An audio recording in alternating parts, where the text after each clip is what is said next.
Space is extremely limited, so purchase your tickets today at MrLocario.com. That's MrLocario.com. MrLocario.com.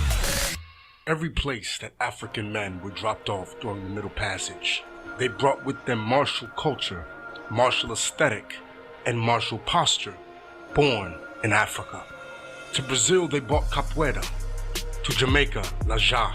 To the West Indies, kalinda and broma. To Venezuela. What is known about the Afro-American contribution? What did the warriors from Africa bring to the United States? Well, I can tell you in one word, a lot. Find out more about the history of the Afro-American contribution to martial arts in the film Urban Dragons, a documentary available for instant download that's paired with some amazing bonuses, detailing some of the most deadly men that this world has ever seen, using their skill to empower and defend their communities. Experience the sense of empowerment that comes with reconnecting with the African martial aesthetic. Visit www.urbandragonsfilm.com and tap into a missing piece of us that will make us so much better in so many ways. Visit www.urbandragonsfilm.com. Listen up, family. Are you looking for some amazing beats for your next project? Then check out my man at DesmondABeats.com. He has hip-hop, R&B, pop tracks, everything you need to have a dope song. Go to DesmondABeats.com right now because he's running a limited time deal on beats and you don't want to miss out on this. He also has a song mixing and mastering service so you can get that crisp, tight sound. So again, go to DesmondABeats.com. What's up, family? Are you struggling to get your business off the ground? In today's digital economy, anyone can start a company from home, but only a few will know how to launch their brand online and actually make it successful. If you want to uncover the same knowledge that 6, 7, or even 8-figure earners know how to use and generate, then go to bigmoneysites.com/Tariq and get the free ebook, The 6 Secret Steps to a Money-Making Website.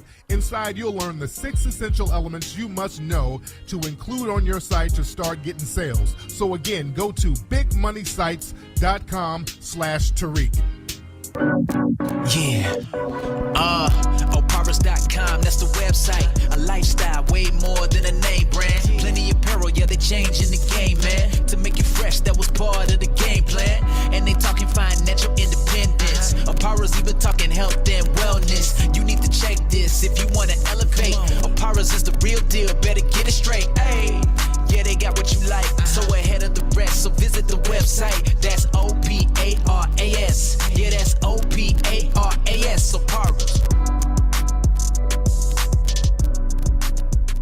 You look out your window and see people enjoying a beautiful day, but you can't because you need to wait for hours at the tax office to do your taxes. Those days are over. Let Who's Your Tax Man help you. We do tax preparation, individual and business. And best of all, you don't have to leave home. With our virtual tax prep service, submit your documents to our secure and encrypted portal. We use the same level of security your bank uses for online banking. We are licensed and bonded, and you'll get the maximum refund guaranteed. Call us at 1-800-951-9591, 1-800-951-9591, or visit us at who'syourtaxman.com. Hey fam, this is T, co-host of the mind-blowing podcast Champagne Sharks. Join me and co-hosts D Mills and Mike as we use current events, pop culture, and history to break down the psychology and unseen daily workings of white supremacy. We guarantee you'll never look at the world around you the same way again after just one listen. Just Google Champagne Sharks to find the show. And for my Black Panther movie peeps to fuck with Team Killmonger, check out our Killmonger Was Right and Killmonger versus Everybody shirts over at KillmongerWasRight.com. Do you have bad credit? Have your credit applications been rejected due to unemployment, slow pays, or even identity theft? We can help. The Credit Pro specializes in removing bad credit history from credit reports. You only pay when credit items are actually deleted from your report. If you can't get a car loan, can't get a mortgage, or can't get a credit card, our team of certified FICO professionals can repair your credit. Even if you've been the victim of identity theft or have previously declared bankruptcy, we can help. Call and schedule a free evaluation to start preparing your credit. We specialize in removing bad credit items. You don't pay until items are removed. Call 844-631-4137 and schedule your evaluation today. The call is free and the evaluation is free. Call us today and start putting your credit problems behind you. What up, everybody? It's your boy Crispy, everybody. And I got a brand new video game app out right now, everybody. It's called Crispy's Biscuits, everybody. And you can get the Crispy's Biscuits app right now on the iPhone Apple Store, everybody. And you can also get it on the Google Play Store, everybody. As a matter of fact, everybody, it was the #1 game on Google Play all last week, everybody. The game is so exciting, everybody. There's 10 levels you can help me get through, everybody. Where I'm dodging bottles of lotion, everybody. I'm dodging hair clippers, everybody. And I'm dodging taco meat, everybody. So get the Crispy's Biscuits game right now, everybody, at crispysbiscuits.com, everybody. Now I'm about to do my coon laugh, everybody.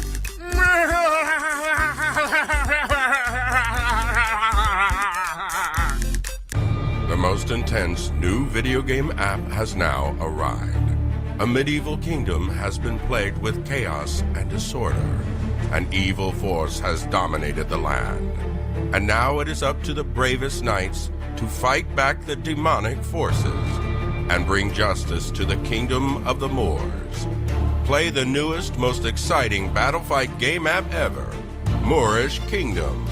Available at moorishkingdom.com. You're now tuning into the king of game, Tariq Elite, on Tariq Elite Radio. You better recognize. Yo, what's up, family? I'm here. Welcome back to Tariq Radio. Glad to have y'all tuning in, ready to chop up some good game with the family as we usually do. The show is a little late this week, but I'm here. I've been running around taking care of a lot of stuff. You know, my group Mink Slide, our single is going to be out on the 20th of March. iTunes, Apple Store, Google Play, all that stuff. So I've been getting all that ready. Our debut music video, I think that's going to be ready Sunday, so I might be able to play the new music video this Sunday on the live stream this Sunday. So you guys need to really check that out. Y'all need to, somebody said in the chat room, said sing a snippet. Hell no, nigga, this ain't The Voice. Who are you, DJ Khaled? No. But my editor said that the video should be ready by Sunday, so hopefully I will be able to show you guys the debut Mink Slide music video Sunday night. We had a good time shooting the video down in Hollywood.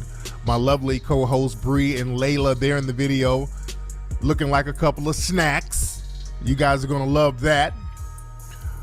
And speaking of Bree and Layla, again, we have the Indiegogo campaign because we're going to do the ISM Radio travel reality show where we're going to be traveling around the country, showcasing the wonderful black businesses that's around the country that we all need to know about. We got to get that networking thing in order, and we want to get you involved. Go to Indiegogo.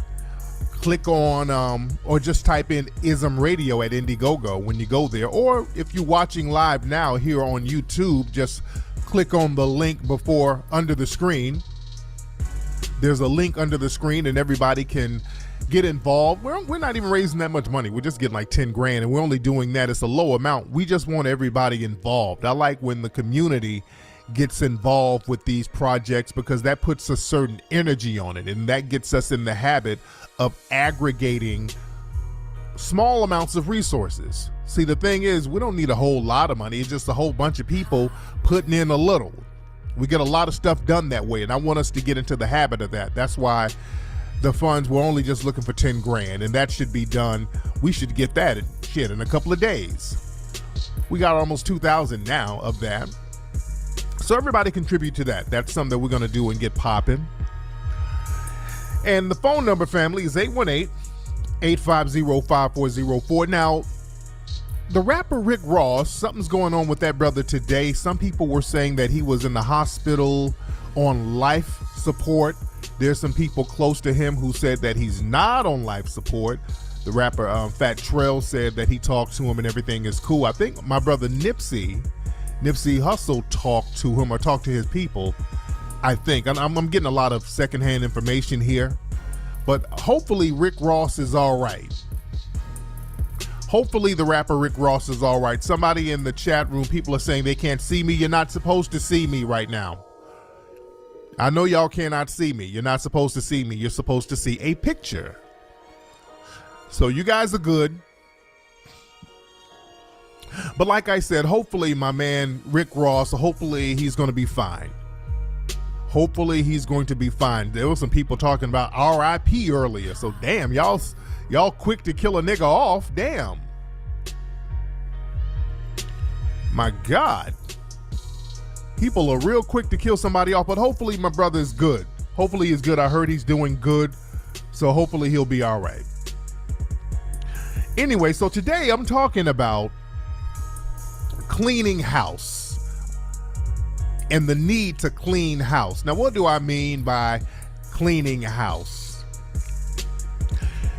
You know, the system of white supremacy globally, they are in a house cleaning mode.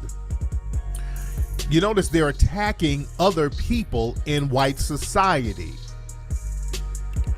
They're criticizing other white people in white society. There's almost a civil war going on in white society with the white people and the white extremists. And the white supremacists are the ones in power, and they're doing a little house cleaning right now. They're letting other people know, you better get on board with this global white supremacy thing or you're going to be a target too. They are cleaning house. And you got to understand that concept. Other groups will clean house when it comes to them having a perceived empowerment of their group. See, the white supremacists, they feel like their numbers are dwindling, so they need to get all white people on board. If you're not on board with the racial domination subjugation game, then you're going to be a target too. Notice how they're on code heavy. The white supremacist media, the white supremacist law enforcement agencies, the white supremacist politicians, they're all on the same code. They're on that house cleaning code. And they're punishing people who are getting off code. Now, the NRA, they had a rally, which was basically an alt-right rally, that CPAC thing. And they're so bold, they were criticizing shooting victims. Notice, none of these people are really criticizing the shooters. They're on code with the shooters. These white supremacist shooters that's out here slaughtering and massacring people in large numbers, look at how the media is talking about them. Troubled kids, troubled children, misunderstood, mentally ill, lone wolf. I mean, they're throwing softballs to these white shooters out here. And by the way, there was a shooting today at I think some school in Michigan. It was basically, I think one of the students shot his parents. They came up there to visit, and I think he shot his parents, and he's black. And we start tweeting, hey, this is a troubled youth. He's a troubled teen. He's a child who was wayward. And the white supremacists are like, oh, hell no, that's no child. That ain't no goddamn child. That's a grown thug. How dare you call him a child? That's no boy. That is no youth. They take offense to that. But he is a child. If Nicholas Cruz is a child, this black man is a child too. If Nicholas Cruz is a troubled teen, well, this black dude is a troubled teen too. But the thing is, they're getting on code. They're coming up with all types of stories talking about the boys are broken, talking about has fatherless society created killers. I mean, they're making up all types of excuses for these white killers. Yet they're shitting on the shooting victims. That's them cleaning house. The NRA got on board shitting on the victims, and there were white corporations who said, we're going to distance ourselves from the NRA. And Delta was one of them. Delta said, we're going to stop giving discounts to the NRA. So the politicians down in Georgia, they started to threaten Delta with tax breaks. They're going to take their tax breaks away. And I think they actually passed a bill that would take away Delta's tax breaks. In Delta, they employ damn near 30,000 or over 30,000 people in Atlanta. But the white supremacist politicians are like, hey, you better get on code and we're going to clean house with you too. I mean, they're willing to just throw millions of dollars down the drain to clean house. These white supremacists are on code heavy. And look at the reaction they're having about South Africa. Now, shout out to South Africa. In South Africa, the black leadership there, we got some new folks in, and they're going to take their land back from the white supremacists without compensation.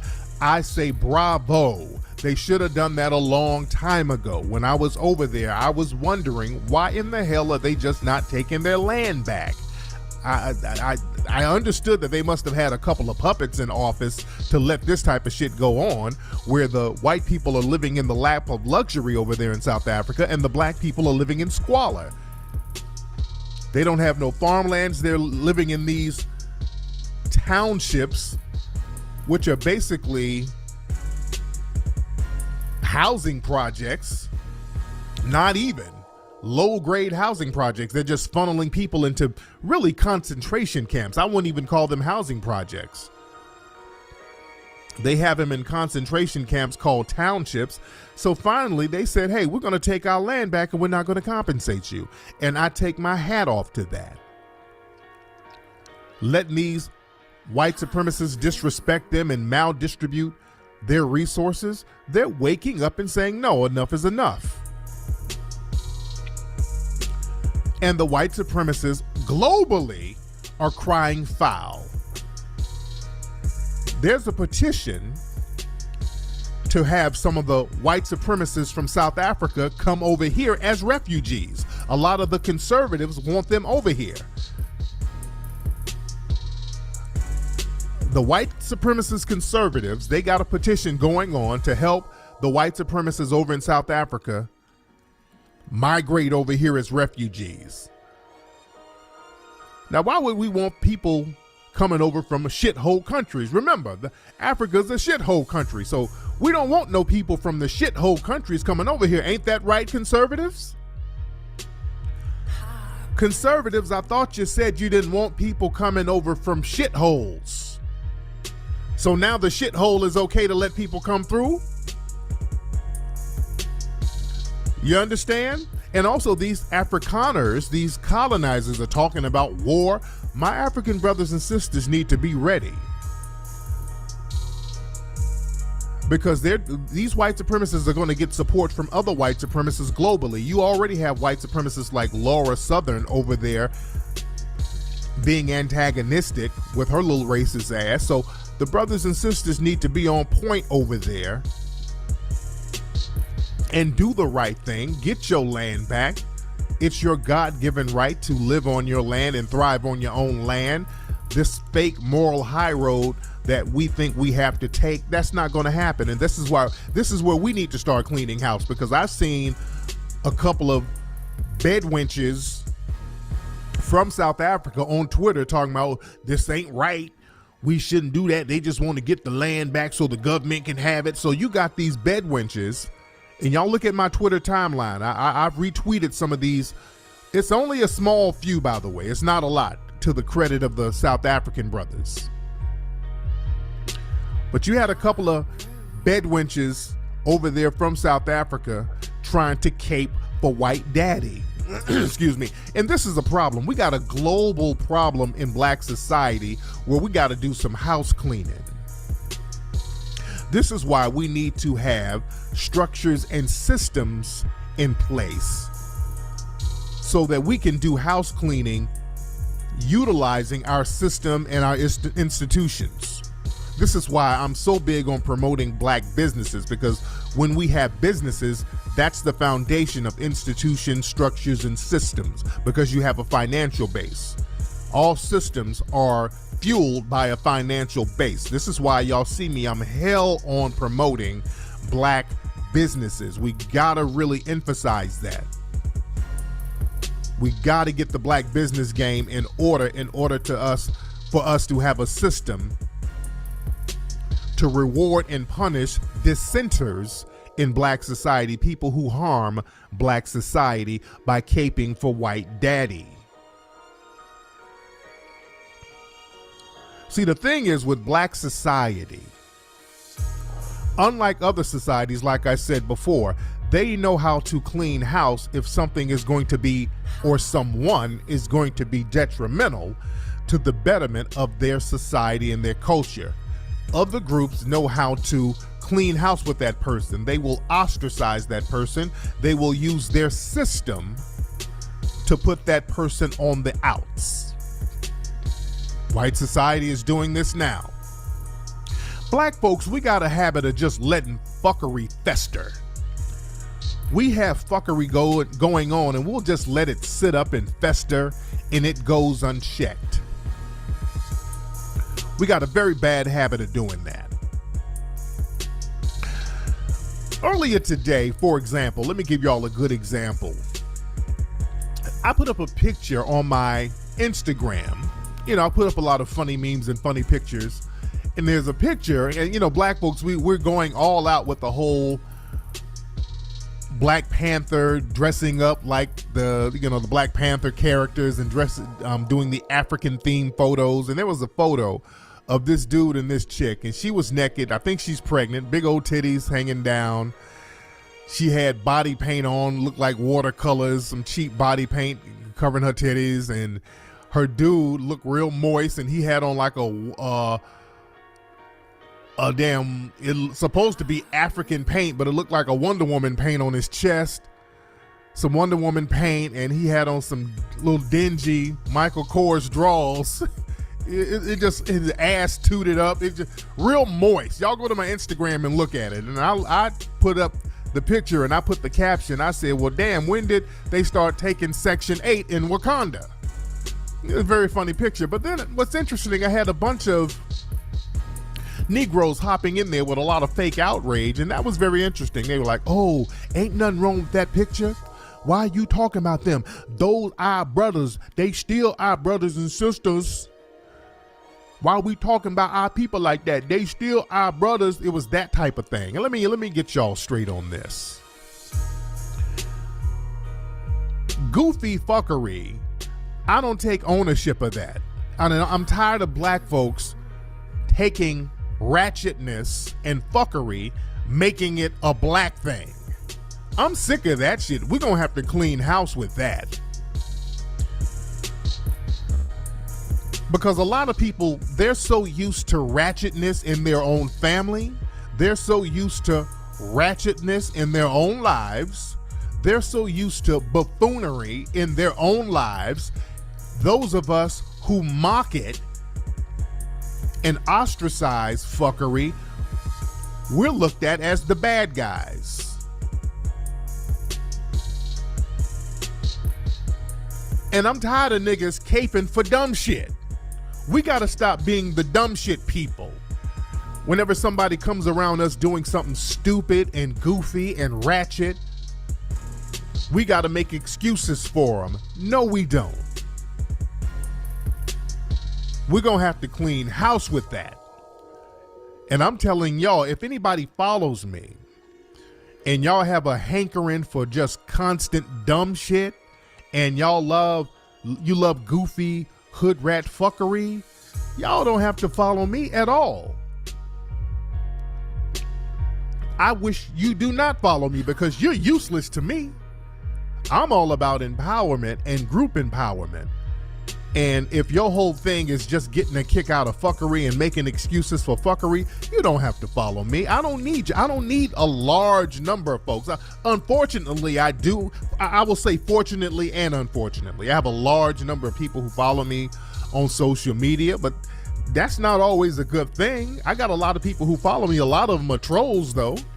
A lot of them are trolls, and a lot of them are just looky-loos who just want to see what's going on and see what's trendy. You know, that doesn't benefit me none. I don't care about just numbers. I care about quality. I like quality people. Like I always said, I just need 300 quality down-ass people. I'm good with that. You can get a lot of shit done with just 300 people. Look at the movie 300. That's what I like about that movie. That was the whole theme of that movie. A small group of people changed the course of history. You go back to the Haitian Revolution. It started with a small group of people. Wasn't the whole island of Africans. It was a small group of people who had a voodoo ceremony in the swamp. They changed the course of history. They were all on code, and when they got on code, others got on code. So I'm not all about just numbers of fuckery. I'm not in this for a numbers game. I'm in this for a results game. I want results popping off. And the problem is, when it comes to tackling white supremacy, we got a lot of folks who want to start lollygagging and bullshitting when it comes to staying on code and when it comes to handling our business. Because truth be told, a lot of black folks like to talk a good game, but at the end of the day, when it comes to doing something, when it comes to actually building something, when it comes to putting money on the plate, when it comes to putting some footwork out here in the game, all of a sudden we start getting excuses. And we're gonna have to clean house from that. All the talkers, we gotta clean house. If you just wanna sit up and talk, you're gonna have to go sit down somewhere. You're gonna have to go on over there back in the big house with massa. Because truth be told, that's what cats want. They really want butter biscuits. See, understand, when people go out here marching and protesting, see, a lot of them like all that marching and protesting because they're not gonna do anything. Because the minute it comes down to doing something, all of a sudden, the coon gene pops out. And that always brings me back to that march in Michigan years ago, and there was this mammy, and I'm calling her a mammy. She jumped in front of the Klan, and there was something on Oprah, and I want y'all to listen to this. I think her name was Kesha Thomas, but they did a Where Are They Now of this woman. And I want y'all, this is the mindset of a lot of black people right here. We're gonna have to be very honest. This is the mindset of a lot of black folks out here.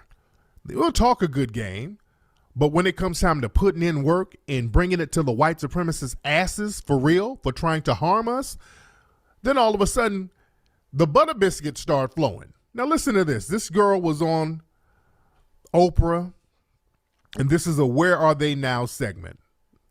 Hold on one second. In 1996, the KKK was holding a meeting near the University of Michigan. Hundreds came out to protest, and that's when 18-year-old student Kesha Thomas made headlines. She used her own body as a human shield to protect a man wearing a Confederate flag t-shirt as he was being physically attacked by protesters. In 1998, I sat down with Kesha to talk about what that was like. Kesha says that she risked her own life because it was the right thing to do. Yeah. It's the right thing to do. Weren't you afraid that they were going to then turn on you? And, you know, she's big old chunky. She was chunky back then. I think she's lost a little weight now, but this is her talking. You? I know you believe in angels, but it felt like two angels had lifted my body up and laid me down. And if you're covered by God, then, you know, you do what he's supposed to do. You don't worry about anything else. And listen to them applauding at the bullshit. And see what I'm saying right here? Two angels lifted her up and put her over the white supremacists. Get the fuck out of here with that bullshit. Because now you're making it seem like white supremacy is some divine shit from God. No, it ain't. It's not. And I'm telling black folks, if this is your mentality, get your ass away from me. You can get the fuck away from me with that dumbass mentality right there. You don't get no points for that. This whole, that's praising white daddy bullshit. No. No, God did not lift you up to put you over this dirty ass white supremacist trying to harm us. And see, the problem is we keep giving these white supremacist passes. Now look at them. They're in power now. They're fully in the white extremists. Forget about the white supremacists. The white extremists are in full power right now. We got them all up in the White House. See, I think that happened in the 90s. I think this whole incident happened in the 90s. See, when brothers was trying to bring it to their asses, we got the mammies out here fucking it up. Hold on. Let me play some more of her. Wait a minute. Hold on. And so was it sort of like an out-of-body angel experience for you? It was kind of like for women that have kids, when they see their kid in danger, you don't think it's a natural reaction to kind of go in there and, do what you got to do. But this wasn't your kid. This was a white man at a Klan rally wearing a Confederate flag T-shirt. Right. But he was still a human being. And you see that? Did you hear that? That's mammy talk. When you see your child getting hurt, you got to go in there and save your child. But even Oprah said, that ain't your child. That's a white supremacist. Oh, well, he's still a human. That's mammy talk. That's mammy. That's plantation mammy talk. That's how they would talk on the plane. Come on, child. That's my baby. Ooh, my white baby. Come on, child. Baby. That's my white baby. Child. I got to protect master. That's my baby. That's fucking mammy talk. This is what I'm saying. Y'all with that fake moral high road. It ain't no moral high road. Niggas are just comfortable being on the damn plantation with the mammy slave coon talk. When we're trying to really free ourselves from these white extremists and put that work in on their ass, here you go with the apron, the head wrap, and the butter biscuits. Good Lord. Hold on, let me see if she got some more to say on this. Since that photo of Kesha became a Life magazine photo of the year, so we tracked her down to find out. And notice that, and hear that. That photo of her protecting that white supremacist, that became Life magazine photo of the year. The white supremacists really prop that up. That's what they want. They love their Negroes protecting violent white supremacist terrorists. They love their Negroes. When you protect the white supremacist terrorists, you get all types of rewards and extra biscuits. Out how that day impacted her life. When I was 18 and this whole incident happened, and all of a sudden I'm in Life magazine and Oprah's calling, and I'm just a kid with an idea who at the moment did the right thing. I was overwhelmed and amazed. Now, on the flip side of that coin, I got a lot of hate mail. And a lot of people still to this day hate me. I get death threats and they want me to die because they feel that what I've done is traded my race. I do believe that people were caught up in a rage and they would have killed this man. Just like a pack of wolves, people have taken on the mob mentality, and the energy in that air was extremely violent. Yeah. Because these white supremacists were trying to kill us, which is what they're doing. Yeah, these white supremacists are trying to kill us. Damn. Which is what they're doing. They've infiltrated law enforcement and they're killing us in droves. And we got to take the moral high road with these assholes? No. Never felt more sure of what I was supposed to do than in that moment. A lot of people ask me, did I ever make contact? Did he ever say thank you? I never heard from this man again. But the interesting thing about that is I was downtown at a coffee house back in the day, and a kid came up to me and said, hey, I want to say thanks. I said, thanks for what? He said, that was my dad. At the end of the day, this was somebody's father. Who gives a fuck? Who gives a shit? And they got her marching in Selma with the NAACP and all that old shit. We marched for voting rights, for justice in the police department and the justice system. Shut up. And that we want better schools and education for all. Shut up. We marched maybe anywhere from 18 to 22 miles during the day. And then at night, we would have a teaching in these different communities. We had people from all over. And they got her in the room. There's a picture of her. There's a picture of her in a room full of white people teaching them about racism and how bad. Get the fuck out of here. Her name is Kesha Thomas. So she done got a plate of biscuits. She's with the NAA Coon P All of them. And speaking of the NAACP, I want you, and I talked about this on, I think Ustream a few, like last week or the week before. Let me put my spit music back on while I talk, fam. Hold on, man. My computer's, I'm working 2 computers. Come on, goddammit. Hold on. Trying to get this shit to work. But I was talking about the Atlanta child murders. And I was just talking about the mentality of black people back in the 80s. This is when the Atlanta child murders happened, and how the mentality is so much different now. We started to change in the late 90s. And again, I think this is when the incident happened with this person, this Kesha person. I think we got on the coon train in larger numbers with Clinton in office. We thought we had a friend in Clinton. And notice a lot of black folks kind of hopped on the coon train. When brothers like Khalid Muhammad and those people died, the coonery kind of stepped up a little bit. We didn't have an empowering mindset then. We stopped having that empowerment mindset. We started to think like integrationists. But understand, back in the 70s and 80s, coming out the 60s, black people were still about that life. And I was talking about the Atlanta child murders, and there were white supremacist groups behind that. That's a reality. And this is something that they've been covering up for over 30 years. There were white supremacists behind killing those black children down there. That Wayne Williams guy, he was the fall guy. They made Wayne Williams the fall guy. And the murders happened around 79, 80, 81. It was around that time. And they made this black guy the fall guy, but he wasn't even accused of or convicted of killing children. He got convicted of killing 2 adults. And after he was convicted and he went to jail, some of the murders still went on. They don't tell you about that.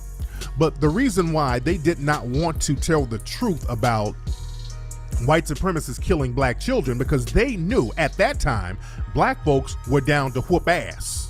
And they knew black folks would have been whooping ass all up and down Atlanta.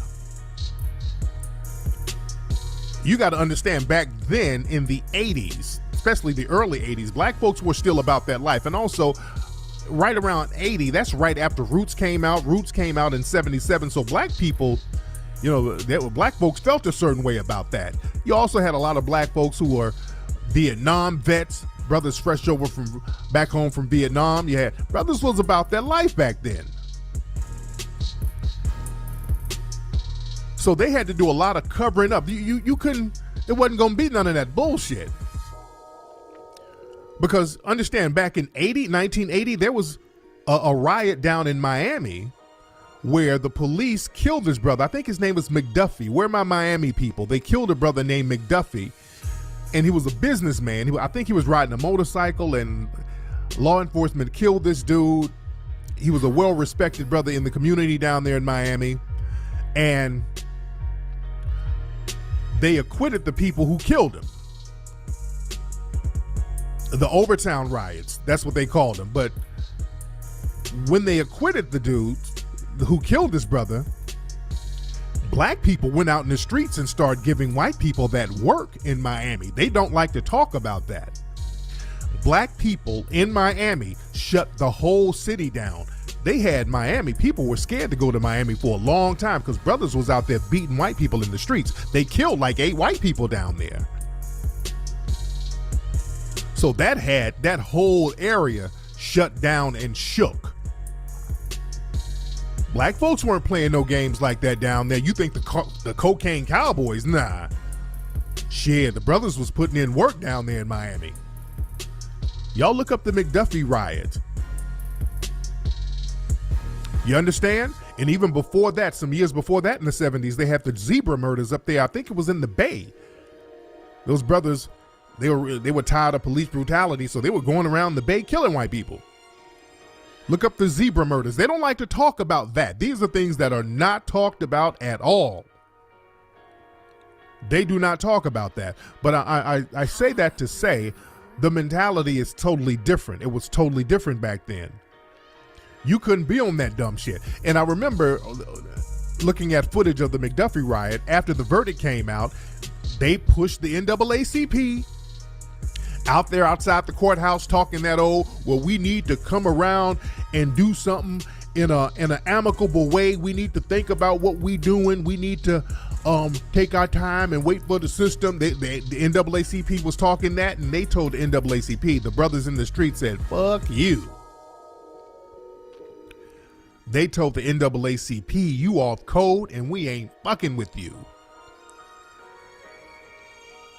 Because understand, anytime something happens, when you see the NAACP come out, the bullshit is about to pop off. They're there to pacify everybody.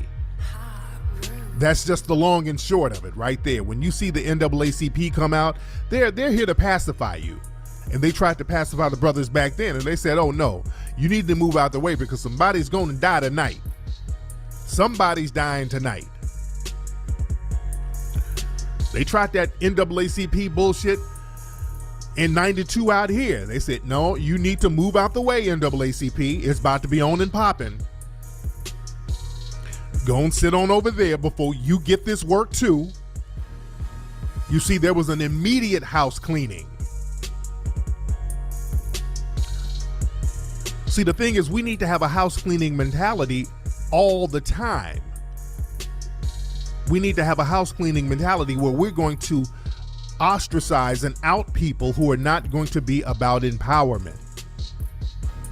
You're going to have to be about empowerment 24 hours a day. Because the thing is, we got too many comfortable coons out here. The coons have become way too comfortable. And we let coons run amok. We let coons sit up here and just sabotage nonstop.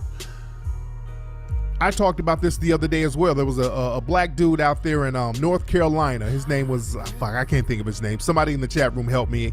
I can't think of this dude's name, but he was an informant. He would go around filming and videotaping drug dealers around the neighborhood. And he ended up getting shot the other day. He got shot live on FaceTime. He was using FaceTime. He was filming somebody and they shot him. And the thing is, they're trying to make it seem like he's some kind of Robin Hood vigilante hero, but no, this dude was a drug user himself. So he was just basically an informant getting some butter biscuits for himself, and they're trying to flip it as if he was doing something fly for the community, and he wasn't.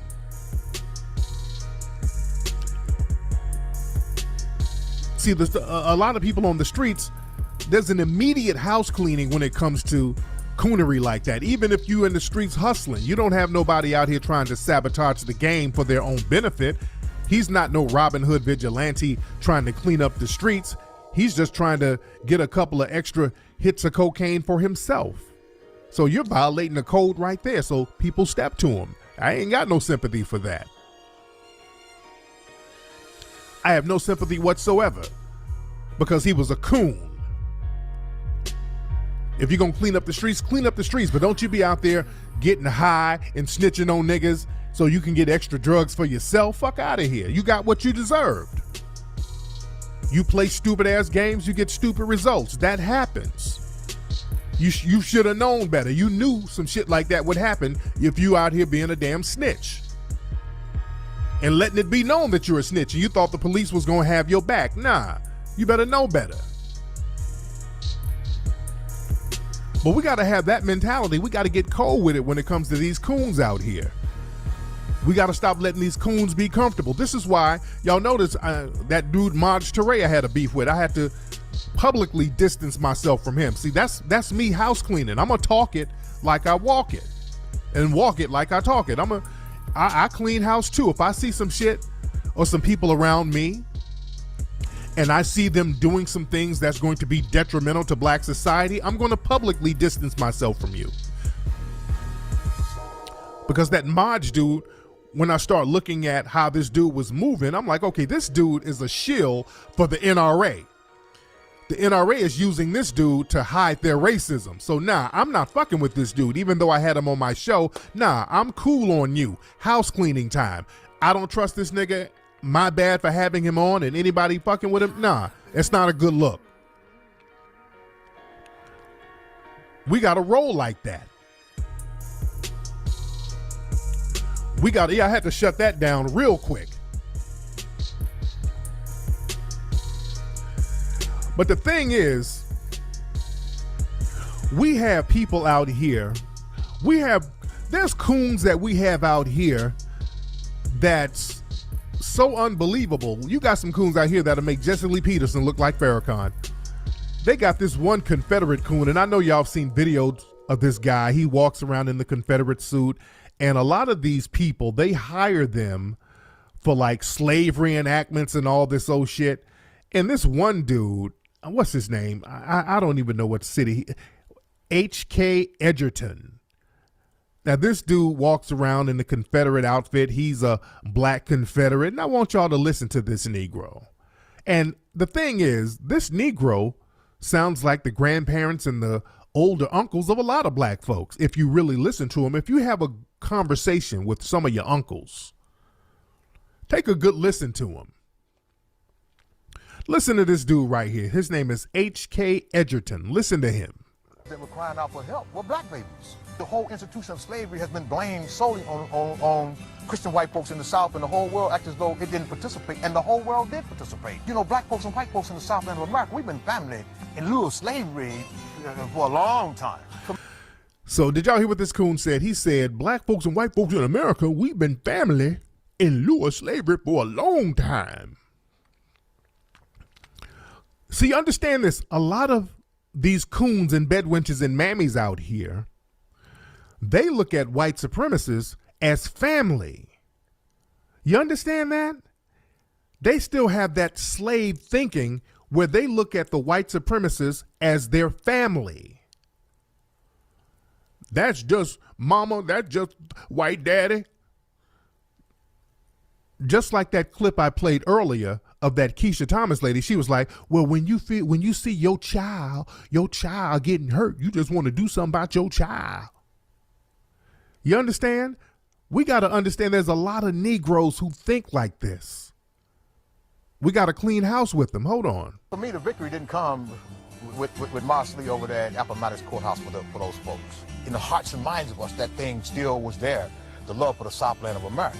So the only way, basically, that we could do this thing is to dumb down the people and grab black folks and divide and separate them down in the South. How are you going to separate Confederate history and Southern history from black folks? But they don't talk about Levi Carnine, Reverend Mac Lee, Hope Collier, John Edgerton. They don't talk about these folks because... He's naming other old coons that were around during the Confederacy, by the way. I mean, these are black heroes who fought very bravely. Reverend Mac Lee said, bodyguard to the Honorable General Robert E. Lee, he told his people, after he'd educated himself with the money that General Lee had given him,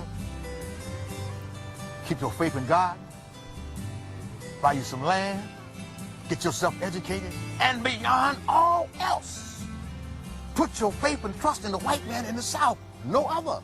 Because this Negro said, buy you some land, get you an education, and put your faith in the white man in the South.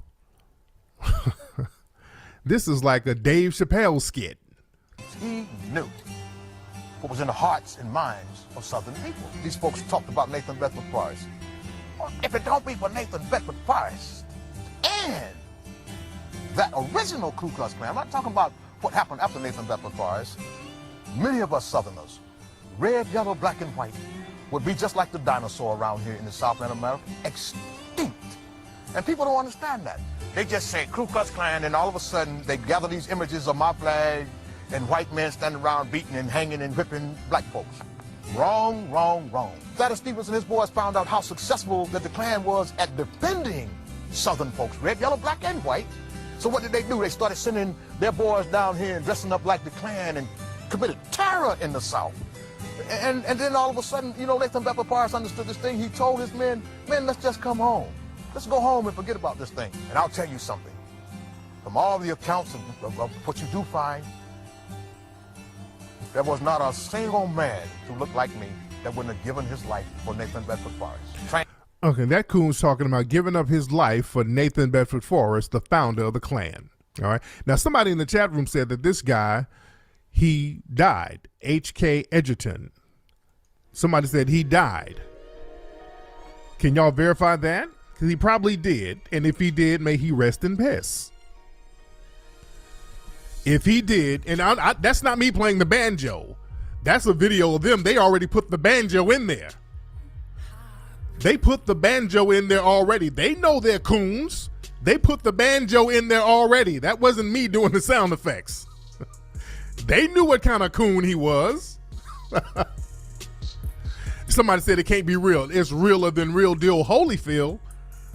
Yeah, shit. You better look that dude up. He was real as hell. Some of these folks are so coonish, it's almost a parody.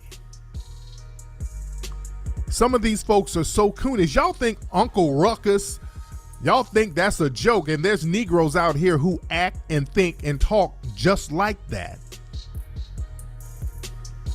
We got to start making the coons real uncomfortable. See, we got to clean house. We got to do some house cleaning with these coons, these bedwenches, these fraudulent Negroes. We got to do a lot of house cleaning. And we're going to have to start distancing ourselves from full-time fuckery. Because, look, I understand a little taste of fuckery every now and then. That's understandable. But full-time fuckery, no. We can't get down like that. Anyway, y'all, let me get up out of here. That's been today's episode of Tariq Radio. Shout out to everybody who has given to the Melanoid Ministries in the chat room, the super chats. Shout out to you guys. Somebody in the chat room said I need to do a documentary about the coons. I'm still planning on doing that. We definitely need to do that. I do plan on doing that. But again, all my people in the chat room, there's a lot of folks in here watching.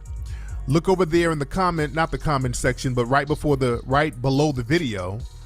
Get involved with the new ISM radio travel show at Indiegogo. Y'all go there, contribute. We're almost halfway to the goal. We can get that popping. We can get that popping. Hell, tonight, all year's 2,000 people in here. Shit, everybody in this room right now. If y'all go to Indiegogo and give what, $3? If everybody right now will go give $3 right now, we'll have it. We'll have it right then. All 2,000 of you guys right now listening to me live, go to the Indiegogo campaign. Everybody just give $3 right now, and then we got it. We'll be over. We'll have it. You dig? Also, man, this Sunday, again, I will possibly be debuting my group, my R&B group, Mink Slide. I've been playing little clips of the music on Instagram. People are loving the music. I'm just playing little snippets. And the full video, the official music video, I might debut Sunday night on my live YouTube stream. So you guys have to tune in. You guys have to tune in. Y'all follow me, subscribe to my YouTube channel here, Tariq Radio. Everybody looking here, y'all subscribe and all that stuff. And oh yeah, by the way, I'm trying the vegan thing for a month, family. I'm doing the vegan thing. I started yesterday. I'm gonna try to do it for a whole month. Just nothing but vegan stuff. No meat, no dairy, all vegan. And yesterday I had some salads and what did I have? Some beans, rice, gluten-free this, gluten-free that. Today I had a veggie burger for the first time. Wasn't bad. And my wife is making veggie lasagna tonight. I'm gonna see how that tastes. When I'm gonna do the vegan thing. Where are my vegans at? Y'all need to hit me up. Let me know some good vegan recipes. I keep hearing that they make cauliflower taste like chicken. I want to try that. I keep hearing that. They keep saying that there's a way you can make cauliflower taste like buffalo wings or some shit. So I want to try that. I want to try that. Did somebody say the link, the Indiegogo link didn't work? Okay, my bad. Hold on. Hold on 1 second, family. Let me fix that link for you guys in the chat room while I'm right here for you. Hold on 1 second. Okay, the Indiegogo link. Okay, let me fix that link. Hold on 1 second. All right. I'm fixing that link right now, family. All right, I just fixed the link. The Indiegogo link works now, family. The Indiegogo link works, ladies and gentlemen. So you guys can go to Indiegogo. Y'all click the link below, and I'm glad y'all pointed that out to me. Y'all go to the Indiegogo link and contribute. Everybody in the chat room right now, go down to Indiegogo, contribute $3. Everybody in the room, throw $3 in the plate, and we got it. You dig? All right, but anyway, I'm going to see you guys on Sunday live on YouTube. Also, go to 1804movie.com. Go to hiddencolorsfilm.com to get Hidden Colors 1, 2, 3, and 4, ladies and gentlemen. And I will see you guys on Sunday. Follow me on Instagram at Tariq Elite. And also follow our music page, Mink Slide Music, on Instagram. Mink Slide Music on Instagram. It's my great-grandfather on my father's side that wasn't born here.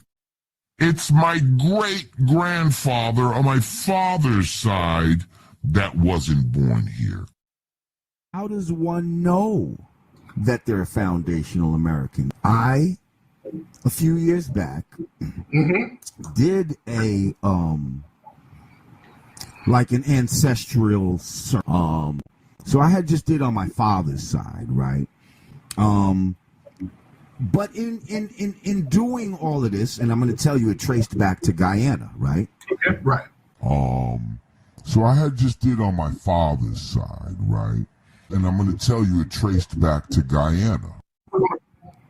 We can trace back. My family suffered from redlining and all that type of shit, because I know how you feel about like Jamaicans that come here right now, this generation, and they're able to get loans. My family didn't go through that. My family didn't get all that when they came here. We lived as regular black people. So let's talk about that. Let's talk about that. That would not, if they came over and they immigrated, because your family came from immigrants. They immigrated over here, and you can Ellis Island. Because your family came from immigrants. They immigrated over here, and you can Ellis Island. Right. I know the boat. That's very different, because you can't get a reparations claim like that. Because you can't get a reparations claim like that. And it's very important to not mix it up. But now keep in mind, this is just my father's side. I understand that.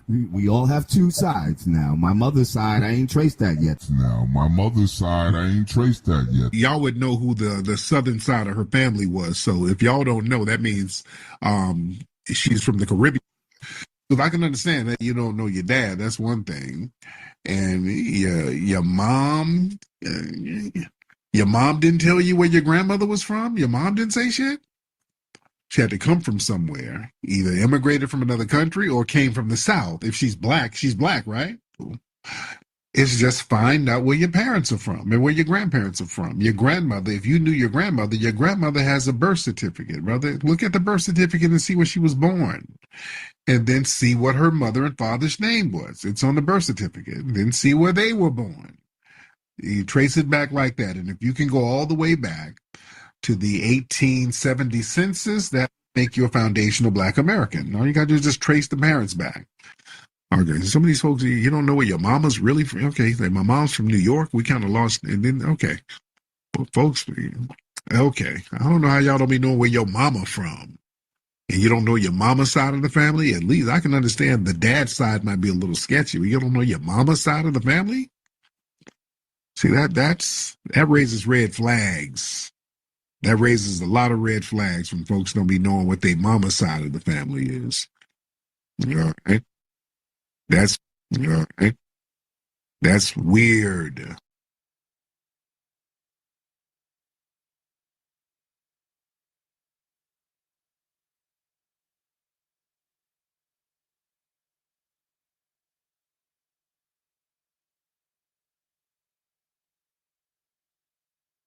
Which is funny how almost every foreigner has something to say badly about African Americans. Even Africans sometimes have to say about African Americans, but then everybody comes to America trying to be African American.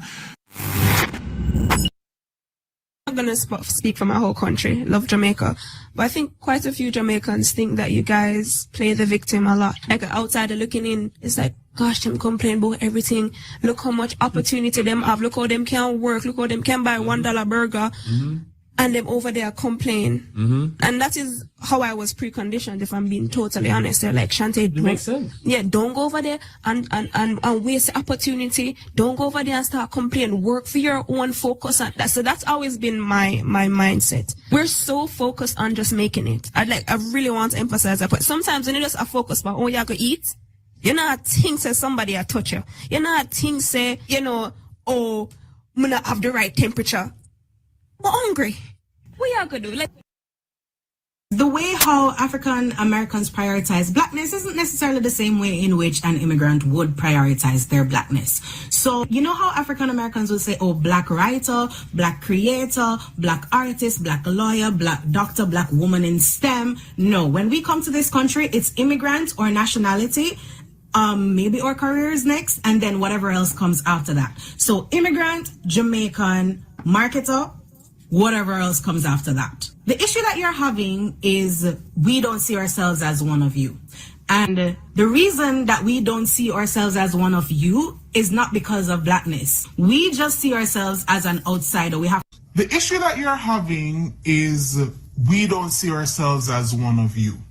And the reason that we don't see ourselves as one of you is not because of blackness. We just see ourselves as an outsider.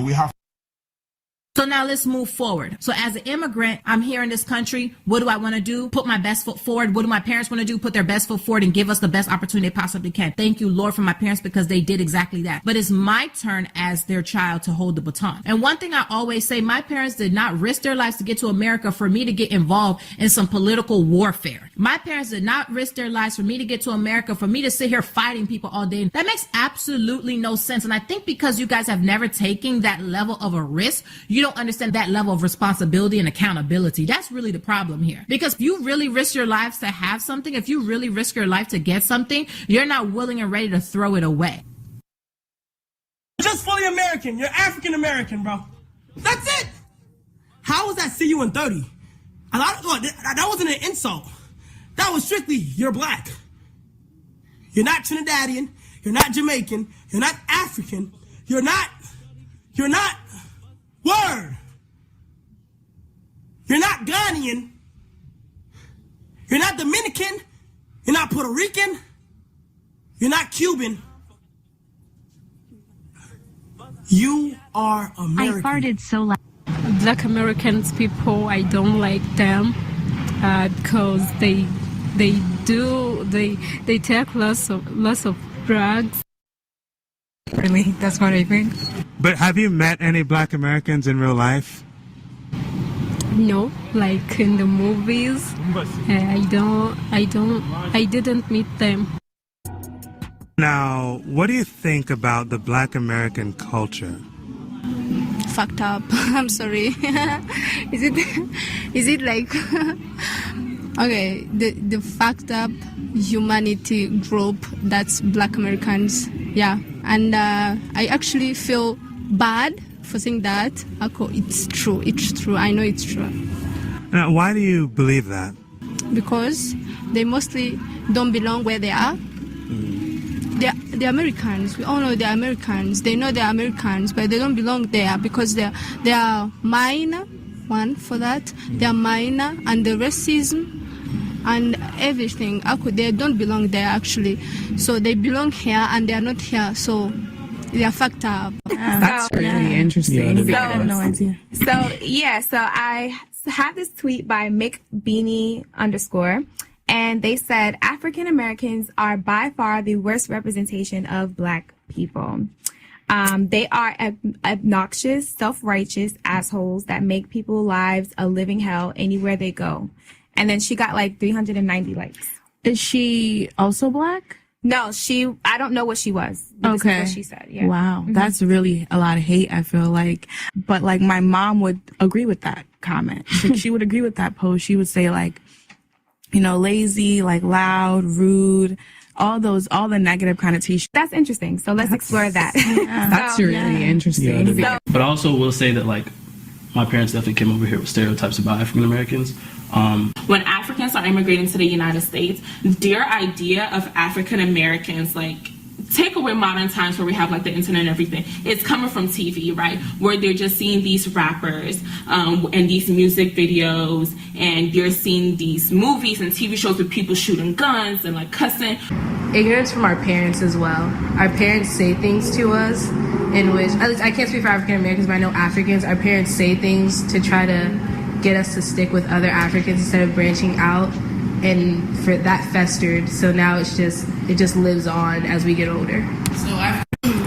Okay, so I agree with her in that aspect, but also another thing I feel like isn't talked about enough is the way our parents will talk about Black Americans.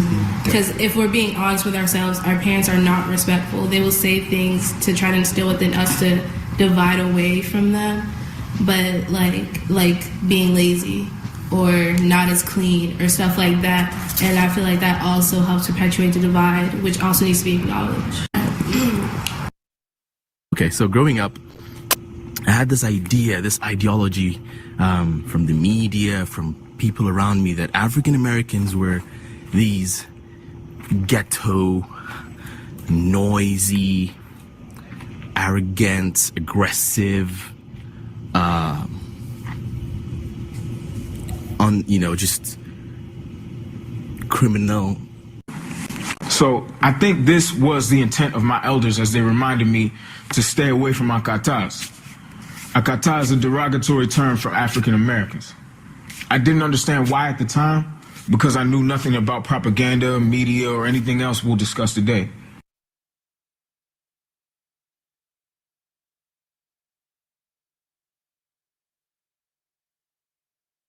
To Africa this week, and I'm not saying everybody in Africa is cooning, because you do have people who are about empowerment. But the thing is, a lot of the coonery outweighs the empowerment. And a lot of times we have to understand there are people who are Black who we think are down just because they're Black. Now, we know what situation they are in. We know what predicament they are in. And a lot of times we think because they look and sound like us, we're supposed to bring them into the circle and they're going to be team empowerment. And a lot of times we bring these people around us and we think that they're on the team, or we entertain these people, and psychologically they're team white supremacy all day. Not only that, they have no psychological identification with us. And I've talked about this on my live show this weekend. A lot of people, and we're going to be very honest, who are from the Caribbean and who are from African countries, they do not identify with us, Black Americans. Now they come over here and they get the benefits of America, and they get the benefits of the civil rights struggle that we led. But a lot of people from the Caribbean, or people who have Caribbean parents or African parents, the first and second generation people from these other countries, a lot of times they simply don't identify with us. So they're not really trying to build or empower us or themselves with us. They're like, let me get mine and let me send it back to my country because I'm not like these niggas here. Now, I like some of the advantages I get that these Negroes have taken bumps and bruises for. But other than that, I'm not with these Black Americans. Even black folks who were born here to foreign parents, they identify to the country that their parents are from because their parents have drilled into them, you're not like these black Americans, you're something else. As a matter of fact, you're a little better because we've never been enslaved over in my country. You understand? A lot of them have that mentality. And they don't understand white supremacy is slavery. They don't understand right now you are enslaved because they enslaved you economically. Just because the white slave owner isn't over you beating a whip, they control your economy, they control your resources. That's why when a white supremacist shows up to one of these African countries, they run around with their drums dancing. You know who massa is. You can call it slavery, colonialism, it's all the same thing. It's white supremacy. Yeah, they call us Akatas as if they're in a better situation, and you're not. We're in the same boat, but see, as black Americans, we understand that. We're in the belly of the beast. And when you're in the belly of the beast, you can see what it is. Just like during slavery, most of the people who ran away were house slaves. When you look at a lot of the runaway slave notices from the 1800s and 1700s, it was mostly house slaves running away. Many of them were mulattoes. The mulatto women were running away the most because they were right there in the house with the white supremacists, and they saw how degenerate they were up close. So they're like, hey, there's no hope.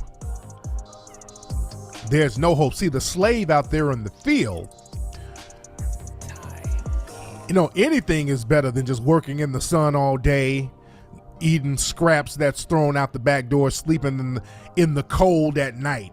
So they're looking at that big house as a come up. But the slave that's already in that house, they know this ain't really a come up. I get a comfortable bed and the food is better, but shit, I get raped every night. So this ain't really a come up. So it doesn't get any better than this. See, the thing is, a lot of African people from other countries, they think I'm just gonna come over here to America and fuck all that fight to power like those Akatas. I'm gonna go over there and be a big old coon, and I'm gonna come up like that, and I'm gonna use my coon money to send over here to my family. And there's a salary cap to cooning. They'll let you coon, to a certain level, then they break you on down. Cooning has a salary cap. See, a lot of folks think they're just gonna coon their way to the top. When has that worked? When have they cooned their way to the top and cashed out with some straight up and down long-term cooning? They be getting rid of the coons first. The coon plan backfires on them. And that happens with a lot of people. They come over here and they're like, I'm gonna be a coon, I'm gonna throw these Negroes under the bus because I ain't like these Akatas. I'm gonna be a black Republican. A lot of these people with these Nigerian last names, and I'm not shitting on Nigeria, a lot of my good folks are from Nigeria, but a lot of these black Republicans have Nigerian family members, Nigerian parents, and they be all up at the Tea Party meetings, kissing ass. And then, and not just Nigeria, there are other African countries. They think they're gonna come over here and coon it up. Then all of a sudden, Trump starts deporting your ass. Then, my brother, Black Lives Matter. No, nigga. Sit down, Mdugu. Don't talk that Black Lives Matter shit now. You about to get deported. I was all types of Akatas and Murasokas. Don't start that now, brother. You should have been on the team before the deportation papers came through. You understand? Now that your country is a shithole, now the African countries are all coming out like, hey, wait a minute, Trump is racist. What you mean Trump is racist? We've been saying that. All the African countries are now talking about racism now. You notice that all the African countries now are speaking up against Trump's racism now.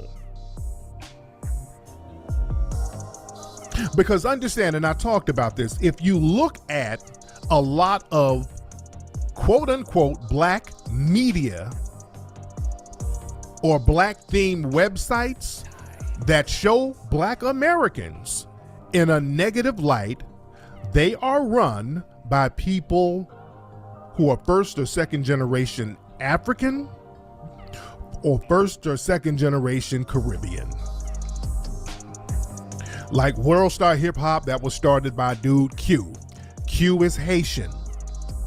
And understand, a lot of Haitian brothers and sisters now, not all, because there's some Haitian revolutionary brothers and sisters down there in Miami who are down for the cause. Understand, you got some Haitians that are riders. Then again, you got some Haitians who are on the damn coon train. Understand. And that's always been like that. When you had riders like Dessalines, people like that, who were the liberators of Haiti, understand it was coons who killed Dessalines. So the coons they've been there. That coon element has been there. There's always been this civil war between coons and revolutionaries down there.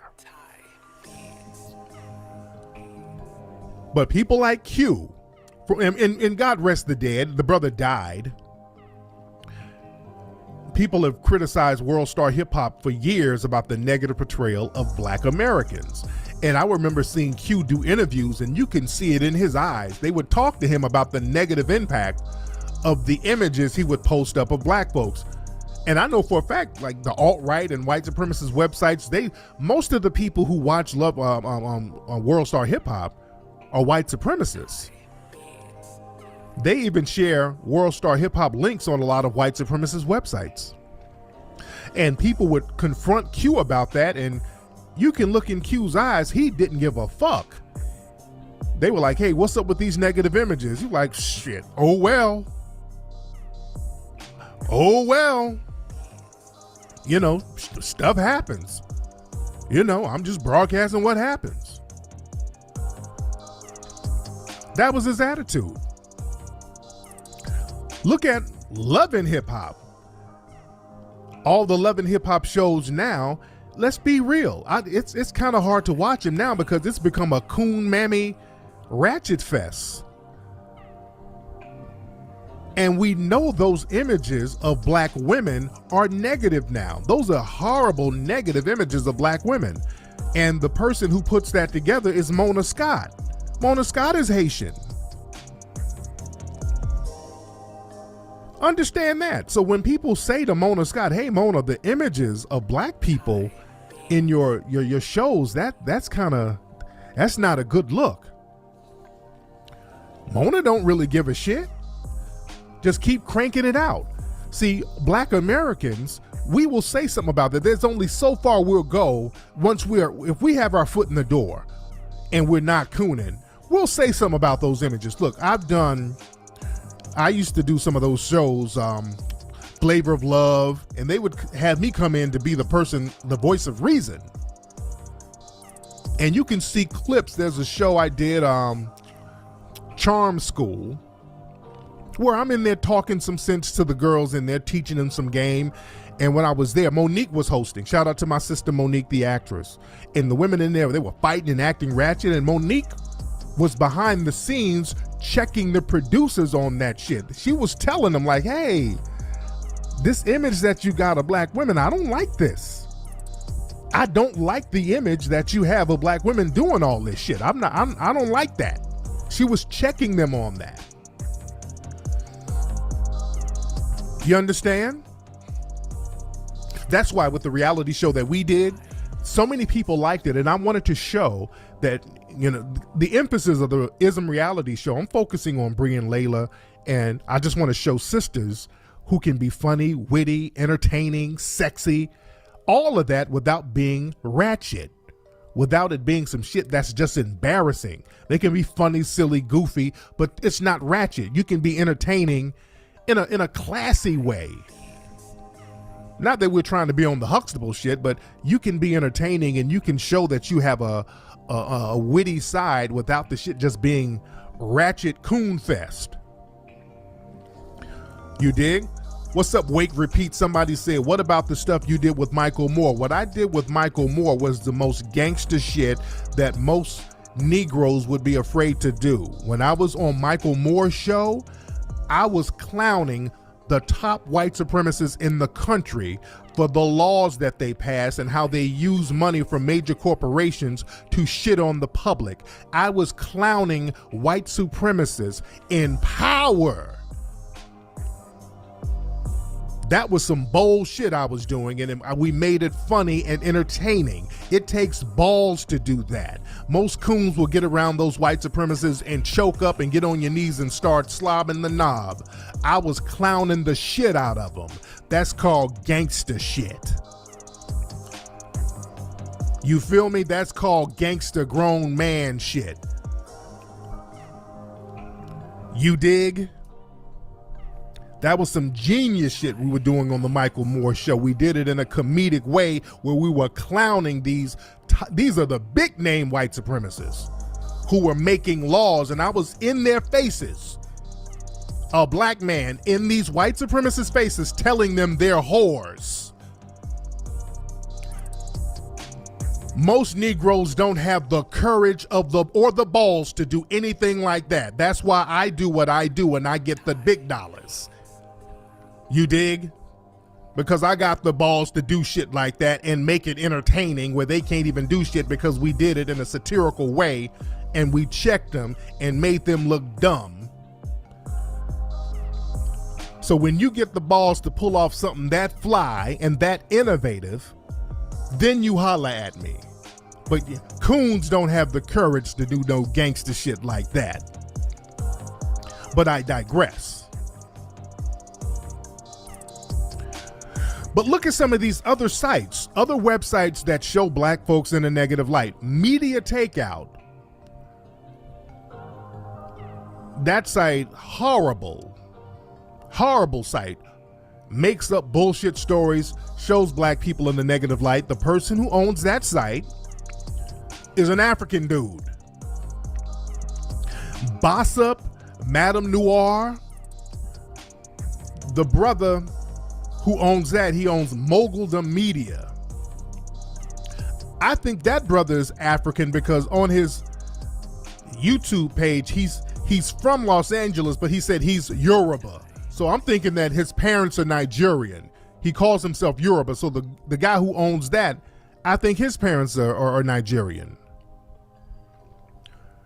Now, the Shade Room. I know for a fact that the lady who owns that, she's Nigerian. She's African. The Shade Room, just a gossip site that just kind of shows us and black Americans in a real janky light on a regular basis. That's what it is.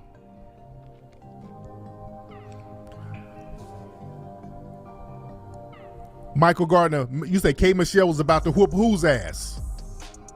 I'm looking at the chat room. Somebody said K. Michelle was about to whoop somebody's ass. Who was K. Michelle about to whoop? The owner of Madame Noir or Media Takeout? Somebody said the Media Takeout is the guy is Ugandan. Okay. Okay, Michelle was about to beat up the owner of Bossip.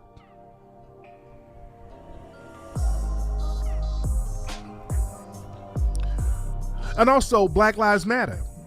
One of the women who founded Black Lives Matter, the nonprofit organization, she identifies as a Black/Nigerian. And understand, there's a reason why certain people who don't identify with Black Americans, they get elevated to certain places. They get elevated to certain spots. The media will uplift them to a certain degree. Also, the women from the show Insecure, Issa Rae and all those people, most of the women on that show their parents are from Africa, or even they are from parts of Africa themselves. So they identify with Black Americans on a minimal level. It's always on the outside looking in.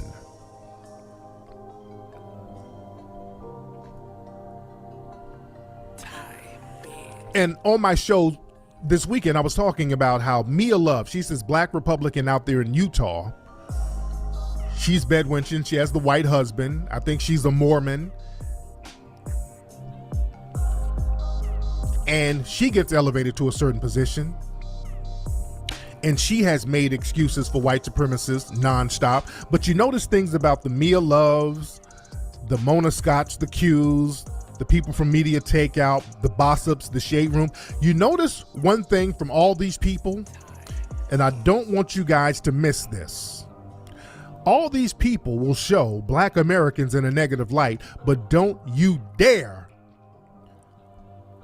think that they're going to show African people in a negative light or people from their home country in a negative light.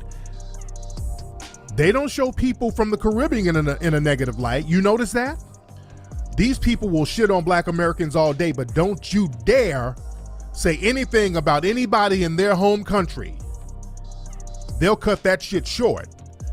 Let's go to Mia Love. Now, Mia Love, she's a white supremacist ass kisser. She's that Utah politician, bedwench. Whenever these white supremacists says anything negative about black Americans, she's making excuses for them all day. When Trump said Africa and Haiti are shitholes, all of a sudden, Mia Love is like, wait a minute now. Wait a minute. Now, Trump, you need to apologize for that. Now Trump has to apologize. Because her spot is being shit on now. Oh, they'll shit on Americans all day, but they don't want you to say anything about their country. Well, I did a video when I was in South Africa.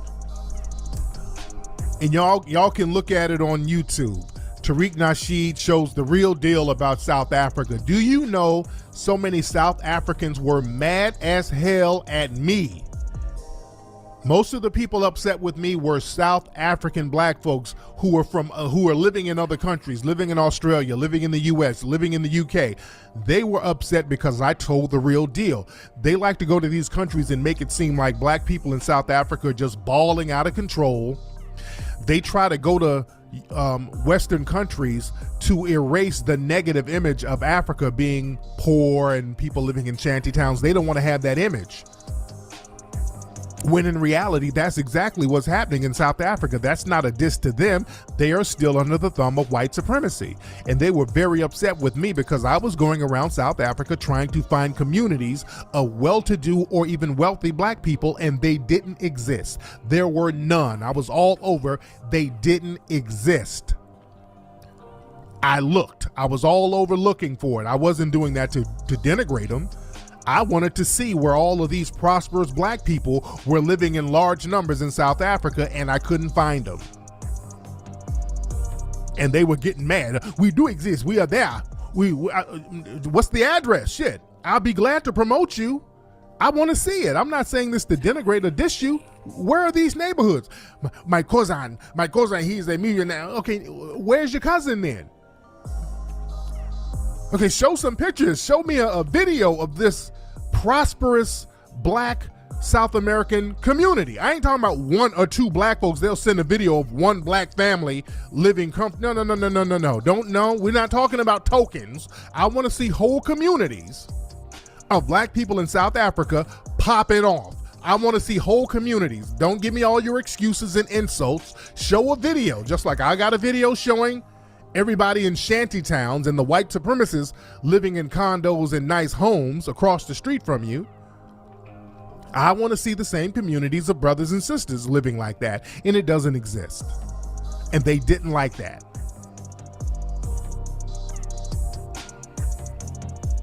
We look at Mandela. No, I ain't talking about Mandela. I ain't talking about him. I'm not talking about some politician. No, communities. You dig? So they don't like that done to their folks. When it's their people, all of a sudden, hey, we got to do something. Now that Trump has shitted on all Africans and people in the Caribbean, now people want to speak up now. And now that the deportation game is popping, now everybody wants to look to us. And you can't be Johnny come lately when it's all about empowering. See, the thing is, a lot of people are opportunists. We got to chill out on the opportunists. And shout out to the South African brothers who put in work at the H&M store. Understand, I've been to South Africa. You do have some revolutionaries out there. Much respect to them. But they got a civil war going on with the revolutionaries and the coons. But understand, just because somebody is black, and also understand this, just because some people start spouting about how they're proud to be black, make sure they're not a slash nigga. Make sure they're not doing the slash nigga routine. Well, I'm black and something else. Well, I'm black and Indian. You watch out for that. That's another trick bag too. When they start doing that slash nigga shit, that's showing you they might be an opportunist, especially when they do black and Latino, just like that real dark-skinned sister on Love and Hip Hop Miami. What's her name? Amanda, what is her name? De Negra something. What's her name, family, in the chat room? The beautiful dark-skinned sister with the afro on Love and Hip Hop. And she goes out of her way to show how Latino she is. I'm a Latina. Amara La Negra, right. Amara the Black. And she was having a conversation with the suspected white supremacist Latino, talking about, well, she's not the typical Latino because she's too black. So she goes out of her way to show that she's black and Latina. It's like, I'm even though I'm dark and I'm proud, I'm a Latina. Se habla español. She's just talking Spanish and all this old shit. So she has this thing where she's trying to come to terms being a dark Latina and trying to let people know how hard it is and the racism there, which we know. I mean, you step in line and welcome to the club. But the thing is with her, even though she's trying to talk about the racism in Latin countries, she's still on that I'm black and Latina. She's being a slash Negro. Even though she understands, and she can't help but to understand the racism that goes on in her country, she still wants to distance herself from black Americans. You understand that? So she goes out of her way and say, I'm black, but I'm black and Latina, meaning I'm not like these Negroes here. So you got to hold your own empanada. Yeah, Cardi B, all of them, Jocelyn, all of them. You watch these slash Negroes. But the thing is, the white supremacists, they know how to elevate certain blacks who will not electrify the minds of the black American masses, because they know we're the sleeping giants. They always have to keep us in check, and they know how to elevate certain black people who they know are not going to identify with the average black American. This is why they elevated Obama. I want y'all to, let's put your thinking caps on. There was a reason why they chose Obama. The key word is chose. Because Obama never, ever identified with black Americans. Look at Obama. Obama's father was what? Kenyan. And his mother was white. Obama never identified with black Americans. That's why they elevated him. That's why they elevated Obama. That's why Obama didn't do shit for black Americans. That's why they put him in power, because they knew there would be no real emotional connection to what was happening to black Americans. If you got a black American in power and they saw, and I'm talking about not a coon. I'm not talking, because you got to raise a coon too. They have to raise coons from a young age. But they got Obama. They know how to make these Manchurian candidates. They know how to engineer the minds of certain black folks. And they knew that Obama wasn't going to identify with the plight of black Americans, because all his life he's been told that he's different. He's not really one of them. That's why he called black folks thugs, and he never did shit to help black people specifically. And we never caught on to that. We think just because he looks like us and he has a black ass wife that he's somehow down. Obama never gave a fuck about us.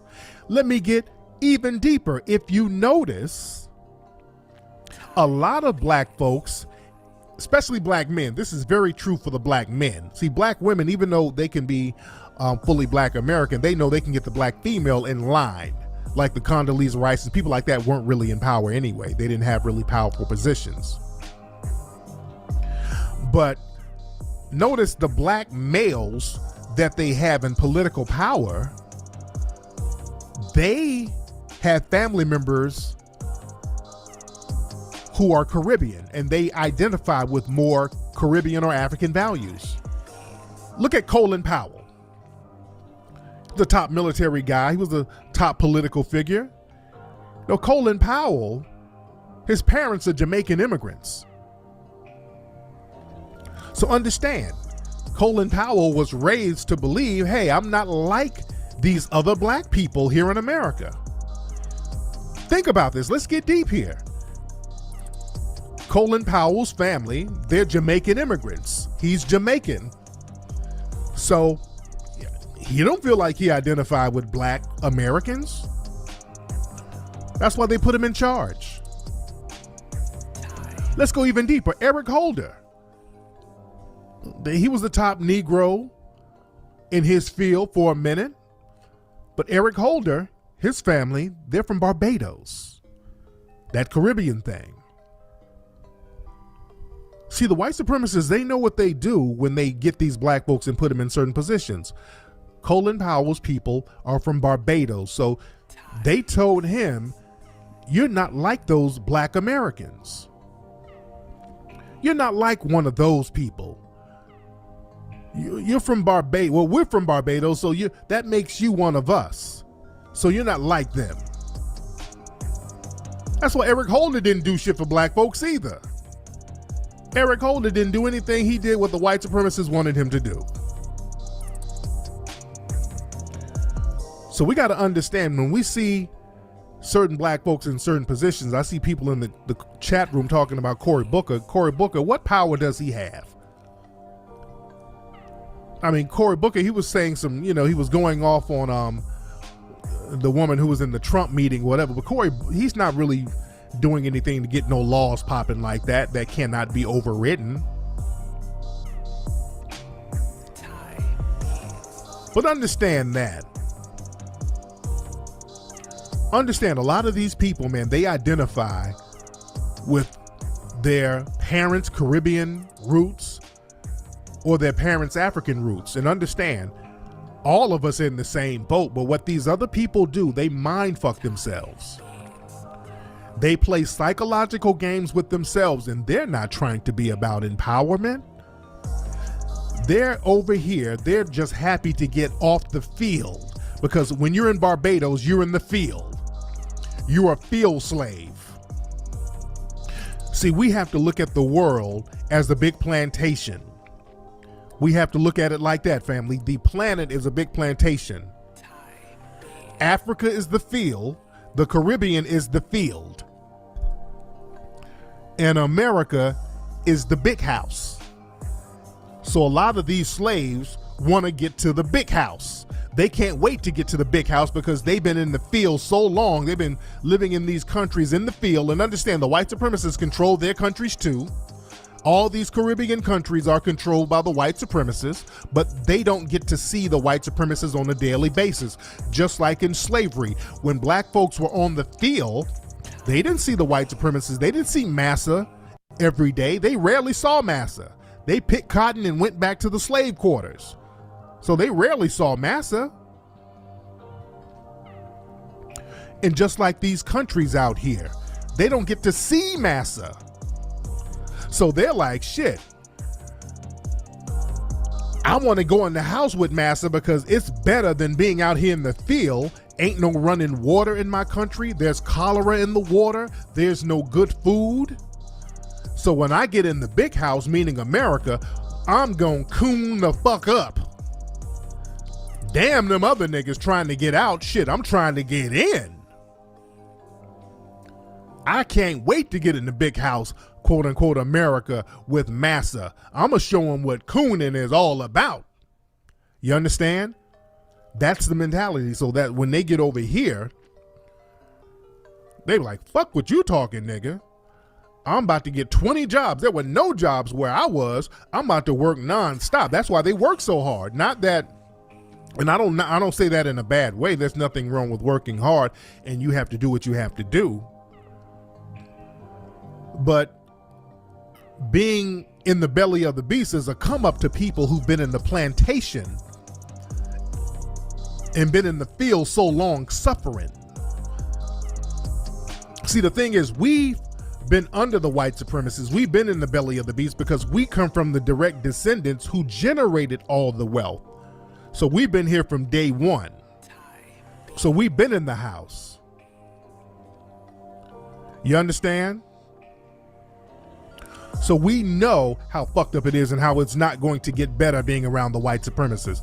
We know how they sabotage everything. We know all their little dirty tricks and secrets. We know. And all these other groups think, okay, I'm going to send some money back to my uncle in Barbados. I'm going to send some money back to my cousin in Cuba. And my family's going to be straight. And they always shit on you at the end of the day. We have to collectively understand that we're in the same boat. We're all on the same plantation. We all have to empower ourselves. But it's going to be us, Black Americans, in the forefront because we're the only people who fully understand that. And not all of us fully understand that. We still got coons in denial over here. But we're the only ones who have people in our society who fully understand that. So understand, we got to be in the forefront of that. But anyway, man, that's something to think about for the family. That's been today's episode of Tariq Radio. Ladies and gentlemen, glad to have y'all tuning in. Well, it's been a long show, man. It's like, shit, it's been an hour and 10 minutes. I've been talking a long time tonight, man. Anyway, man, y'all go to 1804movie.com right now, family. Get the movie 1804, The Hidden History of Haiti. Very good movie if you have not seen it. Go to hiddencolorsfilm.com to get Hidden Colors 1, 2, 3, and 4. Now, later on this week, we're going to post up a Kickstarter for the new reality show, Ism Radio. We're going to get this thing popping independently. We're going to do it on our own. We're going to get people involved. One of the things we're going to do when we do the reality show, we're going to travel and show Black businesses around the country. Because, you know, they got shows like Anthony Bourdain, and which is good. I like Anthony Bourdain's show. He goes all around the world showing different culinary spots. That's cool. So we need to do something like that when it comes to Black American businesses, because we don't have anything like that showing shit that we have popping. We have to start letting people know who's where and where's what. We got to start letting folks know that. So I think that's going to be a real fun thing. And just to get the whole community involved, man, I think that's going to be a real fun thing. You dig? Anyway, y'all, that's been today's show, man. Y'all follow me on Instagram at Tariq Elite. Oh, yeah, follow Herpy Hotep, the Woke Walrus, on Instagram. Y'all need to follow that account. Real funny stuff. Herpy Hotep is HERPI Hotep on Instagram. Real funny stuff, family. And I am out. I'll holler at you guys possibly Sunday. I'll see. I'm going to be traveling, so I'm not sure if I'm going to be doing the show live on Sunday, but we'll see. I'll see where I am in the world. I'll be traveling, but I'll let you guys know. All right, man. Y'all have a good night, family. Phobic. Black men is transphobic if you don't want to have sex with a damn man. And they're trying to convince you it's a woman because I'm white and I say so. They can get the fuck on with that bullshit. They can get on with that bullshit. Another thing they're trying to do is sound like they're trying to get some laws passed to get them legally recognized as women, so they can go out and sneak up on niggas and deceive them and coerce them into a sexual situation, which is rape. When these transsexuals go out here having sex with people and not telling them that they're really men, that's rape. Call it for what it is. That is rape. If you coerce somebody into a sexual situation, that is rape. And these trannies are raping black men. They're trying to rape black men. And also what they're trying to do, you notice they always talk about, well, black transsexuals suffer from violence within the black community. See, there's bigotry on all ends. The thing is, you have a lot of trannies who go out here and have sex with dudes, and then the dudes, or try to have sex with them, and the dude finds out that it's a damn man, and the dude start, catch a fair one with him. Like, hey, what the fuck you doing? That's what it is. It ain't like people are just targeting trannies. Nobody cares. But if you get somebody in the bedroom and they think you're a woman, and then you pull a damn dick out on them, there's going to be some scrapping. That's what that's about. That's dangerous. You don't do no shit like that. That's where the so-called violence come from. You're trying to rape people. That's rape. That is rape. If somebody meets you, if you're transsexual and somebody meets you and you take them home and then you pull your damn dick out on them, that's rape. You're trying to rape a person. That's fucking rape. That's rape, rape, rape. You're trying to rape somebody. That is rape. You're coercing somebody into a sexual situation they don't want to be in.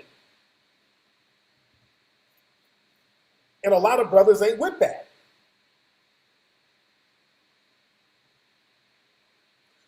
See, this is why they gotta try to push the tranny thing, because see, they tried to push that download thing to try to make it a thing, that whole download movement, to try to make it seem like, okay, having sex with a dude ain't that bad, it ain't really gay, you just down low. But that didn't work, because you had a lot of bisexual dudes out there. You had a lot of bisexual dudes who'd be fucking a dude and then go back to women. So that didn't do anything to kind of stop the population thing going. So they're like, okay, we need another trick. Let's just get straight up trannies, so they can have the best of both worlds, and just say that the trannies are women so they don't feel gay, and they're not able to procreate with the trannies, and then problem solved. And let's give them some white trannies. Let's just not make it a black thing. We'll give them some white trannies so they can have their white women and be happy. You dig? You're in the Philippines, that's what's up. Yeah, we got to make the children aware, because the thing is, if you get young people who are not aware of the agenda, they'll go for a lot of shit. See, that's how children get molested. Todd Bridges, the actor from the show Different Strokes, he got molested as a kid. And he talked about the dude who did it. The dude who did it was telling Todd, hey, man, it's just like being with a woman. Come on, man. I was like, no, I feel weird. No. It's just like being with a woman. You dig? That's how they get little boys. That's how they get them, with that it's just like being with a woman shit. And then, you grow up on the pipe because you all fucked up and confused. Somebody to force you in a situation you don't want to be in.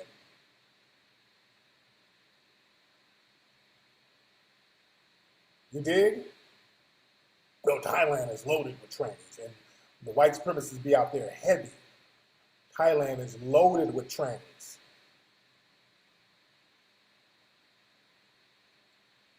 Yeah, it ain't like being with a woman. No, the hell it ain't.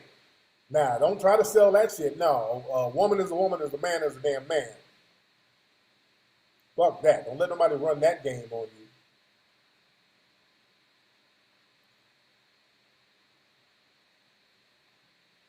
Man.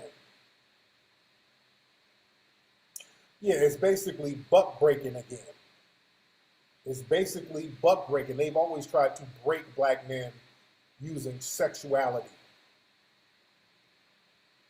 The Philippines, I believe the Philippines has a lot of trainers. I believe that.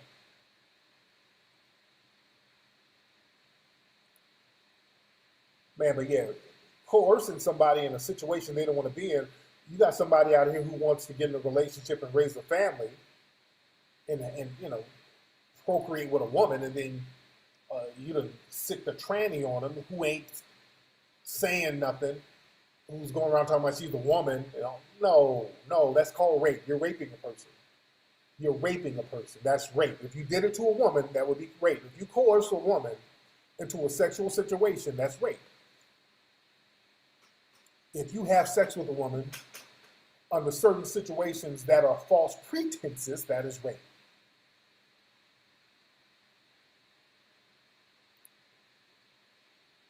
You dig?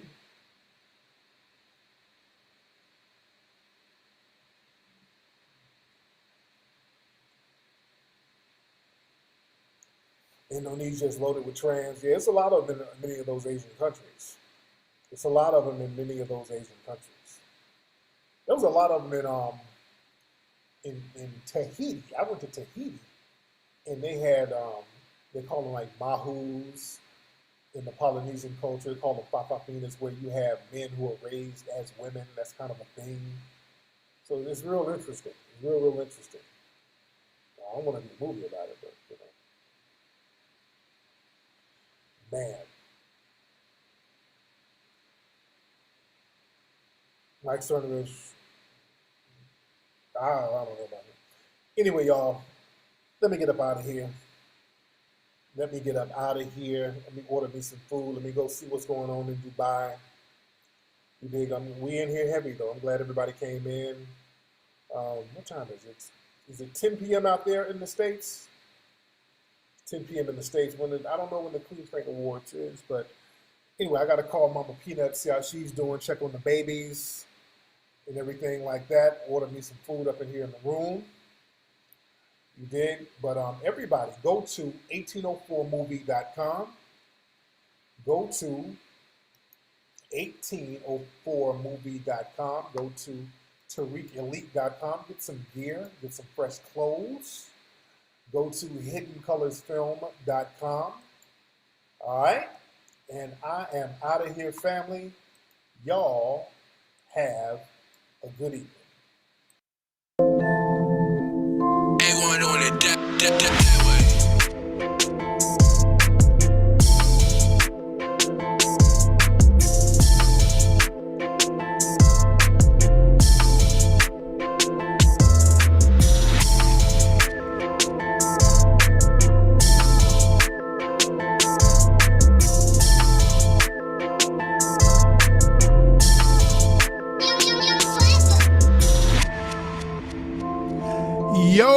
Yo, what's going on, family? Welcome to another episode of Tariq Radio. I am your gracious host. My name is Tariq Nasheed. Glad to have y'all tuning in. We're on time this week. No late week show this week. We are on time, ladies and gentlemen. So what we're going to do before we get into the good game on today's show, we're going to take a quick commercial break. And don't you move a muscle, because the commercial break will be quick. So let everybody know that Tariq Radio is live right now. Don't move a muscle. We'll be right back. Yo, you still ain't getting women? Really? Come on, son. You need to go to badboymembership.com and step up your game. What's up, y'all? It's your boy, Mr. Locario, the bad boy of the dating game, and I'm telling you that if you really want to attract beautiful women, you need to go to badboymembership.com. This is where you get 45 through 90-minute step-by-step dating advice tutorials every month. Just sign up, follow the advice, and you'll get the women you want. Go to badboymembership.com. That's badboymembership.com. What up, everybody? It's your boy, Crispy, everybody. And I got a brand new video game app out right now, everybody. It's called Crispy's Biscuits, everybody. And you can get the Crispy's Biscuits app right now on the iPhone Apple Store, everybody. And you can also get it on the Google Play Store, everybody. As a matter of fact, everybody, it was the #1 game on Google Play all last week, everybody. The game is so exciting, everybody. There's 10 levels you can help me get through, everybody. Where I'm dodging bottles of lotion, everybody. I'm dodging hair clippers, everybody. And I'm dodging taco meat, everybody. So get the Crispy's Biscuits game right now, everybody, at crispysbiscuits.com, everybody. Now I'm about to do my coon laugh, everybody.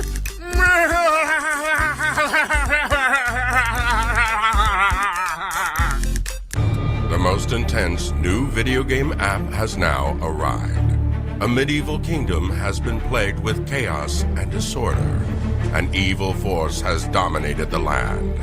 And now it is up to the bravest knights to fight back the demonic forces and bring justice to the kingdom of the Moors. Play the newest, most exciting battle fight game app ever, Moorish Kingdom. Available at moorishkingdom.com. You're now tuning into the king of game, Tariq Elite, on Tariq Elite Radio. We are back. I told y'all we're going to be quick. We're back right here on Tariq Radio. Glad to have everybody tuning in. Also, today's show is brought to you by my dude, Mr. Grimes. He's a poet, warrior, and a spoken word artist from the shadows of London. He has poetry with a superhero and science fiction vibe. You can check out his album. It's called Rogue Against Automation. You can get that on iTunes, and you can get it on CD Baby. So everybody go support our London brother, Mr. Grimes, ladies and gentlemen. But we're here, ready to chop up game. I'm glad everybody's tuning in. A lot of stuff we're going to cover today. I can't wait for Jay Prince's book. My man Jay Prince, his book comes out, I think Friday. So I can't wait to read that. My man of Rap-A-Lot Records. A lot of stuff is happening. I think the new Jurassic Park is coming out Friday. Have you guys seen the new Superfly movie? I saw the new Superfly movie the other day. I think I saw it on Monday. Me, Peanut, and my daughter went Monday. And I thought the movie was going to be corny because when I first saw the trailer, I thought this was going to be like Belly Part 2 or some shit. I thought it was going to be corny, but actually, the new Superfly was actually pretty good. The new Superfly was actually pretty good. It was a pretty good movie, well acted, beautifully shot. The Director X shot it, so you know it has that music video vibe. But it was a good film. It was a good film, so you guys, you should check it out. Shout out to Atlanta. I actually enjoyed the movie.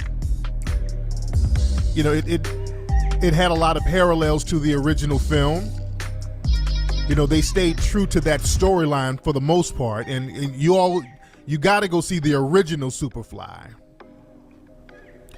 You always should go see the classic, but it stayed pretty true to that. It stayed true to that to the point where one of the characters in the new Superfly, they had a dude named Big Bank Black. Now, Big Bank Black, he's a real dude from Atlanta. When I saw it, I'm like, damn, this motherfucker ain't acting. This is a real street nigga they got up in there.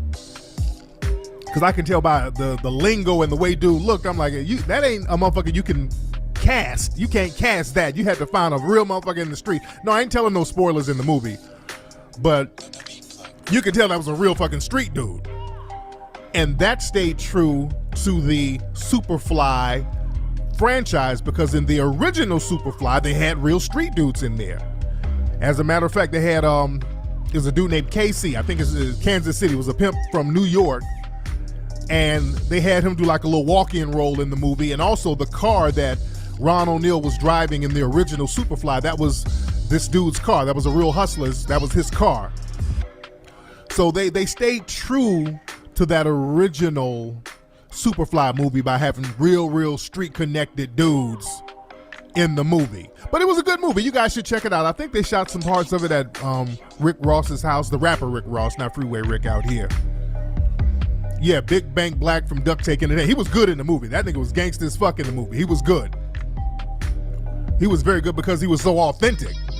His character was real thorough. But go check the movie out.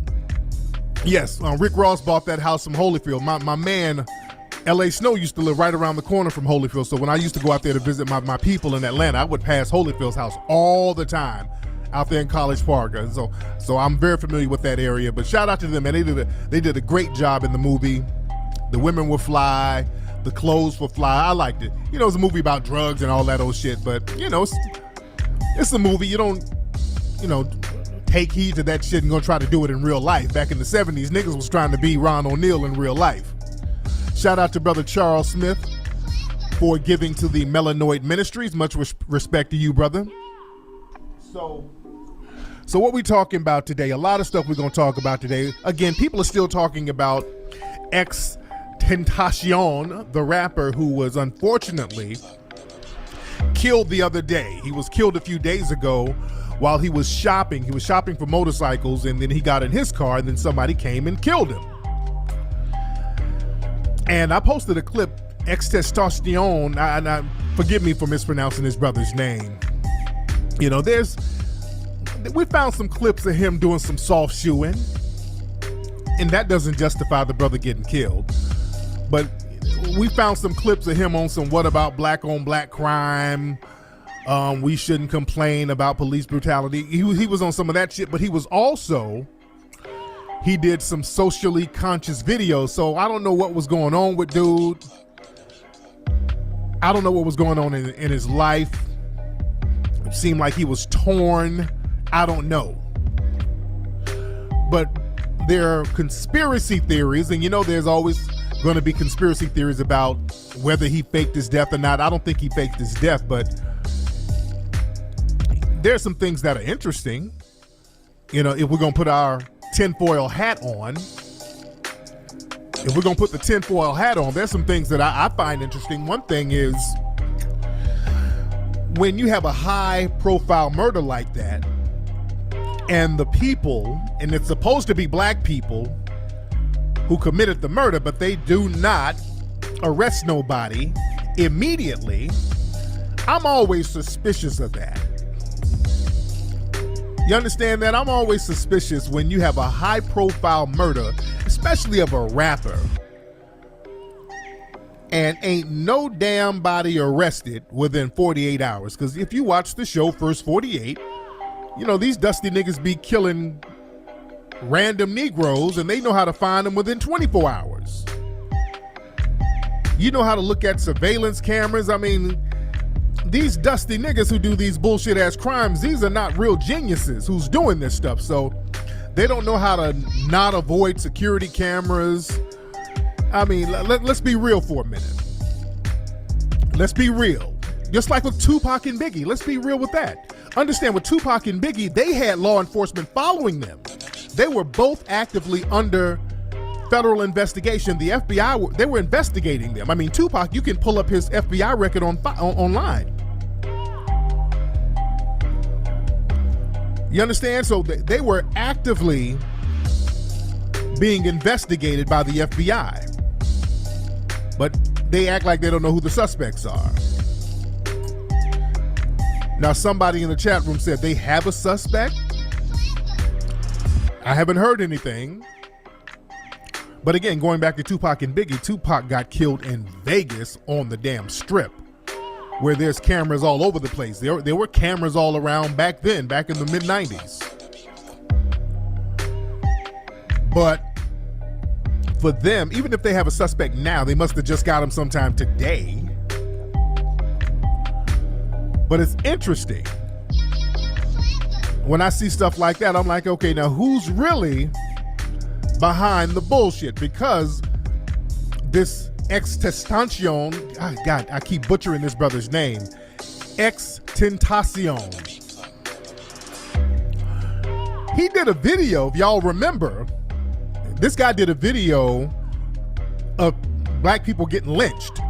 If y'all don't remember, he was rapping while he was being lynched, and then in the video, and this rubbed a few people the wrong way, there was a black child and a white child. So he got a white kid, a little white boy, and put a rope around the little white boy's neck and hung the little white boy. And the white supremacists were real pissed off about that. They were real pissed off about that. They don't like to show any types of white deaths. That's a no-no. You don't show any kind of white death, white pain, or anything. So there was a little white kid lynched in his video. They didn't like that at all.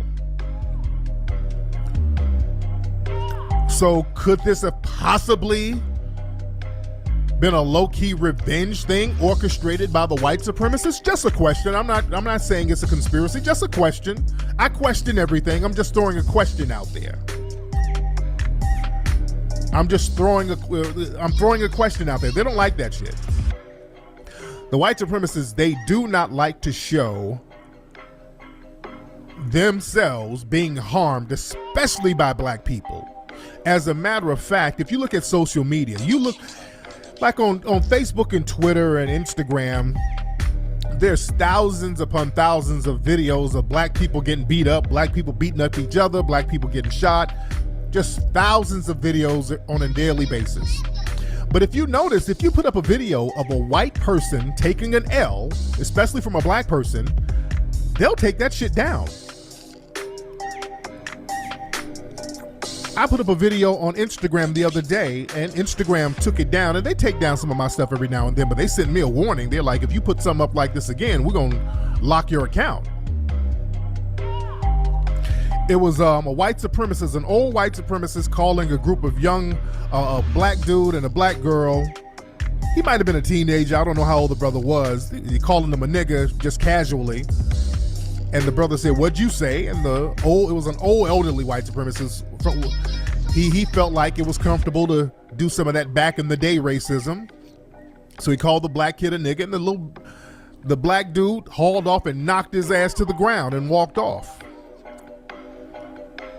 Now, videos like that showing black folks fighting the white supremacists back, those are immediately taken down.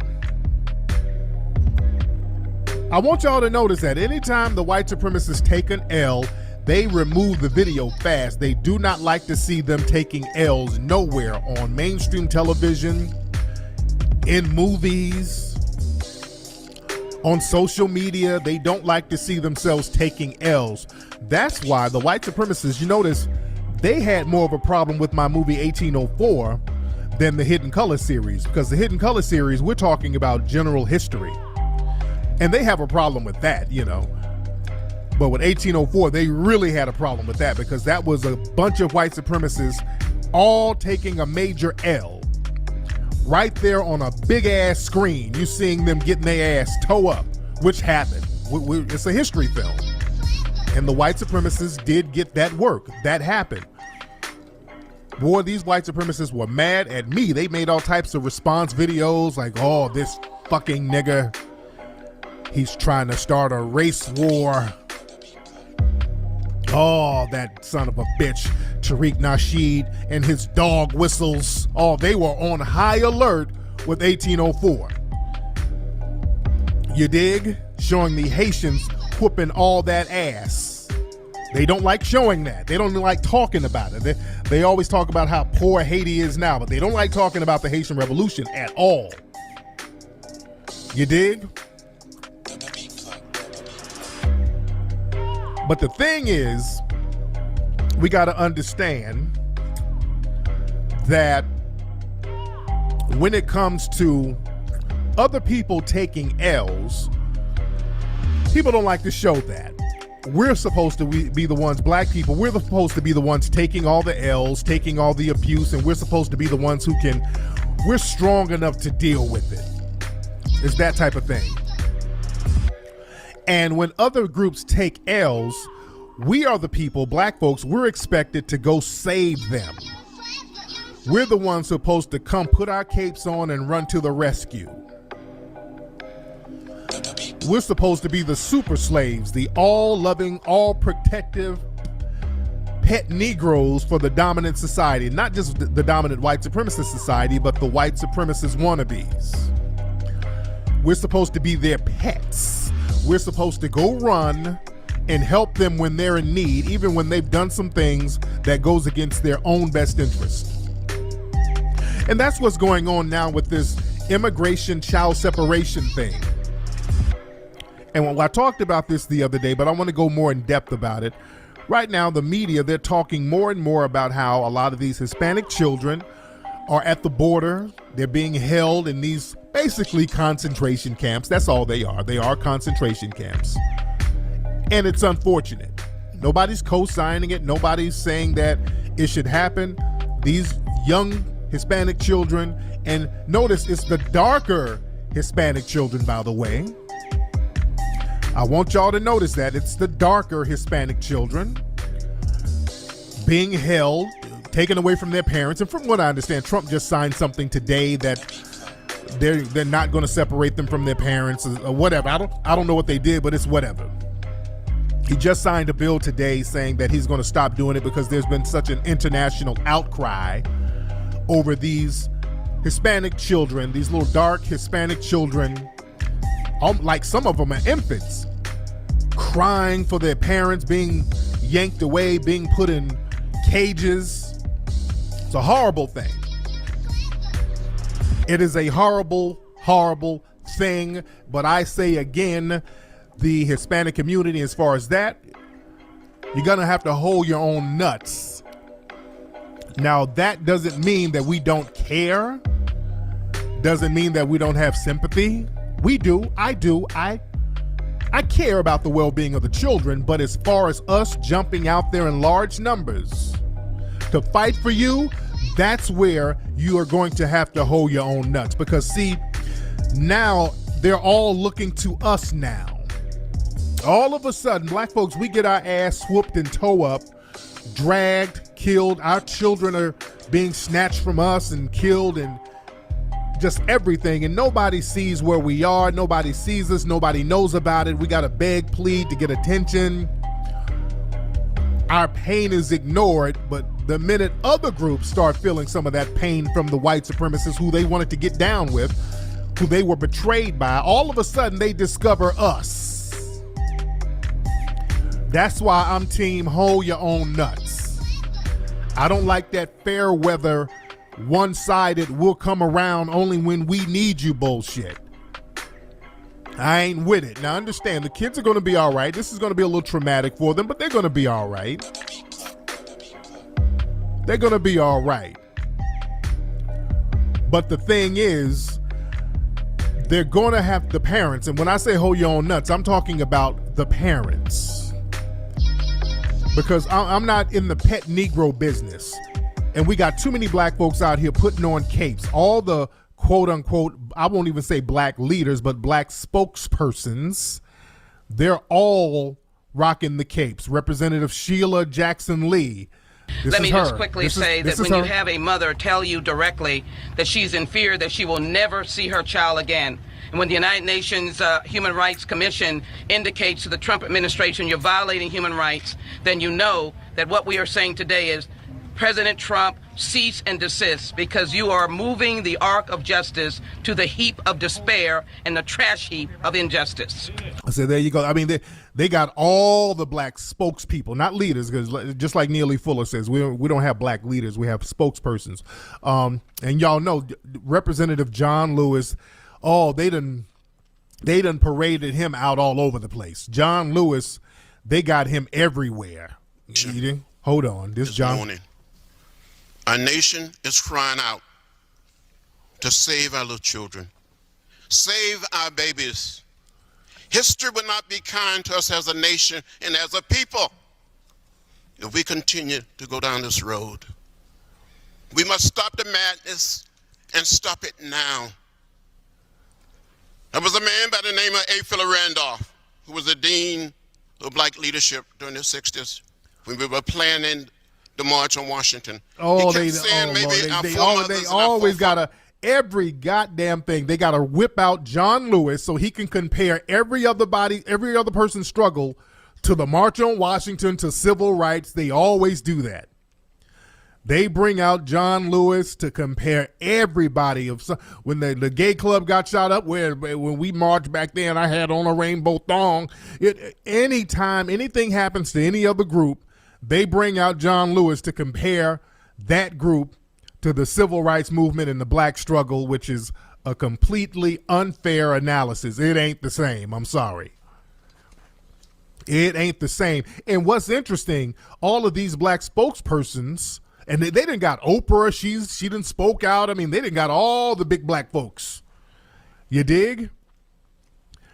You notice none of these people say none of this shit for black kids getting fucked up out here. These people don't do all these speeches for black kids and black people getting shot in the back.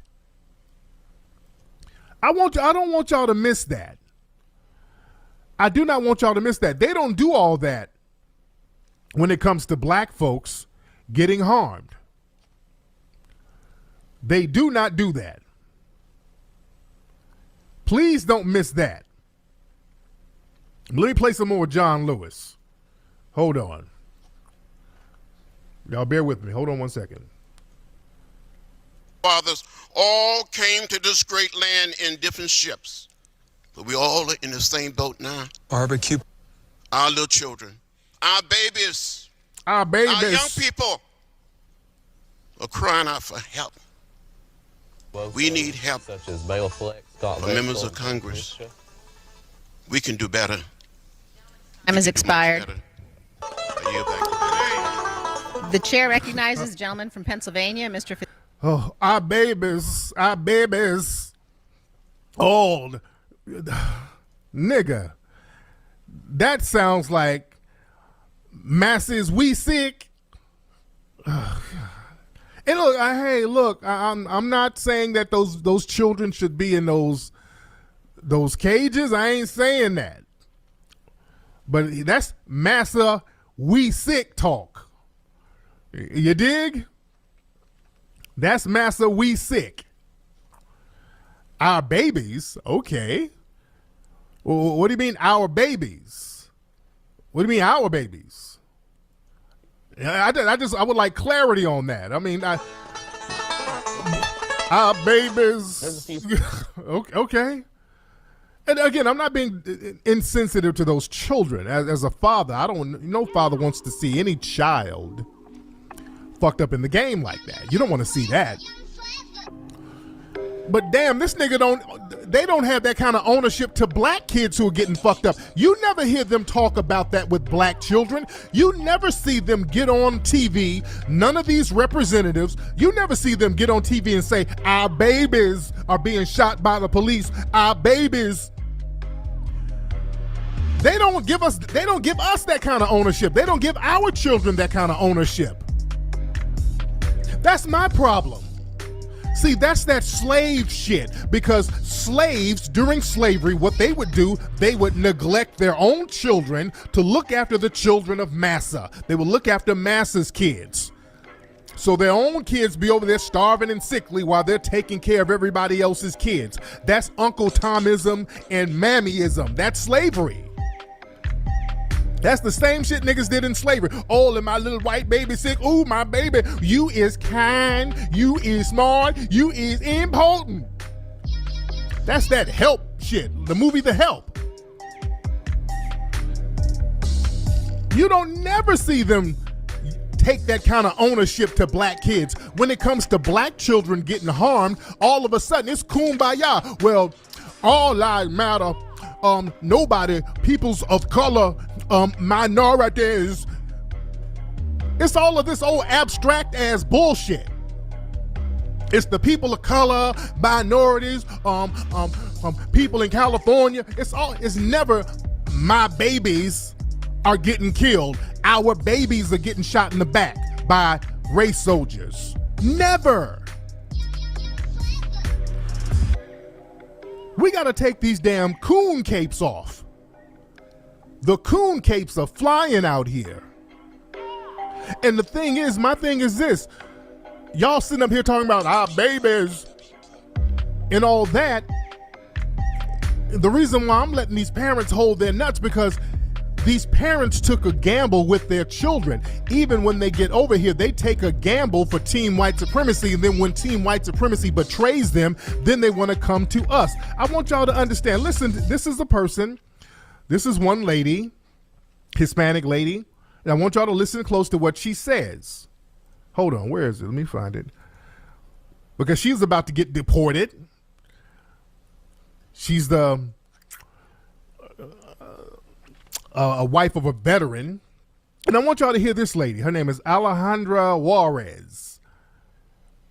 And she's the spouse of a Marine veteran. And they said she's about to report to immigration for deportation. All right? I think she's down in Florida. But listen to her. Duron, 1998, 20 years ago, I came here illegally. I re-entered, and I'm still here. But I'm asking the government to look at my record and to look what I've been my mistake doesn't describe the person I am today. This has been so hard on us because my husband voted for Donald Trump, and Did you catch that? Did y'all catch that? My husband voted for Donald Trump. Her husband voted for Donald Trump. She came over illegally, but she's been here for 20 years. Her husband voted for Donald Trump. And y'all notice a lot of these people, right when Trump got elected, they started, with the ICE and the immigration and all these people rounding folks up. And a lot of those people were, well, I voted for Trump. For Donald Trump. Hold on. Because my husband voted for Donald Trump. And we feel betrayed. Oh. Donald Trump says that he loves the military. If you watch the news, every time that he can, he says, I love our military. We have a great military. So by this administration deporting me, what message they sending to the military? That they don't care about their families? Like, you serve this country, you might have get killed, but by the way, I don't care about your spouse or your husband, if you know. So, well, you should have thought of, I ain't trying to hear all that. Oh, I'm not trying to hear all that because y'all know what Trump was about. You knew he was team white supremacy. You wanted to get some of your little white supremacist goodies. You thought you were going to be the honorary white supremacist because y'all been shitting on the black folks or the dark people in your own country. So you were going to come over here and do the same thing, and it backfired. I'm betrayed. Black people, we in this together. Oh no, now we all in this together. No, thank you. No, thank you. No, thank you. And I've said this before. I'm tired of African people, of black people, constantly saving so-called Hispanics and Latinos who are trying to be team white supremacy. Now, I ain't talking, there's a few of them out there who's anti-white supremacy, but unfortunately, too many of them are team white supremacy. I'm tired. Black people are tired. Do y'all and I've talked about this before. Historically, black people, we keep saving them. We've always been the buffer between the indigenous people of this land and the Spanish. When the Spanish first came over here, Christopher Columbus and all those people, they had all types of Moors with them. When they started to hit the American soil, the Spanish brought over a black dude named Estevanico the Moor. He was a black dude, and he was the buffer between the Spanish and the indigenous people. So he would save the Spanish from being killed by the indigenous people. So we've always been a buffer. We've always been there in the middle, saving people. And let's go back down there to Mexico. I talked about this before. You had a black man named Gaspar Yanger who helped beat the damn Spanish off the so-called Latino Hispanic people down there in Mexico. When they were getting their ass whooped, it's always the African people coming through whooping ass all through South America. Even in Brazil, you had a brother from Angola named Zumbi who got the Portuguese off the people's ass down there. That's where capoeira came from. That brother was using some of that OG capoeira and beating the fuck out of the Portuguese, and that brother ran up into the maroon communities. We've always, as African people, saved the Latinos and Hispanics from the white supremacists. We've been doing this shit for 500 fucking years. Even Vicente Guerrero, one of the first presidents of Mexico, was a black dude. He had to go get them out of there and stop slavery in Mexico. It was the brother who had to do that. Historically, we keep saving them from the white supremacists. Obama's ass. All the way to Obama. Obama was saving you. Obama was throwing you a bone, giving you safe places, coming up with the Dreamer program, saving you. God damn, I'm like Tyrese. What more do you want from me? Black folks keep goddamn saving you from these damn white supremacists, and you still team white supremacy, and you still line yourself up with them, and every time they smack you in your goddamn neck, you turn around, well, we're all in this together, we're black and brown. Now you brown again. God damn. We can't save you no more.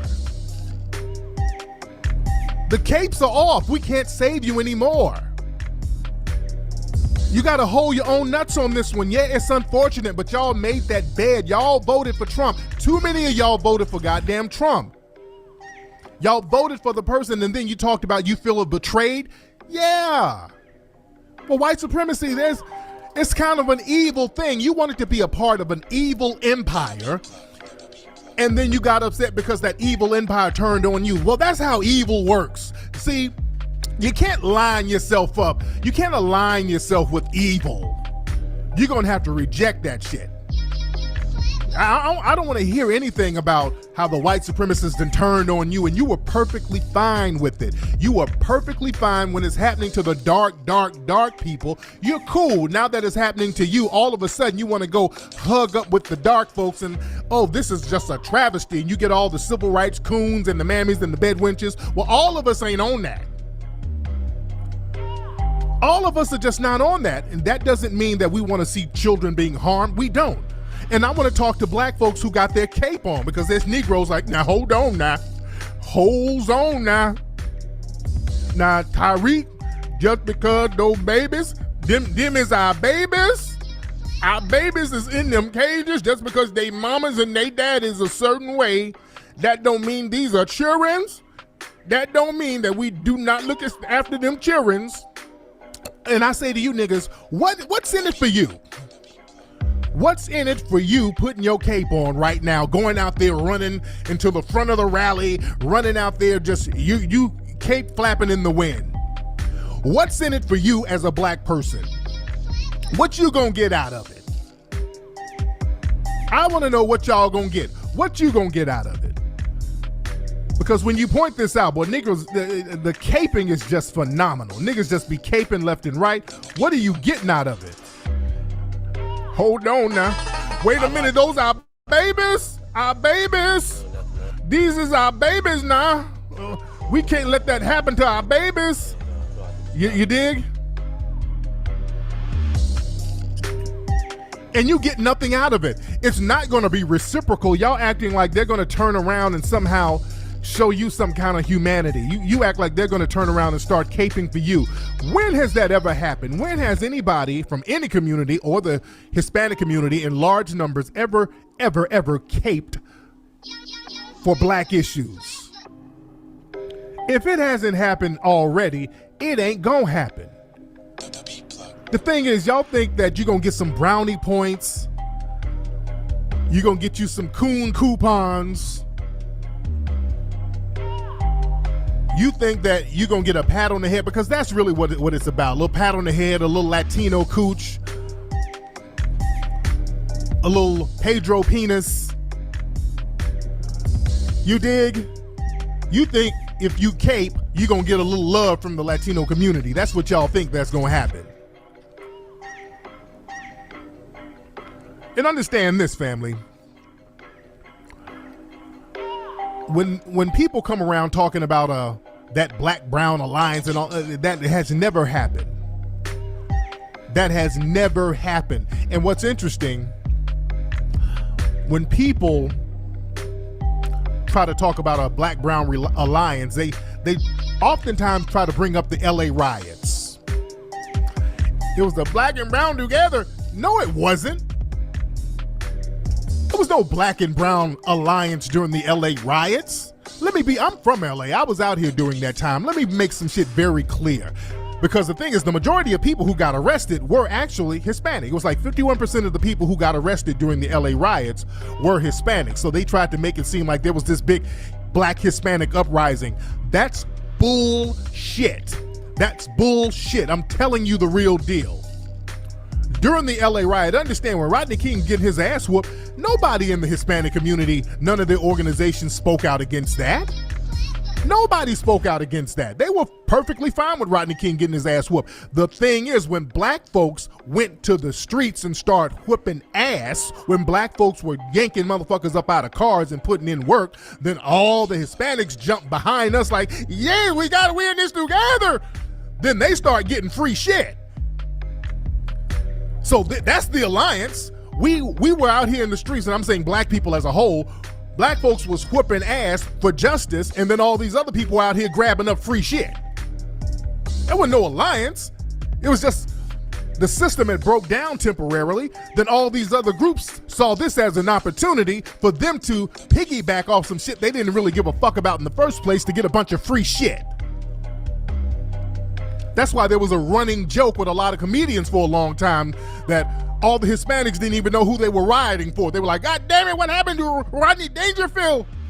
They didn't know who they were rioting for. So there was never no black-brown alliance. They didn't give a fuck about no Rodney King before or after. It was, okay, society broke down, black folks out here whooping ass. Shit, I need a flat screen. Go get it, I need a sofa bed.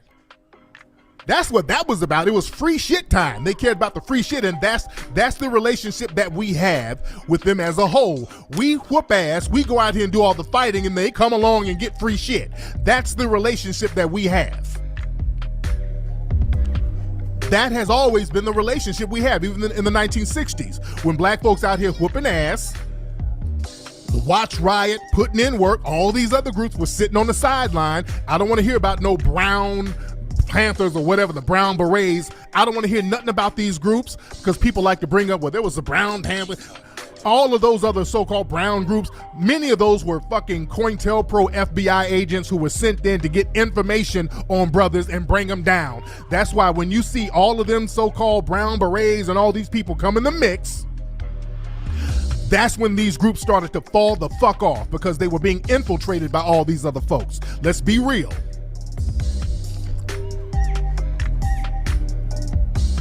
Ain't no black-brown alliance, never was. On a large level. Now, we have individual friends. Hell, I got a lot of individual Hispanic friends that I'm hella cool with. But on a large social level, no, there's no coalition, never was. Even on the street level, no. The Mexican Mafia, they aligned themselves in the prisons with the Aryan Nation. As a matter of fact, in the 70s and 80s, the Mexican Mafia, they were working with the Aryan Nation to take out hits on Bloods and Crips and shit. For drug territory and all this stuff. Now let's just be real. I'm tired. I'm tired of fighting for everybody else.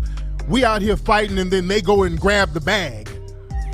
We got to do all the work. We got to take the bumps and the fucking bruises. We got to get our heads bashed in. We got to put our reputations on the line. We got to put our resources and our audiences out there in the forefront. And then they come along and grab the bag. And then all of a sudden, we're in this together, my brother. I saw another video of John Lewis. He had a Mexican boy all hugged up on him.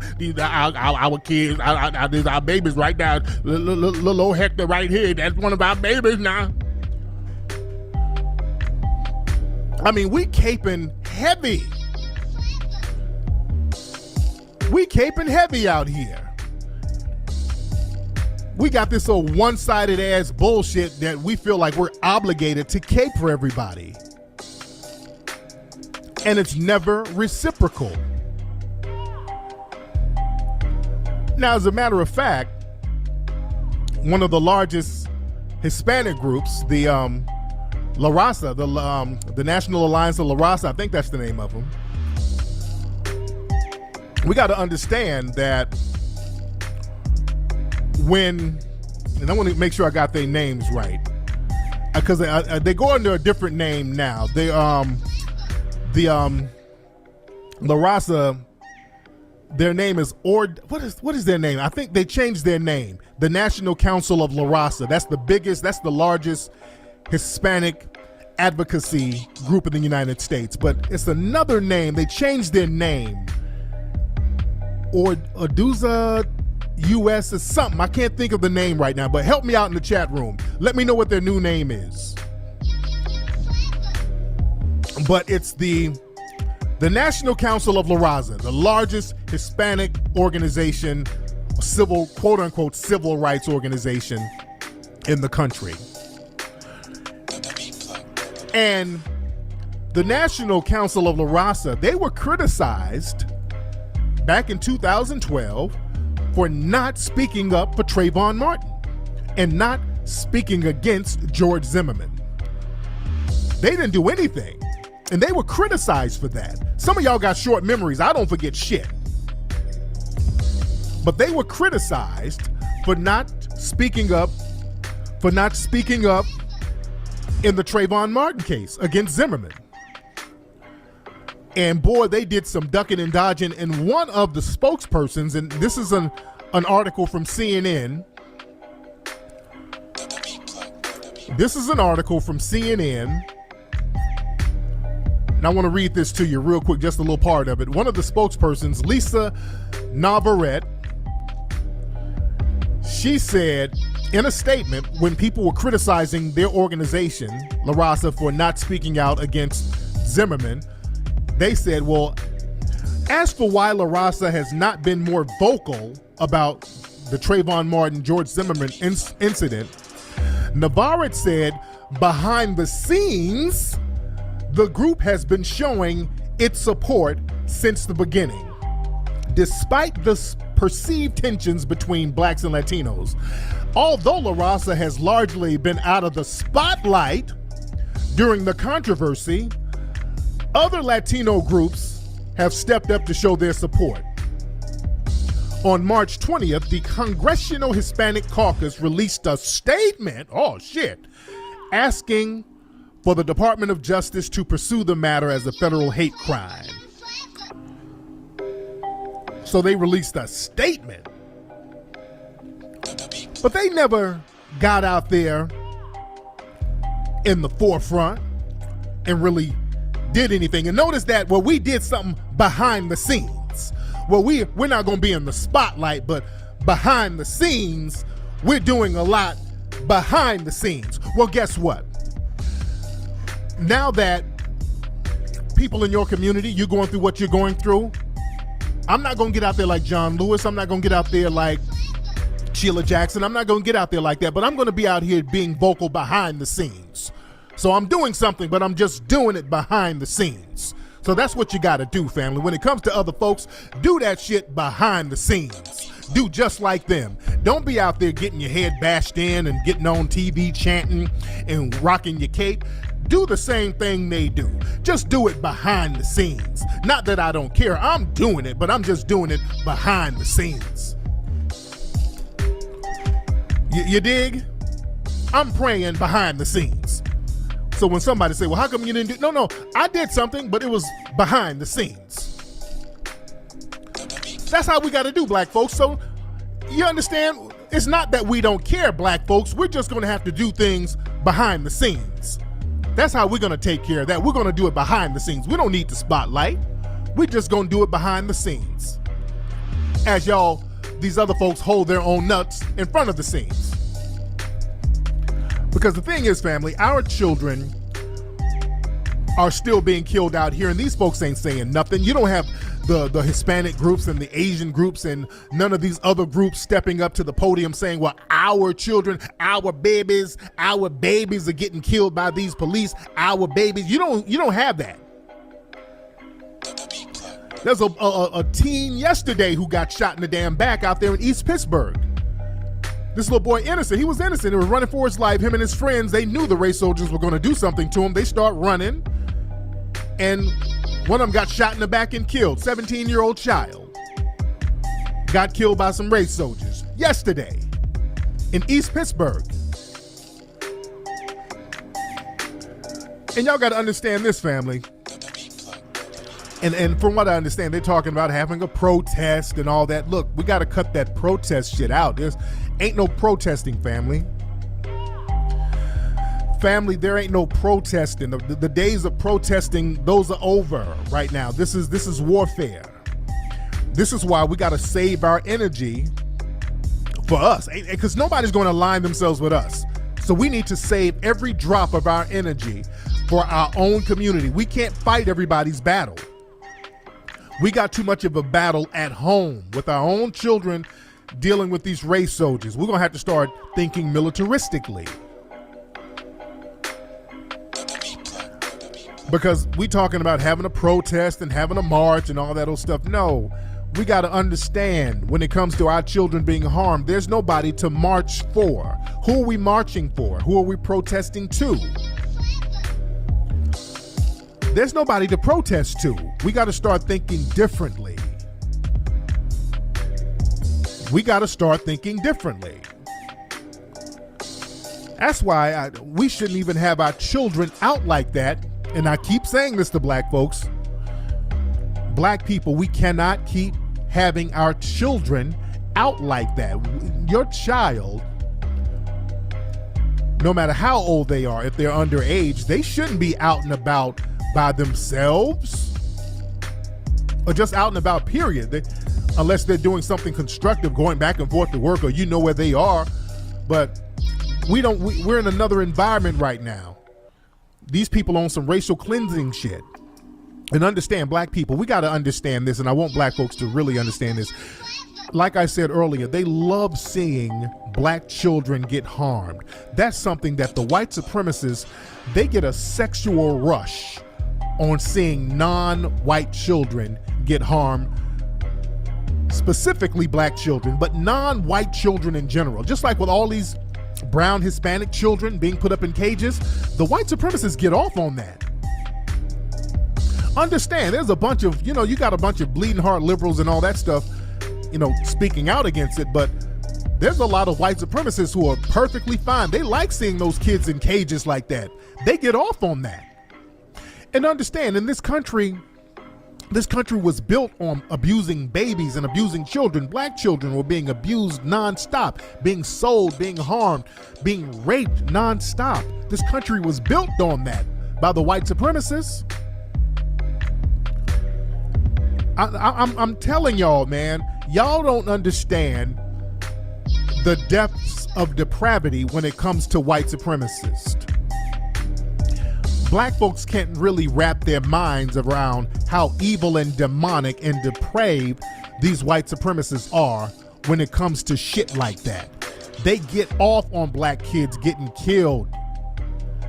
That image of Trayvon Martin dead, that circulated. Oh, the white supremacists were celebrating that. They love black children getting harmed, black kids getting beat up, and they like to see other black folks do. That's why they love World Star. They like to see black young people beating the shit out of each other. They like that. World Star is something that's populated by them. That's something that they go to every day. They love that shit. But even back in the day, they would feed black children to alligators and make jokes about that. That was funny to them, seeing black babies get eaten up by alligators down in Florida. Black folks really you can't really wrap your mind around how fucked up the white supremacists are. That's why because I study white supremacy on a daily basis, and this is why they don't want you studying white supremacy, because you'll start seeing how fucked up they are and how there's just no morality with the white supremacists.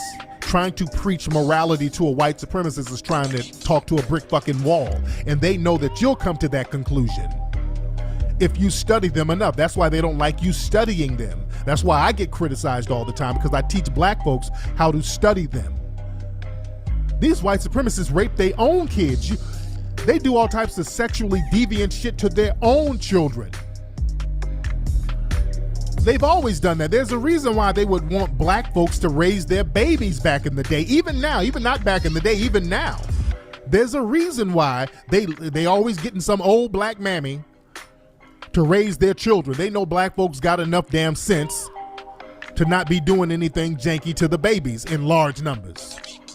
They don't even let their own watch their children like that. You understand? They know how sick they are. Black folks don't. Y'all still out here caping for Zaddy. You think you're gonna cape for Zaddy and everything is gonna be all hunky-dory, and you see in the news recently so many of these white zaddies killing these sisters and killing their kids. Have y'all seen that lately? There's been an uptick in that. Y'all getting with Zaddy and he's killing you and the kids. There was a white supremacist down there in Texas this week who just got caught for, he killed I think she was a white lady who was dating this black dude. She had a baby by a black dude, and he killed the lady, the black dude, and their child. The kid was 5 years old. He killed him and burned him up. This happened this week down there in Texas. They ain't taking no prisoners when it comes to kids. But you getting shot, black kids getting shot in the back and slaughtered on film, because they'll show that all day. Those are free snuff films for these white supremacists. And understand, the white supremacists, they pay big money for snuff films. Are you guys familiar with snuff films? Snuff films are films that these sick, demented white supremacists make where they rape people and kill them on film. There's a whole market for that. For years, they tried to pretend that snuff films were a myth. Those shits are not a myth. They've been doing this shit for the longest. They used to sell them on the underground market. Now they sell them on the dark web. But I want y'all to understand, these white supremacists make money. They actually make films of them raping and killing people and put them on the dark web. There's a guy, a white supremacist, who was just arrested recently. His name was Peter Scully.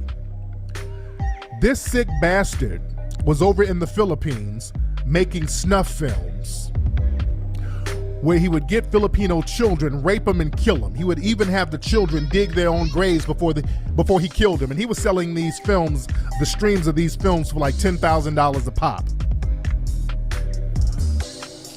But this white supremacist from Australia named Peter Scully, he's doing life in prison in the Philippines now.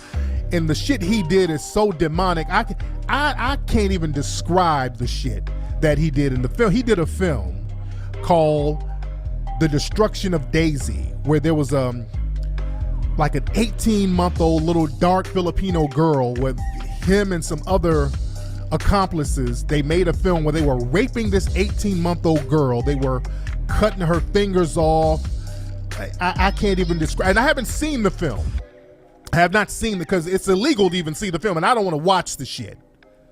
I don't even want to watch the fucking shit. I saw on like a Filipino speaking website, I saw a screenshot of the girl. They just did of a little girl, and the girl looked like one of my fucking kids. It was a screenshot right before the torture began. I'm telling you, nigga, that shit fuck with me, for real. I'm like, that shit fuck with me. It's some real demonic ass shit. I'm telling y'all, man, even the police, when they uncovered this case, the police who saw the video of what happened to this little girl, they were having nightmares, and it was fucking with them for months. You understand? Yeah, I don't even want to go into detail about this shit, dude. I don't want to, but the fact that this white supremacist was doing this shit, and there's a market of other white supremacists who like seeing that type of bullshit, and then you want to turn around and go lay up with Zaddy? You want to go get you a Zaddy? You understand? This is why I go so hard on these fuckers, man. We don't understand the depravity level of these white supremacists. We can't negotiate with these folks. We can't sit up here and protest and beg them to stop being demonic. This guy's name is Peter Scully. That's his name. I'm letting y'all know the shit if you look some shit up about him, I would say just take my word for it and just don't even fuck with it. That's my man, because the shit you read, it's gonna fuck with you. It's gonna mess with you. Just take my word for it and don't. Trust me, it's some disturbing shit about that story, man. It's real disturbing. It's real disturbing. But the thing is, family, we got to understand what we're dealing with, and we got to be in a position where we say, fuck that. And like I always said, it's going to be black people, black Americans, who are going to be the ones to really stand up to white supremacy for real, for real. Or I won't say black, I would say black people in the Western Hemisphere. I'll say that. I will say black people in the Western Hemisphere who will step up and stand up to white supremacy. We're the greatest threat to white supremacy because we know it. We've been around it. We know the weak spots. We know all the weak spots. We know all the strong spots. The thing is, we just got to get over that fear and stand up to it and stop trying to cape for everybody else when our shit ain't right. We need to cape for ourselves. We need that energy for ourselves. And I say the U.S., black people in the Western Hemisphere, and I'm not trying to negate brothers and sisters living in the UK, brothers and sisters living in the Netherlands, brothers and sisters living in Africa, whatever. But the thing is, I think we have a better grasp here. Like I said, the world has become a plantation. America is the big house. So we're the house Negroes. So the house Negroes, we understand the mechanisms of slavery a little bit better. Whereas a lot of people who are over in Africa, because you're not dealing with the white supremacists on a daily basis, you're like, well, shit, ain't no white supremacy. I don't even see no white folks, but it's the white supremacists who's controlling your economic structure there. Because you got a lot of African brothers and sisters who be like, oh, I ain't never been enslaved. And I'm like, what country are you in? I'm in Nigeria. Brother, you enslaved now. Where are my Nigerians? Where are my Nigerians? Because Nigerians, you think you ain't enslaved. The British still control your economy. They control your economy right now. They go over there and send in Boko Haram. They can control the military. They can go in there and do whatever they want to do. You got to beat down the door to get in their borders. They can just walk in. They can just hop off a boat and go over there and be running shit in 24 hours. And y'all know it. Let's be real. Let's stop scamming and bullshitting. You dig? Like Neely Fuller said, black people got borders, or non-white people are the ones with borders. The white supremacists ain't got no borders. They can walk anywhere they want to walk, just like that Peter Scully dude. He left Australia because he finessed people out of money in Australia and went right to the Philippines and started getting access to people's children immediately so he could torture them. You understand? But let's be real, the white supremacists can go anywhere in Africa, just walk in there and the black folks are going to gather around them and prop them up like they're Jesus. The Negroes, let a white woman walk in. Boy, them Negroes going to be hounding that woman, running around trying to get at her, and let a white man run through there. Let a white man go through Nigeria. Do y'all know how many Nigerian weddings I see with a damn zaddy, a chocolate ass sister with cake soap all on her face with some black ass hands, sitting up there with a zaddy wearing a fucking kente cloth. And if you say something about it, oh, you're just hating, you're a hater. I ain't no hater, Umchuke. I don't want to see you get fucked up in the game. You niggas don't want to see my joy. When we point out, hey, you need to watch out for Zaddy, Umchuke. You niggas don't want to see my joy. Y'all talking about we hating on you. We trying to warn you about Zaddy. Then Zaddy done shot your ass. And then why didn't you warn me about the white man? I need a black man to help me. So now you sound like the Latinos. Once you get your ass whooped, we're in this together. Now we in this together? That's what bad wenches be doing shit like that. They sit up here all on YouTube. They be caping for Zaddy and kissing white ass, and when white Zaddy turn on them and call them all types of nigga bitches, all of a sudden, where's the black men? The black men need to protect me. Oh, no, ma'am. No. I'm over here with my toxic masculinity. I can't do shit. You gotta hold your own little bedwench nuts. You gotta hold your ovaries, bedwench. I'm not saving you. After you done said I'm a toxic masculinity ass nigga, we beta males and we ain't shit and we this, no. And then when Zaddy lets you know how he really feels about you, all of a sudden you want me to turn into T'Challa. No, no. No, ma'am. Go right back over there with the Latinos. I ain't got nothing for you. And Umchuke over in Nigeria be doing the same thing. I need protection from the black man. No. You got protection from Zaddy. You got protection from Zaddy. Now go ahead and use some of that cake soap so you can go get you another Zaddy and get the fuck on out my face. You dig? Man. Anyway, y'all, let me get up out of here, man. Anyway, thanks. And let me shout out to everybody. I'm about to go. Shout out to everybody who gave to the Melanoid Ministries. Let me look up here and see who gave. Shout out to the family. We work hard here to get good information. We work hard. Shout out to, hold on, my thing is freezing. Shout out to Neo Kush. My brother gave $50. Charles Smith, shout out to Charles. Brother gave $100 for the Melanoid Ministries. Much respect to that, brother. Everybody, you guys can go to melanoidnation.org. We can continue to build, continue to contribute to the work of the Melanoid Nation. Also, you got to get your films. Hidden Colors 1, 2, 3, and 4 at hiddencolorsfilm.com. hiddencolorsfilm.com. Also, you gotta get the movie 1804, The Hidden History of Haiti. You gotta get that. If you don't have that, you're slipping. You gotta get it for your babies. Your babies, you gotta get it from your babies. You gotta get it for your babies. It's suffering, you gotta get it from your babies. So get it for your babies.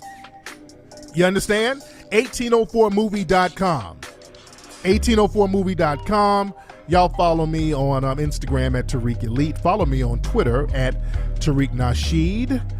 And I'm going to holla. I'll chop up with you guys this Sunday on Ustream. I always say Ustream. I keep fucking up. It's not Ustream. Right here on YouTube. We'll chop it up on YouTube. All right, you guys be good. I'm a holla.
Which is funny how almost every foreigner has something to say badly about African Americans. Even Africans sometimes have to say about African Americans, but then everybody comes to America trying to be African American. I'm going to speak for my whole country. Love Jamaica. But I think quite a few Jamaicans think that you guys play the victim a lot. Like an outsider looking in, it's like, gosh, them complain about everything. Look how much opportunity them have. Look how them can work. Look how them can buy $1 burger.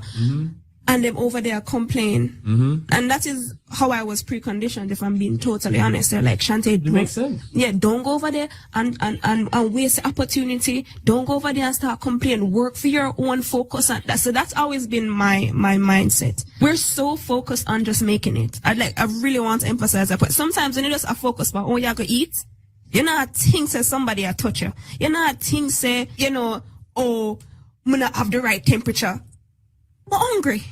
What y'all gonna do? Like, the way how African Americans prioritize blackness isn't necessarily the same way in which an immigrant would prioritize their blackness. So, you know how African Americans would say, oh, black writer, black creator, black artist, black lawyer, black doctor, black woman in STEM. No, when we come to this country, it's immigrant or nationality. Maybe our careers next, and then whatever else comes after that. So immigrant, Jamaican, marketer, whatever else comes after that. The issue that you're having is we don't see ourselves as one of you. And the reason that we don't see ourselves as one of you is not because of blackness. We just see ourselves as an outsider. The issue that you're having is we don't see ourselves as one of you.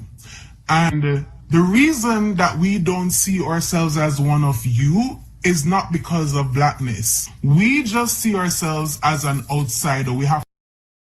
So now let's move forward. So as an immigrant, I'm here in this country. What do I want to do? Put my best foot forward. What do my parents want to do? Put their best foot forward and give us the best opportunity they possibly can. Thank you, Lord, for my parents, because they did exactly that. But it's my turn as their child to hold the baton. And one thing I always say, my parents did not risk their lives to get to America for me to get involved in some political warfare. My parents did not risk their lives for me to get to America, for me to sit here fighting people all day. That makes absolutely no sense. And I think because you guys have never taken that level of a risk, you don't understand that level of responsibility and accountability. That's really the problem here. Because if you really risk your lives to have something, if you really risk your life to get something, you're not willing and ready to throw it away. You're just fully American. You're African American, bro. That's it. How was that see you in 30? That wasn't an insult. That was strictly, you're black. You're not Trinidadian. You're not Jamaican. You're not African. You're not, word. You're not Ghanaian. You're not Dominican. You're not Puerto Rican. You're not Cuban. You are American. I farted so loud.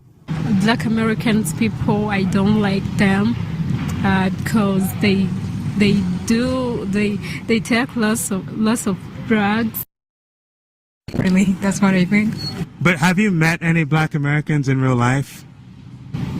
No, like in the movies. I didn't meet them.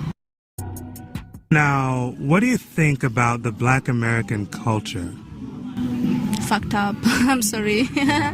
Is it like okay, the fucked up humanity group that's black Americans, yeah. And I actually feel bad for saying that. It's true. I know it's true. Now, why do you believe that? Because they mostly don't belong where they are. They're Americans. We all know they're Americans. They know they're Americans, but they don't belong there because they are minor. One for that. They are minor, and the racism and everything. They don't belong there actually. So they belong here, and they are not here. So they are fucked up. That's really interesting. So, I have no idea. So I have this tweet by McBeanie _ and they said African Americans are by far the worst representation of black people. They are obnoxious, self-righteous assholes that make people's lives a living hell anywhere they go. And then she got like 390 likes. Is she also black? No, I don't know what she was. This is Okay. what she said. Yeah. Wow. That's really a lot of hate, I feel like. But like my mom would agree with that comment. Like, she would agree with that post. She would say like, lazy, like loud, rude, all the negative connotations. That's interesting. So let's explore that. That's really interesting. But I also will say that like my parents definitely came over here with stereotypes about African Americans. When Africans are immigrating to the United States, their idea of African Americans, like, take away modern times where we have like the internet and everything, it's coming from TV, right? Where they're just seeing these rappers and these music videos, and you're seeing these movies and TV shows with people shooting guns and like cussing. Ignorance from our parents as well. Our parents say things to us in which, at least I can't speak for African Americans, but I know Africans, our parents say things to try to get us to stick with other Africans instead of branching out, and for that festered. So now it just lives on as we get older. So I agree with her in that aspect, but also another thing I feel like isn't talked about enough is the way our parents will talk about Black Americans.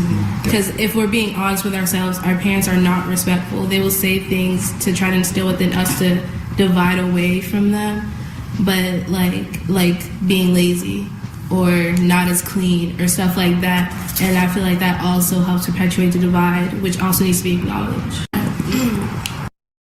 Okay, so growing up, I had this ideology from the media, from people around me, that African Americans were these ghetto, noisy, arrogant, aggressive,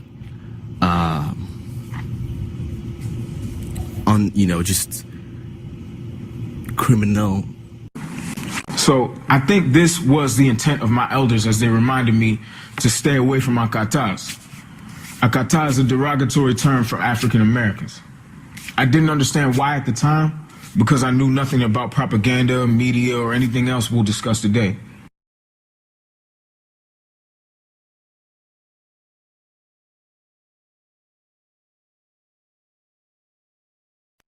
It's my great-grandfather on my father's side that wasn't born here. It's my great-grandfather on my father's side that wasn't born here. How does one know that they're foundational Americans? I, a few years back, did a, like an ancestral, so I had just did on my father's side, right? But in doing all of this, and I'm going to tell you, it traced back to Guyana, right? Okay, right. So I had just did on my father's side, right? And I'm going to tell you, it traced back to Guyana. We can trace back. My family suffered from redlining and all that type of shit, because I know how you feel about like Jamaicans that come here right now, this generation, and they're able to get loans. My family didn't go through that. My family didn't get all that when they came here. We lived as regular Black people. So let's talk about that. Let's talk about that. That would not, if they came over and they immigrated, because your family came from immigrants. They immigrated over here, and you can Ellis Island. Because your family came from immigrants. They immigrated over here, and you can Ellis Island. Right. I know the boat. That's very different, because you can't get a reparations claim like that. Because you can't get a reparations claim like that. And it's very important to not mix it up. But now keep in mind, this is just my father's side. I understand that. We all have two sides now. My mother's side, I ain't traced that yet. Y'all would know who the southern side of her family was. So if y'all don't know, that means she's from the Caribbean. So I can understand that you don't know your dad. That's one thing. And your mom didn't tell you where your grandmother was from? Your mom didn't say shit? She had to come from somewhere, either immigrated from another country or came from the South. If she's black, right? It's just find out where your parents are from and where your grandparents are from. Your grandmother, if you knew your grandmother has a birth certificate, brother. Look at the birth certificate and see where she was born. And then see what her mother and father's name was. It's on the birth certificate. And then see where they were born. You trace it back like that. And if you can go all the way back to the 1870 census, that make you a foundational Black American. All you got to do is just trace the parents back. Okay, some of these folks, you don't know where your mama's really from. Okay, like my mom's from New York. We kind of lost, and then, okay. But folks, okay, I don't know how y'all don't be knowing where your mama from. And you don't know your mama's side of the family. At least I can understand the dad's side might be a little sketchy, but you don't know your mama's side of the family? See, that raises red flags. That raises a lot of red flags when folks don't be knowing what their mama's side of the family is. All right. That's all right. That's weird.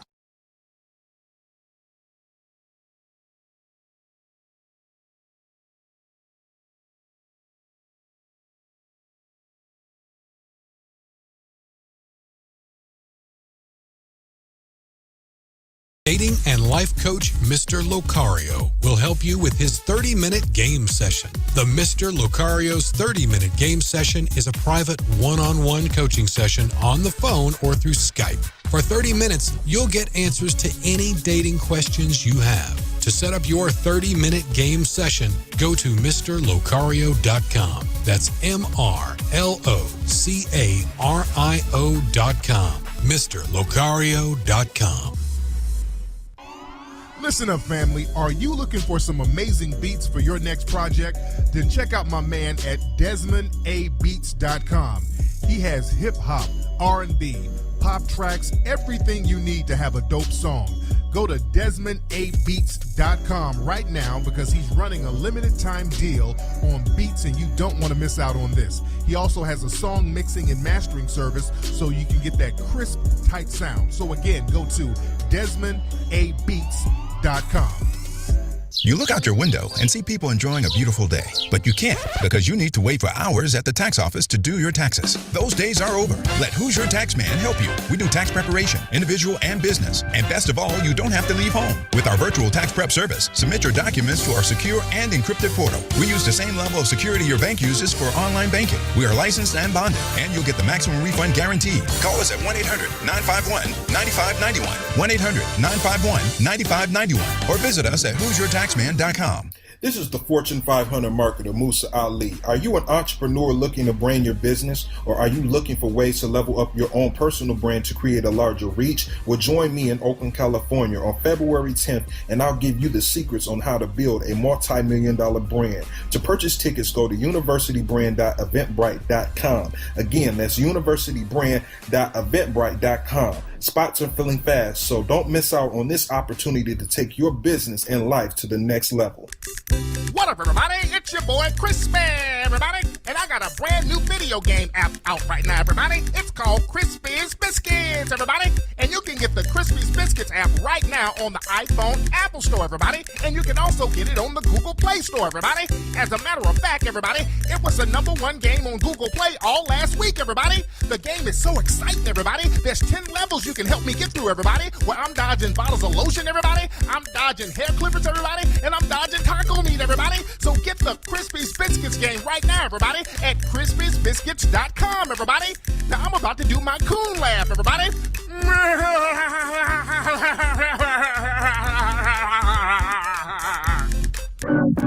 Yeah.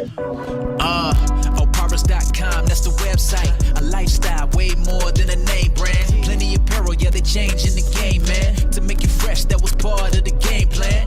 And they talking financial independence. Oparas even talking health and wellness. You need to check this if you want to elevate. Oparas is the real deal, better get it straight. Hey, yeah, they got what you like, so ahead of the rest. So visit the website, that's OPARAS. Yeah, that's OPARAS, Oparas. The most intense new video game app has now arrived. A medieval kingdom has been plagued with chaos and disorder. An evil force has dominated the land. And now it is up to the bravest knights to fight back the demonic forces and bring justice to the kingdom of the Moors. Play the newest, most exciting battle fight game app ever, Moorish Kingdom. Available at moorishkingdom.com. You're now tuning to the king of game, Tariq Elite, on Tariq Elite Radio. Yo, we are back, ladies and gentlemen. How are you? Glad to be live, broadcasting live from Floss Scandalous. Ready to chop it up with the family. I hope everybody has their 1804 DVD, The Hidden History of Haiti. You can get that at 1804movie.com. And I know all of you have all of your Hidden Colors 1, 2, 3, and 4 DVDs at hiddencolorsfilm.com. Ladies and gentlemen, shout out to everybody listening live all around the world. Ready to chop it up. Oh, by the way, let me thank everybody for giving props to the ISM radio reality show pilot that I posted up on the ISM radio page. If you guys are on YouTube, go to YouTube, type in IZM, ISM radio, and subscribe to that page. We put up a pilot that we shot for a reality show, and everybody's loving the pilot. They're waiting on the next episode. We did a 30-minute pilot, and we're trying to come up with some ideas on what to do. We're thinking about doing the network thing, but truth be told, a lot of people are not really rocking with networks like that. A lot of people are doing stuff through Netflix. A lot of people are doing stuff online because that's where stuff blows up and you can remain in control of your product. So what we're going to do, I've got a pretty good idea what we want to do with the web series so we can control the content, because we're going to have to start keeping control of our own media. That's why the Hidden Colors series and the 1804 movie, it's been so successful, and I have not allowed any organization from the dominant society to wrestle control over that brand. It's very important to keep control of that brand so that we can talk about things and keep it in the direction we want to keep it in. So with the web series, I want to do the same thing. What I want to do, we're going to do a crowdfunding thing with the web series. We'll do a little crowdfunding so that'll help offset some of the costs to just keep doing the series. We'll shorten it up every week, make it real interesting. And also what I want to do with this, with the ISM Radio reality show web series, I've always wanted to travel around the country to show off different black businesses. I was going to do something separate with that because we really don't have that. Going around the country, showing all the black businesses all around, because there's a lot of businesses we don't even know about until we go to certain cities. They just don't get that pub. So what I want to do with the ISM Radio show, one thing that we'll do, because my lovely co-hosts, Miss Layla and Miss Bree, they've been talking about going on the road, talking about we need to do a road trip, we need to go on the road. So this would be a good opportunity while we're doing the reality show to go to different cities and go to the different black-owned restaurants and the black-owned stores to let us know what's out there. I think that shit would be a bomb-ass idea. I think that would be real fly. I think something like that would be real fly. Because there's restaurants out there and there's businesses out there that's bomb as hell. Like when I did a lecture recently out here in Long Beach, and I met a sister right out here in LA. Didn't even know about this sister, but she has like this homemade lemonade that she bottles and sells. And I drank this shit, man. It was so bomb. I ordered like 2 cases of that shit from her. I still got lemonade piled up in my kitchen. But that would be real fly, going around showing a lot of the black businesses that's around the country that just don't get that pub. I think that would be real fly.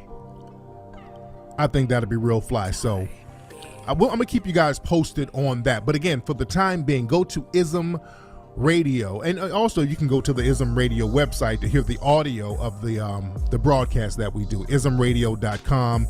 But subscribe to the YouTube channel. We yesterday we had our brother Michael Jai White, man, one of the greatest martial artists in the movie game, and the brother was dropping some very heavy game, man. I love having deep cats on there who's breaking the game down, showing you how to get it, showing you how to be independent and get it. Black Dynamite is one of my favorite movies, man. And I got a lot of respect for that brother and what he does. But I'll keep you guys posted on what we're going to do with the reality show crowdfunding, because that's something that we're going to do. We're definitely going to do that. And I got some great ideas, and we can control the content. And you see the quality is going to be up to par and above expectations. So I want to keep that momentum going. But I digress. So let's chop up some game tonight, family. A lot of folks in the YouTube chat room. Shout out to everybody in the YouTube chat room. The phone number is 818-850-5404. Let me see who's on the phone now. A lot of folks are calling. Let me see if I can answer a call now. Hello? Whoop, I made a mistake and hung up on somebody. My bad. I hung up on somebody. But again, the phone number is 818-850-5404. That is the number, ladies and gentlemen. And also shout out to my people over in Zimbabwe and Dubai. I will be over there next week. I will be in Zimbabwe next week. What's up? Who's calling? What's going on, Flex? This is Joe from Houston, Texas. Joe from Houston. How are you, brother? Pretty good. Real quick, I got two quick questions. I ain't going to take too long. I'm going to get the hell up off your phone. Go ahead. Just one quick comment. I just discovered you not too long ago, and I have all 4 hidden colors, 1804. You really opened my eyes, bro, so I appreciate that. Question number 1. I wanted to get your opinion on this recent story I heard about where it was a school teacher who had assigned their students this assignment that said, give 3 reasons why slavery was bad and 3 reasons why slavery was good. I heard about that. And I was like, can you actually do this in school nowadays? And like, you look at this, like, how can you deny that systematic white supremacy is fake? How could you deny that? Yeah, so that's why it's up to us to counter it. That's why it's up to us. We got to stop this thing where we're trying to convince them that white supremacy exists. They know it exists. Right. We waste a lot of energy trying to get. This is what we do. This is where black people fuck up. We got this thing where we're trying to get the white supremacists to confess. You see, we're putting all the power, we're giving them the power again. They are going to deny as long as they can. And the denial becomes so asinine and ridiculous. And we pull our hair out like, hey, that's ridiculous. You see this happening. You see it. We got this thing. Look, don't waste another minute trying to convince them to confess. They're never going to confess. Look at this thing with Donald Trump. Donald Trump had a meeting and he said that Africa and Haiti are shitholes. And one guy went out there. You hear a lot of people saying, well, he's just telling the truth. Yeah, but also you hear a lot of people on the dominant side saying that. But the people around him, the people who were in the White House, who was in that room with him, they're all acting like they don't know what he said. They're talking about, well, I don't recall him saying that. I do know he was using tough language. All of them are acting dumb like they don't remember him saying that. See, that's a code. They know what he said. They know it was racist, but they know how to stick to a code. That's how they maintain white supremacy, by being on code. We got to be on code about being empowered, man. That's all there is to it. Thanks for the call, though, brother. Yeah, we got to get off this thing where we're waiting on the white supremacists to make this big confession and then make them rectify what they've done. We can't wait on that, family. And it's very important that we start creating the tools necessary to empower ourselves. And one way to empower ourselves is to understand the obstacles that the white supremacists put in our way. And that's going to be a part of today's theme on the show, really about Black Americans being on our own as far as that front. And I'm going to explain why. I'm going to explain why later, but that's the whole theme of today's show, as far as really setting the foundation of global Black empowerment. It's going to be with us, Black Americans. I want y'all to really understand that. And that's harsh. It's not to shit on anybody from other countries. Again, I've been to several countries. I've been to the UK. Those brothers and sisters there are, anti-racism. Many of them. Many brothers and sisters in Africa are anti-racism. But the thing is, a lot of the coonery outweighs a lot of the empowerment in a lot of these places. We're going to have to be real, and I'm going to touch on that. I'm going to really get deep on that, and I touched on it a little bit on Ustream. Well, not even Ustream, this my live YouTube show this Sunday, but I'm going to talk a little deeper about it again. But another thing I want y'all to notice, because the white supremacists are really codifying their language and their messages, they're becoming bolder. The white supremacist males, they're going for that Eurasian connection.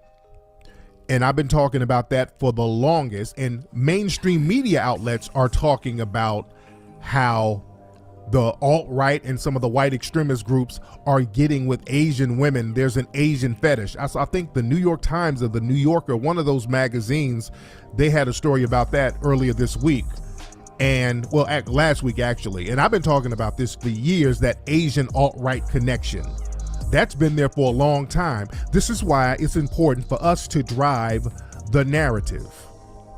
Because if you notice, a lot of times, mainstream media outlets, they will jump on a story only when we make it hot.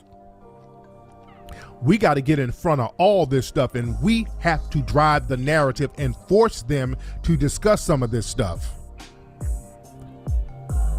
And a lot of the white supremacist females, they see that the white extremist males are kind of leaving them in the dust a little bit.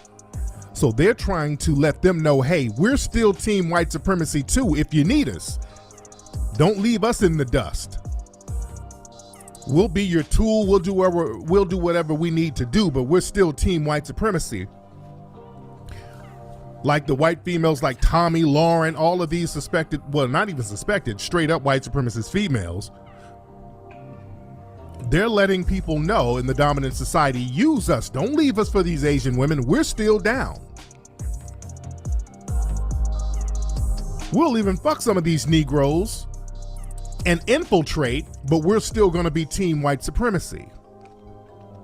There was a white supremacist female who poured acid on herself last week. She poured acid on herself, and she said that a black woman in her 40s ran up and did it. And come to find out that the woman was lying. She poured acid on herself because what she was trying to do, she was trying to get sympathy. She was trying to create a negative atmosphere for black people out there in her area, which is what they always do. These white supremacists will report a fake crime that a fake black person did, and then there's this whole anti-black movement within these communities, and they're willing to harm themselves in order to create that narrative. And the woman who did it, I've seen pictures of this woman, and she's around these mixed looking kids, and I'm trying to see, does this woman have kids by a black dude?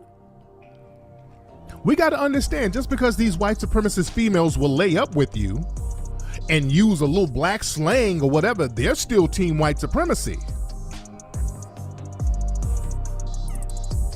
Tomi Lahren, the white supremacist female, she did a Snapchat video where she was rapping. She was rapping 21 Savage. And do you know there were Negroes talking about how cute she was rapping 21 Savage? It's like the King Kong thing. The white supremacist female knows that music will calm the savage beast. We got to stop acting like King goddamn Kong when it comes to these white supremacist females. These niggas think Tomi Lahren is bae because she rapped a couple of lyrics. This woman is extremely dangerous. Brother starts simping because Tomi Lahren was doing a little rapping. Fellas, these white women will use, and I'm talking about the white supremacist women, they will wrap their mouth around black dick, wrap their coochie around black balls, and get up out that bed and be alt-righting the hell out of you. They'll get out of bed and say, hey, this nigga just raped me, just like that chick did with Nelly, that suspected white supremacist female did with the rapper Nelly. She went up in Nelly's tour bus, fucked the shit out of him, and she tried to get some money out of Nelly or something. And I think Nelly gave her $100, and she ran to the police talking about Nelly raped her. She was gobbling and bobbing on dick, and when she didn't get what she wanted, she ran to the police and said Nelly raped her, and they believed it and immediately raped him. It don't work like that with sisters. If a sister goes and say a white dude raped her, well, What were you wearing? No, I got raped. We're gonna do a little investigating before we do anything. Now, let's look into your background. Now, what were you arrested for 5 years ago? They're gonna get into your background. You dig? Well, Negro, you shouldn't have been wearing that short skirt. You shouldn't have been a little Negro Jezebel. Then the white man wouldn't have raped you. See, they reprimand you. But we got to understand, the white supremacist female, they're letting the white supremacist male know, hey, don't leave me behind. I'm on code. There was a video that went viral of this white supremacist Trump supporter, and she was all giddy over Trump's shithole comments about Africa and Haiti being shitholes. Now listen to this woman. This is a female Trump supporter. Listen. All right, peeps, I'm listening to the news and I have to laugh. President Trump tweeted, why are all these people coming here from their shit countries? I freaking love it. I love this man.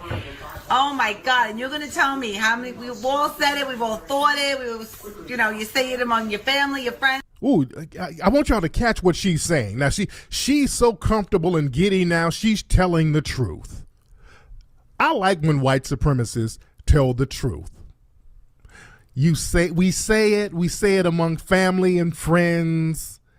We practice racism in private, but oh, thank God Trump is letting us be open with our white supremacy. Thank you so much, Trump. This is what this woman is saying, basically. Tell me how many, we've all said it, we've all thought it, you say it among your family, your friends, and he just freaking comes right out and says it. I love this man. He is freaking awesome. He is great. And he's right. Why are they all coming here?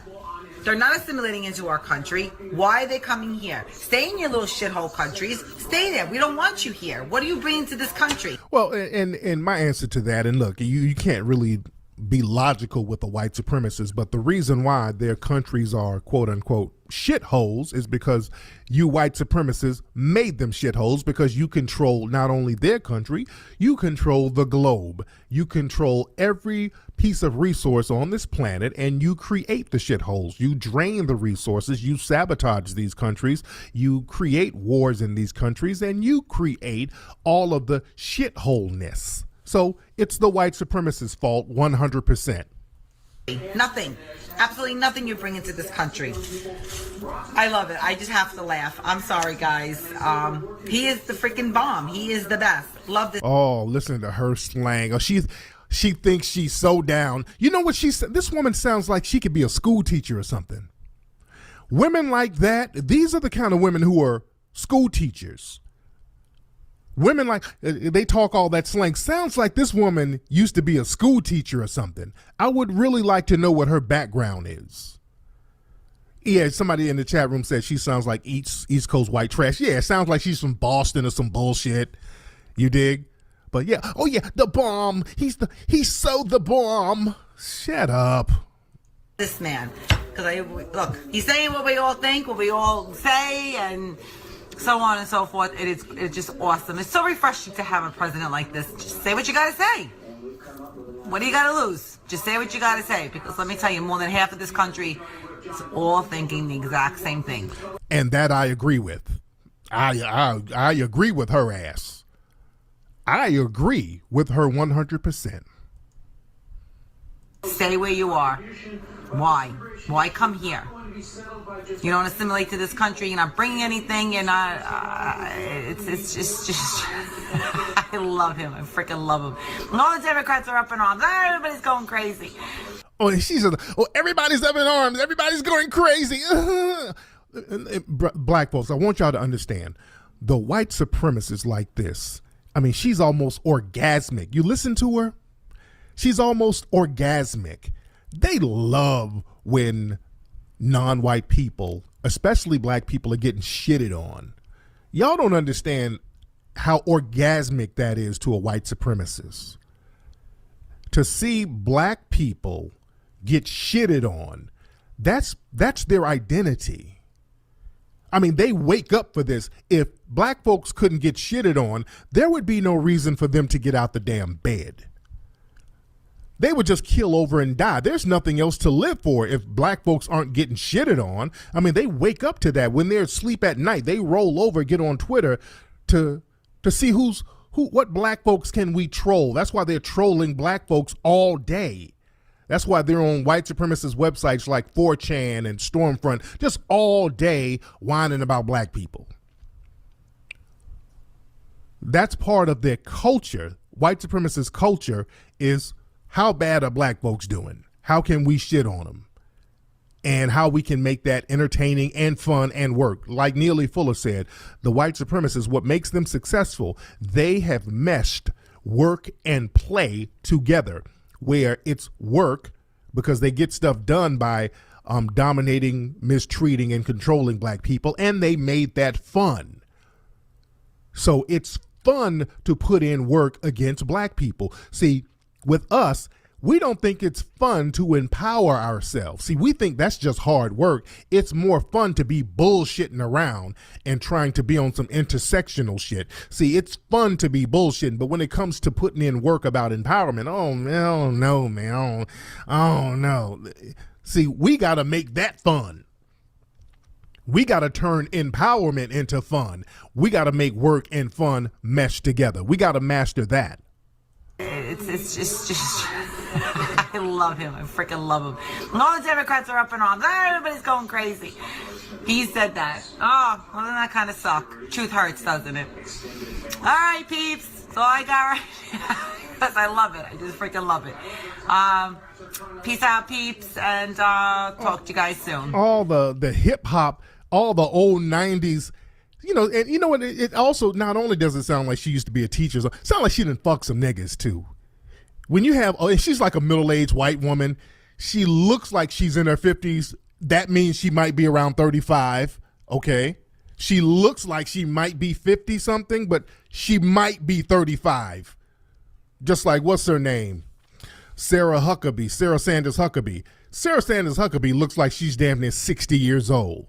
Sarah Sanders is what, 34, 35? You understand?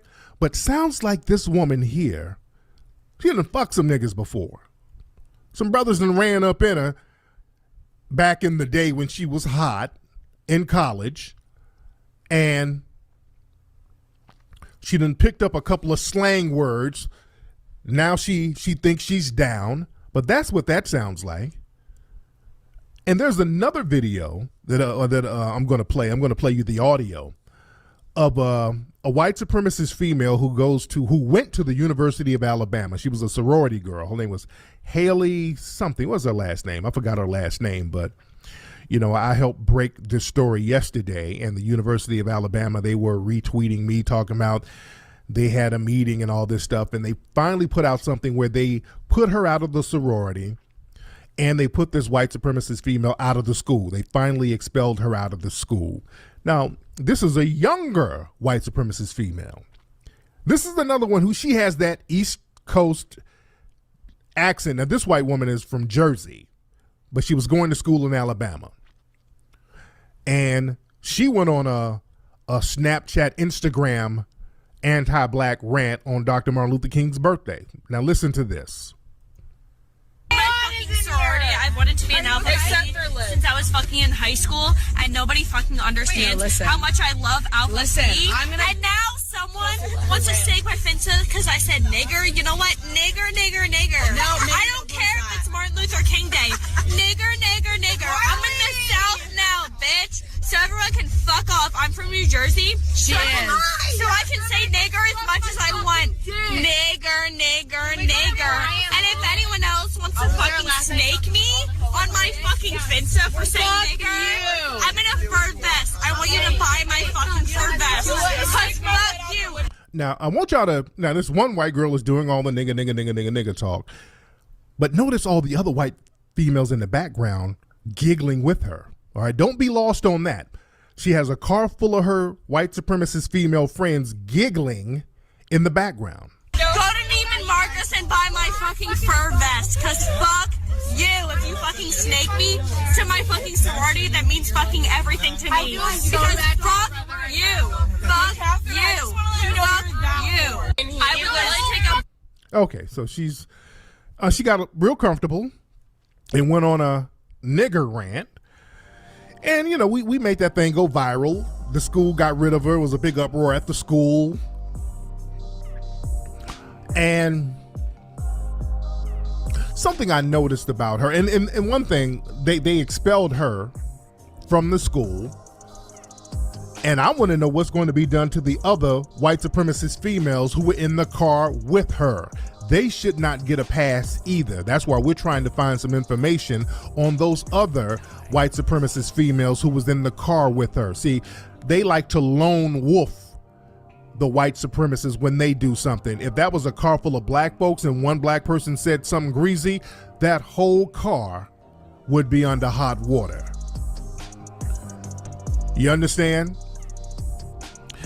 But with this white supremacist female going nigga, nigga, nigga, nigga, nigga, every other word was nigga, something dawned on me. The reason why she's so comfortable saying that, because she sounds like she's been fucking brothers too. See, the thing is, a lot of times when these white supremacists get real comfortable with using nigga openly like that, and she's just using it with all types of confidence and swag, usually it's women like that who done fucked a couple of brothers, and she done said some shit around brothers, and they acted like coons because they were so happy to have a little white chooch. So she thought she had a pass to go out openly talking that shit. And what I found out later today, somebody had a recording of her talking to one of her friends, and she was talking about how she was sorry, how she don't want to be expelled, and how she has sex. She's not racist because she has had sex with football players, meaning the black ones. Sounds like she's alluding to she has had sex with black football players, so she's not really racist, which is what I thought anyway. She has that look like she done had a couple of brothers run a train on her. And I want y'all to understand, just because these little white supremacist females let you smut them out, they will get out of that bed and be on some nigga, nigga, nigga talk. You better believe and understand that your dick will not trump the benefits and the privileges and the advantages of systematic white supremacy. We got to get off that bullshit. We really got to get off that shit. You cannot fuck your way into empowerment, family. That ain't gonna work. I want y'all to really understand that. You think I'm gonna just dick this crazy racist bitch down? Nah. That's just making you another plantation buck. Understand, in slavery, you don't think some of those white supremacist female slave owners weren't fucking niggas? Understand, there are white supremacist female slave owners. There's a bunch of them. You better believe they were having sex with their bucks. The men were, the white supremacist males, they were raping brothers left and right. We know what they were doing to the women. So don't think that you're gonna fuck your way through that. They understand. They know how to distance themselves psychologically from the sexual denigration of their victims. They love taking sexual advantage of their victims, and the white supremacists, they know how to distance emotion from that. They know how to just make it a physical pleasure. The white supremacists, they'll go fuck a horse. There's a case in Alabama right now, this dude named Daniel, can't think of his last name, Daniel something. But this week, down in Alabama, a white dude got arrested for repeatedly raping a horse. You Google that right now if you think I'm making that up. Down in Alabama. His name is Daniel something. Just type in Daniel molesting horse in Alabama and you'll see it. This week, this goofy fucking redneck, his mugshot is all over the place. Nigga, they'll go fuck a horse. And that's how they look at you. When they have sex with you, you're just another horse or a sheep or another animal that they're having sex with. That's why they would call you bucks.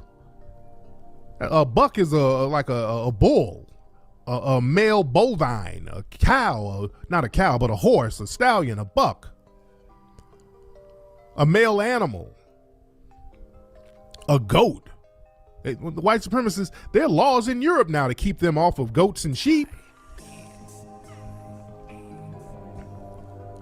I've talked about some of these bestiality sites. I won't even give y'all the name of the sites. And some of this stuff, what's seen cannot be unseen. This is some of the most vile shit you want to see. I'm not going to even share the sites with you because I couldn't even finish looking at some of the shit on some of those bestiality sites where these white supremacists are fucking dogs and fucking cats. I mean, it's real graphic.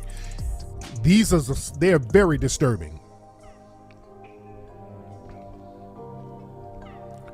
But I digress, ladies and gentlemen. A buck is a deer, yes. A hooved animal. But like I was saying earlier, when it comes to empowerment, family, when it comes to laying the foundation for global empowerment, we have to understand as Black Americans that we are in this thing on our own. Meaning that we're going to have to really be in the forefront of it. And then when we're on the forefront of it, everybody else will get in line. So I'm not trying to disclude other brothers and sisters globally, but everybody's looking to us. They're looking at our example. See, Black folks have this thing, man, it's so bad over here. We just need to pack up and go to Africa. We don't understand in parts of Africa, not all parts, but the level of coonery that's going on in Africa right now. Now, I don't want to keep, I keep saying this, and I want people to understand the gravity of it. And I'm going to Africa this week, and I'm not saying everybody in Africa is cooning, because you do have people who are about empowerment. But the thing is, a lot of the coonery outweighs the empowerment. And a lot of times we have to understand there are people who are Black who we think are down just because they're Black. Now, we know what situation they are in. We know what predicament they are in. And a lot of times we think because they look and sound like us, we're supposed to bring them into the circle and they're going to be team empowerment. And a lot of times we bring these people around us and we think that they're on the team, or we entertain these people, and psychologically they're team white supremacy all day. Not only that, they have no psychological identification with us. And I've talked about this on my live show this weekend. A lot of people, and we're going to be very honest, who are from the Caribbean and who are from African countries, they do not identify with us, Black Americans. Now, they come over here and they get the benefits of America, and they get the benefits of the civil rights struggle that we led.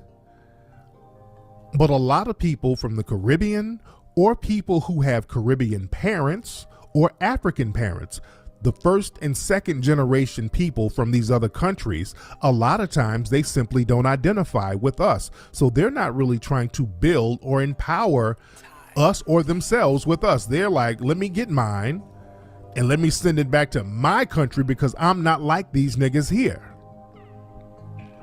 Now, I like some of the advantages I get that these Negroes have taken bumps and bruises for. But other than that, I'm not with these Black Americans. Even Black folks who were born here to foreign parents, they identify to the country that their parents are from, because their parents have drilled into them, you're not like these Black Americans, you're something else. As a matter of fact, you're a little better, because we've never been enslaved over in my country. You understand? A lot of them have that mentality. And they don't understand white supremacy is slavery. They don't understand right now you are enslaved because they enslave you economically. Just because the white slave owner isn't over you beating a whip, they control your economy, they control your resources. That's why when a white supremacist shows up to one of these African countries, they run around with their drums dancing. You know who massa is. You can call it slavery, colonialism, it's all the same thing. It's white supremacy. Yeah, they call us Akadas as if they're in a better situation, and you're not. We're in the same boat, but see, as Black Americans, we understand that. We're in the belly of the beast. And when you're in the belly of the beast, you can see what it is. Just like during slavery, most of the people who ran away were house slaves. When you look at a lot of the runaway slave notices from the 1800s and 1700s, it was mostly house slaves running away. Many of them were mulattoes. The mulatto women were running away the most because they were right there in the house with the white supremacists, and they saw how degenerate they were up close. So they're like, hey, there's no hope. There's no hope. See, the slave out there in the field, anything is better than just working in the sun all day, eating scraps that's thrown out the back door, sleeping in the cold at night. So they're looking at that big house as a come up. But the slave that's already in that house, they know this ain't really a come up. I get a comfortable bed and the food is better, but shit, I get raped every night. So this ain't really a come up. So it doesn't get any better than this. See, the thing is, a lot of African people from other countries, they think I'm just gonna come over here to America and fuck all that fight to power like those Akatas. I'm gonna go over there and be a big old coon, and I'm gonna come up like that, and I'm gonna use my coon money to send over here to my family. And there's a salary cap to cooning. They'll let you coon, to a certain level, then they break you on down. Cooning has a salary cap. See, a lot of folks think they're just gonna coon their way to the top. When has that worked? When have they cooned their way to the top and cashed out with some straight up and down long-term cooning? They be getting rid of the coons first. The coon plan backfires on them. And that happens with a lot of people. They come over here and they're like, I'm gonna be a coon. I'm gonna throw these Negroes under the bus because I ain't like these Akatas. I'm gonna be a black Republican. A lot of these people with these Nigerian last names, and I'm not shitting on Nigeria. A lot of my good folks are from Nigeria, but a lot of these black Republicans have Nigerian family members, Nigerian parents, and they be all up at the Tea Party meetings, kissing ass. And then, and not just Nigeria, there are other African countries. They think they're gonna come over here and coon it up. Then all of a sudden, Trump starts deporting your ass. Then, my brother, Black Lives Matter. No, nigga. Sit down, Mdugu. Don't talk that Black Lives Matter shit now. You about to get deported. I was all types of Akatas and Murasokas. Don't start that now, brother. You should have been on the team before the deportation papers came through. You understand? Now that your country is a shithole, now the African countries are all coming out like, hey, wait a minute, Trump is racist. What you mean Trump is racist? We've been saying that. All the African countries are now talking about racism now. You notice that? All the African countries now are speaking up against Trump's racism now. Because understand, and I talked about this, if you look at a lot of quote unquote black media or black themed websites that show black Americans in a negative light, they are run by people who are first or second generation African or first or second generation Caribbean. Like World Star Hip Hop, that was started by dude Q. Q is Haitian. And understand, a lot of Haitian brothers and sisters now, not all, because there's some Haitian revolutionary brothers and sisters down there in Miami who are down for the cause. Understand, you got some Haitians that are riders. Then again, you got some Haitians who are on the damn coon train. Understand. And that's always been like that. When you had riders like Dessalines, people like that, who were the liberators of Haiti, understand it was coons who killed Dessalines. So the coons they've been there. That coon element has been there. There's always been this civil war between coons and revolutionaries down there. But people like Q, and God rest the dead, the brother died. People have criticized World Star Hip Hop for years about the negative portrayal of Black Americans. And I remember seeing Q do interviews, and you can see it in his eyes. They would talk to him about the negative impact of the images he would post up of Black folks. And I know for a fact, like the alt-right and white supremacist websites, most of the people who watch World Star Hip Hop are white supremacists. They even share World Star Hip Hop links on a lot of white supremacist websites.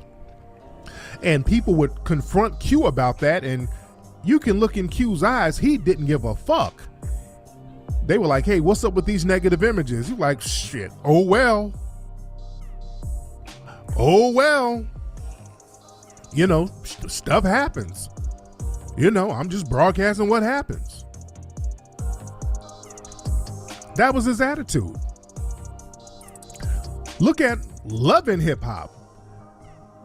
All the Love and Hip Hop shows now, let's be real. It's kind of hard to watch him now because it's become a coon mammy ratchet fest. And we know those images of Black women are negative now. Those are horrible negative images of Black women. And the person who puts that together is Mona Scott. Mona Scott is Haitian. Understand that. So when people say to Mona Scott, hey Mona, the images of Black people in your shows, that's not a good look. Mona don't really give a shit. Just keep cranking it out. See, Black Americans, we will say something about that. There's only so far we'll go if we have our foot in the door and we're not cooning, we'll say something about those images. Look, I used to do some of those shows, Flavor of Love, and they would have me come in to be the voice of reason. And you can see clips. There's a show I did, Charm School, where I'm in there talking some sense to the girls in there, teaching them some game. And when I was there, Monique was hosting. Shout out to my sister Monique, the actress. And the women in there, they were fighting and acting ratchet, and Monique was behind the scenes checking the producers on that shit. She was telling them like, hey, this image that you got of Black women, I don't like this. I don't like the image that you have of Black women doing all this shit. I don't like that. She was checking them on that. You understand?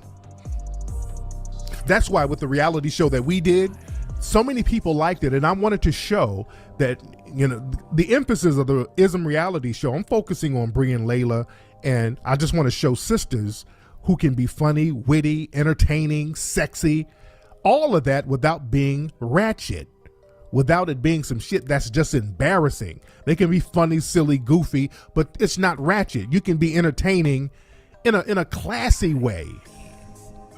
Not that we're trying to be on the Huxtable shit, but you can be entertaining and you can show that you have a witty side without the shit just being ratchet coon fest. You dig?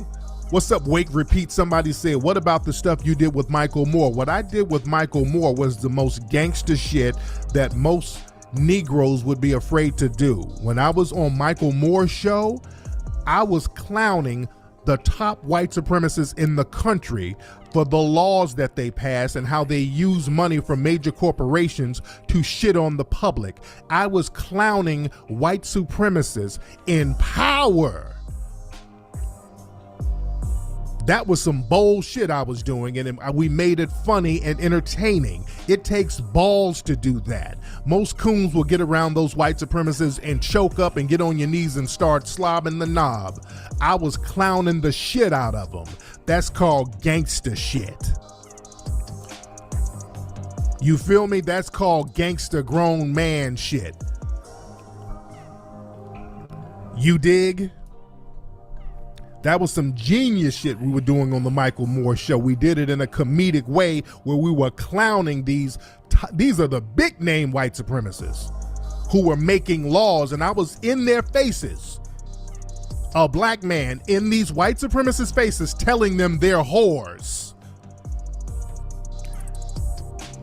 Most Negroes don't have the courage or the balls to do anything like that. That's why I do what I do and I get the big dollars. You dig? Because I got the balls to do shit like that and make it entertaining where they can't even do shit because we did it in a satirical way and we checked them and made them look dumb. So when you get the balls to pull off something that fly and that innovative, then you holla at me. But coons don't have the courage to do no gangster shit like that. But I digress. But look at some of these other sites, other websites that show black folks in a negative light. Media Takeout. That site, horrible site. Makes up bullshit stories, shows black people in the negative light. The person who owns that site is an African dude. Bossip, Madame Noir, the brother who owns that, he owns Moguldom Media. I think that brother is African because on his YouTube page, he's from Los Angeles, but he said he's Yoruba. So I'm thinking that his parents are Nigerian. He calls himself Yoruba. So the guy who owns that, I think his parents are Nigerian. Now, the Shade Room. I know for a fact that the lady who owns that, she's Nigerian. She's African. The Shade Room, just a gossip site that just kind of shows us in black Americans in a real janky light on a regular basis. That's what it is.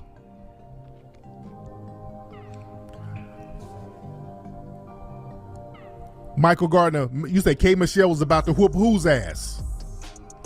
I'm looking at the chat room. Somebody said K. Michelle was about to whoop somebody's ass. Who was K. Michelle about to whoop? The owner of Madame Noir or Media Takeout? Somebody said the Media Takeout is the guy is Ugandan. Okay.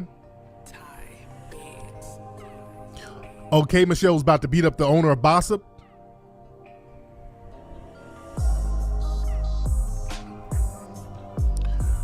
And also Black Lives Matter. One of the women who founded Black Lives Matter, the nonprofit organization, she identifies as a Black/Nigerian. And understand, there's a reason why certain people who don't identify with black Americans, they get elevated to certain places. They get elevated to certain spots. The media will uplift them to a certain degree. Also, the women from the show Insecure, Issa Rae and all those people, most of the women on that show their parents are from Africa, or even they are from parts of Africa themselves. So they identify with black Americans on a minimal level. It's always on the outside looking in.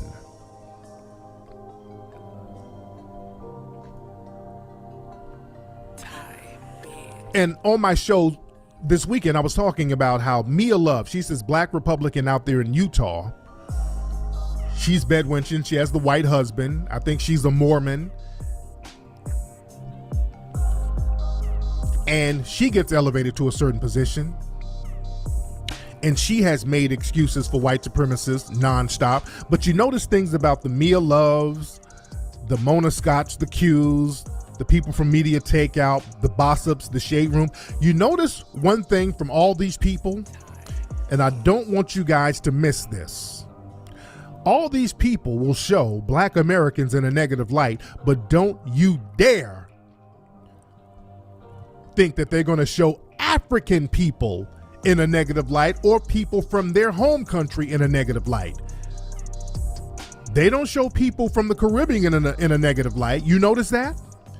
These people will shit on black Americans all day, but don't you dare say anything about anybody in their home country. They'll cut that shit short. Let's go to Mia Love. Now, Mia Love, She's a white supremacist ass kisser. She's that Utah politician bed wench. Whenever these white supremacists says anything negative about black Americans, she's making excuses for them all day. When Trump said Africa and Haiti are shitholes, all of a sudden, Mia Love is like, wait a minute now. Wait a minute. Now, Trump, you need to apologize for that. Now Trump has to apologize. Because her spot is being shit on now. Oh, they'll shit on Americans all day, but they don't want you to say anything about their country. Well, I did a video when I was in South Africa, and y'all can look at it on YouTube. Tariq Nasheed shows the real deal about South Africa. Do you know so many South Africans were mad as hell at me? Most of the people upset with me were South African black folks who were living in other countries, living in Australia, living in the US, living in the UK. They were upset because I told the real deal. They like to go to these countries and make it seem like black people in South Africa are just balling out of control. They try to go to Western countries to erase the negative image of Africa being poor and people living in shanty towns. They don't want to have that image. When in reality, that's exactly what's happening in South Africa. That's not a diss to them. They are still under the thumb of white supremacy.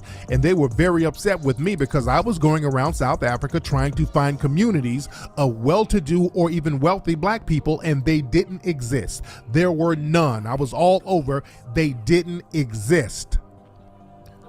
I looked. I was all over looking for it. I wasn't doing that to denigrate them. I wanted to see where all of these prosperous black people were living in large numbers in South Africa, and I couldn't find them. And they were getting mad. We do exist. We are there. What's the address? Shit. I'll be glad to promote you. I want to see it. I'm not saying this to denigrate or diss you. Where are these neighborhoods? My cousin, he's a millionaire. Okay, where's your cousin then? Okay, show some pictures. Show me a video of this prosperous black South American community. I ain't talking about one or two black folks. They'll send a video of one black family living No. Don't know. We're not talking about tokens. I want to see whole communities of black people in South Africa pop it off. I want to see whole communities. Don't give me all your excuses and insults. Show a video, just like I got a video showing everybody in shanty towns and the white supremacists living in condos and nice homes across the street from you. I want to see the same communities of brothers and sisters living like that, and it doesn't exist. And they didn't like that.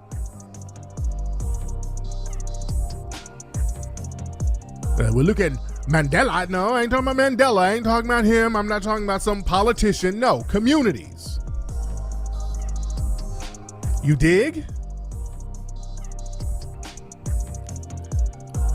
So they don't like that done to their folks. When it's their people, all of a sudden, hey, we got to do something. Now that Trump has shitted on all Africans and people in the Caribbean, now people want to speak up now. And now that the deportation game is popping, now everybody wants to look to us. And you can't be Johnny come lately when it's all about empowering. See, the thing is, a lot of people are opportunists. We got to chill out on the opportunists. And shout out to the South African brothers who put in work at the H&M store. Understand, I've been to South Africa. You do have some revolutionaries out there. Much respect to them. But they got a civil war going on with the revolutionaries and the coons. But understand, just because somebody is black, and also understand this, just because some people start spouting about how they're proud to be black, make sure they're not a slash nigga. Make sure they're not doing the slash nigga routine. Well, I'm black and something else. Well, I'm black and Indian. You watch out for that. That's another trick bag too. When they start doing that slash nigga shit, that's showing you they might be an opportunist, especially when they do black and Latino, just like that real dark-skinned sister on Love and Hip Hop Miami. What's her name? Amanda, what is her name? De Negra something. What's her name, family, in the chat room? The beautiful dark-skinned sister with the afro on Love and Hip Hop. And she goes out of her way to show how Latino she is. I'm a Latina. Amara La Negra, right. Amara the Black. And she was having a conversation with the suspected white supremacist Latino, talking about, well, she's not the typical Latino because she's too black. So she goes out of her way to show that she's black and Latina. It's like, I'm even though I'm dark and I'm proud, I'm a Latina. Se habla español. She's just talking Spanish and all this old shit. So she has this thing where she's trying to come to terms being a dark Latina and trying to let people know how hard it is and the racism there, which we know. I mean, you step in line and welcome to the club. But the thing is with her, even though she's trying to talk about the racism in Latin countries, she's still on that I'm black and Latina. She's being a slash Negro.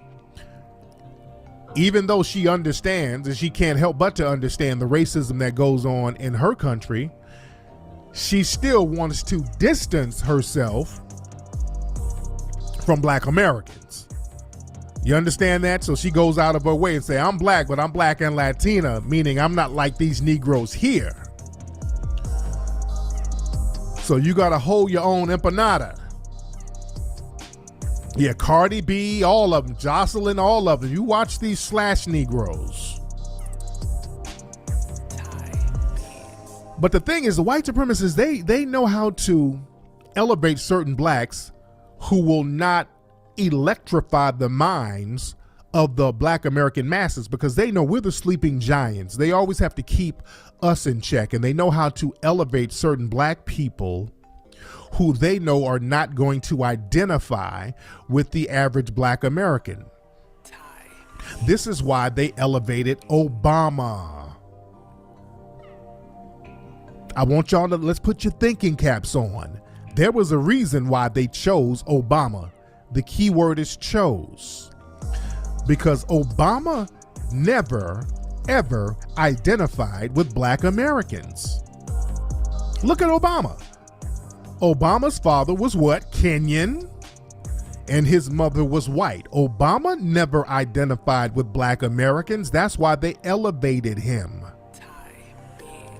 That's why they elevated Obama. That's why Obama didn't do shit for black Americans. That's why they put him in power, because they knew there would be no real emotional connection to what was happening to black Americans. If you got a black American in power and they saw, and I'm talking about not a coon.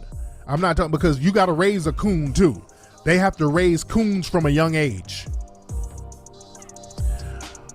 But they got Obama. They know how to make these Manchurian candidates. They know how to engineer the minds of certain black folks. And they knew that Obama wasn't going to identify with the plight of black Americans, because all his life he's been told that he's different. He's not really one of them.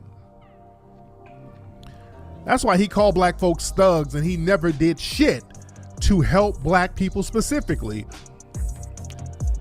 And we never caught on to that. We think just because he looks like us and he has a black ass wife that he's somehow down. Obama never gave a fuck about us. Let me get even deeper. If you notice, a lot of black folks, especially black men, this is very true for the black men. See, black women, even though they can be fully black American, they know they can get the black female in line. Like the Condoleezza Rice and people like that weren't really in power anyway. They didn't have really powerful positions. But notice the black males that they have in political power, they have family members who are Caribbean, and they identify with more Caribbean or African values. Look at Colin Powell, the top military guy. He was the top political figure. Now, Colin Powell, his parents are Jamaican immigrants. So understand, Colin Powell was raised to believe, hey, I'm not like these other black people here in America. Think about this. Let's get deep here. Colin Powell's family, they're Jamaican immigrants. He's Jamaican. So he don't feel like he identified with black Americans. That's why they put him in charge. Let's go even deeper. Eric Holder. He was the top Negro in his field for a minute. But Eric Holder, his family, they're from Barbados.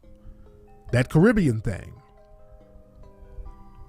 See, the white supremacists, they know what they do when they get these black folks and put them in certain positions. Colin Powell's people are from Barbados, so they told him, you're not like those black Americans. You're not like one of those people. You're from Barbados. Well, we're from Barbados, so that makes you one of us. So you're not like them. That's why Eric Holder didn't do shit for black folks either. Eric Holder didn't do anything. He did what the white supremacists wanted him to do. So we got to understand, when we see certain black folks in certain positions, I see people in the chat room talking about Cory Booker. Cory Booker, what power does he have?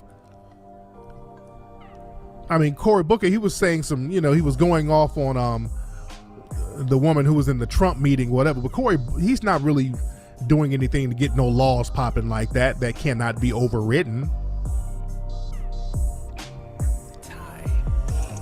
But understand that.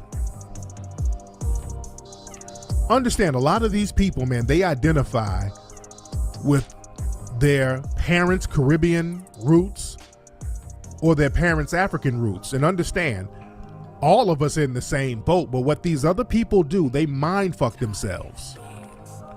They play psychological games with themselves, and they're not trying to be about empowerment. They're over here, they're just happy to get off the field, because when you're in Barbados, you're in the field.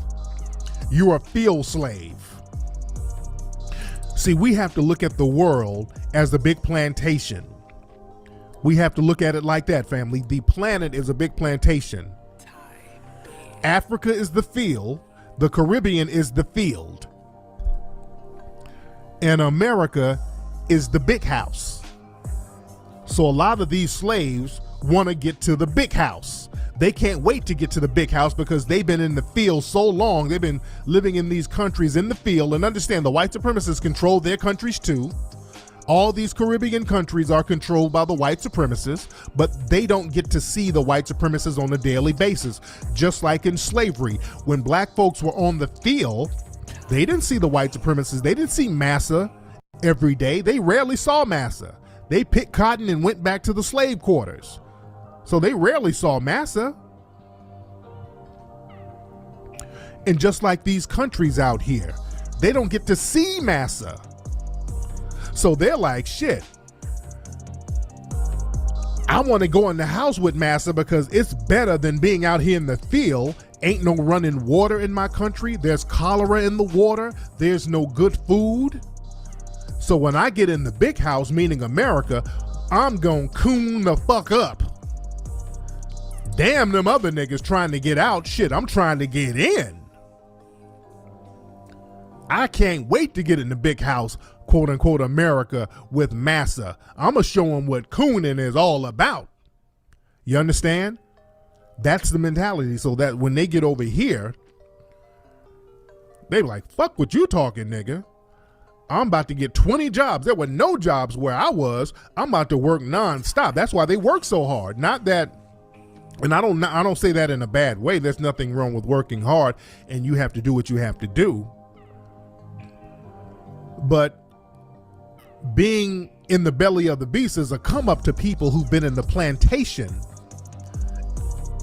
and been in the field so long suffering. See, the thing is, we've been under the white supremacists. We've been in the belly of the beast because we come from the direct descendants who generated all the wealth. So we've been here from day one. So we've been in the house. You understand? So we know how fucked up it is and how it's not going to get better being around the white supremacists. We know how they sabotage everything. We know all their little dirty tricks and secrets. We know. And all these other groups think, okay, I'm going to send some money back to my uncle in Barbados. I'm going to send some money back to my cousin in Cuba. And my family's going to be straight. And they always shit on you at the end of the day. We have to collectively understand that we're in the same boat. We're all on the same plantation. We all have to empower ourselves.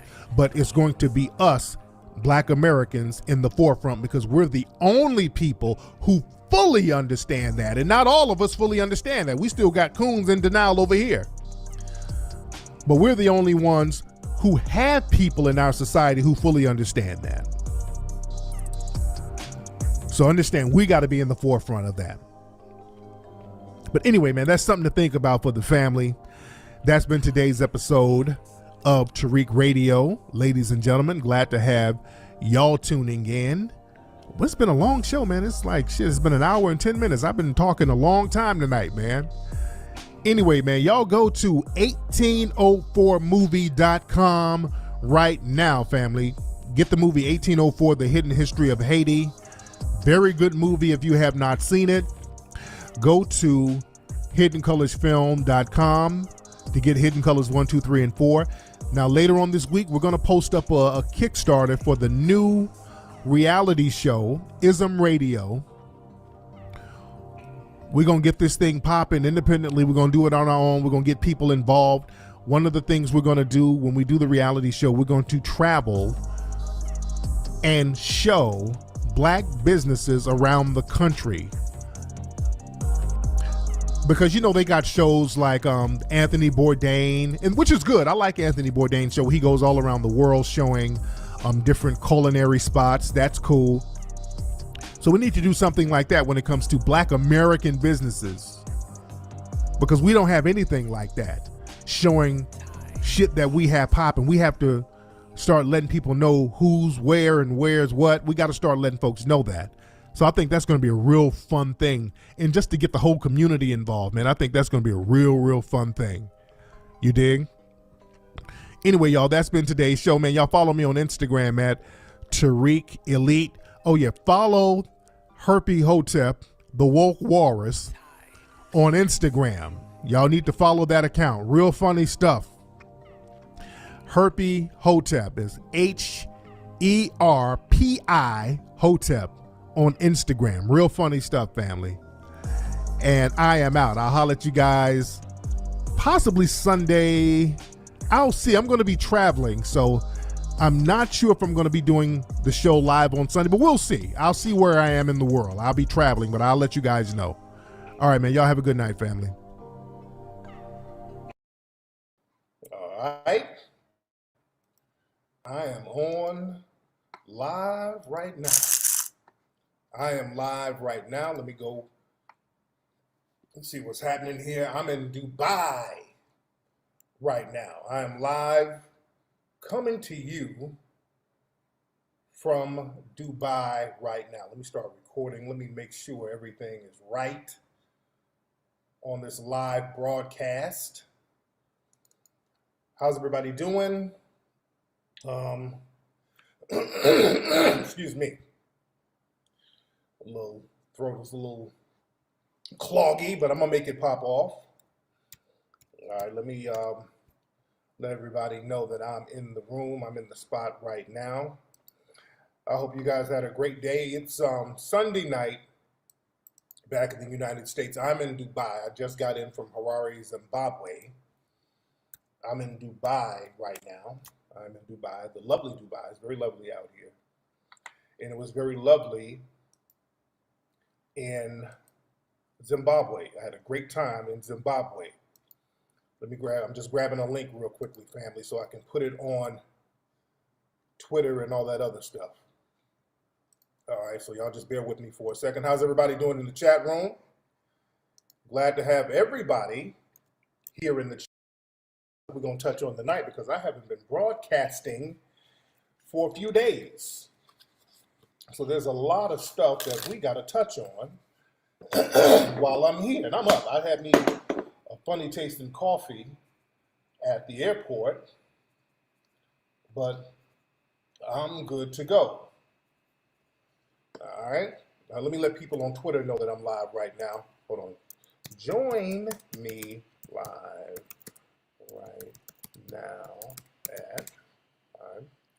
That's the only thing I don't like about the YouTube stream. They give you a new link every time you broadcast. They give you a new link. So I know a lot of people looking at the Grammys. Did Bruno Mars win a Grammy? I see he's trending right now. Did Bruno Mars get Album of the Year? He should have got Album of the Year. Bruno Mars Record of the Year. Okay.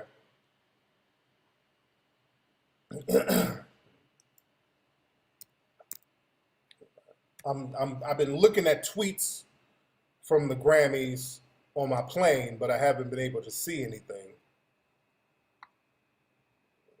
Hold on 1 second. All right. So Bruno won 7. He won Record of the Year. I knew he was gonna win Album of the Year. He won like 4. Yeah, I know Kendrick won a couple. Yeah. I knew Bruno was gonna get it. That 24 Karat Magic. That was a hot ass album. That was a hot album. Like damn near every song on that album was popping, and he did a good thing by only putting 9 songs on the album. So it's like Thriller. You got to know how to market stuff. Sometimes, a lot of cats, they put a gang of songs on the album, and then you got to go through a couple of Thriller songs or whatever. You put the 9 hottest joints on there, just let the shit blow up. That's how Thriller blew up. Thriller has like 8 or 9 songs on it, and every song is popping. Man. Said you watched the Migo. Now I saw something where some chick, I don't know what she was. She was talking that Dreamer stuff. She was talking that Dreamer stuff. I'm gonna get on Jay-Z stuff in a minute. What's up, family? How many? Well, y'all come on up in here. Come on up in this room. Let's chop it up. Who was the girl that got on stage with that Dreamer speech? Because I saw something on that on Twitter, and I spoke on that.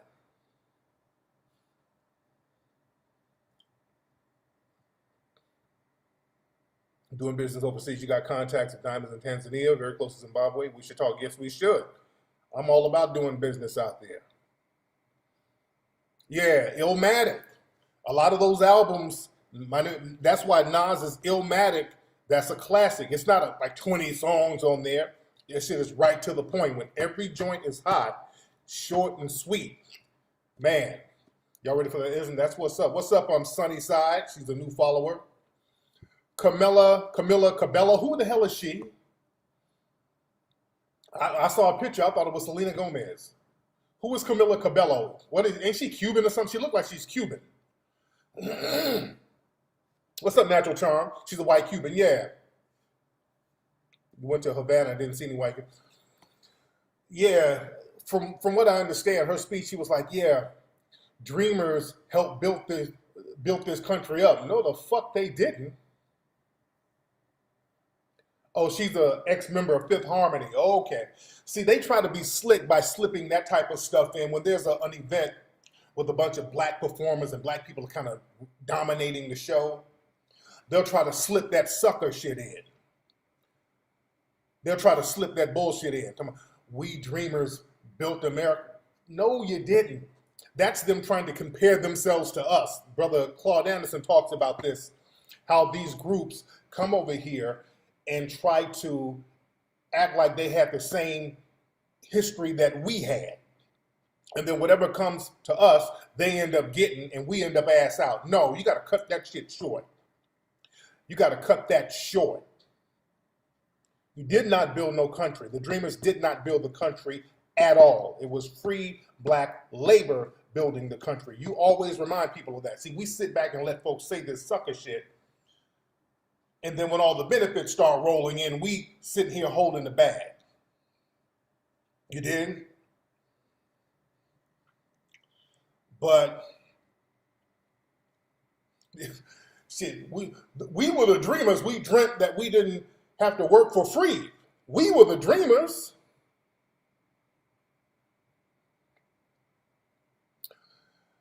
But Jay-Z, shout out to Jay-Z. Jay-Z did an interview on CNN, and I didn't see the interview, but I heard about it, and he was talking about Trump.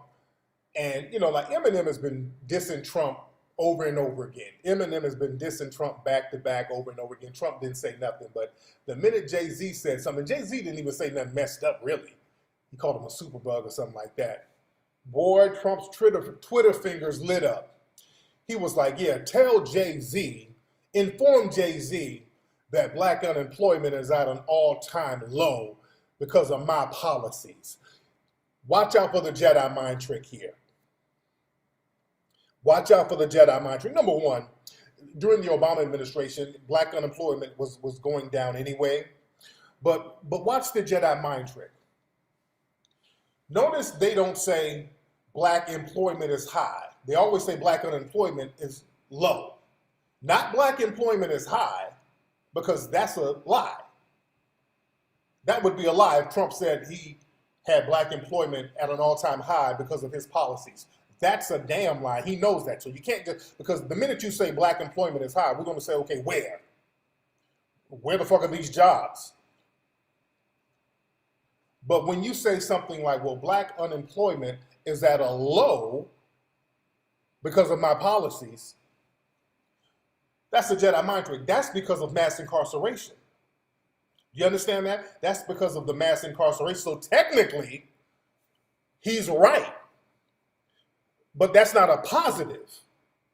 See how you got to understand how white supremacists, they flip words.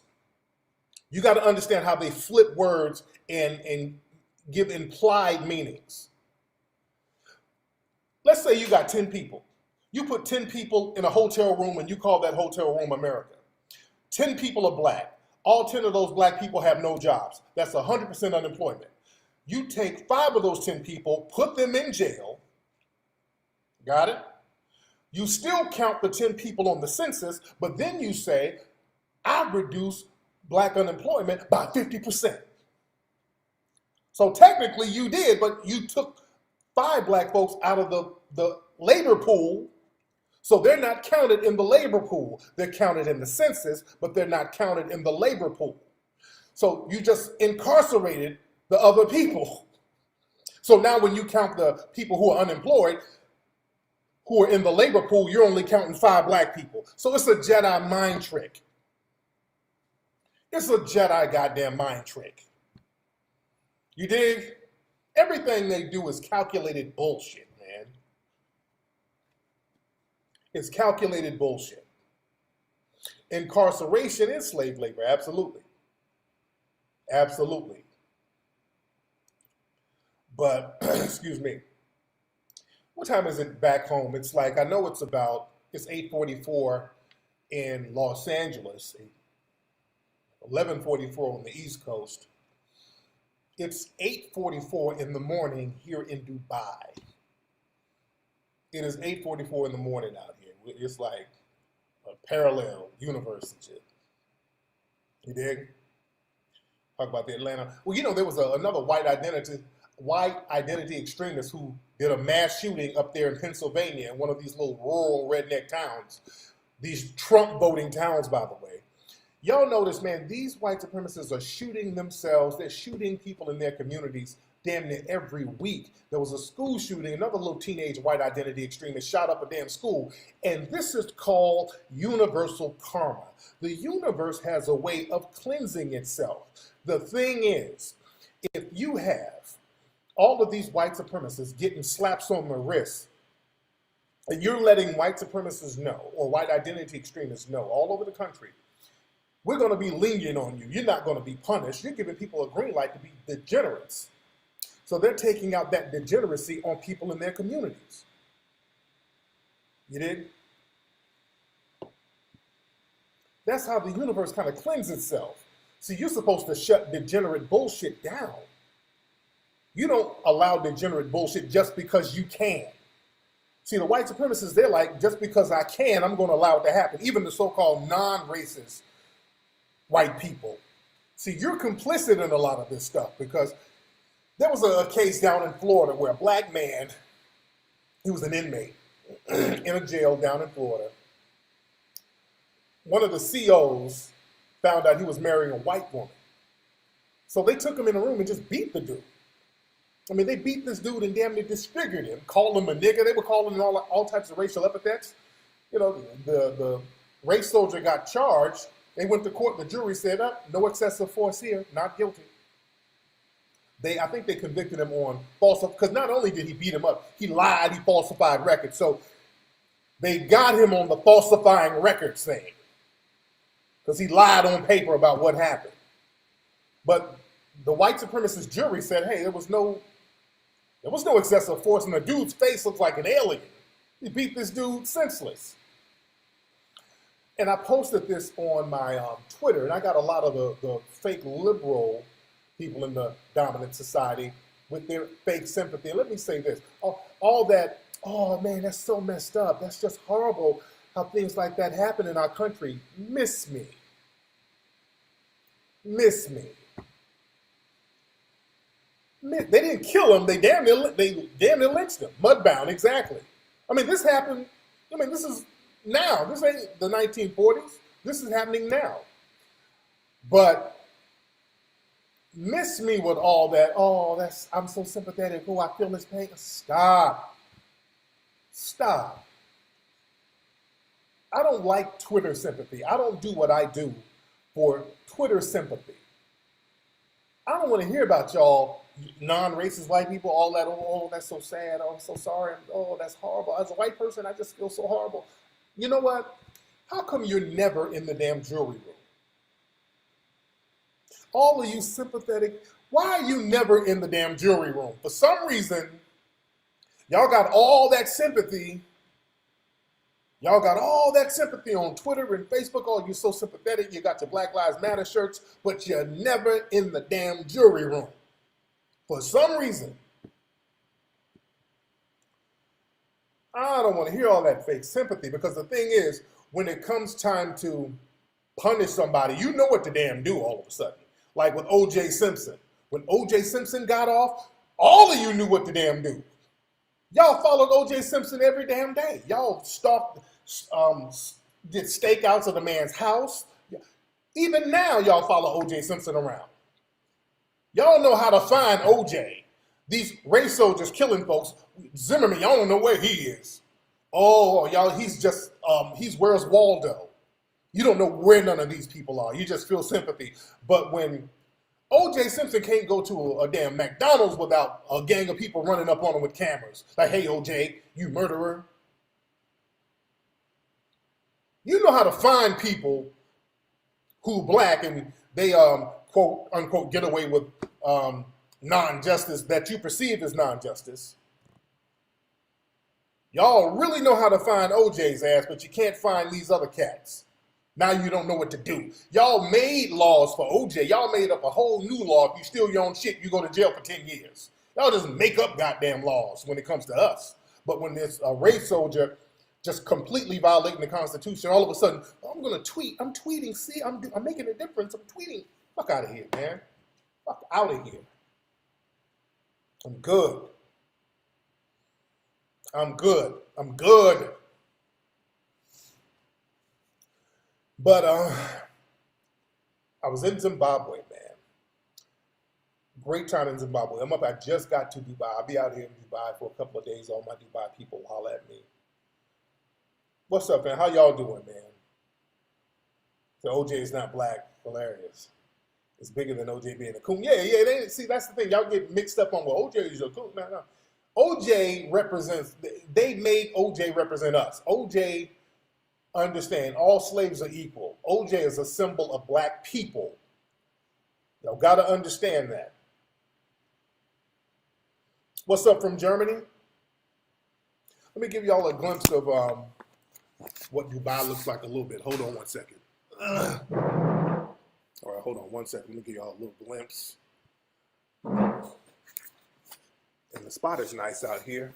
They got like a horse thing out here at the hotel. They got like little horse shows or some shit out here where I'm staying.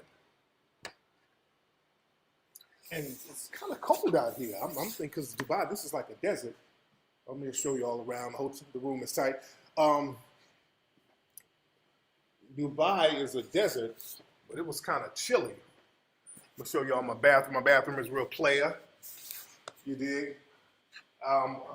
I'm gonna have to take a walrus bath, an Epsom salt walrus bath in that tub. Hell no. I'm gonna stand up like a player in this shower. Anyway. Yeah, I'm not gonna soak my nuts. Oh man. Man. Okay. Yeah, man, it's kind of chilly out here, man. I'm like, shit. One of y'all ladies let me borrow your burqa. Damn. Yeah, this spot is fly right here, man. This is a nice little spot right here. Man. Hold on, let me get my screen right. Hope y'all can see me good. Can y'all see me good? Is it live? Live watching live. Where's my live button? Get the description. Live button. Hold on 1 second.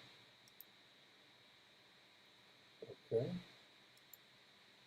All right. So like the tub look like it's for kids. Oh man. What did Tiffany Haddish do? What did Tiffany Haddish do? I like Tiffany Haddish. Yeah. It's a sparkling water. Shit, I ain't want that open. It says, hate sparkling water. Shit. Okay.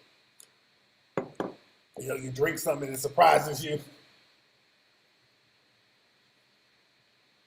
Man. Charm said, why didn't I go to the first dude who cut my hair? Because we were kind of, well, that day they ran me around all over the place, and they dropped me back off at the hotel. And there's they said there was another barber upstairs at the hotel who has a shop. So I went there because I could just go up there and go back to my room. I didn't have to go back out the hotel and drive and all that other stuff. So that's why I just went to the dude upstairs, and he was I'm gonna go to a barber out here. Shout out to Aaron, the homie Aaron hit me up, and he said he knows some good barbers out here. So I might see what's popping with that. Yeah, I do miss the family back home. I do. I miss Mama Peanut. I miss the babies. I do. Absolutely do. I'm looking forward to going back home to kick it with them. I know the kids are like, what the fuck is my dad? Shit. I talk to them on Skype and stuff like that. Man. Mr. Cuts out there in Dubai? Okay. Yeah, when I'm done with the broadcast, I'm gonna eat me something and I'm gonna hit the streets. I'm gonna sleep later because I'm only gonna be here for a couple of days. So I'm gonna get it popping. Speaking of comedians, we're talking about Tiffany Haddish. You know, and I did a little video about Monique. A lot of people are getting on Monique. Shout out to Monique. My thing about the whole Monique situation, you know, Monique, she wanted to get people to boycott Netflix because they only offered her $500,000 to do a special, and she was complaining about some of the other people getting more money than her. Yeah, there's some things I agree with, some things I disagree with, and I fuck with Mo heavy. I like Monique. Monique, unfortunately with Monique, she doesn't really understand how the grassroots thing works. See, the thing is, when she didn't get what she wanted with the Netflix thing, she tried to go grassroots. And the thing is, you got to be very consistent with a grassroots audience. If you don't get a certain amount of money, then you can like, okay, I'm going to have the people on the grassroots level do my work for me. And it doesn't work like that because people are going to look at you funny style. They'll look at you as an opportunist. So Monique was wrong in that respect, trying to get everybody to rally for her to get more money. So it was more of a personal thing. You dig? And on a grassroots level, everything you do on a grassroots level, it has to somehow benefit the community. Yeah, I know. No, ain't nobody. That's what I'm saying. Ain't nobody gonna boycott Netflix. That's what I'm saying. So that I know a lot of times people confuse their audience with a grassroots movement. There's a real big difference. She tried to use her audience for a grassroots movement, and a lot of times there's a lot of people who like you, but they're not going to really move for you. You know what I'm saying? There's a lot of people who like you. They enjoy your comedy, they enjoy your work, but they're not going to really move for you. There's a real big difference from having an audience and having riders, people who's going to ride with you. That's why you got to be very consistent when you're looking out for the grassroots audience. See, I got riders. I got people who like me, but I got riders. And that's very important. Those are the people that I rock for, the riders. You dig? Because I'm consistent. You got to be very consistent. So watch out for the camel spiders. Okay. Excuse me.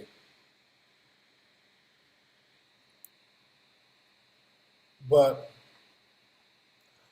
and another thing, Monique should not have put, you don't count other folks' money. That's another thing. So you're like, well, such and such got this much, and such got that much, and such and that. So, nah, you don't do it like that. I understand her frustration, though.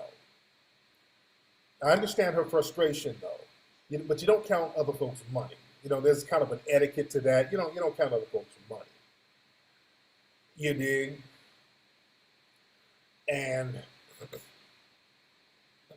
But I see where Monique is coming from because she's done a lot of work. I mean, she's been in the game for a minute. She's very funny. I mean, she has a lot of accolades. But you got to, you don't want to be treated like a new jack. You don't want to. You've been in the game for a minute, so you want to, and you got an Oscar. I mean, so she wants and deserves. I think she deserves a certain level. Unfortunately, when you see new white comics and actors come in the game and start getting just mad money, and a lot of them ain't even funny.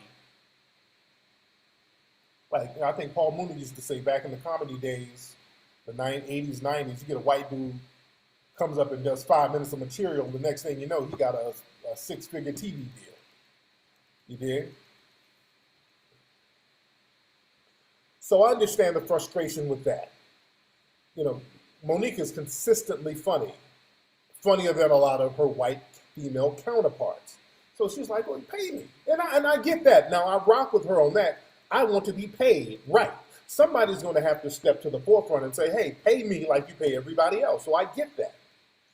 Some people might say, well, Monique this and she ain't on that level. There's a lot of white female comics who ain't on that level and they still get top dollar. There's a lot of white female comics who flop over and over again and they still push them out there. They make them a hit. Understand, not even white females, understand the male comics too.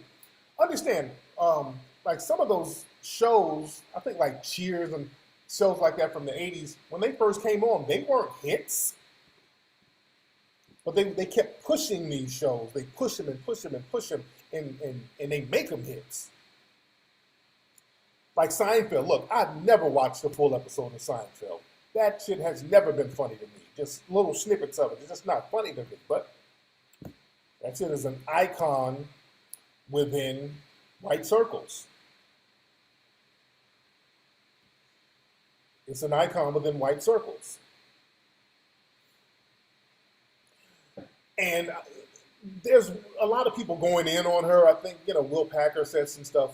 I think he emailed somebody. I don't think he said anything publicly. But I think Lee Daniels was like, hey, you got to play the game. They were like, yeah, you're going to get blacklisted if you don't play the game. And there was another dude, I saw a video of him named John Murray. He's a radio, what does John do? He's like a gossip guy, kind of. John Murray. And John Murray, he was making some good points, but until one thing he said that kind of, okay. He was talking about, like in the industry, a lot of people get rubbed the wrong way by Monique. Okay, all right, that's fair enough. And he was kind of going in on her.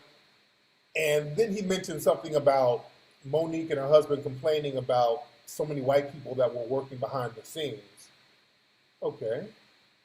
And then this John Murray dude was like, yeah, that's reverse racism. And because he's a little moist. And I'm like, okay. When he started talking that bullshit, I said, okay, this nigga's showing out for white people now. All right. I said, this dude is showing out for the white peoples. He's showing out for white people a little bit. All right. That's my thing, y'all. A lot of people are kind of dumping on Monique now, kind of showing out for white mommy and white daddy a little bit. You dig? A lot of these people are showing out for white mommy and white daddy. Especially Rolly the Boule Bird. Roland Martin started going in on it. He's such a little opportunist with his little football head ass. He's talking greasy about her. People say you're difficult to work with. Nigga, shut up, Roland. You clown ass nigga. You clown ass, no neck, Woodsy the Owl looking nigga. Calm down. Slow down. You such a little buck dancing opportunist, Rolly. Sit your ass down. Roland is such a opportunist. He's always jumping his little old stubby ass in the mix. Sit down, nigga. Like you weren't buck dancing for Hillary, nigga. You need to sit your ass all the way down. Don't say shit about Monique. Don't dog pile on the woman. You sit down, Roland. He's talking big shit. Sit your ass down, nigga, and put some pink oil moisturizer on your faltering S-curl, nigga. Don't you say shit. Rolly. Where my hug, Angela Winbush, where my hug on the Tom Joyner cruise. Just stick to groping old R&B singers on the Tom Joyner cruise, nigga. Stick to chasing Evelyn Champagne King on the Tom Joyner cruise, nigga. Cheryl Peppers Riley, where my hug. Nigga, your show got canceled, you little buck dancing Sambo. Talking shit about Monique. They said you were hard to work with. Shut up, nigga. Fuck ass. Y'all ain't gonna dog pile on the sister now. Damn. Calm down. Y'all slow that shit down. Y'all ain't gonna dog. Just think about Monique. I don't give a fuck what y'all say about Monique. One thing about Monique, she ain't no ass kissing goon. She don't be up there behind the scenes kissing these motherfuckers' asses. I know that for a fact. I worked with Monique on Charm School. Monique was checking a lot of that sucker shit they were doing behind the scenes. She's difficult. No. Monique, a lot of shit she don't be going for behind the scenes. A lot of sucker shit they want you to do, she ain't going for it. Now, you can call that difficult or whatever, but there's a lot of she ain't no coon behind the scenes. I know that. Y'all niggas get behind. See, y'all niggas go out here and kiss every white ass possible. That's the thing, y'all. When white folks come around, y'all dancing. But for Hillary, y'all turn into buck dancing coons. Monique don't rock like that.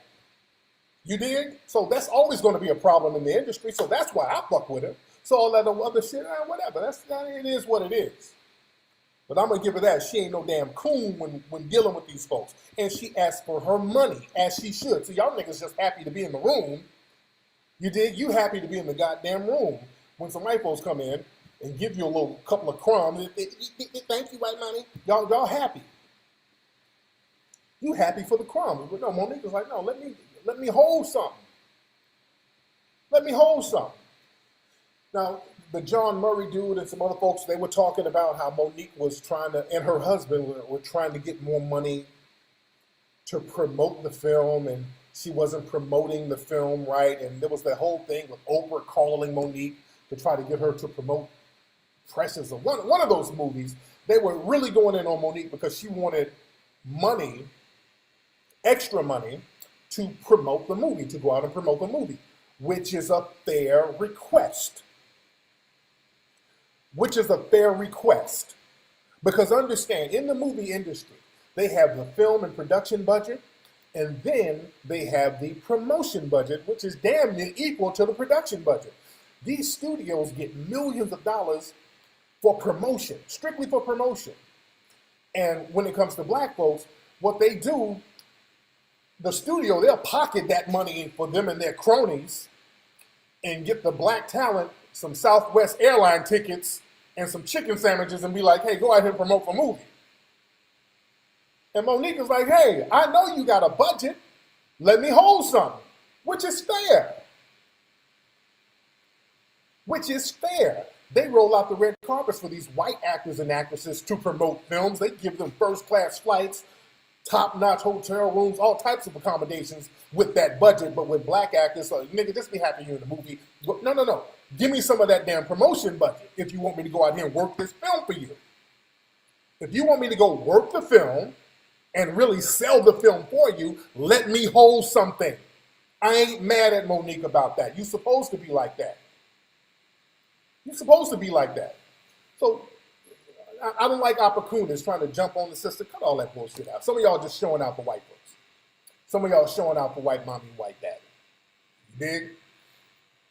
But I digress. Can you unblock you on Instagram? What's your name? DA the boss? You were blocked for posting a link for a petition in 2015, nigga. I don't. You think I remember some shit like that? I block dumb motherfuckers every day, so you must have did something that I perceived as some dumb sucker shit. So I don't know, brother. I don't know. I usually don't unblock niggas, because if I block you for a reason. You should have known that. Yeah. And thanks for the donation you just made to the Melanoid Ministries. And y'all can put some on the Melanoid Ministries right there in the room. And also, don't forget, go to 1804movie.com to get the movie 1804, 1804movie.com, and hiddencolorsfilm.com, hiddencolorsfilm.com to get Hidden Colors 1, 2, 3, and 4. You dig? But kind of hungry this one. Let me see what they got on the damn menu in this bitch. Anybody here from Dubai? Where my Dubai people? You got anybody in here from Dubai? Let me see what they got on the menu here. We got a lot to talk about tonight. We're in here heavy. They got a 5-bean soup, Vietnamese spring rolls. Oh, it's going to be real lovely. Some of this shit is written in Arabic, so I got to call the front. All right.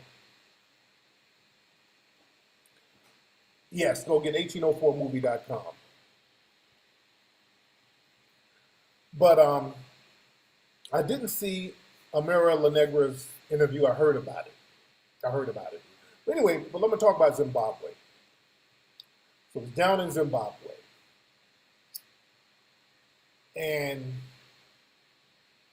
I've been wanting to go to Zimbabwe anyway because of the stuff that we've been seeing, when Mugabe was ousted and they brought in the new president. We saw a lot of people in the streets hugging and kissing the white folks, and they would focus on that, and then they would show former white farmers go to these farms and a bunch of black folks are going to run and kiss them, and I'm like, okay, is this shit turning into Zimbabwe? And then the president was like, yeah, we're going to give some of the white farmers their land back. I'm like, oh shit, I hope it's not turning into Zimbabwe.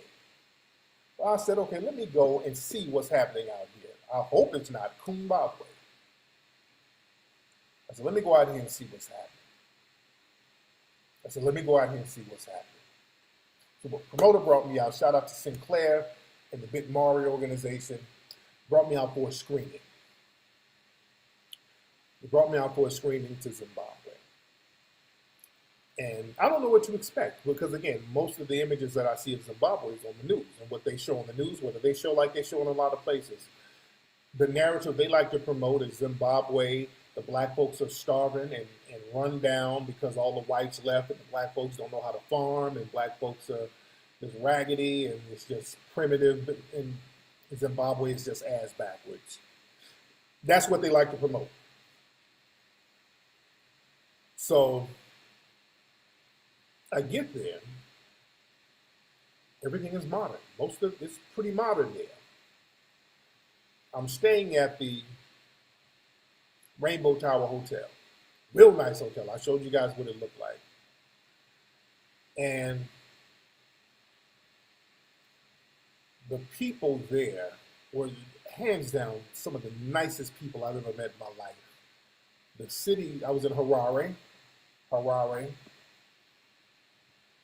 The city, I mean, it looked like Philly, it looked like Cleveland, it looks like any other major city in America.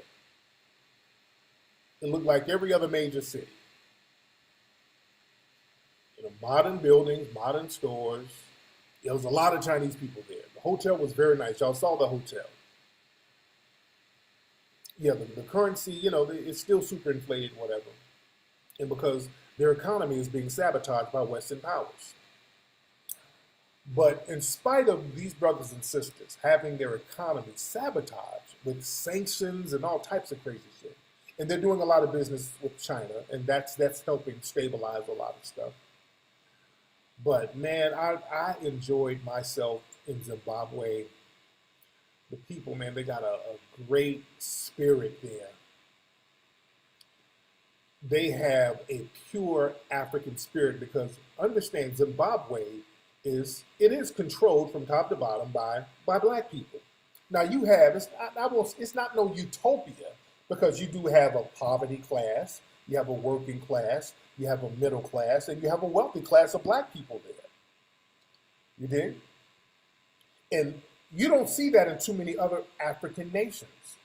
Usually in many African nations, you just see poverty. You don't see that middle class or an upper middle class or a wealthy class. You might see one or two people doing good, but you don't see whole communities. Like in Zimbabwe, there are communities of middle class black people. There are communities of wealthy black people. You dig? And you have communities of people in poverty too. So you're not just looking at one thing. Like when I went to Cape Town, South Africa, I didn't see any communities of middle-class black people. I just didn't see it. I didn't see any communities of wealthy black people. I was looking for it. It's just a bunch of black folks scattered in townships and shanty towns all over the place. But I went to certain neighborhoods, black folks in nice fucking houses, chilling. I showed you some of the houses people had. I didn't see nobody starving. It might be, some things in rural places way off in the cut. I didn't see it because I did go into some of the rural places. The food was great.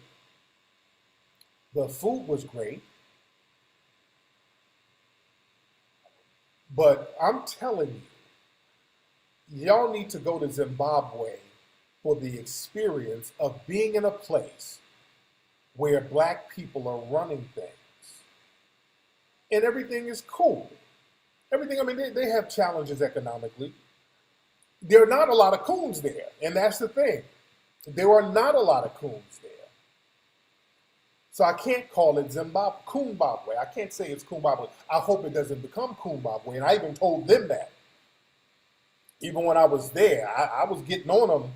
I was asking them about all that hugging and kissing the white people. I was asking them about that. I'm like, hey, when we saw that was looking kind of funny. They were laughing about it.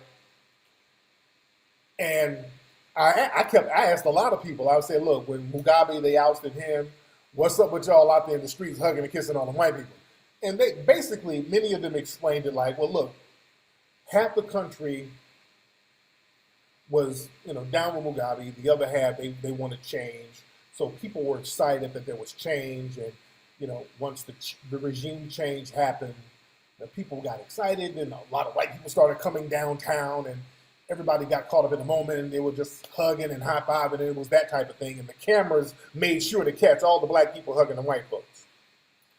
So it was a weird just caught up in the moment thing. That's how they explained it. But then I said, okay, look. When I saw footage of these white farmers going to these farms and black people running up and hugging them, they were like, well, that type of shit, we don't know about that. I don't know. We weren't doing that. That must have been somewhere way off in the cut. You dig? They didn't co-sign that. Now. They were like, that's something else right there. But the people there, they don't have a coon spirit at all. They don't have a coon spirit. Because the thing is, there are white people scattered here and there. Black people ain't running up, kissing their ass in Zimbabwe like that. Whereas in other places, the minute the white people show up, all of a sudden, they done pulled out the drums and they start dancing and all this sort of shit. You dig? But the thing is about Zimbabwe, this is the thing about Zimbabwe and beautiful spirit of the people. Because everything is black run, there's a pride there. People they speak several languages there. So you have you have black people, you see middle class black people, you see well-to-do black people, so you see all types of black folks. And one thing I noticed, the older black people in Zimbabwe, they pretty much understand what white supremacy is. So many of them were still down with the Mugabe regime. They were like, hey, we need, I don't like all these, former Rhodesians hanging around. They know what's up. The older black folks there know what's up. Their whole thing was, we got to watch who we let up in here. We don't want it to be some shit where we get colonized again. The older black people, they are woke as fuck. You have the newer generation, they call them the born frees. All the people who were born after 1980. Many of them were like, well, we kind of wanted to change. We wanted to change. And this is what we have to understand, family. We have to understand how to educate the new generation. We got to learn how to educate the new generation. Notice right now in America, the white supremacists are trying to really target the younger generation to get them on team white supremacy. That's why Trump is elected. That's why all Trump has surrounded himself around a whole bunch of white supremacists. That's why they created the whole alt-right thing so they can pander to young people to recruit them into being white supremacists. That's why they're having these little think tanks and these little meetings to recruit young white supremacists. Because you have a lot of young whites who grow up and, they're like, hey, I'm just trying to do me. I got a couple of black friends here and there. I like rap music, whatever. But they're like, hey, you need to know, we need to maintain white supremacy. They're letting the young white people know we have to maintain white supremacy. So we're going to have to do a little recruiting with you. We're going to have to let you know where it is. You dig? See, black folks, we don't really do that with our young, which we need to be doing that and not teaching them to hate nobody, but teach them to understand how white supremacy works, and we have to teach them how to understand black empowerment. See, we do not do that with our youths. We don't teach the youths how to be about black empowerment. We got to teach them at a young age. What we do, we teach them, hey, go to school, get a good job, and go work for somebody. But we got to teach them about white supremacy, because the thing is, in Zimbabwe, the young black folks, and I learned this when I was over there, now it started to make sense. The younger black people in Zimbabwe, they have no idea what white supremacy is because they didn't grow up around white supremacists. So they don't even fathom that concept. They don't even know what it is. That's what I learned there, because you see, you see black folks running stuff, so you good. And you have an African spirit where you're welcoming to everybody. So you're like, hey, if white people want to come in and set up shop, hey, that's cool. We cool with everybody. We respect everybody. We don't have no problem with anybody coming in, and we share. That's an honorable way to think. But we, who from the U.S., we understand white supremacy, and we know what the white supremacists are capable of. And the older black people in Zimbabwe, they know what the white supremacists are capable of, see? And that's why they should have been driving certain messages to the youth at a very young age so they'll understand. You can't let some of those former Rhodesians get back. They don't believe in sharing equal. They don't give a damn about no honor system. So that's the thing. We're looking at it like, we're on the outside looking in like, hey, man, y'all jumping up and celebrating that they're talking about letting in more people to set up shop in Zimbabwe. Now, we in the States, we know how that's going to turn out. We know how that's going to turn out because we live next door to the white supremacists. We got white supremacy every day, blatant in our face. But a lot of the brothers and sisters there, they don't understand that. See, a lot of Africans who are not around white supremacy every day, they think that other people think like them. They think, okay, I'm treating everybody fair. So if I treat them fair, they're going to treat me fair. No, they don't know. No. And I kept driving that message to the brothers and sisters there. I'm like, well, you don't know what they're capable of. No, don't think that. Understand, they got such a great spirit there. Zimbabwe, the crime is so low there. The crime rate is extremely low in Zimbabwe. when I was in Zimbabwe, it's like 1 million people in Harare, in the major city there. I did not meet the president. I did meet up with some other people, some other government officials, and they had an event for me. I'm going to talk about that in a minute. Oh, yeah, I lost my train of thought. I was about to say something. Y'all made me lose my train of thought. What was I about to say? I hate when I had a point I was about to make. My man made me lose my train of thought. But what was I saying? What are Rhodesians? Oh, you better study the history of Zimbabwe. You better study the history of Zimbabwe. Oh, yeah, but I was talking about how there's no crime there. There's no crime in Zimbabwe. Well, there's crime, but it's low. I won't say there's no crime, but it's low. Crime is low. I don't think so, Melissa. You say, do I regret putting Umoist in Hidden Colors? To a certain degree, I do. To a certain degree, I do. And I don't really want to bring him up, but you bringing him up is interesting.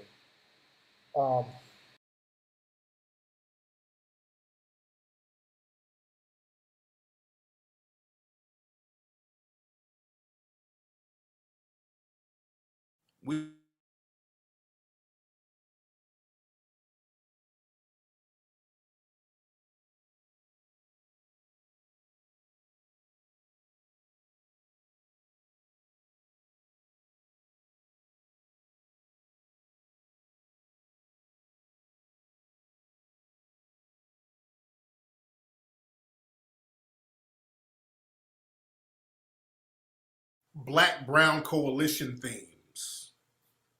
The Grammys, they brought out Michelle Obama with this, we all in this together.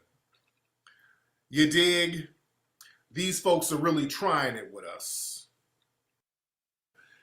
You know, I did an FBI screening. There were no hits, you know. Of folks. That doesn't mean I'm Black. Mm-hmm. That doesn't mean I'm, Native. But it does mean that I can use that as I can tell the story of my ancestors. Mm-hmm. That doesn't mean that I am that. And so I think in terms of how we navigate that, I think Okay, let me tell you. My identity is the descendant of... All right. Now, do you hear, or did you hear, that horse crap that she just said? Did you see that? I told y'all this woman was slick. I told y'all to watch out for her. This woman, and understand, it's the Democrats who they've given her the script to get out here and spew this nonsense. Because see, we're out here talking about tangibles now. And she's been trying to finesse a way to bring in Hispanics and all other people to latch them on to tangibles that we're supposed to get. She's been trying to do that for a minute. That's why a few weeks ago I played a clip of her talking about reparations, and she was like, well, people think about reparations and slavery, but no, reparations is really about the New Deal. Now, why did she do that? Because she's Puerto Rican. So she had to find a way to attach Hispanics to reparations, because Hispanics were not enslaved in the United States. Hispanics were not enslaved in the United States. So you can't say Mexicans were. As a matter of fact, we had a war against Mexico. So Hispanics were not enslaved in the United States. Puerto Ricans, some of them were enslaved in Puerto Rico, but when they were enslaved under the Spanish government. So that's why she had to take it out of slavery. Because if we were to get reparations from the U.S. government, Puerto Ricans can't get it. Now, Puerto Rico is a U.S. territory now, but it became a U.S. territory in like 1898, I think. After slavery was abolished here, because slavery was abolished in Puerto Rico by the Spanish, I'm thinking 1870s. So you got to understand history while they're trying to run this little Jedi mind trick, family. Reparations ain't really about slavery. What? What you talking about? You see the little games they try to play? This is why you better know some history. This is why history is very important to understand the con job they're trying to run. Because if they want to get reparations, they got to go holler at the Spanish about that, and they ain't happening. You dig? So she's been trying to finagle a way to include certain Hispanic groups. So now, last week she was talking about the New Deal. The New Deal, a lot of people couldn't get it. Black people, Mexicans, Puerto Ricans. She's been trying to finagle her way into that. So now we're talking about being African descendants of slaves. So now she's using the same verbiage. Now she's using the same language. Well, I'm a descendant of African slaves too. I ain't black though, but I'm a descendant of African slaves too. So since my ancestors were enslaved, does that mean we all get something? They're trying to finesse. This is why we got to be very careful with our words. That's why I like to use terms like foundational Black American, American descendants. That's why, shout out to Tone and Yvette. American descendants of slaves. We got to be very clear on that. Put that America first. See, we don't have to run away from America. The thing is, we're taught and we're told to run away from the title America. We better own that. Black Americans are the truest Americans. The white supremacists, they'll burn the American flag tomorrow. Foundational Black Americans, we are the truest Americans. We are the only people who have fought in every single war to protect this nation. Memorial Day was started by Black people after the Civil War. It was Black people who memorialized the troops. It was started because we wanted to pay homage to the people who fought. They weren't paying homage to each other, the white supremacists. We better own who the hell we are and stop letting people tell us that we're something else. We better own that we are the true Americans in this country. You understand? Foundational Black Americans. If it wasn't for us, we are the foundation of all the wealth and the resources that everybody enjoys in this country. You understand? But the white supremacists, dude, they don't care. They talk that patriotic stuff. That's a con game. They're only patriotic to white supremacy. The flag is a patsy. They'll burn the flag the minute it doesn't work for them. This is why I tell you, if you want to see what the white supremacists think about patriotism, watch a fight with Mayweather or Adrian Broner or any black boxer. If you want to see how patriotic a white supremacist is, watch a Floyd Mayweather fight with him fighting any other person anywhere on the planet who ain't black. The white supremacists will go to that fight wearing that country's flag. All of a sudden, the flag don't mean nothing no more. The flag don't mean a damn thing no more. I noticed that when I went to the Floyd Mayweather fight up there in Vegas. All those people, everybody in Vegas had Irish flags. I'm like, and I'm the only one. I had an American flag. I was rubbing that shit in their faces too. I had an American flag wrapped around me. I was like, USA. See, I didn't even make it racial. I made it national. And they couldn't say nothing. They were booing Javante Davis. Shout out to my man Tank. I bet they always boo the black boxers. Javante whooped that dude's ass too. Yeah, I had that flag on. You saw the pictures? I'm rocking that flag. They can't say nothing. You dig?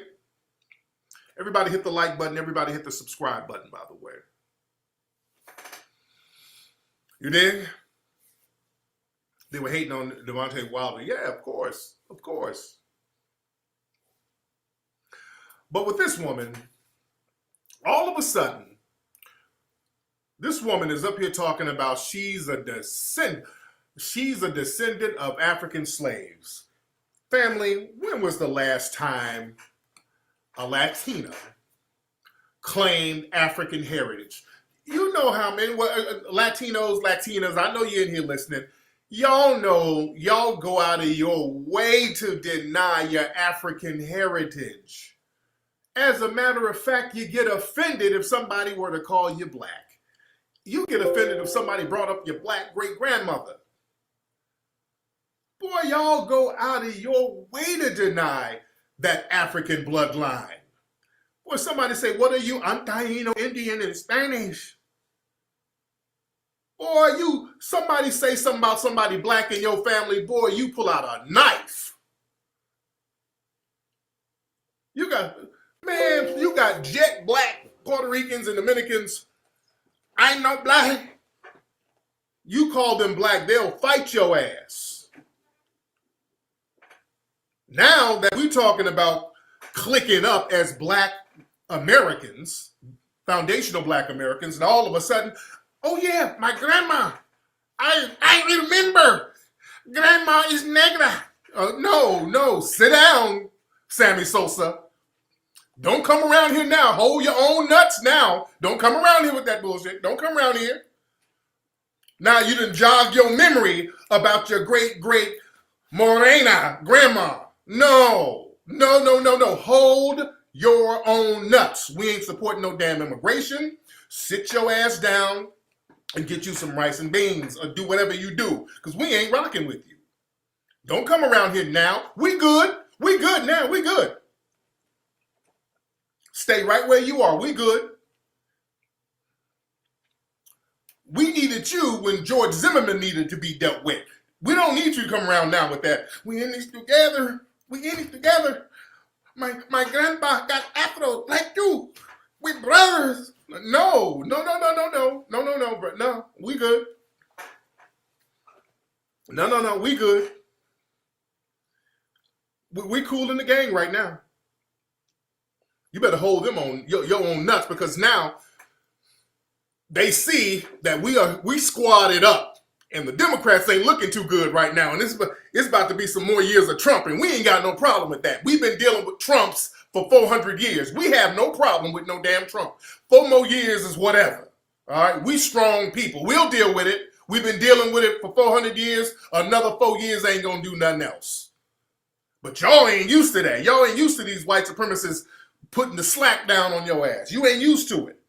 So see, now when y'all want to have us fight for you and have us protect you, come on, brother. I like collard greens too, brother.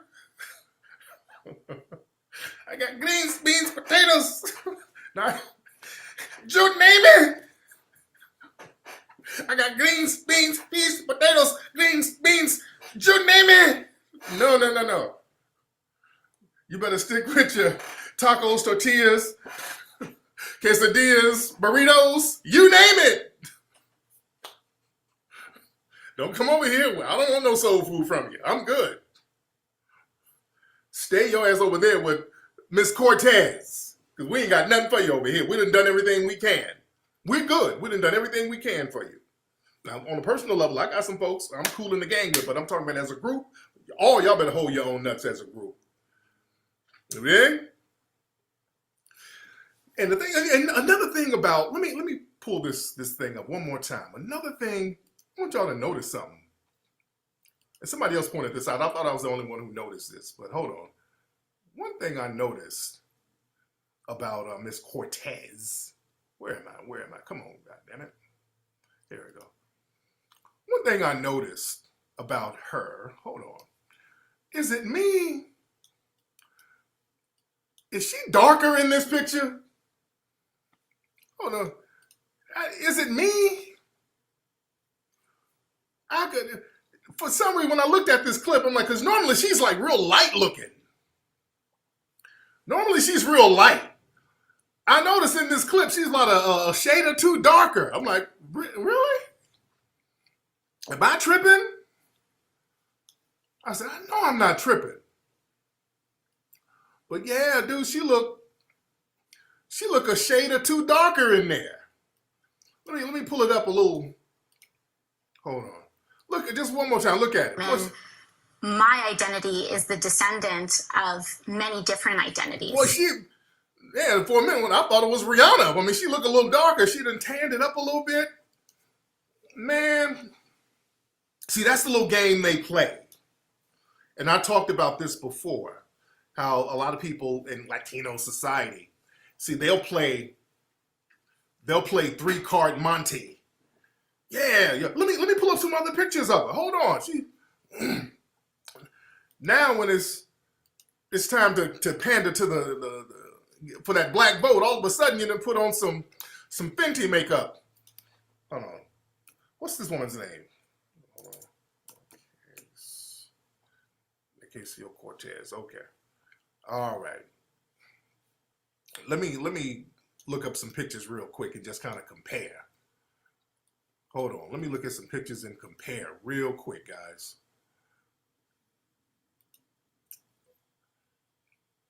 Yeah, because, man, hold on. Let's look at some of these pictures. I'm on Google. Let me show some of the pictures of her, because, yeah, she definitely looked a little darker on there. Okay, y'all bear with me. Let me get this popping. Okay, here we go. Okay, hold on. Because right here, look at these pictures, man. Yeah, she's light in all these other pictures. It like depending on what crowd she's trying to go for when she's around. Oops, what am I doing here? What am I doing? Oh, I didn't mean to do that. Yeah, man, she lightens it up a little bit. And she got a gang of teeth too. Okay, there's another picture. But she lightens it up a little bit, but when she got around the brothers, when she's trying to holler at that black vote, all of a sudden she gets dark a little bit. So we got to watch the little con games that they doing, man. What's up? Shout out to South Florida. Yeah, shout out to Florida. And that's the thing, man. They play this little 3-card Monte game. And that's the thing that we got to watch out for. These people, when they get around different groups, they'll morph into that group. A lot of Hispanics will do that. You get around white folks and you Spanish. I Spanish. Because when they say they're Spanish, that means they're saying they're European. Then, remember, Cortez, about a week ago, she was crying, talking about Native Americans. That's another thing. They'll try to play the Native American card. Well, I'm Native American. I want some corn. Then you Native American. And then, when it's convenient, you get around black folks. I'm a minority. My grandma's black. So now you a little bit black. You're a black person of color minority. I'm brown now. I'm brown like you. We black and brown. I'm brown like you. Nah, man. Nah. We can't have that. We can't play that game no more. Shout out to Broward County. Shout out to my folks down there in Florida. Yeah, and that's the thing. When we start talking about tangibles, we got to have rules. We got to say, hey, look, if whoever was classified as black for the last 20, 40 years, you got to show that you've been classified as black for a few decades. Also, we're going to have to see, we're going to make sure that y'all didn't immigrate here from somewhere else. And it's easy to trace back to, your family and where they came from in the South or what plantation. That's pretty easy to do. Both of my parents came from Southern plantations, or my descendants, my father's side of the family and my mother's side. Both of them came. We can trace the Southern plantations where they both from. I'm 100% DOS all day. You dig? So yeah, we got to have little rules like that. We got to be very meticulous about the words and what's going to be done when it comes to tangibles, because a lot of us, we're asking for tangibles, we're demanding tangibles, and they're going to have to come through. See, right now, family, we're in a win-win situation. We're in a win-win situation. Number one, if they bring some tangibles, that's a win. If they don't, that's still a win, because we'll let y'all get smothered by those the right-wing white supremacists. Y'all gonna lose. We ain't got nothing to lose. We have nothing to lose and everything to gain. if we don't vote, what's going to happen to you? To us. You understand? If we don't vote for the Democrats, what's going to happen to us? That ain't already happening. See, they want us to vote to save everybody else. This is why they keep running the civil rights, we all in this together game, and running that, the Martin Luther King quote they love using is, an injustice in one place is an injustice everywhere. They like to run that game. We should fight for all non-justice because that's the Christian thing. No, we ain't playing that game either. We ain't playing the we good Christian game. We ain't playing that. The Klan is a Christian organization, all right? We're not playing that game.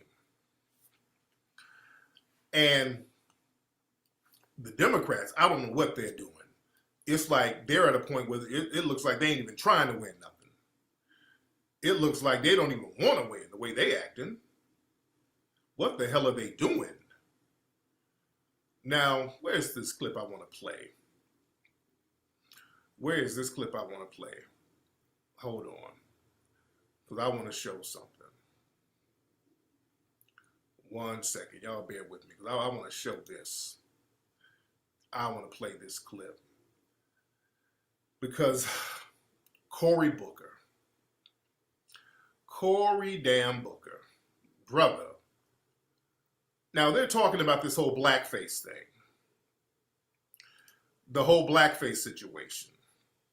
Now, Cory Booker... And so, how do we get to a point where we can Hold on. Let me show y'all this. This is Cory Booker talking about the blackface situation. Because there's so many people getting caught out there with blackface. So, Cory Booker gets out here and starts talking about we need to see this from the white people's perspective. Well, what is he talking about? Now listen to Cory Booker. So they got a nice hot plate of biscuits for Cory. I don't know what this brother, he ain't even trying to win nothing. I don't know what he's trying to do. But hold on. Listen to this. This is Cory Booker talking. Hold on. This is on the Washington Post. Listen. So how do we get to a point where we can start having the conversation without people falling into a defensive crouch? Because sometimes when folk want to tell the truth about something, they fear speaking the truth or talking to people about what they don't understand. I've had conversations with white friends of mine this week who just had the safety that come to me and ask me, I don't understand this blackface thing. Can you explain it to me? Okay, hold on. God damn. Hold on. Wait a minute. Black people, don't go for that BS. That's a crock of BS. Black people, please don't buy this BS that white people don't understand racism. They don't understand blackface. Oh, I'm just confused. Racist. Is blackface really racist? I didn't know. Can you please stop? Black people, stop letting them run this game on you. Black people, don't let them run this game on you. They're not dumb. They know blackface is offensive. That's the reason why they do it. No white person over the age of 12 is confused about blackface. They've been doing blackface for 200 years in this country. Probably more. None of them are confused by it. None of them are confused. That's the thing. I told black people, don't let them run that whole can you teach me about racism game. The white supremacists are geniuses. They are very smart people. The white supremacists, they know everything about molecular structures, rocket science, aerodynamics. They know the E equals MC squared, the theory of relativity. They know all of these ingenious ideas, but the minute you talk about racism, white supremacy, all of a sudden they don't know nothing. All of a sudden they don't know nothing. They got melanin conferences. They study the molecular structure about melanin and duplicate it. They can create drugs that will attach the melanin. They create drugs that create sicknesses and they know everything. And all of a sudden, when you mention something like racism, white supremacy, and blackface, what? That's offensive? Really? I didn't know. Can you teach me so I won't do it again? Dude, and Corey's out here buck dancing, earning his butter biscuits, going along with it. Corey, you should know. Corey follows me too on Twitter. You should know better, Corey. That ain't the hill you want to crash on, bruh. You should know better with all this buck dancing you doing, Corey. Let me pull this up, man. Let me pull this back up. Come on, bruh. Just have the safety that come to me and ask me, I don't understand this blackface thing. Can you explain it to me? Imagine in this climate now saying that publicly. Imagine, put yourself, want to have more courageous empathy, put yourself in a white person's position who might have questions. Look, I grew up in high school in the 80s, man, and put yourself in a white person's... What? Put yourself in a white person's position? Family. Our job ain't to make white supremacists comfortable. We ain't putting ourselves in no white person's position. You know it's racist. Y'all need to do something about it. If you're not going to do anything about it, you're complicit in the racism. He's up here trying to... This is the governor. Listen, look at what this Negro is doing. The governor of Virginia, of a whole state who controlled the laws, the allocation of resources, the rules and regulations of law enforcement, who control the lives of black people. The governor had blackface on, and the governor was taking pictures with Klan robes and all this stuff. And this man controls the lives of people. He controls the lives of people.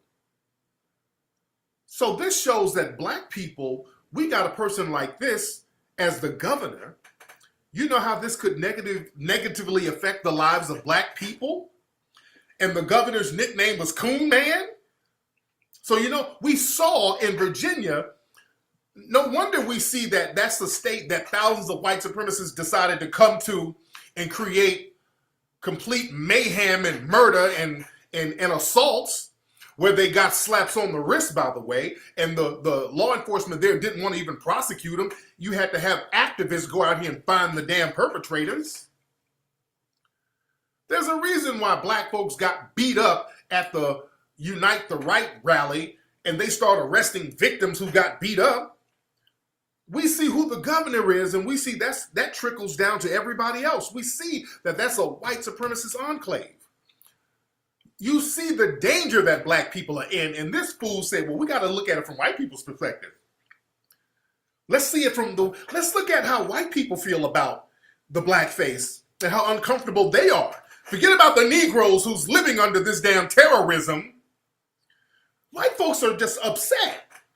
Let's think about them. I didn't know Corey was that big of a buck dancer. I knew he was buck dancing, but damn. I didn't know it was that bad, Corey. Good Lord. This dude, bro. The Democrats, boy, y'all ain't even trying to win this time, are you? This the best y'all got? Y'all got this out here? Oh, my goodness. Hold on, guys. Hold on. Let me play the rest. Who might have questions. Look, I grew up in high school and now saying that publicly. Imagine, put yourself, want to have more courageous empathy, put yourself in a white person's position who might have questions. Look, I grew up in high school in the 80s, man, and it was a homophobic environment. I got to college and I started working as a volunteer. I eventually ran the organization. It's an organization called The Bridge at Stanford. It's a crisis hotline. Anybody can call in with any problem. We have suicide calls, sexual assault calls. But I'm a young kid, and I didn't know these issues. I started getting these calls from people who are struggling with coming out. And I started hearing these stories of pain and anguish. What is this Negro talking about? Do y'all see this Jedi mind trick? It wasn't even a good Jedi mind trick. We're talking about blackface. This fool started talking about homophobia. What that got to do with this? He didn't even transition it right. This fool started talking talking about some damn homophobia. What the hell does that got to do with blackface and black people being under the threat of terror in this damn state? Yeah, man, let's look at it from white people's perspective. As a matter of fact, when I was in college, homophobia was, what are you talking about, dude? Yeah, is he coming? Is he delivered? What is this dude talking about? Let me play the rest, man. Well, Cory Booker is a piece of work. I mean, he's just the butter biscuit crumbs all over the place. Of hurt and fear. And I still remember a guy, I didn't remember his name was Daniel, and he was a gay and lesbian counselor there, and he sat down with me one night and just gave me a safe space to ask him questions. What grace he extended to me to ask stupid questions of a guy that was not woke about LGBTQ issues. But because of that honest conversation, I saw my ignorances and I grew. Thank God he gave me a pathway to redemption. We got to tell the truth, but we, all of us, black, white, gay, straight, we've got to start extending grace to each other so we can have honest conversations and leave room for growth. Oh my God, this is about the jivingest ass dude ever, man. Damn. Ah, man. Boy, this dude is jive ass. Oh, wow, man. Cory, you ain't even trying to get the black vote. And right now, they're like, the hell with it. We going for the white supremacist vote. These Negroes ain't gonna come around. We're gonna have to go. You know what they're gonna do? They're gonna start competing with the Trump administration to get that white supremacist vote. That's their only recourse. Now they're gonna have to start just throwing us all the way under the bus. That's their only course of action now. And speaking of the governor, I mean, when you get these Negroes out here who won't say anything bad or anything critical of white supremacy, I mean, that just shows you where they are. And the governor, Ralph Northam, he was on Face the Nation with Oprah's homegirl, Gail. And I know Gail probably don't like people calling her Oprah's homegirl, but shit, she is. And he was on there with Gail. And this is the interview he did. And he tried to be slick too. He tried to say something slick about indentured servants. So listen to this. Listen to this. Hold on. Let me get it together. All right. Hold on. Try to get my screen right. Y'all bear with me. Trying to play it so y'all can see me at the same time. All right. All right. Let me play this. All right. For you in the state of Virginia. So where would you like to begin? Well, it has been a difficult week. And if you look at Virginia's history, we're now at the 400-year anniversary. Just 90 miles from here, in 1619, the first indentured servants from Africa landed on our shores in Old Point Comfort, what we call now Fort Monroe. And while also known as slavery. Yes. Yeah. And, Okay, you see he tried to be slick too? You see all these people are trying to get real slick lately? He thought he was slick. And luckily, Gail lightweight checked him on it a little bit. This fool said indentured servants from Africa. Really? The first indentured... Boy, you... Really? And Cory, you giving this a pass? This coon man just said that we were indentured servants from Africa. Man, if you don't stop, come on, coon man. She should have really checked him on that hard. My goodness. Boy, he tried to be slick with that. Now, this man knows good and well we weren't no damn indentured servants. Well, these white supremacists are real slick, man. They'll try to change the narrative right in they'll look you in your damn eye and lie through their damn teeth. Coon man done lost his damn mind. I'm telling you, the white supremacists, they're desperate, man. They are desperate, dude. And then white supremacists tried to get all up under the comments. Well, technically, the first Africans who arrived were indentured servants. No, the hell they were not. Those black people, those 20-something odd Negroes that came to Jamestown in 1619, they were captured from a Portuguese slave ship that was on its way to Mexico. They got them brothers from the Congo they were enslaved. They were on a Portuguese slave ship and they were going to Mexico. The English intercepted and robbed the ship, basically. It was piracy. And they stole some of the enslaved Africans and brought them to Virginia. The other ones, they took them, I think, to Barbados somewhere. So these were enslaved people. They weren't no damn servants. These were people who were enslaved. They were from a goddamn slave ship. So let's just be very clear. All right? Don't let them run these lies. You think? The white supremacists are very good at just hoping that you don't know history. And then they'll slip some lies in there. You ain't slick, coon man. Man. Yeah. The Africans weren't given indentured servants contracts. And the slavery was off the books. You know, it was still slavery. They weren't paying them. They weren't giving them any contracts or anything like that. Now, the European prisoners who came over, they gave them contracts. They would have to work for 7 years or 10 years. And it was a white slave owner in Virginia named Hugh Gwynn who he had some indentured servants who ran away, some white ones and a black one. They all ran away. And when they caught them, the white ones, I think they got a couple of more years tacked on to their indentured servitude. But the black one, whose name was John Punch, they said he's going to be in servitude for life. So they try to say that's the first time that legal slavery happened in America. They'll try to lie and say that the first slave owner was Anthony Johnson. That's a damn lie. It was Hugh Gwynn. It was a white man in Virginia, and the slave was named John Punch. Look up everything I just said, look that up. You in? Look everything I said up. Very well documented. So Coon Man thought he was slick. He thought he was slick. This is why we got to know our stuff. This is why history is important.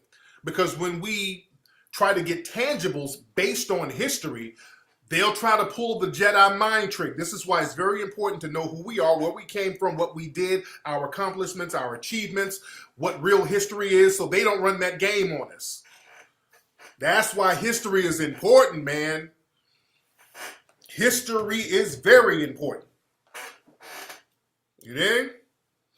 Yeah, they always lie about what they did to us. They're always lying about what they did to us. Yeah? But, you know, we got to stop letting them run their little jive games on us. Thankfully, a lot of us are on code. We're on code heavy. Now, the people who are not on code, y'all gonna start learning stuff the hard way. A lot of people who are not on code, y'all gonna have to start learning stuff the hard way. We don't have the luxury to be out here playing games. You dig? There was, and before I get into the Pan-African thing, I'm gonna get into that in a second. There was a sister, black girl, 28-year-old sister, Amber Evans. Now she's missing. Now she's an activist. She gets down with these little intersectionality groups like March for Our Lives. You know, that's that nonprofit for the kids who got shot down at the school down there in Florida. So, you know, they always get black folks to be the face of some of these websites. They always use us as the mascots, and I really wish we stopped doing that. Please, black people, stop being the damn mascot. So they got this girl, Amber Evans. She's been missing for a few days. She's been, and not a few days, she's been missing for almost a week. And this is her. Now, authorities said she got into an argument with her boyfriend. Now, she got a zaddy, and most media outlets are not naming who he is. His name is Mark Kondo. So she got in an argument with this guy, according to the police. Then suddenly she disappeared and they ain't seen this girl in 2 weeks. And that's her and Zaddy right there. All right, I hope the sister's all right, but damn.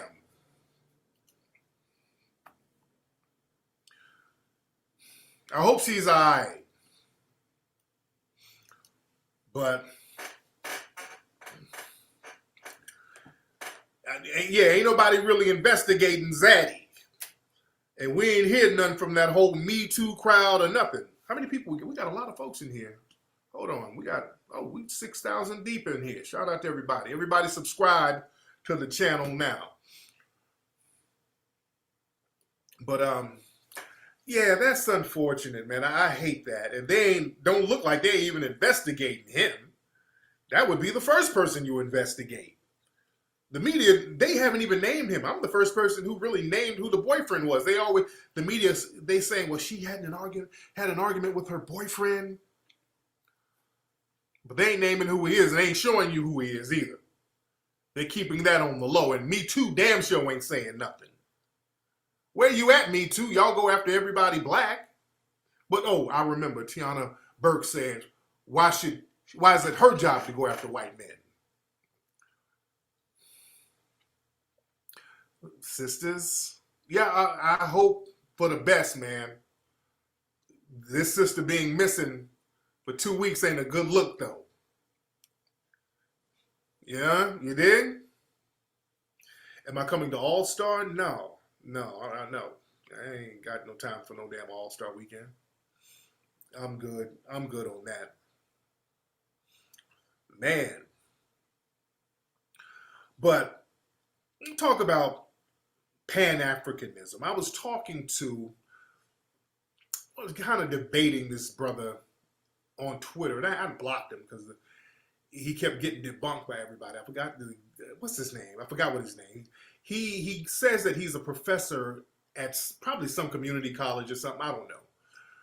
But a lot of people. He was one of these people who's criticizing the ADOS movement, talking about, man, we need to be Pan-Africanist. Man, we don't need to be on no ADOS, man. We need to be Pan-Africanist. And this is the dude, he probably makes a little money by, teaching an African history course at a community college. And, that's where he gets his money, talking Pan-Africanism.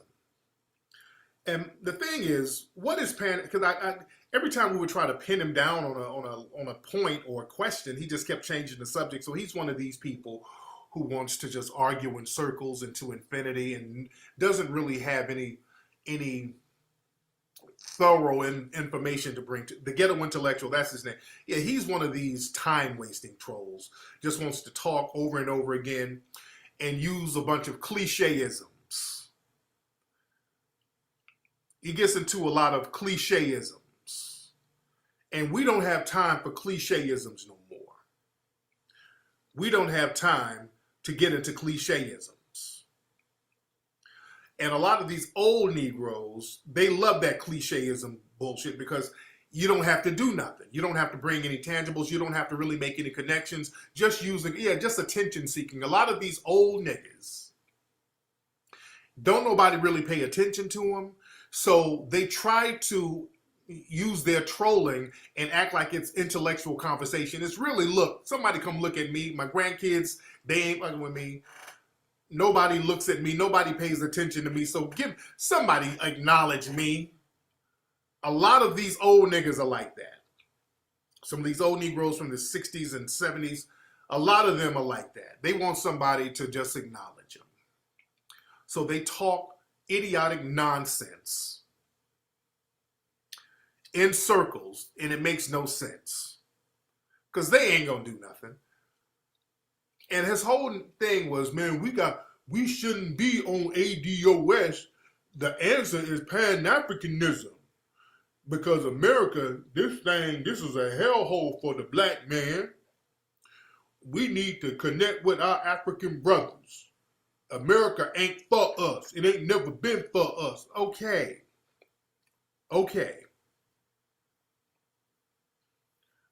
Where in Africa, which African country has reached out to us, and I ain't talking about the Ghana right to abode law because there's so much red tape with that. Which African country has opened up their doors and said, come on through, we got dual citizenship, we got land? Name an African country who has done that. Well, what we need to do is unity. Then he started getting into clicheisms. See, the thing is, sloganisms is dead. We ain't playing that slogan game no more. We ain't playing slogan games. The right to abode, there's a lot of red tape in that with the right to abode. They don't really give you dual citizenship. Yeah? They don't give you dual citizenship. They let you live there, but it's a lot of stuff connected to it. So, kind of said that the visas were going to be free for us this year and still not. Yeah, they say a lot of stuff, but then when you go look it up and try to go get it, you don't see it. Look, I done tried. I've been over there like, shit, what's up, man? I would love to get dual citizenship. I've been asking them. I've been over there asking. Yeah? I'm telling you what I know. Yeah, you're not a citizen with the right to abode. And dude, it's a lot of red tape. They'll do a big ceremony and be like, our brothers, come home. Come home, my brothers. You come home to Africa. And then you go over there, you're like, okay, where's that paperwork? The printer is broken. The printer broke, what's up? Yo, we definitely want to keep our American citizenship, but yeah, just dual citizenship. Just like our Jewish people around the world can go to Israel. They're still citizens of their country, but they can go to Israel. You know?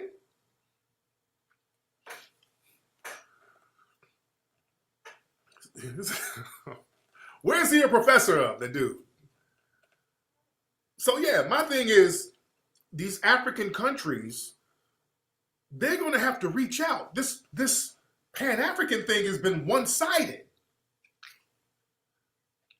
The Pan-African thing has been hella one-sided. That's the thing, man. We're the ones thumping the Pan-African drum. And Pan-African basically means Black Americans are supposed to fight for everybody else to come over here. We got to be real. Right now, that's what Pan-Africanism is. Us fighting for everybody else to come over here and get some of the resources that we've helped accumulate for them. And then they turn around and say, okay, thank you, Wakata, and I'm about to go work for these white people. That's what Pan-Africanism is now. Let's be real. Let's stop playing games about that. Let's stop playing games about that, man. Pan-Africanism is one-sided as hell.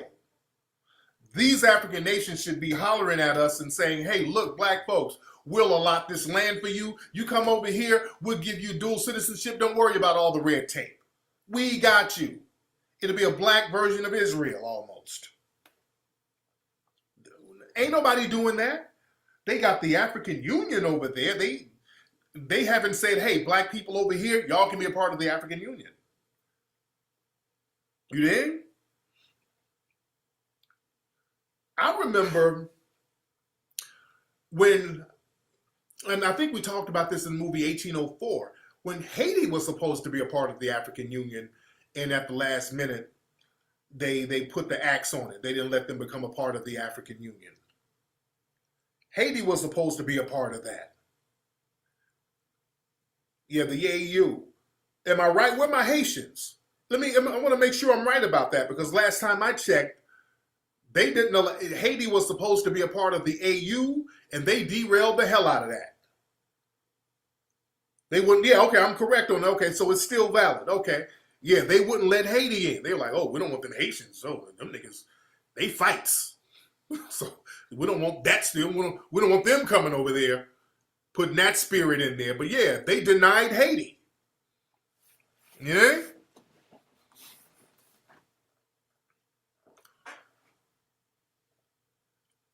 So man, dude, Africa, brothers over there, y'all going, the Pan-African thing has to be reciprocal. Dude, y'all didn't invite none of us. You denied Haiti. Come on, man. It can't be one-sided. It cannot be one-sided. Y'all gonna have to open them doors. Because what y'all do, we talking about Pan-Africanism, we thumping that drum, and then y'all send y'all coons over here, and we all types of akatas. That's why some of you can hold your own damn nuts. Some of you can hold your own damn nuts. You dig? Because we're going to have to clean up a lot of stuff when it comes to this empowerment thing. See, now everybody's trying to cop please now that ADOS, we're on our own thing now. We're like, okay, everybody hold their own nuts. We're going to look out for us right now. Look how everybody is getting nervous. Everybody is getting nervous now.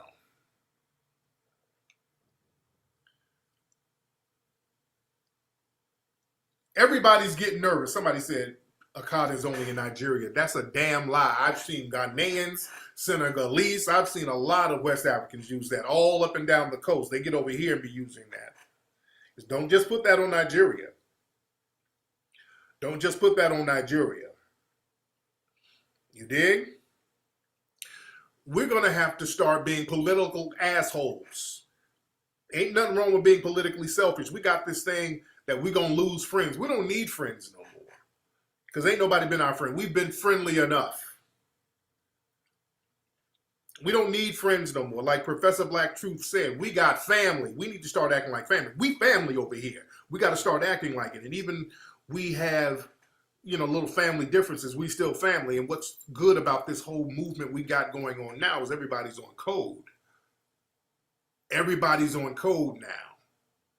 You dig? Now everybody's copping please, because see, they understand when Black Americans, when foundational Black folks, when we get on code, we can make shit happen. When we get on code, stuff started coming together. You dig? When we get on code, we really don't lose. Do you understand what I'm saying? When Black Americans, when we get on code, we don't lose. That's why they always got to break us up and split us up and move us around. When we get on code, we don't lose. You dig? Remember in the 60s, like John Henry Clark said, when Black folks was getting down in the 60s, the white supremacists, they were ready to make concessions. We had an opportunity. What happened? We let the coons start negotiating, though. That was the problem. We let coons come in and start negotiating at the table for us. But in the 60s, Black folks, man, we were shutting the shit down. We were shutting it down in the 1960s. They were like, okay, what do y'all want? And then we sent the coons, the Boulay and all these cats to the table, and they up here, well, we want some integration. We want the seats at the table. We want integration. They're like, that's all you want? Okay, there you go. Integration. You dig? Because the thing is, the people like Elijah Muhammad and Malcolm and all these people, we're talking about getting tangibles. We were talking about, we already separate, let's get some resources. You know, so our problem is we put coons and let coons get to the table. But understand this, we had some Black folks who were writers in the 60s that they rarely talk about. The only ones, notice the only people they talk about, you know, they talk about Dr. King, and Dr. King was a writer, but they only talk about the non-violent, we shall overcome, the spiritual side of Dr. King. They don't talk about when Dr. King was like, hey, we need some reparations. They never talk about that. What they do, they bring out John Lewis, I feel blind and Thelma. They talk about that and all that. They don't tell you about, you know, how brothers was getting down in the 60s. They don't tell you about the Sam Cooks. Did y'all see the documentary on Sam Cooke? There's a great documentary on Sam Cooke on Netflix. There's a great documentary about Sam Cooke. And I've talked about Sam Cooke for years, and I told people about how thorough Sam Cooke was. Boy, this documentary, it was stuff I didn't know. He was more thorough than I even imagined. Sam Cooke was more thorough than I even imagined. He was more, man, I always knew that they were on him because this brother was trying to have an independent label, independent publishing company. I already knew that that's been folklore for a long time, but I didn't know how deep this brother was with it. Y'all got to watch this documentary. Sam Cooke, man, brilliant brother. Not only was he a thorough singer, just one of the greatest vocalist, soul singers, he crossed over, but he still was down. And he didn't, he challenged people sending him to sing at Jim Crow venues. Like, why am I singing and I got to go through the back and black folk? No, I don't want to do all that. I'll cancel the gig if I have to do that. Sam Cooke was one of the first people who made the Afro popular. They talked about that in the documentary. He made the Afro popular because during the 60s, remember, people were wearing the processors and the conks. He was like, no, let's do our natural hair. Sam Cooke made that possible. He made that popular. He was the one, Sam was like, look, man, let's get our own label. Let me get my own publishing company. And he had the clout and the money and the respect to do it. And in the documentary, I think, what's the documentary called? Forgot the documentary. But when he started getting his own publishing company, the mafia came to him and they were threatening him. The mafia was threatening him and like, hey man, this whole independent bullshit, you got to cut that out. Sammy Davis Jr. called him and said, hey man, the mafia, because Sammy Davis Jr. was all clicked in with Frank Sinatra and Frank was all mobbed up. And people were warning Sam like, hey man, these mafia guys, these are some serious dudes. These are some serious cats. And Sam was just doing his thing. They kept trying to finesse him out of money. He was with one label with RCA, then he signed some deal with this white dude where they were supposed to be partners and the white dude was trying to finesse him. So they were on this dude, man. And the FBI was on him because he was all clicked in. Sam Cooke was clicked in with Jim Brown and Malcolm X and Ali. So Sam was thorough, man. And the death, it was a very mysterious death down at the hotel in Watts. They talked about that. And they mentioned that the woman, the sister who shot him, might have had some kind of connections to the mob. It's heavy. Go watch that documentary, man.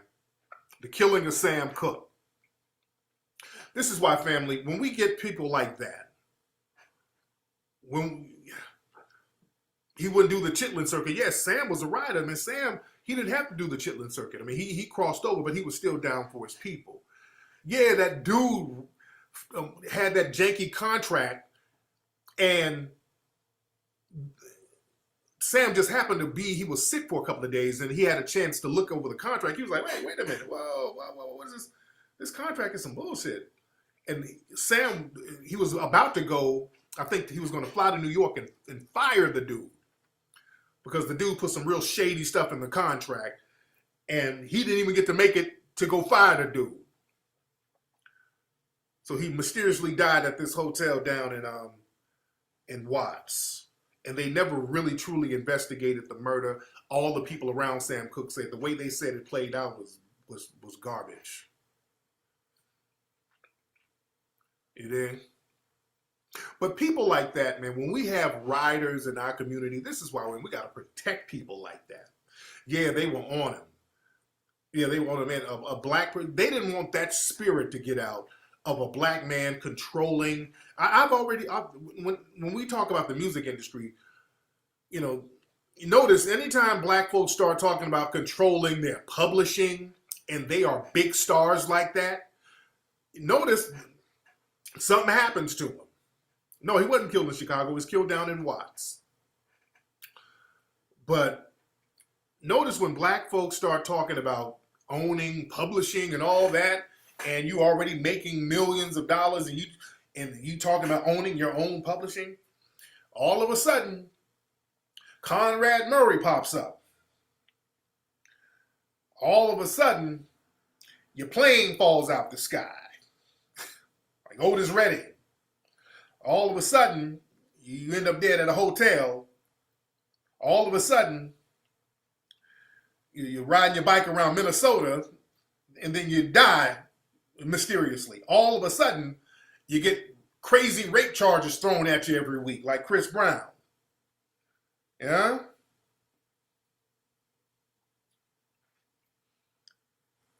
You dig?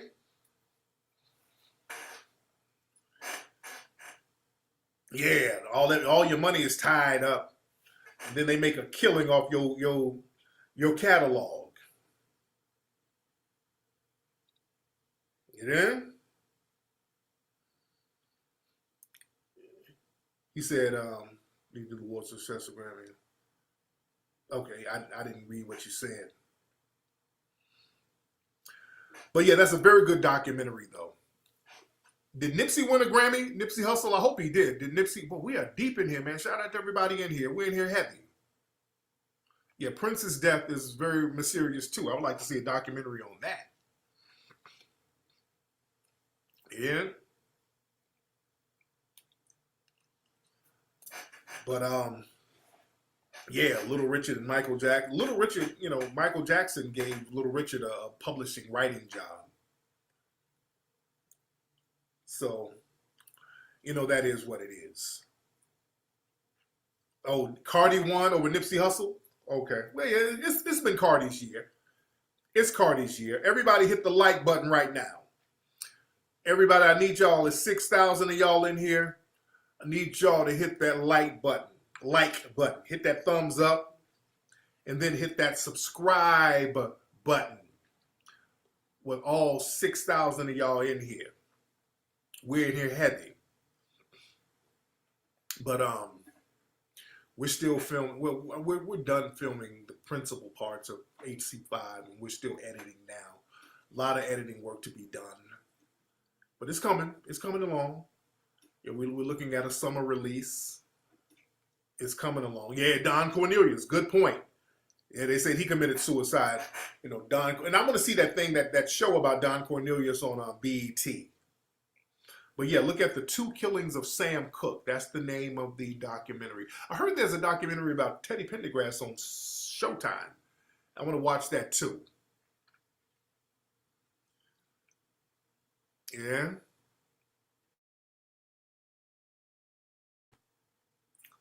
But like I was saying, though, I'm talking about ADOS people, foundational Black Americans. This is a movement, and this is how we should have been thinking a long time ago. We've done everything we can for other groups. It's time for everybody to hold their own nuts like they've been making us hold ours. And the thing is, we've been not able to get things done on our end because we've been holding everybody else's nuts for them. As foundational Black Americans, we've been spending our physical resources fighting for everybody else, holding everybody else up, getting our heads bashed in for everybody else. We haven't had time to lift ourselves up. That day is over. We're lifting ourselves up as a group.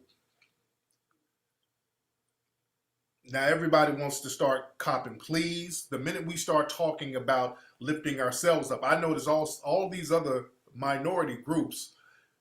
Somebody made a thread on Twitter the other day. I think this guy might have been East Indian or whatever, South Asian. He did a thread talking about how South Asians owe a debt of gratitude to Black Americans because we were the ones who fought and made it possible for them to come over. I get it. You should have acknowledged that a long time ago.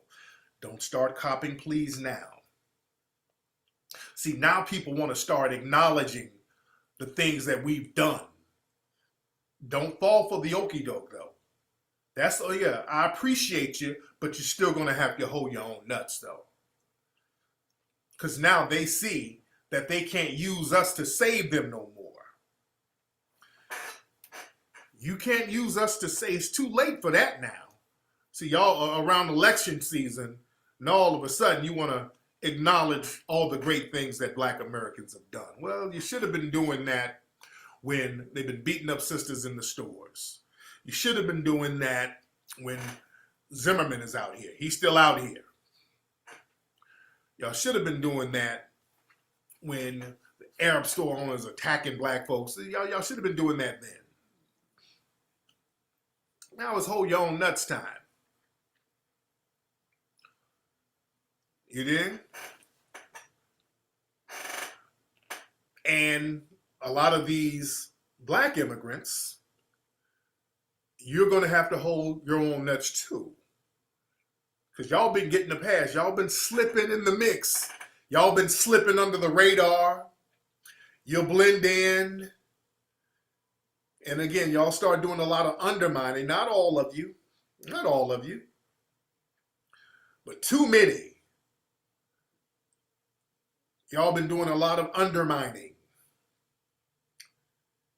And the thing is, a lot of y'all, you go to y'all Twitter, you got your Caribbean flags up, you got your West African flags up, you got your Somalian flags up, you got your Ethiopian flags up. Boy, y'all got those flags up heavy. Your Jamaican flags, your Ghanaian flag, you got your flags up heavy. Okay. Now, when we put that American flag up and say, Foundational Black American, ADOS, hey, brother, what is, no, what, that is not unity. No, we ain't playing that game. Now you want to do the unity thing? No, brother, what about Pan-Africanism? Now you want to talk Pan-Africanism? No. You gang, we gang. We gang. And when we gang wins. You understand? I don't want to hear about nobody getting offended. I don't want to hear about nobody getting offended. The minute we, Black Americans, ADOS, we start talking about tangibles for ADOS, Foundational Black Americans, all of a sudden, emoja candle is emoja. Now you got the emoja candle. Now you got the Kwanzaa candle. You dig? No. Too late. Now it's all of a sudden, let's not be divisive now. Oh, we all got to be together. We can't be divided. The white man, no, brother, no. Because let me tell you, some of y'all, my African brothers, some of y'all be really nigga-splaining. Oh, y'all get to nigga-splaining. No, my brother, my main man, my main man. We're not divisive, brother. You my brother. You my brother. I your brother. We're not divisive. No, brother. The white man want this to be divided. We're not divided, brother. You my brother. We are divided. No. That's what the white man wants. Who's that white lady? Oh, that is my wife. But no, that I am just trying to get a green card. What it is this. No, brother, you with the white woman. What you doing? Hold on, brother. Slow down, bro. You're nigga-splaining, and you ain't living up to your splaining, brother. Come on, bruh. You dig? Don't start nigga-splaining now. Because we squadding up. Yeah. You get behind closed doors and we all types of akadas. We all types of akadas and uneducated niggas. Look at these niggas. Look at that. And let me tell you something. A lot of those a lot of y'all, they don't like black women, Black American women. They really talk a gang of shit about Black American women. A lot of them, you. Let's be real. Let's stop playing games. They really talk a gang of shit about Black American women. Look at that Akada woman have sex with all those men, babies. She has babies by different men. Look at that Akada woman. All those babies by different men. Oot rat. Look at that oot rat. They be saying all types of stuff about sisters. Let's be real. Yes, let's be real. Yeah. Which I don't like. I don't like that. Don't do that. Y'all talk about American sisters. They call it people. Look at that nigga. Look at her twerking twerking her ass on the Instagram. And then your daughter, Umchuke, is out there getting the train ran on her by some British dudes. So let's chill with that. We know what Umchuke be doing behind closed doors. All right, so let's not play that game. Yeah? Let's not play that game. Umchuke, she get her a white Zaddy, and Zaddy be doing everything to her. Him and his buddies.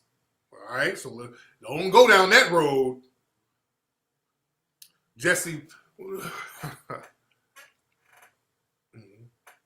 And who's Jesse Woe? So you got to watch that. Yeah, you got to watch that.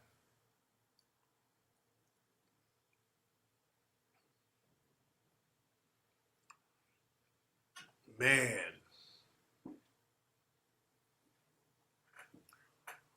But like I said, man, my brothers and sisters, if y'all want to talk Pan-Africanism, man, y'all got to open up those doors over there in Africa. We got to open up those doors and say, hey, look, y'all come on through. Y'all need to come on through and say, hey, look, we rocking with you. It has to be both sided. It has to be two-sided. It has to go both ways. But again, some of these African and Caribbean cats come over like, well, look, Candace Owens, her people are from the Caribbean. They're from, and she's, and they push Candace Owens out there to be the crash dummy for the white supremacist groups. She just made some real slick comments about Hitler, but that was really the white supremacist groups giving her a script. They knew that it would be controversial, so they made her say that. That's what they pay her for. And remember, Candace Owens, her people, they immigrated from the U.S. Virgin Islands. Candace Owens' people, they immigrated from the U.S. Virgin Islands. That's another point. They get over here and they start clicking up with these white supremacist groups. And I pointed that out before, that Candace Owens, her people, and I got old pictures of Candace Owens where she would call herself Caribbean. And somebody was like, yeah, she's about to get married to some white dude, so she's about to get wiped up and with Zaddy. And somebody was saying to me, well, the U.S. Virgin Island, that's still the United States. If you don't sit your dumb ass down, fool, the U.S. Virgin Islands, when there was slavery there, it was occupied and owned by the Danish people of Denmark. The U.S. got the Virgin Islands around 1917, so it didn't become a U.S. territory until way after slavery was over. All right? So that's another thing. See, people like that, watch people from some of these quote-unquote U.S. territories, because a lot of them, when you look at reparations, they're not entitled to it. This is why they talk down on it. Like Candace Owens, she's one of those people who talk down on reparations because she ain't getting none. Yeah, you got the U.S. Virgin Island and the U.K. Virgin Islands. So because she's from the U.S. Virgin Islands, if she were to get, or her family or descendants were to get reparations from slavery, they would have to go to the Denmark government for that. Because during slavery, Denmark owned the island. I've been to the U.S. Virgin Island, and the shit feels like slavery is still there. As a matter of fact, the hotel I was in used to be a slave plantation. Did not like the energy there at all. I did not like the energy there whatsoever. Yeah. But we got to watch people. Watch these folks who's from these little places, whose families from these little Caribbean islands and all these little St. Croix and St. Lucia and all these little people. Yeah, watch these folks. Watch them. And watch how they try to undermine us when we start talking about getting reparations. Anytime I see people talking about we need to get over slavery, I start looking into the background of their family. You in?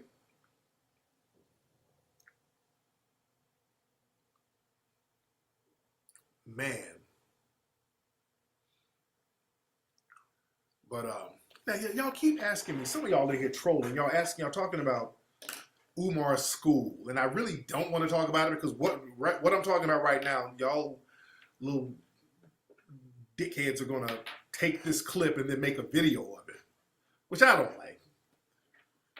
I don't know, niggas going to make a video. Tariq, it's going to be 20 videos. Tariq talking about Umar Johnson new school. Tariq ain't talking about Umar Johnson school. What's up, Gold Melanin? You dig? Yeah, we're going to block you if you keep talking about that. Now, I've seen, yeah, I would talk about it, but, you know, I ain't going to really talk about it because I don't want cats to make a clip. Yeah, nobody cares, and it's whatever. So, I know. It's not a building. It's not a school. It's a building. I know. That's why I don't. If I say anything about it, anything I say about it, these Negroes are gonna make go make a video.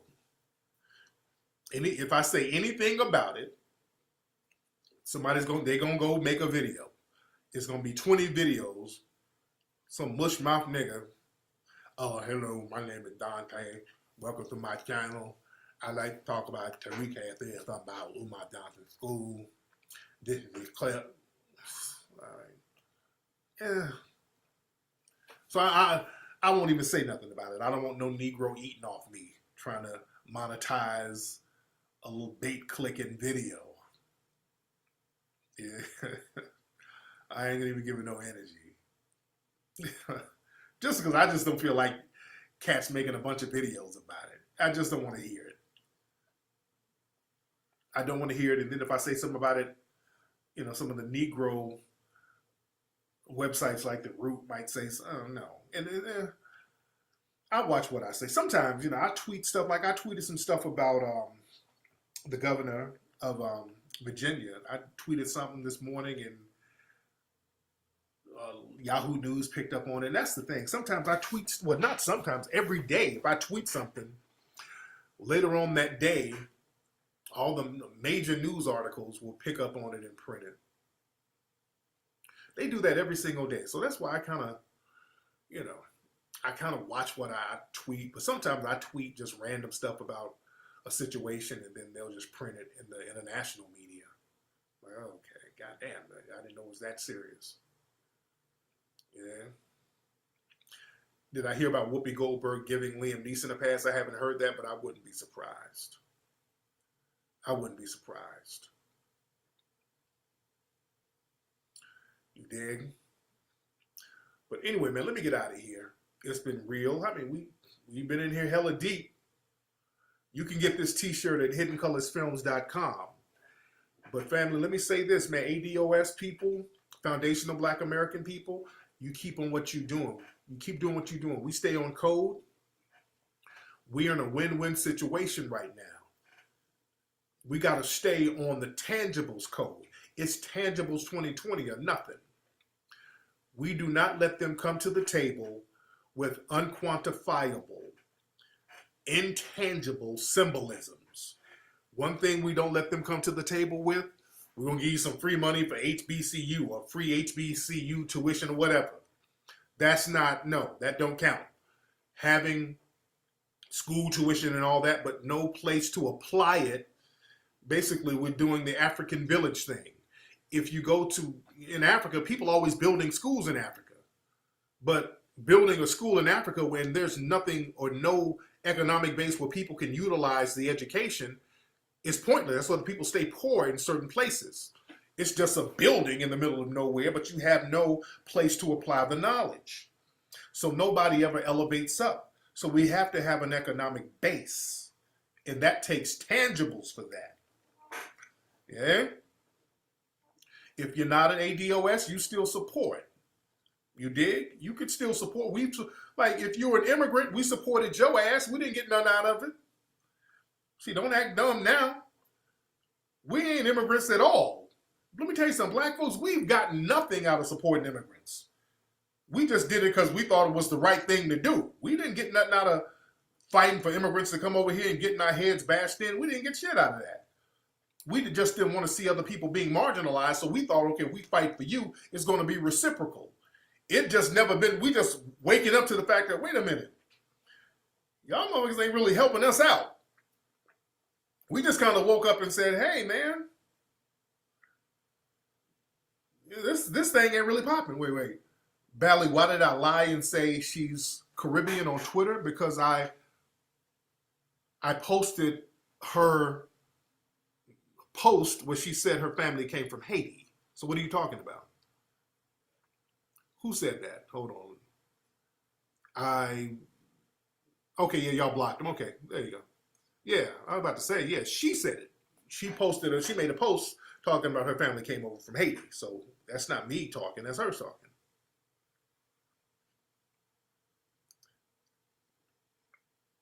Yeah. So anyway, family, that's been it. Like I said, we got to stay on the right track. Go to tangibles2020.com. Don't forget, support First Them at firstthem.com. You get the Hotep shirts and all the other gear at TariqElite.com. All of this stuff is right below you in the profile. If you want to keep the black media going, everybody, y'all need to become a part of my Patreon.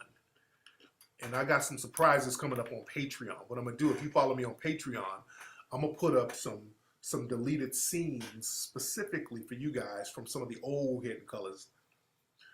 Particularly some scenes like Paul Mooney, exclusive stuff that's nobody's ever seen, stuff that I couldn't put in. Just a couple of little scenes for the family. But you got to be a part of my Patreon. Y'all got to follow me on Patreon. So the Patreon link is right there. You dig? You can say, ain't Crispy ain't from no damn Jamaica. This nigga said it's Crispy from Jamaica. He ate some Jamaican food. That Crispy Coon ain't from no damn Jamaica. Anyway, man. Y'all follow me. Go to Patreon right there below. I'm going to holler. Y'all be good. Follow me on Twitter at Tariq Nasheed. Follow me on Instagram at Tariq Elite. I'm going to holler, y'all. You were. The goodies were here that we put on the table for you. You came over here because the goodies were here. Y'all strapped up, packed up your little knapsacks, got piled up on a boat, and came over here because we set the goodies up for you.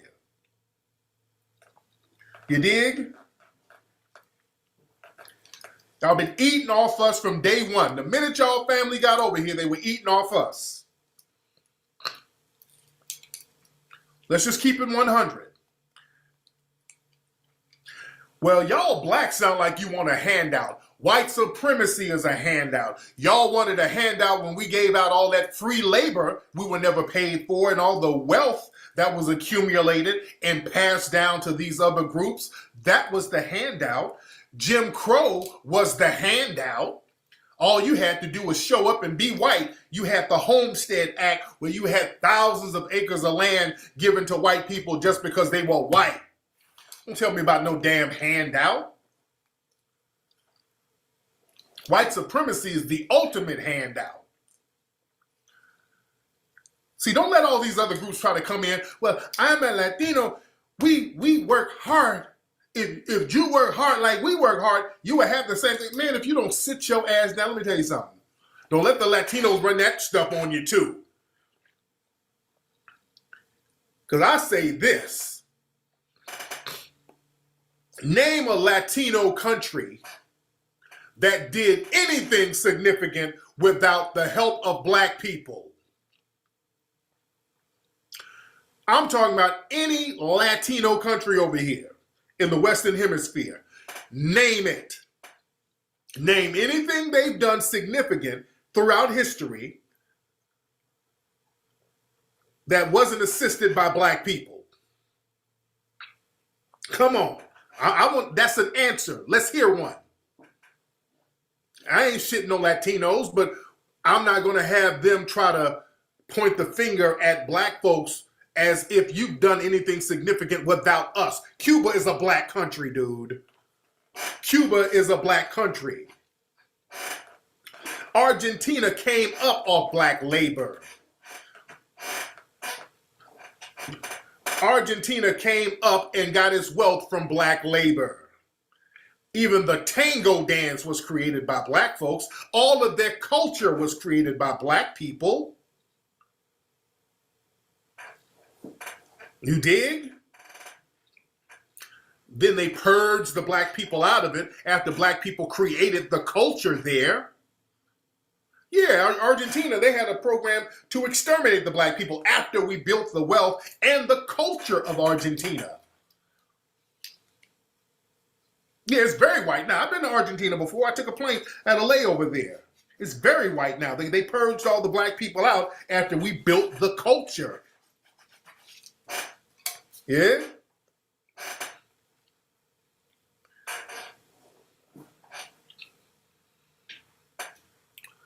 Look up the culture. Look at Cuba. Look at the culture of Cuba. All that is black. All the culture of Cuba is black. All the food, all the stuff, that's black stuff, dude. All the food in Cuba, everything cultural about them drums, Santeria, all that stuff is black. All the culture of Cuba is black, dude.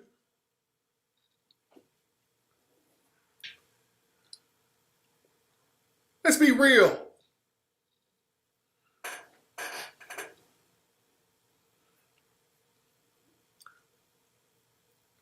Look at these places and look at their culture. Let's go to Mexico. The Spanish, we got the Spanish off their asses. It was people like Gaspar Yanga, a black dude. Vicente Guerrero was the one that helped them get their independence. That was a black dude.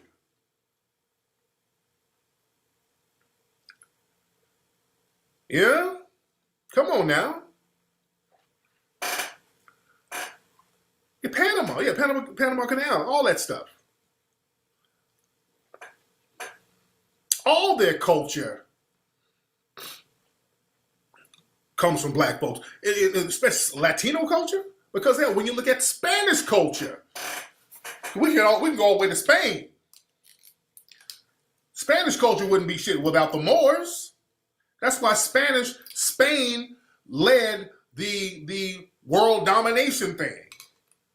They got all their game and their influence from the Moors. They got all their knowledge from the Moors. The Moors had a stronghold there, so they left all of that information and all that culture to help them leave.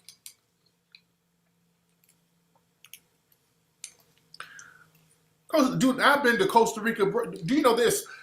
African statues all over Costa Rica. I've been to Costa Rica before. They got these black statues and African statues everywhere in Costa Rica.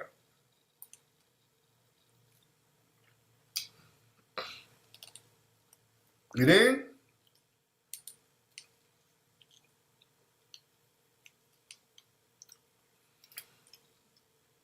So yeah, look at the culture of all these folks. Look at the culture. Yeah, the Moors went in there and stopped the plague from wiping out the people in Europe.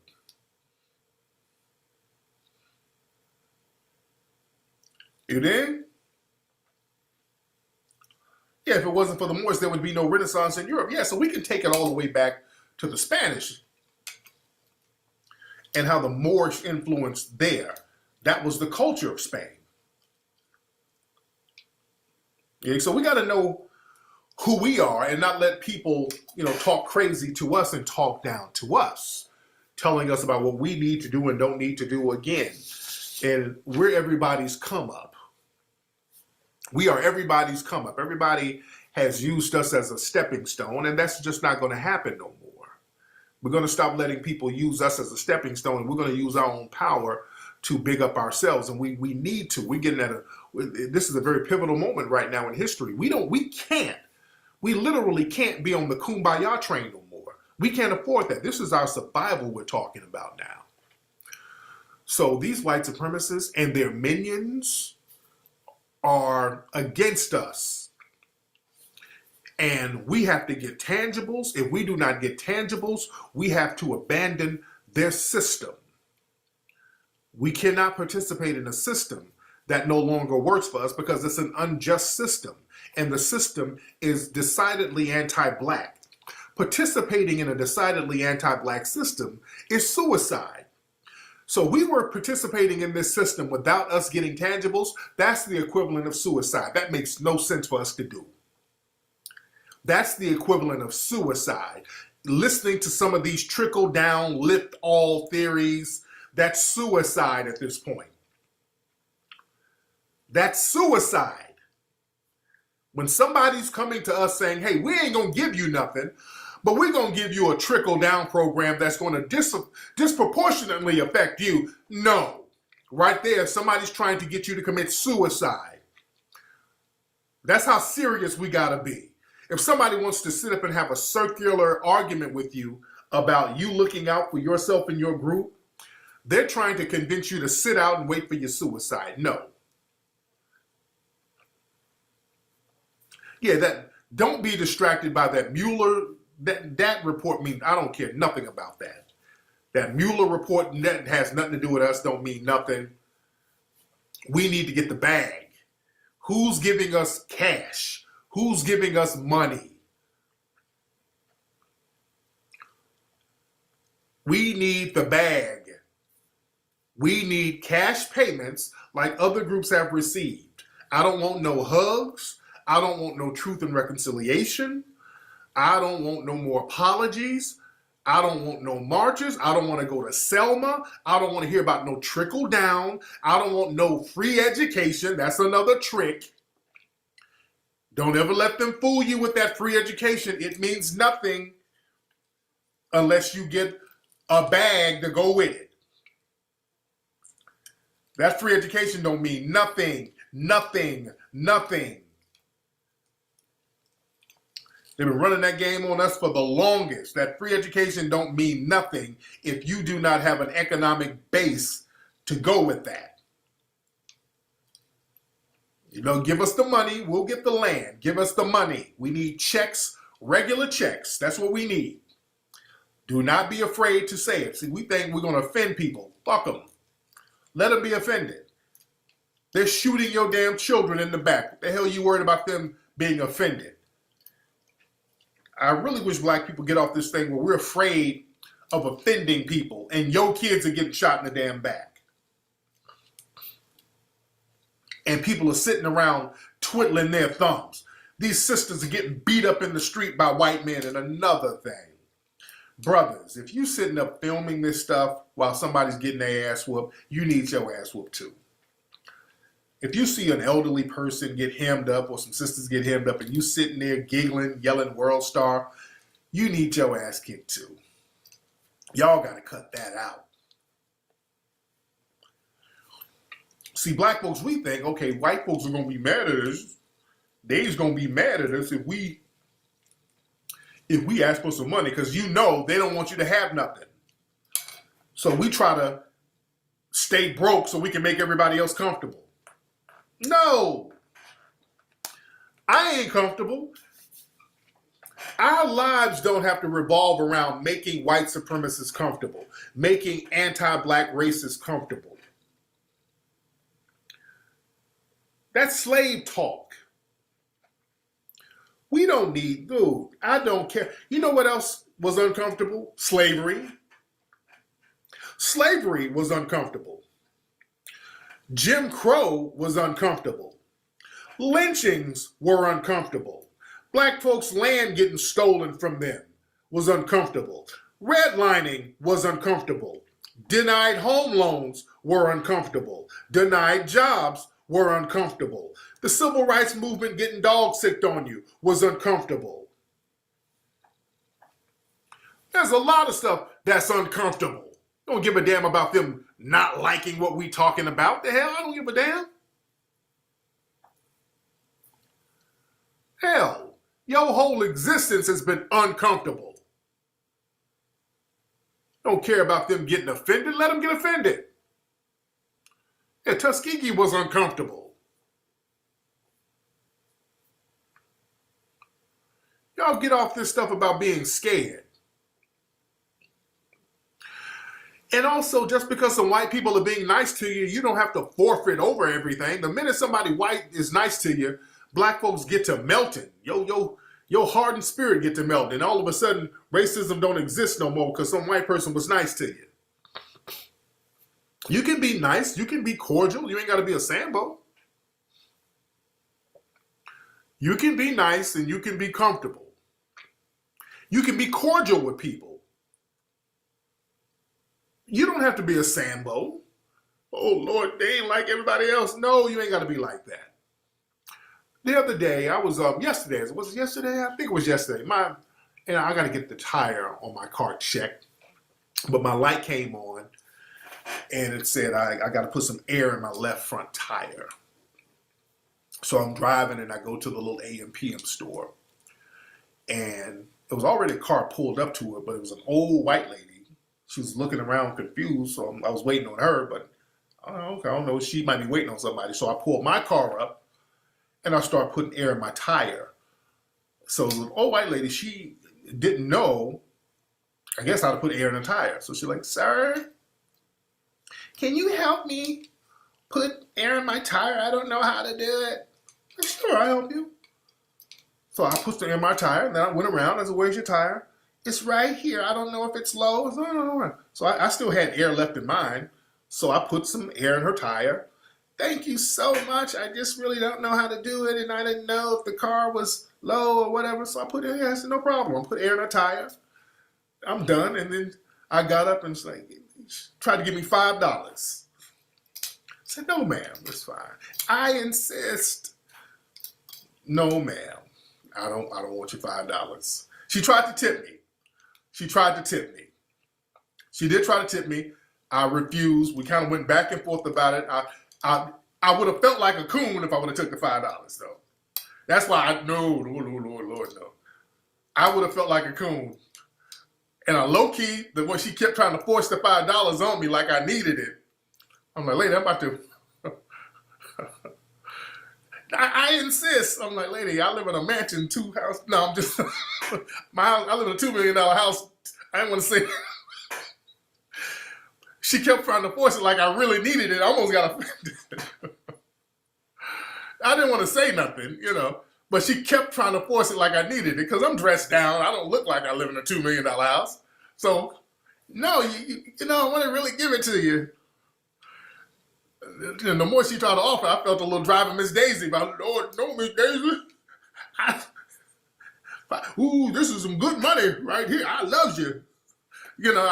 It got into a driving Miss Daisy vibe for a minute. I'm like, "Damn, you really trying to get this $5 to a nigga?"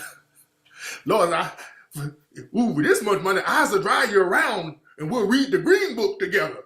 I'm like, "All right, okay, no ma'am, I'm good. I promise you I'm good." Then I thought about, I'm like, wait, this could be reparations. Hold on, I started thinking about it. I'm like, could this be some reparations? Or could it be like a little coon budget? That's what I'm thinking. And she was giving it like, here you go, buy yourself a nice juicy watermelon. And I'm like, oh. So I don't know. Could have been reparations or like a little coon per diem. Because she was giving it like, "Look, I know you can go get you some Popeye's chicken with this $5, nigga. You know you want it." I'm like, "Oh God, lady, I really don't need it. I really don't need the $5. I don't need it." "You sure? You can go buy you some Afro Sheen. Your head looked a little peasy on the side, nigga. You sure you don't need it? You sure you don't need to go get some Schlitz malt liquor with this $5? "Ma'am, I don't need it. I'm good." "You sure they got a good sale on butter biscuits? Just take it. I insist." "No, ma'am. I'm good." Oh, God. Yeah, I was kind of looking, okay, could this be a reparations payment? Man, I wasn't coon. I didn't take it. That's what I'm thinking. I'm like, if I take it, I'm going to feel like a coon. That's why I didn't take it. I'm like, because she thinks I really need it. So if I take it, I'm going to feel coonish. Yeah. But as Neely Fuller said, we should get money from them. We should. Because they're the ones, they control money, so we should give them. So I low-key should have took it, but I just didn't want to feel like a driving Miss Daisy coon. That's the only reason I would have took it, But just the way she kind of offered it to me, she had a look in her eye like, look. She was looking at me like, "Look, I know you need it. You and your little Negro family, you probably got some little kids that haven't eaten in years. Go buy him some noodles, some ramen noodles with this. She had that look like I really needed it. I'm like, oh, lady, look, I'm good. But it's shout out to that white lady who offered me the $5. Shout out to the white lady. But I didn't want to drive around reading the Green Book with a man.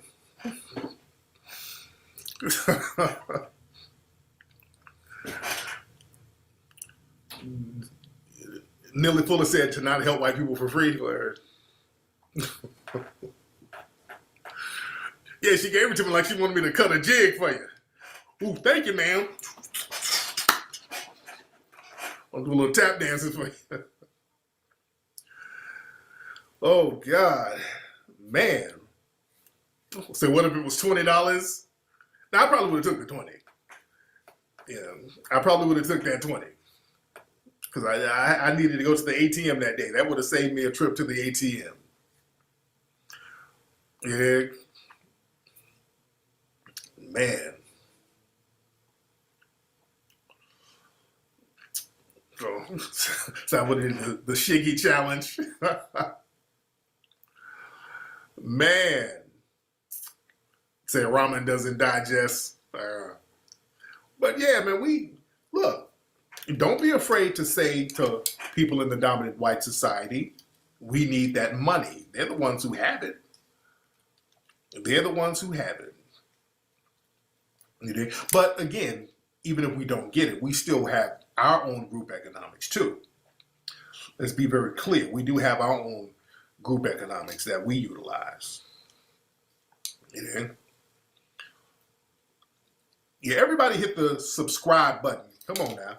It's a lot of y'all in here. A lot of you are not my subscribers yet. It's 6,000 folks of y'all in here. Hit that subscribe button. All right? Everybody hit that subscribe button. Also, if you want this shirt, the North Sentinel Island shirt, go to TariqElite.com and also go to HiddenColorsFilm.com. And again, I'm still trying to decide if I'm going to get the crowdfunding going for the Buck Breaking movie because so many people are trying to talk me out of it. I'm like, damn. So I'm still trying to decide. But let me get y'all again, for the time being, go get these shirts. Go to TariqElite.com. Let me put the link in the room. You can get the Ho Yon Nut shirts. You can get the Hotep shirts. You can get the North Sentinel Island shirts. A lot of good stuff you guys can get. Okay? A lot of good stuff you can get. And that's at TariqElite.com. TariqElite.com. Yeah, I saw that thing where they're talking about white South Africans are getting mad because they are poor and the blacks are getting richer. That's such a damn lie. That is a lie in South Africa. That's a lie. That's a lie. That's propaganda. That is a lie. The black people over there are still in them shanty towns and the white people over there are living it up. That's not true.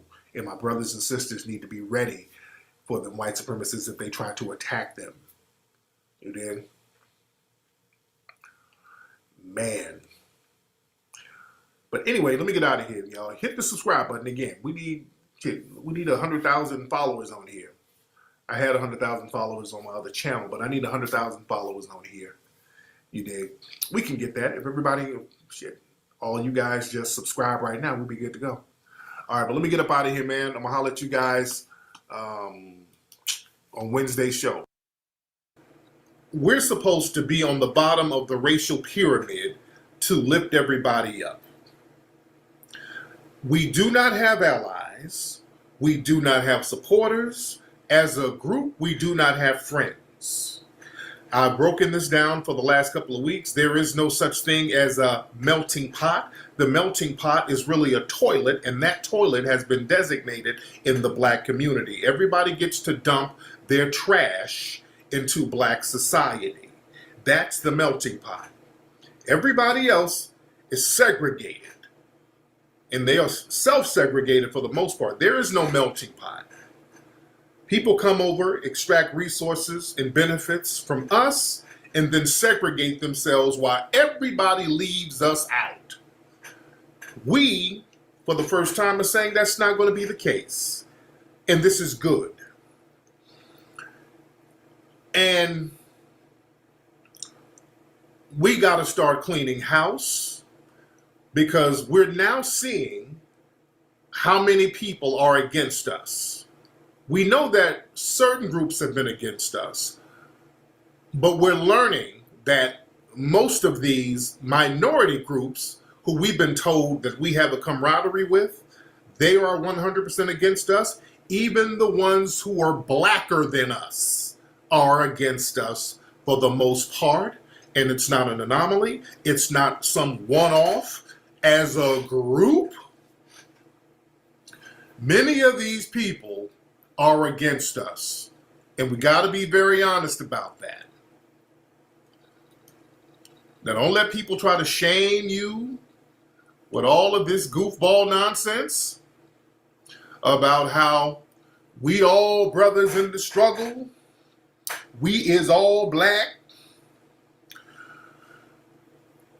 All African peoples is the same. See, they'll tell you that in your face at the last minute when they see you're about to dip away from supporting them. But behind closed doors, it's a different story. You understand?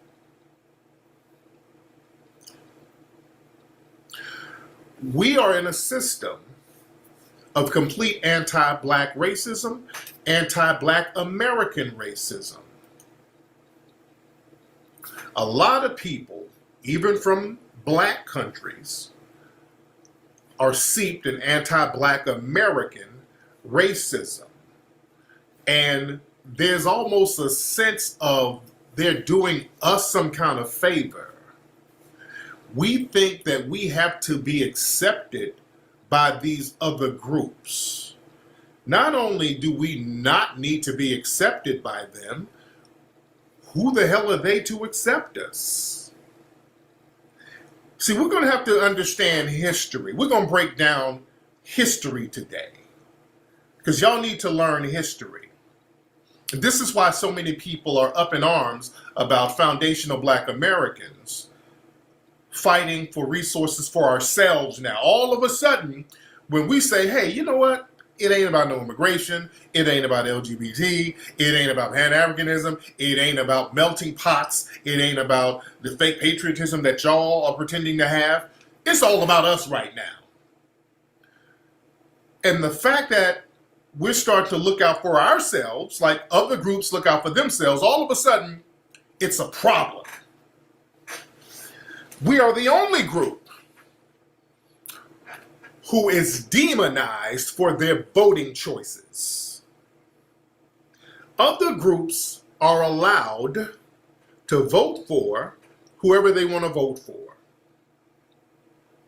Other groups are allowed to support whatever candidate they want to support, whatever candidate, without any problems.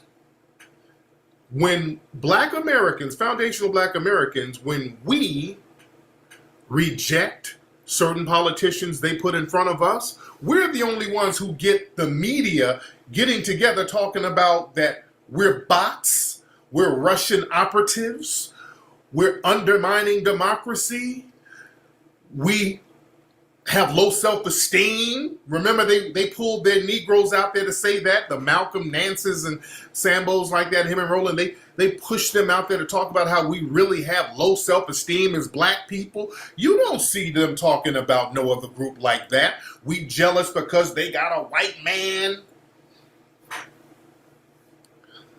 You understand? These people are threatened because we have an agenda. They're attacking us because we're doing what everybody else is doing. We're getting off the ground and standing up for ourselves. So now they're trying to bully us into submission, and they're getting their Negroes and Sambos to bully us in submission, to submission. And the whole narrative they're running now is that we're rejecting Kamala Harris because we say she ain't black enough, she got a white man, and we're the real racists. Black Americans are the real racists. The reality is this. Black folks are not feeling Kamala Harris because there is no reason for us to feel Kamala Harris. Kamala Harris is a garbage politician. She has garbage policies, and we gain nothing for Kamala Harris's presence. There is no reason for Black Americans to like Kamala Harris. Kamala Harris simply is not a likable person. Her personality is trash. She's phony. We can see through her, and we just don't like her. Boo fucking who? All this Russian bots and it's a conspiracy and we hate ourselves. No, she just ain't likable. It's that simple. You're not going to force us and bully us to like a person who ain't likable. She's not a likable woman. Her policies are garbage. We can see through her. She has a shitty track record. Damn you if you don't like the fact that we reject that. It's our prerogative to not like somebody. You're not going to force us to like somebody that you will out. We don't have to like no damn Kamala Harris. Kamala Harris's presence here hasn't benefited foundational Black Americans whatsoever. What has Kamala Harris done for Black people? How has she being here benefited us? I'm telling you, her coming here, we benefited her. We, foundational Black Americans, we come from a lineage that created the wealth that built the country for her to bring her ass to.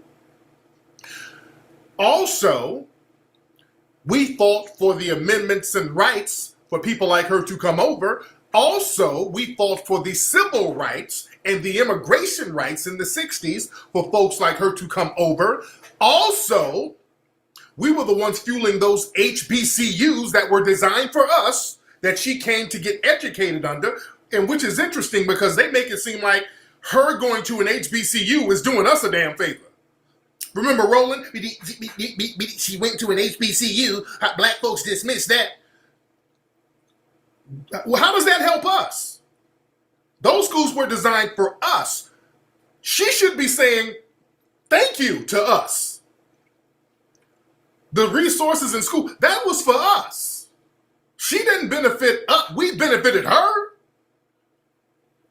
Let's be very clear. Everything about Kamala Harris's life has been a come up off of us. She stole a spot that a foundational Black American could have been going to that school on.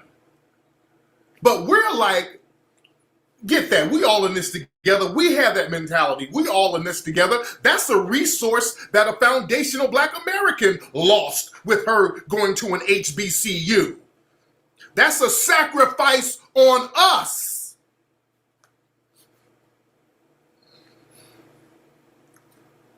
See how they try to make it seem like them being here is doing us a favor? Them leeching off us is doing us some kind of damn favor? See, a lot of immigrants have this mentality, and they get that mentality from white supremacists, by the way.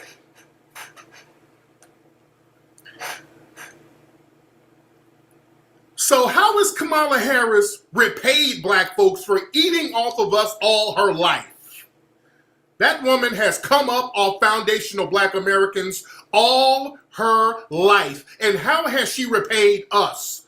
Truancy laws, incarceration laws, locking Black folks up, getting with her zaddy, plotting and planning to lock more Black folks up. What have we benefited? We haven't benefited one iota from her. We don't owe Kamala Harris nothing. How has she benefited us? Throwing us in jail, and when we say, hey, Kamala, if we elect you, are you going to give us reparations? Oh, I ain't going to do nothing just for Black people, no. And you confused why we don't like her?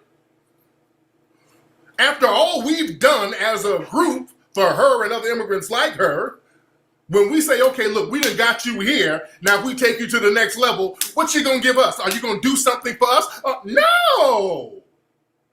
But I'm about to go to this pride parade and do something for them. I'm about to go to the immigration border and do something for them. But hey, niggas, guess what? I like Cardi B. Ain't that right? Fight. And if we reject that bullshit, well, we bots and we're being manipulated by the Russians and we got low self-esteem? We don't owe her shit. We don't owe her nothing, nor the Democrats nothing. We don't owe y'all nothing. Let's be clear. We don't owe nobody nothing. I want Black Americans to get this in your heads, foundational Black Americans. Because we feel, I don't know why we get this thing, we feel like we're grateful to certain people. I don't know what we get. And people, a lot of people assume that we're supposed to be grateful to them somehow. Nobody's done nothing for us. Everybody owes their come up off of us. We can go down the line with all of these different groups. Well, I've already told you about Hispanics, how they owe everything to us. But even white people, even the white supremacists, some of you white supremacists sitting around on your white supremacist message boards talking your bullshit, let's be real. Look at nigga this and nigga that and didn't do this, y'all. Let me tell you something. Let's start. Everybody owes Black Americans. If it weren't for us, nothing would be popping for you. It's us versus everybody. Let me get on the white supremacists too, because see, those are y'all, some of y'all immigrants and some of y'all other non-foundational Black Americans. That's y'all zaddy. So y'all try to follow Zaddy's lead, but Zaddy wouldn't be shit over here without foundational Black Americans. Let's be very clear. When I say foundational Black Americans, I mean that in every sense of the word. This country, because they try to make it seem like slavery was just some kind of side thing. It was just, well, we could have picked our own cotton. It ain't about no damn cotton. It ain't about no cotton.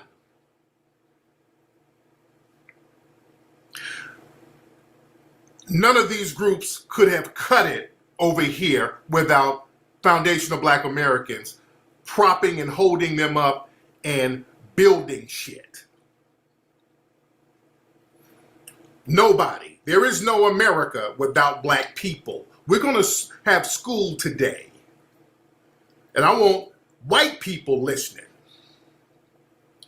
Don't let them say, well, we should have picked our own cotton. No, they like to play that little game. Let me tell you something, Black people. When the first colonists came here from England, the Mayflower and all that, they came here, the English came here 1607. Now remember, the Spanish, when they came to the New World, they had sense enough to bring some Moors with them. Okay? That's how they survived. They brought Moors with them. Now, boy, they brought Estebanico, that was a Black man who guided the Spanish explorers through the southern part of the United States during the 1500s. When Columbus came, remember, Columbus had a boat full of Moors with him. He had the Nino brothers, Francisco, Pedro Alano Nino. These are all Moors he had with him, okay? Y'all look all this stuff up as I'm talking. So at least the Spanish, they had enough sense to bring some Moors with them. They knew we need to bring some of these guys because they've been here before. They knew that. They knew that the Moors had been here before. But when the English came here on their own, 1607, landed in landed in the area that they named Jamestown. When they were on their own in Jamestown, trying to get it popping over here, they could not. They were failing. Do you understand? When the white supremacists came here to Jamestown, they were not only were they failing, almost all of them died because they starved to death. They brought their asses over here by themselves and goddamn near starved to death in Jamestown. There was about, 500 people in Jamestown. In a year's time, between 1609 and 1610, it was about 60 left. They starved to fucking death because they didn't know how to do manual labor. They didn't know how to cultivate crops and stuff like that because they weren't used to doing that in Europe because Europe ain't built like that. They came over here and damn near died all the way out, and the ones that survived by eating the other ones. They were over here cannibalizing each other.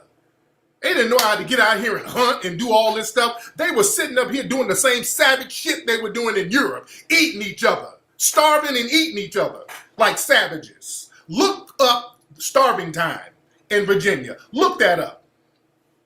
Look up the starving time in Virginia. And the Native Americans didn't want to rock with them. They couldn't trade with the Native Americans at the time because the Native Americans knew what the deal was. They're like, wait, y'all trying to take us over. So nigga, fuck you. I ain't giving you none of my corn. And stay your ass over there. We see you, I'm going to scalp your ass. So they couldn't really trade with nobody. So they didn't know how to hunt, cultivate, plant nothing. So they damn near starved to death and started eating each other. These are facts. They don't like to talk about that. You dig? And when black folks came over, that's when things started popping. That's when things started popping. You dig? Google starving time in Virginia. In a year, they damn near all starved to death. So miss me with all that. We could have picked our own cotton. You could have picked shit because you damn near died when you came over. All right? So let's stop playing dumb and act like y'all weren't dependent on foundational black Americans. And also those Native Americans was lighting their asses up too. That's another thing. A lot of those Native Americans knew what the deal was, and those Native Americans were about to wipe them out too. The only reason the Native Americans didn't wipe them all the way out in Virginia is because of that little bedwench Pocahontas. Pocahontas, her little bedwenching ass, they're about to kill, was it John Ralph, one of those Johns. They're about to kill one of those white supremacists. And her little bedwenching ass, oh Lord, Daddy, don't do it. She bucking her eyes. Oh Lord, don't kill him, Daddy. And then she let this motherfucker live, and they done ended up, the white supremacists wiped out the tribe because of her little old ass. John Smith. Yeah. But understand, there was a reason why black people were brought over here, especially from certain coasts. And I've talked about this before. Certain parts of West Africa was called the Rice Coast because black people, thousands of years, we knew how to cultivate rice year-round. So these were the people that they would take over there to the Gullah Islands over there in South Carolina. They were very strategic about the black people they brought over and where they put black folks because they knew the inherent skills that black people had. Okay? So other groups, again, other groups were helped by us, saved by us. And this is all over the world. I know about look up the Pocahontas story, very interesting story. And another thing too, a lot of, and I've said this before, a lot of Native Americans were mixed in with black people, or were mixed in with African people. And a lot of Native Americans were just reclassified as black. A lot of Native Americans were just reclassified as black. And the white supremacists could not go among Native Americans by themselves. This is why they would always have black people, as liaisons. When you look at the Lewis and Clark expedition, you had so many black people who would go and found towns and cities in America. Many of the cities and towns in America were actually founded by black people. Cities that we know today were founded by black people because you were going into hostile Indian territory or native territory. So white people couldn't really do it like that. That's why they would always have to have a liaison. And sometimes black people just went on their own, just like Buffalo. Buffalo was founded by a black dude. Chicago was founded by a black dude. We know that. We know Chicago was founded by a black dude. Places in Oregon was founded by blacks. Los Angeles was founded by a group of black people and some people down from Mexico. Francisco Reyes, that was a black dude, and I broke that down before. The people, when they had something, the first high-speed mail courier service was the Pony Express. It only lasted for like a year or so. It didn't last that long because the Pony Express started around 1860, then lasted 1861, but then after 1861, they had the telegraph services, so they could communicate messages through telegraph. But before the telegraph, they had the Pony Express, and most of those riders for the Pony Express were black. Most of the riders for the Pony Express were black. They try to hide that too. Because number one, the people who knew how to ride them horses that fast were black folks. They were the ones who were, that's why most of those early cowboys were black. They try to hide that too. Also, with the Pony Express, it was very dangerous because you're riding those damn horses at breakneck speed. So, they wanted people who were expendable, and that was black people. Third, you're riding into hostile Indian territory. You dig? So a lot of these folks who were riding these horses, anything to do with horses, they were black. The first horse jockeys who was running these horse races were black. They saw there's too many of these niggas making too much money. We got to bring some other folks in. Some of these niggas making all this money, somebody's going to wise up and use that money and flip and, so they had to stop that. Yeah, they evolved into race horse jockeys. Exactly. Exactly, because those brothers were riding those horses with the Pony Express. They were like, well, shit, let's get these niggas to run these horses and be jockeys. Yeah? But when you look at other groups, after the wealth of this nation is built up, everybody came to eat off us. Everybody came to eat off of us. And they try their best to erase our history. They talk about, which is really funny to me, how they try to say, well, the Chinese came over and built the railroad systems. Do you know how much of a damn half-truth that is? They didn't, I won't even say it's a half-truth. It's a lie that manipulates the truth. I'll say that. That's not even a half-truth. They didn't build the damn railroad systems. Black folks had been built the railroad systems for free. During slavery. After slavery, remember, they were building railroads through convict leasing. So they were Jim Crowing black folks into the jail system, and then they would lease them out to build the railroads. And this was actually more dangerous than slavery because a lot of the whole John Henry, remember that John Henry myth came out of that. Black folks, that super strength, superhuman black railroad driver, that myth came out of that because black men were building these railroads all over the country, especially down in Florida. Yeah, they were leasing them out from the prisons. Don't let them run that. The Chinese built the railroads when you had all. Do you know throughout, and especially in Florida, places like that, these railways, those old railways,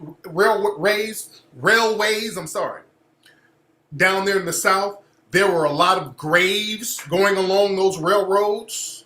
There are graves all littered around those railroads. because of so many black people dying.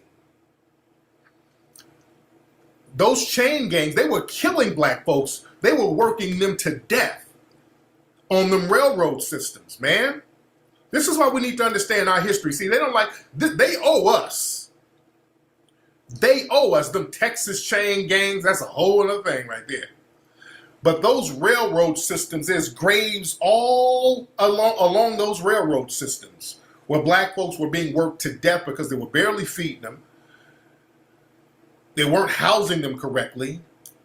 They were working in the sweltering heat. They were just working us to death, working our people to death to build these damn railroads. Don't miss me with the Chinese came and built the rail. They finished the Western railroads. We're old. We are old. You understand what I'm saying? Yeah, we built the White House. So when I see different groups try to dogpile their way into talking greasy about foundational black Americans, boy, you're majorly out of line. When I see all of these non-white, anti-black Sambos and mammies and bedwenches try to dogpile on black Americans like that, what's that one Filipino chick, Michelle Malkin, this little Filipino bedwench that they parade her around. Y'all know who she is. They have her on Fox News. She's a little Filipino bedwench who they put out to say very negative things about black people. She runs a website called Twitchy. And Michelle, I hope Michelle is listening because they write a bunch of articles about me. They love writing negative articles about me on that website. And Michelle Malkin, I hope you're listening here, Michelle, because her family, they're immigrants who came over in the 60s, 70s. Listen, Michelle, and I hope you're listening, and to your Filipino brethren, Twitchy, that's the website. It's like a little right-wing website that she runs, that they fund, the white supremacist fund. Yeah, she's trying to help free that Holtzclaw dude, the dude who raped all those sisters. She's trying to help free him, that Hopper who raped them sisters. She's one of the people who's trying to free him. But Michelle, if it weren't for black people fighting for immigration rights in the 60s, your parents would not have been able to come over here. Filipino, a Filipino better not say nothing about a black person. Number one, like I said, it was black folks in the 60s who was fighting to get you over here. But let's go before that. Even before that, when the U.S. in the late 1800s, early 1900s, when the U.S.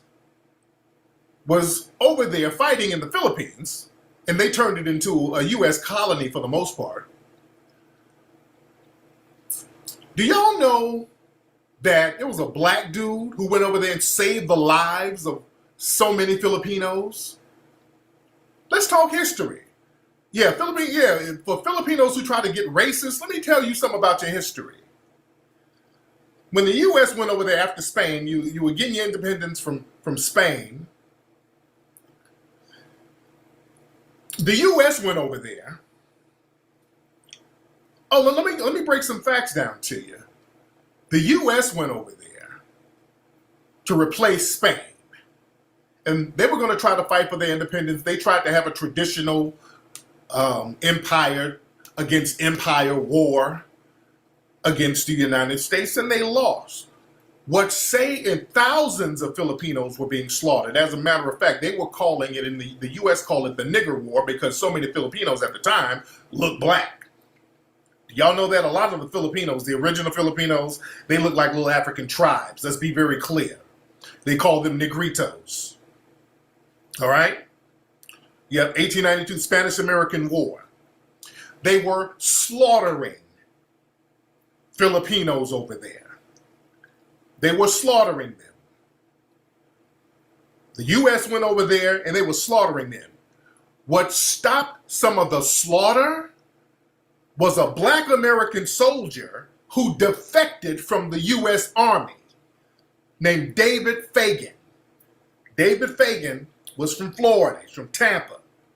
This brother did not like to see Filipinos get slaughtered like that, so he defected from the U.S. Army and became a guerrilla warrior out there in the Philippines and helped fight the U.S. from slaughtering so many Filipinos. You understand? David Fagan, the United States hated that brother. They hated him, but that man could not stand to see people get slaughtered unjustly. So it was that brother who saved a lot of Filipinos with guerrilla warfare tactics over there. He became a guerrilla warfare fighter over there. You understand? We've always put our necks on the line for justice for all these other damn people. I don't let them fix their mouth to say a goddamn thing negative about us. As much as we've done for all these other groups, he was a Buffalo Soldier. Yes, he was. He was one of the Buffalo Soldiers. Yeah. Said the U.S. changed the gun caliber to .45 because of David. Wow, I didn't know that part of the game. Man. See, yeah, it's never reciprocated with these people. We lay this shit on the line trying to fight for justice for all these other people. We lay it on the line, and it's never reciprocated. You understand? We're talking about a brother named David Fagan. Look that name up. Look at all these names I'm telling y'all. Look these names up. Look these names up. And we've sacrificed for everybody. We've carried everybody on our back, hoping that if we fight for you, one day it's going to be reciprocal, and nobody's reciprocated. And unfortunately, too many brothers and sisters from the motherland and the Caribbean are not reciprocating either. We gonna have to keep it 100. And then niggas want to whine. Oh, damn, why you getting on us, Tariq? Why you getting on us over here on the motherland? Why you getting on us from the Caribbean? See, y'all want to play that game? Y'all want to play that game? But nah, we're not going to let you play that game. We're not going to let you play that game. We're going to have to call out the coonery. Because we have too many banana boat bed wenches and foreign fuck niggas over here undermining us. And we're not going to let you get a pass. The day of you getting a pass, doing little sneaky undermining shit to us, and we ain't saying nothing, and then you play dumb, and all of a sudden, hey, brother, we all brothers. After you done work with Zaddy to undermine us, that's over. And if we call you out, you're going to try to play the black card. Now, we's black. Now, why you calling me out, man? We both come from Africa, brother. We is from the motherland. You talk all that bullshit in our face, but then behind closed doors, those are katas. These are kata niggas. These are katas. We all types of akatas behind closed doors. Y'all niggas really need to be ashamed of your damn selves. Y'all niggas really need to be ashamed of yourself. That's the problem. Too many Negroes and bedwenches and coons and mammies from Africa and the Caribbean have been bringing their asses over here, eating off black Americans. We've been lifting your ass up. You've been getting the resources that we share with you. And then y'all turn around and do all types of sneaky undermining shit to us. And that shit is over. You are going to be called out doing that. See, niggas want to complain. Oh, see, Tariq, you being divisive. Come on now. You being divisive. That's that white supremacist bullshit. You do something slick, and then when you get called out, it's you being divisive. You race baiting. You're going to get called out for undermining us. You're not going to undermine us and think you're going to get away with the shit and we ain't going to call your ass out. Because if we did that shit to you, if we go over there in your country doing the shit that you do over here, you would run us out in a matter of days. You wouldn't allow it for a minute. That's why y'all don't even let us come over there and get any kind of land or nothing anyway. You don't even let us in the door over there like that. So let's be real. Y'all do shit over here among us that you wouldn't tolerate for 1 minute where you're from. And you know that. And we got the same smoke for that ass right now. Y'all ain't gonna be doing that little sucker ass shit over here. See, what a lot of these Negroes do, they make it seem like, okay, just the Republican coons are the worst ones. See, no, the problem is we got these Democratic coons. See, we got Republican and Democratic coons. That has been the problem. See, they try to make it seem like, well, it's just Candace Owens. No. We know about Candace Owens. See, a lot of people on the left, they have no problem calling out Candace Owens because she openly campaigns for for white zaddy who's a Republican. So they'll call her out. Let me tell you something. Some of these Democratic coons, there is no difference between Kamala Harris and Candace Owens. I want you to be very clear with that. There is not one damn difference between Kamala Harris and Candace Owens. Not one thing. Everything about them is similar. They make you think that there's some two sides of a political party. No. I want you to show me one difference between them. They both came over here from the Caribbean, and Candace Owens just basically admitted, and I've been telling y'all for the longest that she identifies with Caribbean, and she put up a tweet the other day. Let me find that tweet.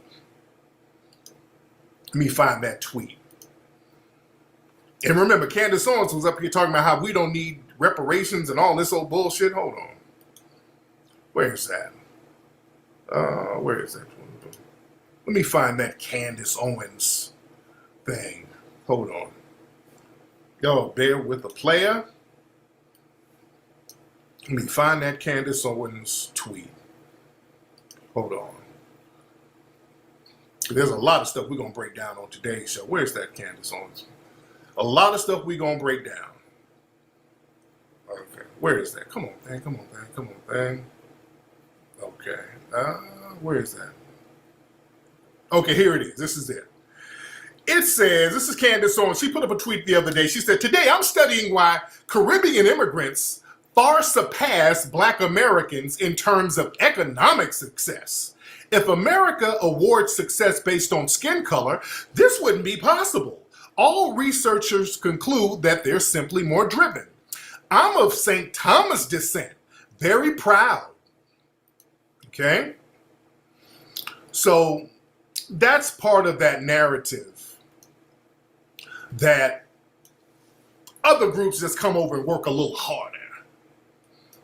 You understand? That's part of that fake narrative that other groups come over and work a little harder. You dig? Now, a lot of these immigrant coons, they think like that. A lot of them think like that. You dig? And a lot of these immigrant coons, especially from West Africa, and I'm gonna show y'all some other tweets from some other ones. I mean, we've been looking at a lot of tweets from a lot of these bedwenches, and like I said, between Kamala Harris and Candace, there's no difference. They both come from the Caribbean. They both look down on foundational Black Americans. They both got them a zaddy. They're both against reparations. So what the hell is the difference between the two? What's the difference between the two? But I notice a lot of anti-Black American hate is coming out of West Africa. I mean, it's real vicious out of West Africa. And it's really vicious from a lot of the women over there. It's really vicious from a lot of the women. And this one woman right here, we were calling her out the other day. This chick, she's a Nigerian chick. She was like, Akata people irk the shit out of me. Y'all be hollering Wakanda forever. I mean, nobody gives a shit about no Wakanda, Black Panther. Nobody really gives a shit. And, you know, we looked at her page. Hold on. I got the spinning ball here. Hold on. So we look at her page and, you know, a cute white boy called me mamas and I shooed him away. What's wrong with me? There's a pretty white man with a beautiful black woman is a combination I stand for. I mean, you know, this is what we got. We're dealing with these Negroes coming over here with their zaddy worship. And this is more of some of these bedwenches from overseas. This one, she's a Nigerian chick. She's like, to be very honest, Nigerian women have qualities that an Akata woman could never possess. When Nigerian men begin to marry Akata up and down, they'll realize they should have married a Nigerian woman. That's it. I guess that's her little slang talk. Okay. No Akata girl will never be a threat to me. No Akata girl will ever be a threat to me. They don't have what I have. Okay, what is this bullshit y'all talking? What are y'all talking about? Hold on. Listen to me. Okay. Hold on. Listen to me. What kind of self-delusions are some of the, and there's a lot of people who talking like this from over there. Listen to me. What are y'all talking about? They got this thing where they got a real hatred for Black American women. What you got that Black American women don't have? What you talking about? Yeah, they sit up and get around each other with this holier than thou attitude. What do you have that American women don't have? What you, a fucked up weave and cake soap? What do you have? And all of them are zaddy worshiping. They have a real bug in their ass about Black American women. There's a real jealousy about Black American women. That's jealousy talk right there. And I know it ain't all, but way too many. I don't give a damn if it's not all. It's too many. And those are just a few I showed. I mean, there's whole groups of them who be talking that shit about Black American women. They got a real bug in their ass about Black American women. And what's interesting, they'll come over here and the white supremacists will put them into certain groups that represent Black women. Well, remember, Black Lives Matter got those Nigerian bedwenches and coons. That's who they prop up as the representatives for Black women. And these are the ones who sit up in private and talk shit about Black women. That's why shit never gets done. That's why I told you a lot of these so-called Black feminists, those are those mammies and bedwenches from other countries who come over here and use that shit to campaign for zaddy. There's a lot of jealousy they have for Black American women. There's a lot of jealousy that they have. You understand?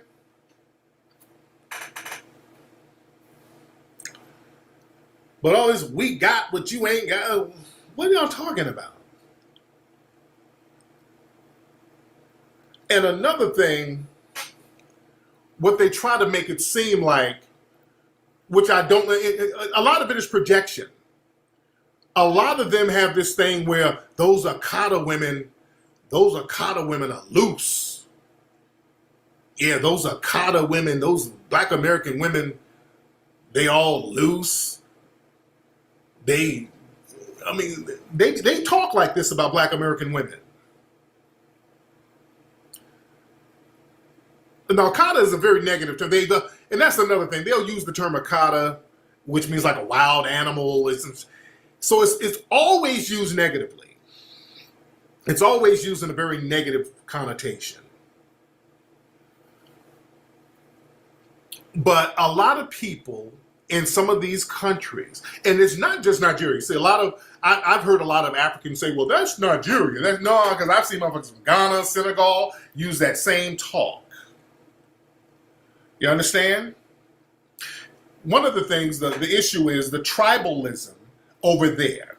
I'm going to tell you why I think they're jealous. I'll tell you why I know they are. I'll tell you why. I'll tell you why. I'll tell you why. I'm going to tell you why I think they're jealous. Let me get it.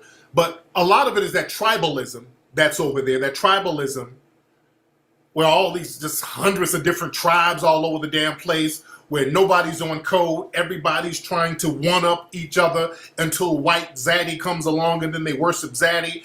That has destroyed the countries over there. That mentality with all that tribalism, that has destroyed everything over there. So they bring that shit over here and then they use that to try to undermine us. That's why they're tripping, because we're starting to say, hey, wait a minute. Some of the bullshit that's going on, some of this bullshit that's going on, these are from outsiders. And now we're starting to look at them and say, hey, look, we're going to differentiate them from what we got going on, because they're trying to undermine us and they got some tribalism, zaddy worshiping bullshit going on, and we don't want that. So now they want to cry foul. But we don't have that type of tribalism. Yeah, generally we don't have that type of tribalism. Come on. Okay. I'm live. I don't, okay. Here. Okay. I can't fuck with that right now. But like I said, listen to me. For the most part, generally, foundational Black Americans, we look at everybody the same over here. Whoever you Black, we look at you as the same. And this is why we wanted so many other groups to come over, so that we can say, hey, look, let's all fight white supremacy together. But unfortunately, niggas come over here with that tribal bullshit and zaddy worship, and then come over here, look at us as an opposing tribe, and look at white zaddy as their god. You understand? And then try to undermine us for white zaddy, their god. See, that type of thing, we cannot allow that around us. We cannot allow that type of tribalism around us. We don't owe, let me tell you something, we don't owe nobody, no immigrants from Africa or the Caribbean, we don't owe you shit. Let's just keep it a buck for niggas being, hey, you shouldn't say that. The hell I shouldn't. We don't owe you a goddamn thing. Let's be very clear. We don't owe nobody who came from Africa shit. We don't owe nobody who came over from the Caribbean a damn thing. We don't owe you anything.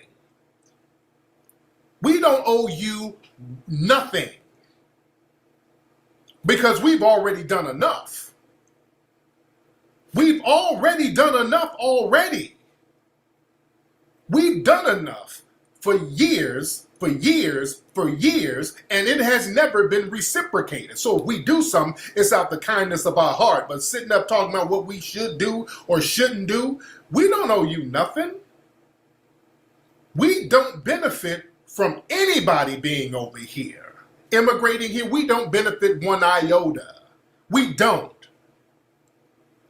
We've done enough to our own chagrin. We've done enough to the point where some of y'all coming over undermining the hell out of us. Nobody from these other countries has said, okay, come on, let's share resources. Come on, let's share land. We don't owe nobody nothing. So when I see little foreign fuck niggas with their little flags talking greasy, nigga, sit down. And this stuff where these bedwenches and mammies come over here and talk greasy about sisters, really? Because one of the reasons they talk so greasy about Black American women, see, one of the reasons they don't want competition for zaddy. You know, they don't want competition. Let me tell you something. A lot of the bedwenching that you see, fortunately, is not Black American women. When you see a lot of this bedwenching, You know, we have some domestic bed wenches. For the most part, most of these bed wenches you see are foreign. They come over here and they're first and second generation immigrants. You understand? Because generally, a lot of black American women, they ain't trying to lay with no damn white dude like that. They got enough sense to know what the damn deal is. You understand? So, when they see black American women who's been oppressed, who's been under the system of systematic white supremacy, who can still get up even when the men have been annihilated, the men have been taken out of the home, to see black women still get up and still hold their head up and still hold shit down by themselves without having to kiss a zaddy's ass. See, black American women are different. And that's not to discredit. There's some sisters from the Caribbean and Africa who's thorough. I'm not minimizing them. I'm not minimizing them. But you don't have a Rosa Parks coming out of some of these other places. You understand? Very rarely you do. You got some. Now, you got a Winnie Mandela who was a rider. You got a Winnie Mandela who was a rider. That's far in between. You in? But you got sisters out here who are riders, who challenges that system of white supremacy. You got sisters who will go toe-to-toe with this damn beast. Yeah, you got some hood rats and all that shit, but you got some sisters out here that'll be out here in the trenches going toe-to-toe with these fucking white supremacists. You understand? Fannie Lou Hamers. We got some sisters who will go toe-to-toe with these white supremacists. You got some sisters who are riders out here. See, in other countries, when you see protests, usually you see the men. The men out there, you know, when you see protests, you see the dudes.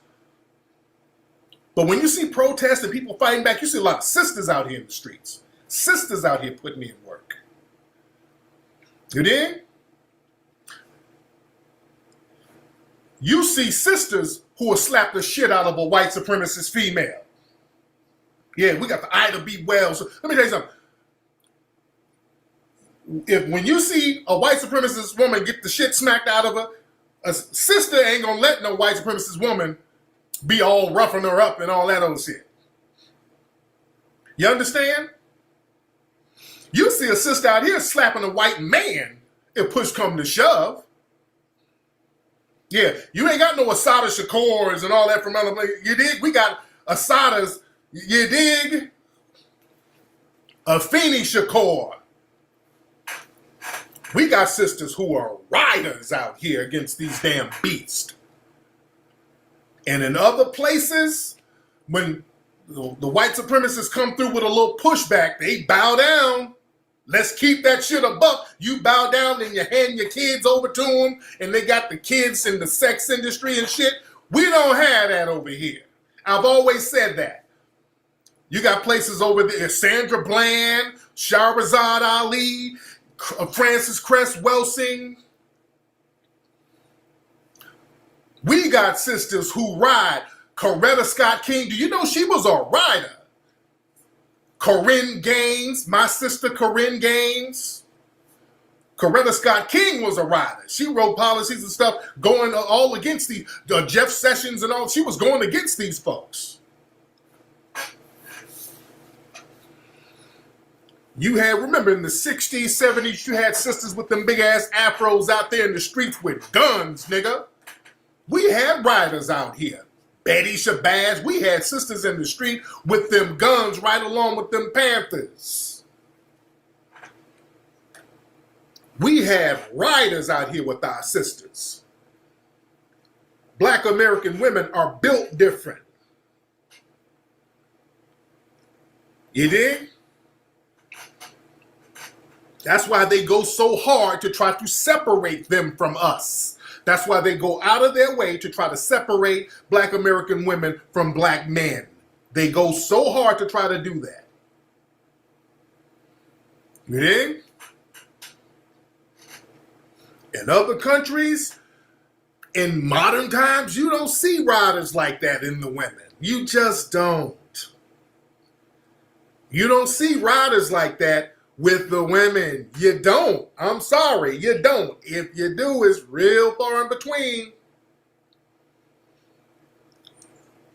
And so when you think of black women putting in work, you think of the women here. Globally, when you think of black women globally who's putting in work, who's heroes, who's really fought the system of oppression, you don't think of no other women except black American women in modern times. You dig?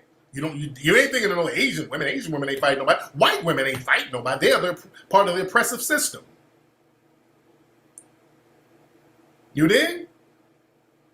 When you see sisters going toe-to-toe with the system of oppression, when all odds are against them, you see black American women, and other motherfuckers be hating on that. And that's real. You dig?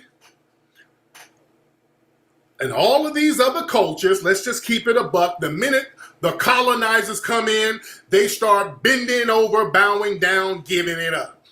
Just like over there in certain parts of Asia and Africa now, the Chinese are over there and they bending it over for the damn Chinese. Let's keep it a buck.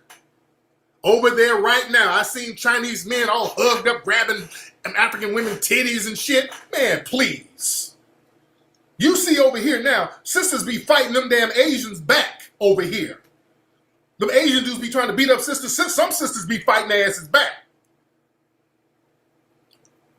Let an Asian come up around black society grabbing on little young girls' titties. I will personally stomp that motherfucker out. But let alone anybody else. If I saw it, I'd fuck him up. The whole block will fuck him up. You dig? The stuff y'all let go on in some of these countries would never go down over here. Let's keep it a buck.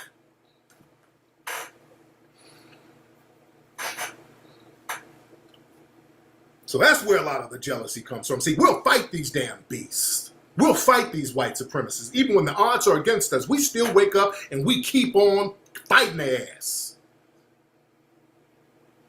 You dig? When we get ambushed by these white supremacists, we still stand up and go toe-to-toe. That's why they got to do ambush hits on us. They got to do ambush hits and then go hide. You can go hide the race soldiers who did it.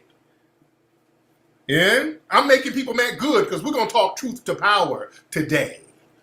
We're going to talk truth to power today. You understand? But see, a lot of these people, they like to have the whole notion and sit up and talk about how, well, those Akatas are ghetto. Well, let me show you something. Listen to me. Because I don't want to hear that Akata is ghetto, but that's garbage. I don't want to hear that garbage ever. Because I put this video up the other day. This is some Nigerian bedwench who's up here twerking with her zaddy. And this is the thing. And I had to specify that this was not a foundational black American woman. Look at this. Hold on.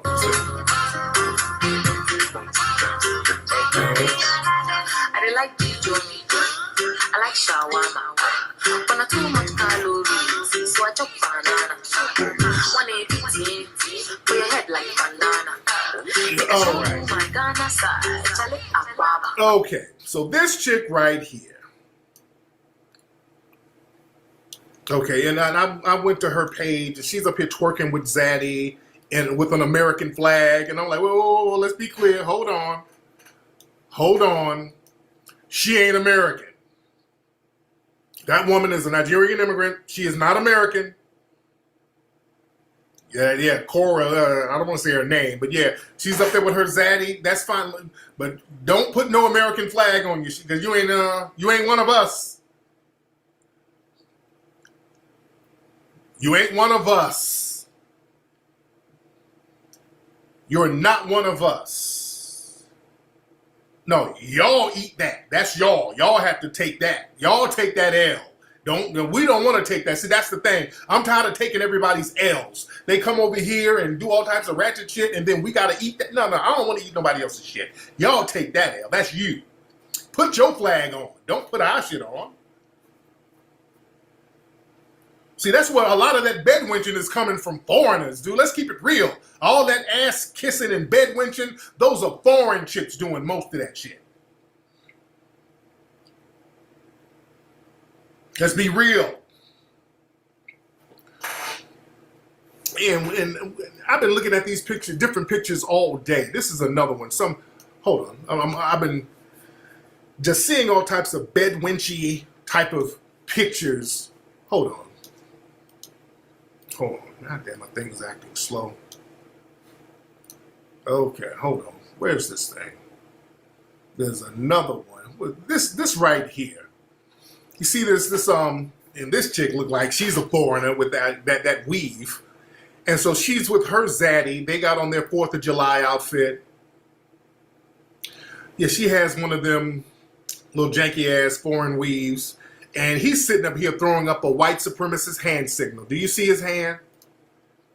He's up here throwing up the white supremacist hand sign. And let me say this.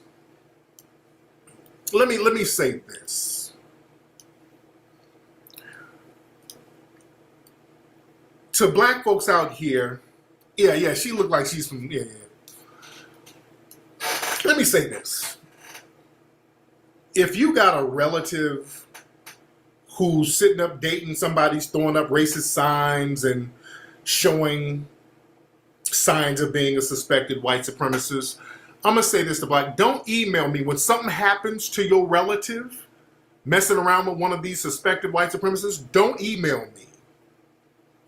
Because I get emails from folks, and recently it was a case where this sister was up here bedwenching and got killed, and her family is all, now they get real black because she didn't got killed, but she was out here caping for all these zaddies. If your relative is up here with a zaddy who's throwing up his little racist signs, don't email me talking about, hey, Tariq, man, first of all, I love hidden colors. Second of all, man, my auntie has been missing for 3 weeks. Can you get the word out that there's possibly foul play with her white husband? No, don't email me. Don't email me with that bullshit. When y'all hanging out with these dangerous ass white supremacists skinning and grinning with your goddamn fucked up weave and cake soap, and he's throwing up little racist hand signs and you skinning and grinning with Zaddy, and your family's sitting up there skinning and grinning with you. That's another thing. Y'all family members, y'all sitting up there silently, girl, go girl, you got you one girl. You silently happy for her because you want you a damn zaddy. Don't put your fucking kufi on when she ends up missing in a damn ditch because zaddy done dismembered her ass. Don't email me. And they done found traces of her synthetic weave somewhere and they looking for clues because they can't find. Don't email me. Don't email me shit. And all of a sudden you get pro-black. Hey, black power, brother. My auntie, man, she was with this cracker, and this, man, she died, and they didn't even arrest this cracker, man. I need you to get the word out. Shut up, nigga.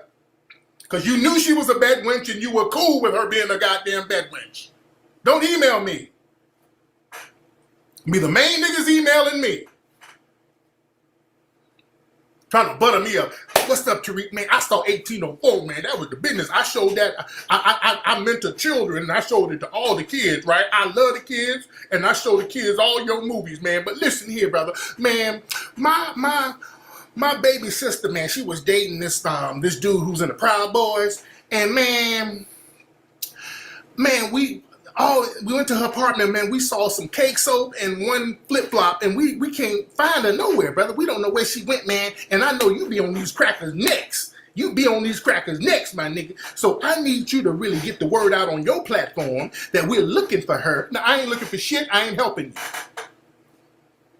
Let you and your bedwench relative hold their own nuts. That's what you do.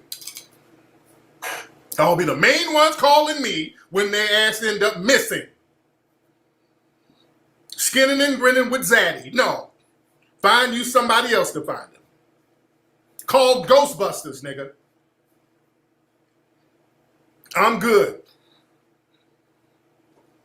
Y'all play this stupid ass game with these damn races and think that they won't get your ass. Y'all play this game if you want to. Y'all play that little old goofy ass game if you want to. Don't call me. I'm cool. But this same woman, that chick twerking for Zaddy, she put up a very interesting tweet. She put up a very interesting tweet because a lot of people were calling her out. And, you know, it looks funny. You up here twerking for this. You're looking like a plantation wench. Now, she put up something very interesting. Excuse me. And by the way, here's another one. This another chick, Antonio Okafor. She's down there in Texas. She's one of these. She done married her Zaddy. And this is what she put. She was like, does racism exist? Of course it does. If you don't believe it, then check out some of the hate-filled comments I received from the wedding pics I posted. I didn't marry Travis because he's white or because I hate my own race or because, well, I didn't even read the rest. I don't want to hear her bedwench explaining.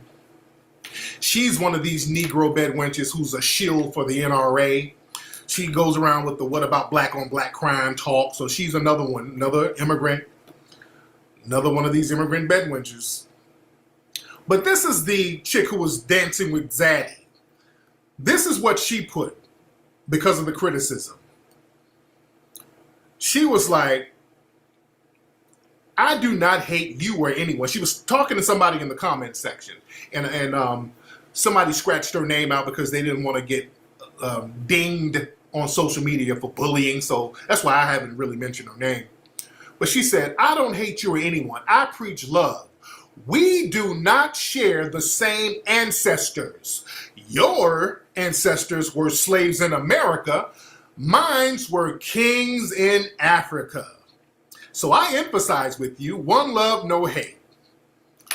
And there you go. There you go. That's why it's good that because that's what a lot of those bedwenches think. A lot of those bedwenches got that mentality that, well, y'all niggas were slaves. I'm from a village where we go back thousands of years and we know the king. That's what they think right there. That's the bullshit they tell themselves. That's the bullshit that they tell themselves. That's what a lot of them believe. This is why it's nothing for them to undermine us. They think when they get with a Zaddy, they think it's two royal families getting together. They think that they're the next Meghan Markle. They think that Zaddy getting them out their village and wiping them up. Well, they think, well, we're two royal families. We're not like those slaves. That's that tribalism talk. That's what they believe. You dig? They believe that filth that they talk like that. You dig? Let me close this out. They actually believe that we're different because we acknowledge that we were enslaved, but because the white supremacists didn't use the word slave on them, because that's what happened with you. Let me be clear, my brothers and sisters over there in the motherland, you were enslaved. And many of you are still in slavery right now. They just didn't call it that. See, that's the thing that makes us different, because we know what we were in. We know, hey, we're in a system of slavery and a system of white supremacy. So we need to fight to get, that's why we don't stop fighting. That's why we're recognized. When you think of black people, you think of black Americans, we're recognized all over the world because we know our situation. We know it for what it is. People in all these other countries, because they didn't tell you you were enslaved, you think that you're still the king of the village. You think you king of a, you think you still like some kind of royalty where you're just going through a little temporary setback. You understand? It's a mind fuck that they do to themselves. You think that, well, I'm really the king of Zamunda. You know, they just, if I marry into the royal family, they're going to give me back my riches that my great family once owned. You understand? It's something they kind of mind fuck themselves. You were enslaved. My African brothers and sisters, let's be very clear. You were enslaved, and many of you are enslaved now. And the tribal differences and beefs, that's one of the things that has kept you enslaved. You were enslaved over there. Let's be very clear. Yeah, they're waiting on all that money from Mansa Musa to come on back. They waiting on that Mansa Musa check to come through, and that's gone. The thing is, and I've said this before, my brothers and sisters over there in Africa, that tribal shit should have been out the window years ago. That tribal thing is the thing that has kept you toe up over there. You dig? So, a lot of people, unfortunately, over there, not all, because I got a lot of love over there. I got a lot of love, a lot of respect over there in Africa. I really do. But there is a coon contingency over there that is rarely addressed. Nobody likes to address it. And let's be real. All that whole, well, my tribe, well, we don't get with the black Americans because, you know, we have pride in our tribe. No, you don't. You don't. That's just some bullshit y'all say to hold out for a zaddy. You don't. You dig? You don't. Because when you go over there, this right here ain't pride in your fucking tribe, all right? This right here ain't no pride in your goddamn tribe. With the cake soap and the fucked up wigs, this is not pride in your tribe. And this is rampant over there. You dig? So we got to start getting, and somebody with that mentality come on over here with their bullshit. And we don't need that. We're going to have to start keeping it a buck. Somebody with pride in their tribe, you don't have to do all that. Because they'll sit up and talk that pride in the tribe shit, then the minute an Asian person show up, then all of a sudden you done made him the leader of the tribe. Yeah? Well, let's keep it a buck. Let's keep that thing a buck. We got to address the elephant in the room. We got to address the elephant in the room. My brothers and sisters over there, what's been done over there ain't working. Don't sit up and talk about you came from the kings and queens and over there you got to bathe in a river. You dig? Well, we're gonna have to take some truth serum tonight. And this is in a lot of these countries. I'm not just beating up on brothers and sisters in Africa. I'm not. But a lot of these countries, a lot of these third world black countries, people kind of have this holier than thou mentality. A lot of folks come over with the holier than thou mentality. You dig? And that's just something that That's just ego with them. That's just ego with them. And let's address something that was said earlier, that Candace Owens said and a lot of other people say. They were like, well, when we come over here as immigrants, we surpass all of y'all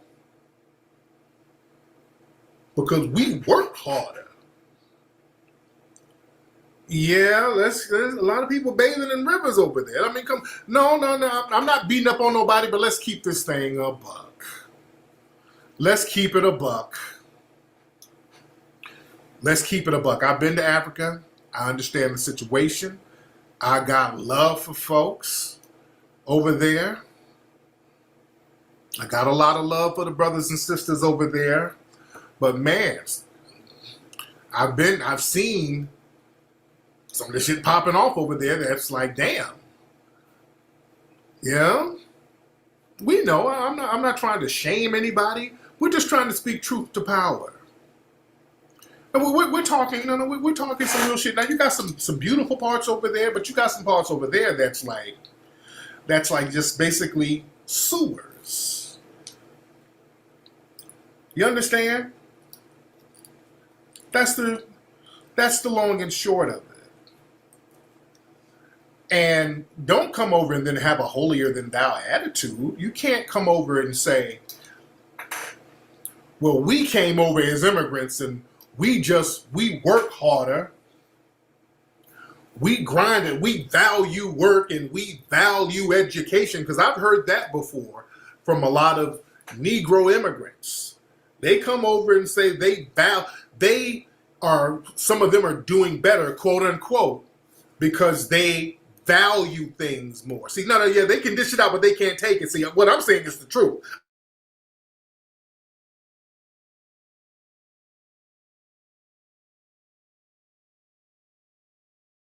Because let's be real, a lot of black people, we've almost taken pity on some people from other countries. We see how you're living, and we take a certain level of pity. And a lot of us don't want to say that.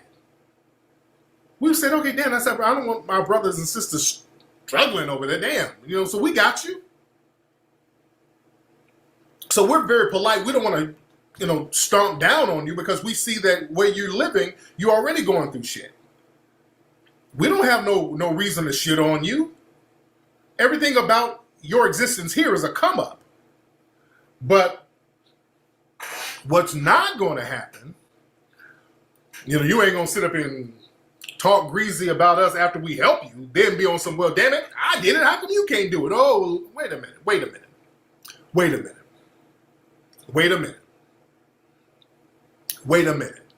Because that's the problem. And y'all ain't checking each other, because I don't see none of y'all checking each other on that Akata shit, by the way.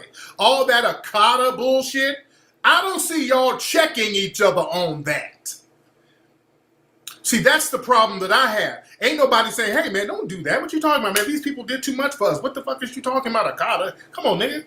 If it weren't for them, we'd be back at the crib bathing in a well. So, nigga, no. You ain't checking your folks with the Akata business, so I'm going to check them. You're going to get checked today. We're going to do a little checking on that today because I want y'all to understand. Don't come over here talking about how much better you're doing. You're doing better because we sacrificed for you to do better. You do better, some of you come over and do better because we sacrificed for you to do better. It was Black Americans who put our own agenda on the sideline for you. It was Black Americans who said, look, we need stuff, but we see what you're going through, so we'll help you get here. We don't have much, but we'll share what we have with you. So hopefully you will help us fight the system of oppression.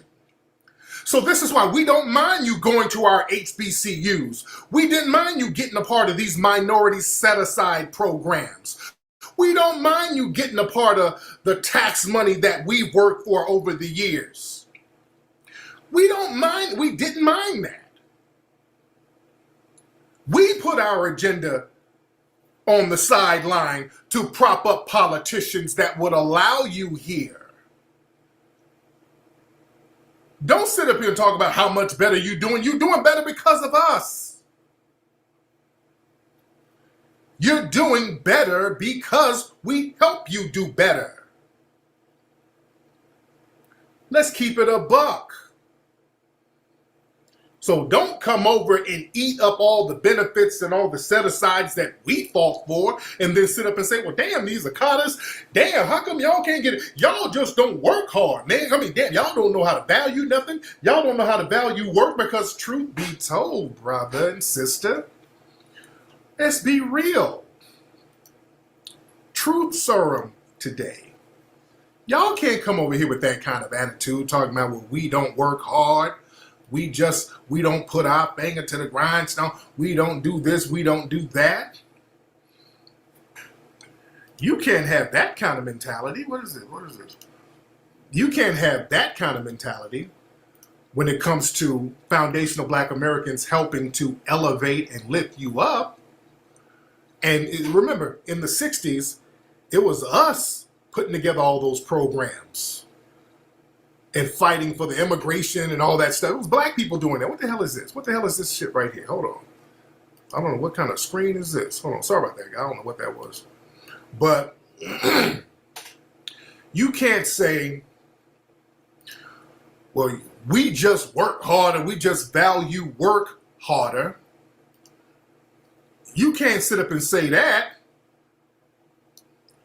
And y'all coming from places that look like this. If you work so damn hard, how come places over there look like this?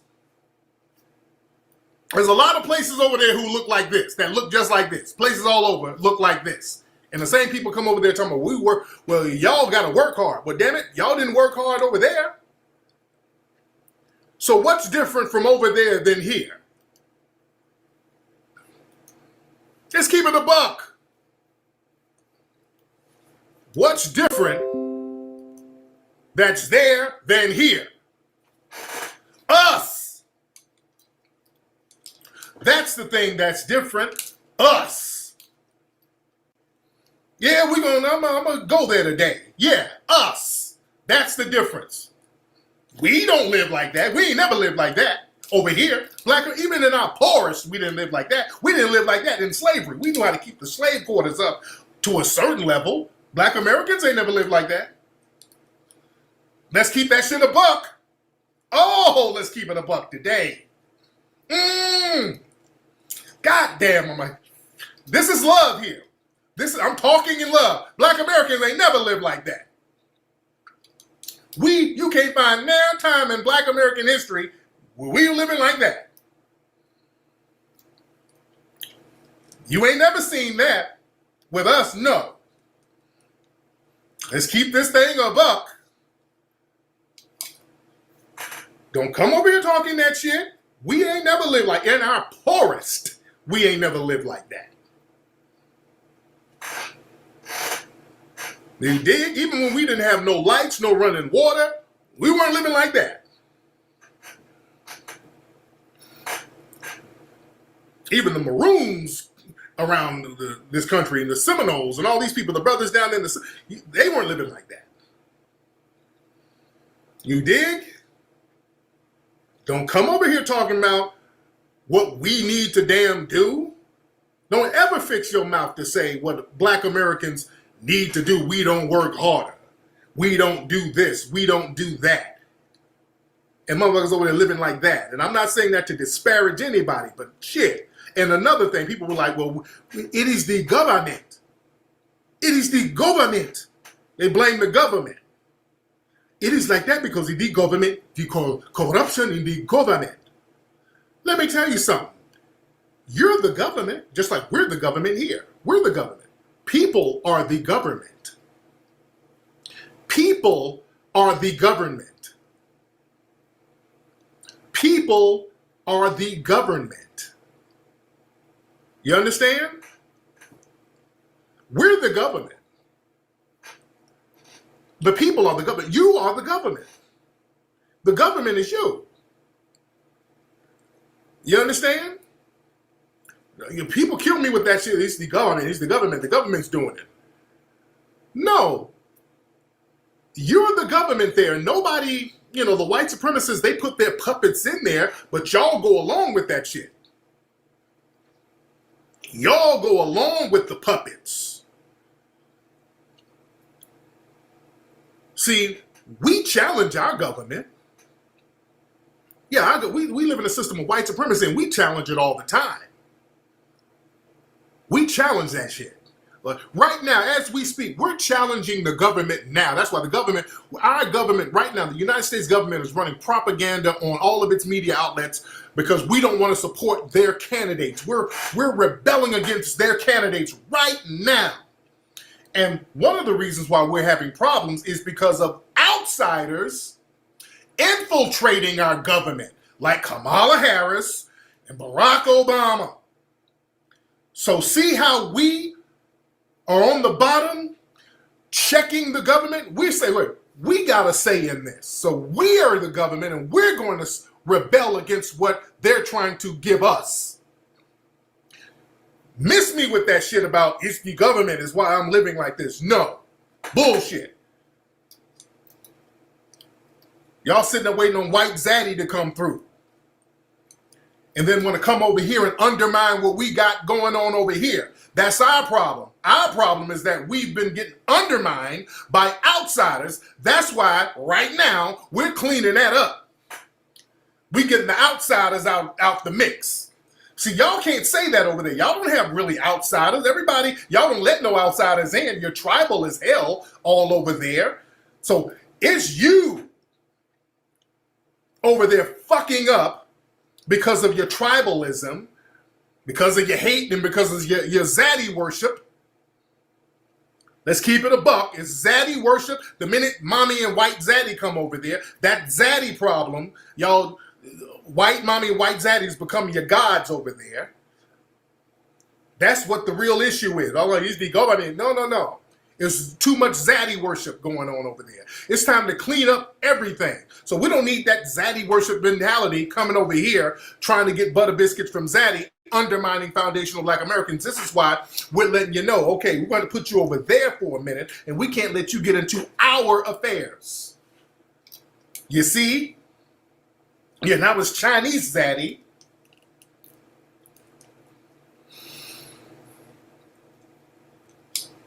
Let's keep it a buck.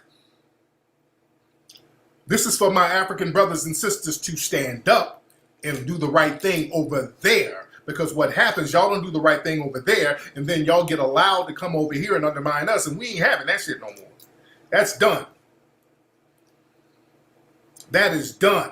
And then we get these foreign coons. We trying to get our reparations, and they got a bunch of foreign fucking coons sitting up here speaking on some shit that they ain't even entitled to. Kamala Harris, that Cruz dude, Candace Owens, and all these people who are not even entitled to reparations. Sheila Jackson and all. These people aren't even entitled to it. Talking about what we are supposed to be getting. That's why we're getting these folks up out of our mix. We are the government. You dig? And I want y'all to, my brothers and sisters in the diaspora, this is tough love. The love is still there. The love is there, but this is tough love right here.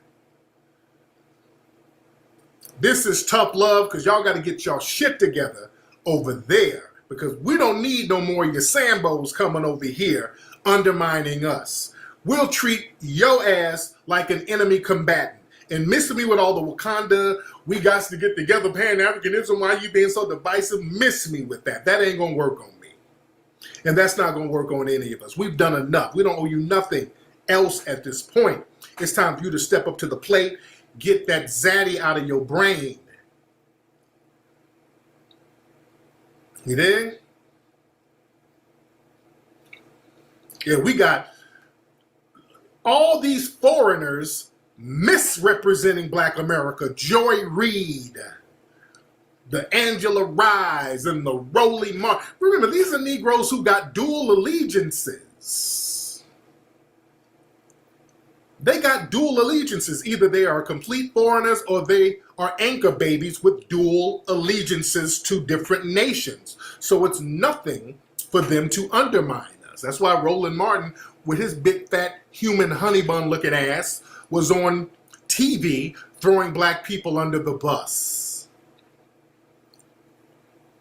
That's why he was doing that. He has no full allegiance to foundational black Americans. Remember, that nigga was going around talking about he was Haitian. Obama. Again, Obama. It was nothing for Obama to allow black folks to get slaughtered the way he got slaughtered. Fraudinista Jones. There's a reason why that woman is all on social media shitting on black Americans every single day. She has dual allegiances. Jamela Lemieux, her dad, her white dad, allegedly white dad, he's an immigrant. You understand? Yes, that nigga looks like don't Roland Martin look like a fucking human honey bun? If a honey bun had feet and an S-curl, that would be Roland Martin. That nigga looks like the human version of a honey bun. Just glistening and delicious, big fat deliciousness, nigga. Just fat fucking, don't he look like a honey bun that you just microwave? Just a steamy, delicious honey bun. His curl activator is the glaze. I ain't never seen a nigga look like a honey bun before. Roland Martin. This nigga, you look at that nigga and just get hungry for a snack. That nigga.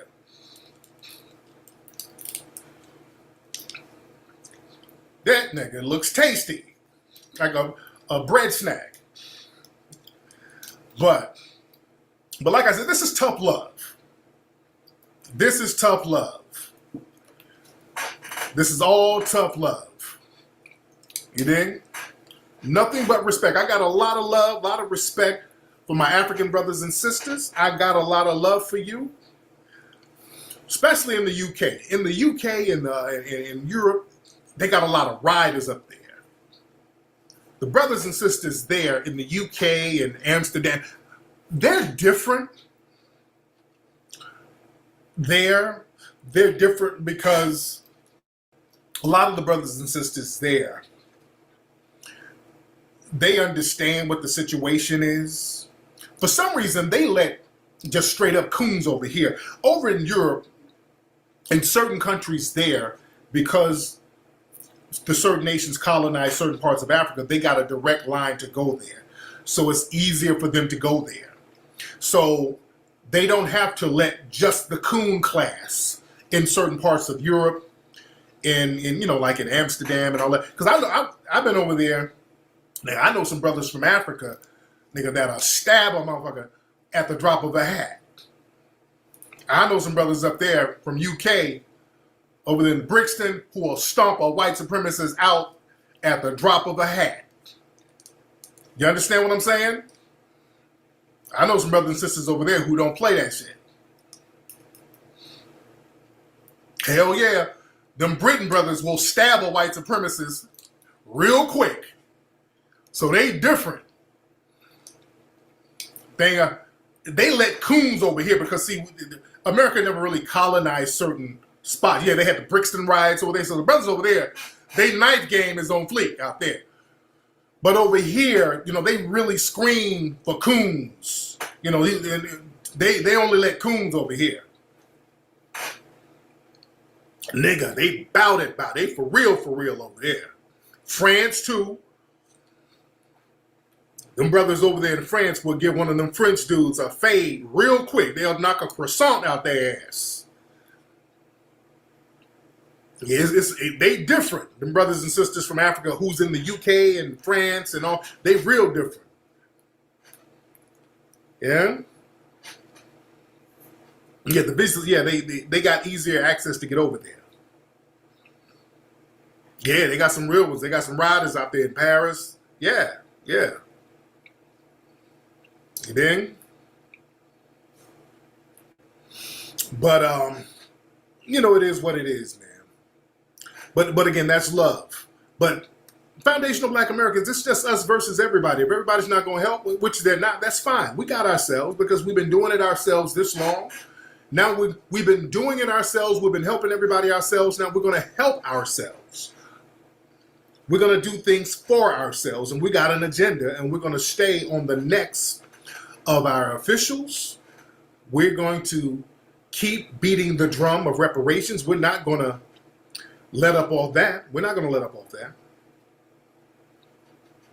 And I want everybody to go to hiddencolorsfilm.com to get Hidden Colors 1, 2, 3, and 4, and also get your tickets to see Hidden Colors 5, the movie of the year. This movie is going to be the movie of the year. It comes out August 1st. The premiere is going to be here in LA on July 31st. Wednesday, July 31st. If you're in LA, get your tickets to see the film. You dig? Go to hiddencolorsfilm.com to see what city the film will be in near you. It's in cities all over the country. Right now on Amazon, we have the pre-orders of the DVD. And the DVD right now on Amazon, just based on pre-orders, it is in the top 20 bestsellers list right now. Hidden Colors 5 is already on the bestsellers list on Amazon. It is not out yet. So that shows you the anticipation. Let me give y'all a screenshot real quick. But Hidden Colors 5, and you can get pre-order the DVD right now. So you can get first dibs when the DVD comes out. But the DVD is going to be out August 12th. So it's going to be out pretty quickly. But let me show y'all on Amazon. On Amazon, it is, where we at? So on Amazon, Hidden Colors 5. And right now in documentaries, it's in the top 20. It's number 13 now, so it's damn near in the top 10. So, yep, we're right here. Top 20 is number 13 bestseller on Amazon right now. You dig? So this movie is going to be a monster. It's already, people are very hyped about it. People are very, very hyped about it. Yes, we got, Hidden Colors 1 through 4 is already on sale. And also you can get 1804 there at hiddencolorsfilm.com. At hiddencolorsfilm.com. Okay? Shout out to my African brothers and sisters, my Caribbean brothers and sisters. Look, I was just in the Caribbean, had a great time out there. Again, since nobody is checking the coons in your culture, that's something that we had to do tonight. Yeah, 1804 is very, very good. And you know, speaking of 1804, Roland said something. He was trying to throw a shot at me, talking about, but if you don't think that Haitians should get reparations, some shit he said. He said something about we shouldn't quote Haiti if we don't feel like Haitians are like Black Americans. Some stupid shit he tried to say, because he really doesn't have an argument. He really doesn't have an argument. You dig? But he was trying to throw a shot at me because I made the movie 1804 about the Haitian Revolution. The thing is, I can talk about Haiti and show Haiti and the history of Haiti with respect without trying to go to Haiti and get into their political affairs, without going to Haiti telling the Haitians what they shouldn't damn get, without going to Haiti talking about Haitian men and women are dumb and they don't know what they're doing. See, I wouldn't disrespect Haiti like that. The way you're disrespecting foundational Black Americans. We different, honey bun ass nigga. And I know a lot of Haitians don't like claiming that nigga. I know they don't like claiming him. I know they don't. Oh yeah. For those who do ism, we haven't done ism because Bree is out of the country. Shout out to the lovely Bree, my co-host Bree. Shout out to Miss Layla. I haven't talked to them in so long. But yeah, Bree is out of the country. Bree is over in Bali. Bree is out of the country for a few more weeks. When she gets back, we're going to start. Well, then I'll be out of the country because I'm going to be out of the country the beginning of August, promoting the movie. But yeah, Bree is over in Bali, and I looked at Bree's social media. Bree is doing poems. Bree is over there drinking some Bali herbal tea. She's got on head wraps. She done turned into damn Erykah Badu. She's doing spoken word. So I want to see it. I want to see what Bree gonna have popping when she come back. Bree's gonna come back smelling like sage. So Bree is out there doing her thing. Said Bree got flued out. Bree is over there living. But yeah, I'm gonna be in Birmingham, England on the 4th, August 4th. We got a premiere of the movie out there. The UK premiere is gonna be in Birmingham, England. I'm gonna be out there. And then we're going to go over to Greece. Anybody been to Greece? We're going to go to... I've never been to Greece. I've been everywhere. I haven't been to Greece. So while we're over there in Europe, we're going to go down to Greece because I've never been there. So since I'm going to be in that hemisphere, we're going to shoot over to Greece for a couple of days before we come back.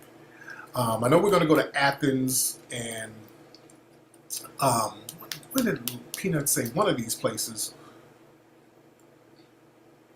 So all my people who've been to Greece, hit me up. Let me know some of the stuff y'all did over there. Greece is cool. Yeah.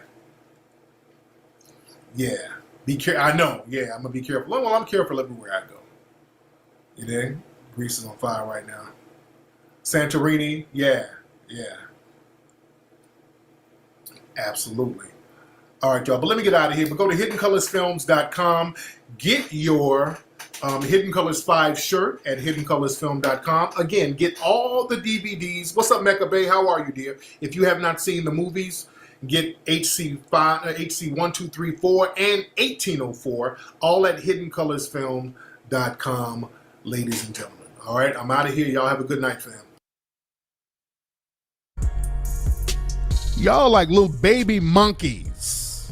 That's why they call black folks monkeys. Because they can give you little scraps and nigger trinkets and you're like, ooh. That's why they call black folks monkeys, because they can train you like one. Stop falling into the damn stereotype. You ain't monkey, stop acting like one.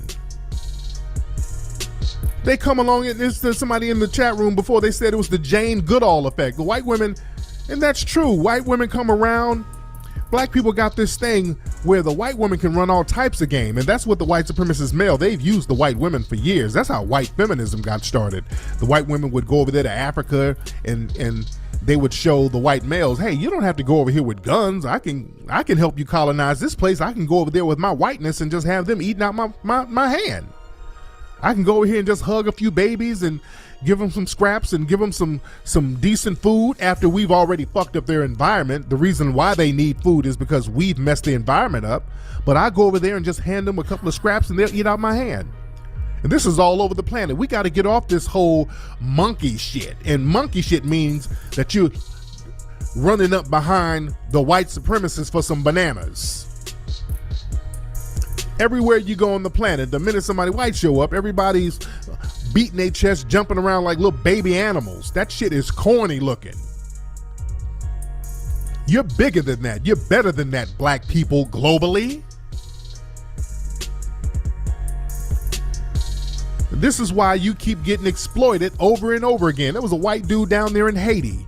This story just came out. He's been going to Haiti back and forth for 15 years. He's a missionary. He's going out there with food and nigger trinkets and all this old stuff after the white supremacists, they've already devastated the place. But, you send another white person down there, another white supremacist down there with nigger trinkets and food, and everybody's gathering around him. Come to find out, he's down there molesting kids left and right. He just got indicted.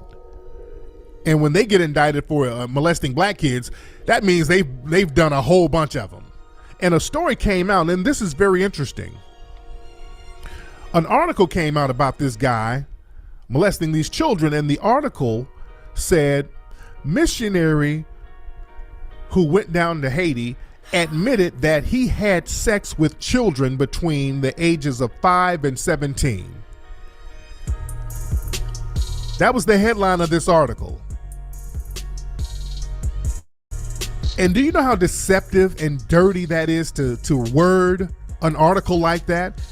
He had sex with 5-year-olds. How in the fuck does a 5-year-old have? You don't have sex with a 5-year-old. Saying you're having sex almost sounds consensual. That sounds like you got consent from the fucking 5-year-old. This is the Western media putting this out. You don't have sex with a 5-year-old. You rape one, you molest one, you abuse one, but you don't have sex with one. Y'all sick bastards. Had sex with a 5-year-old. The hell? This is how sick these people are, and they're all on code with their sickness. Because they've always sexualized black children. That's something that's been going on for years. They've always sexualized black children. Like the children are in on the sexual deviancy that they're inflicting on them in the dominant white society.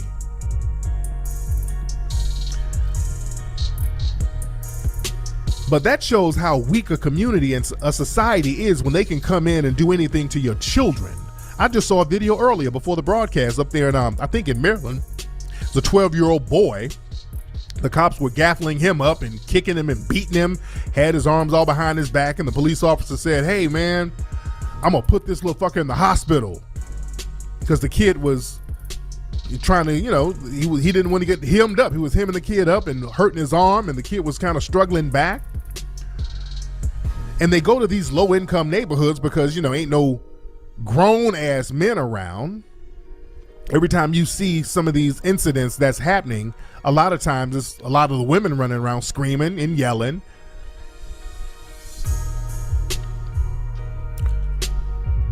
But again, this Anne Hathaway lady, let's go back to her. So she's acknowledging white extremists, basically. And I want black people to understand this. Just because a white person acknowledges a white extremist, because what they think is white supremacy, and let's be very clear, y'all got to be clear on what people in the dominant white society think a white supremacist is.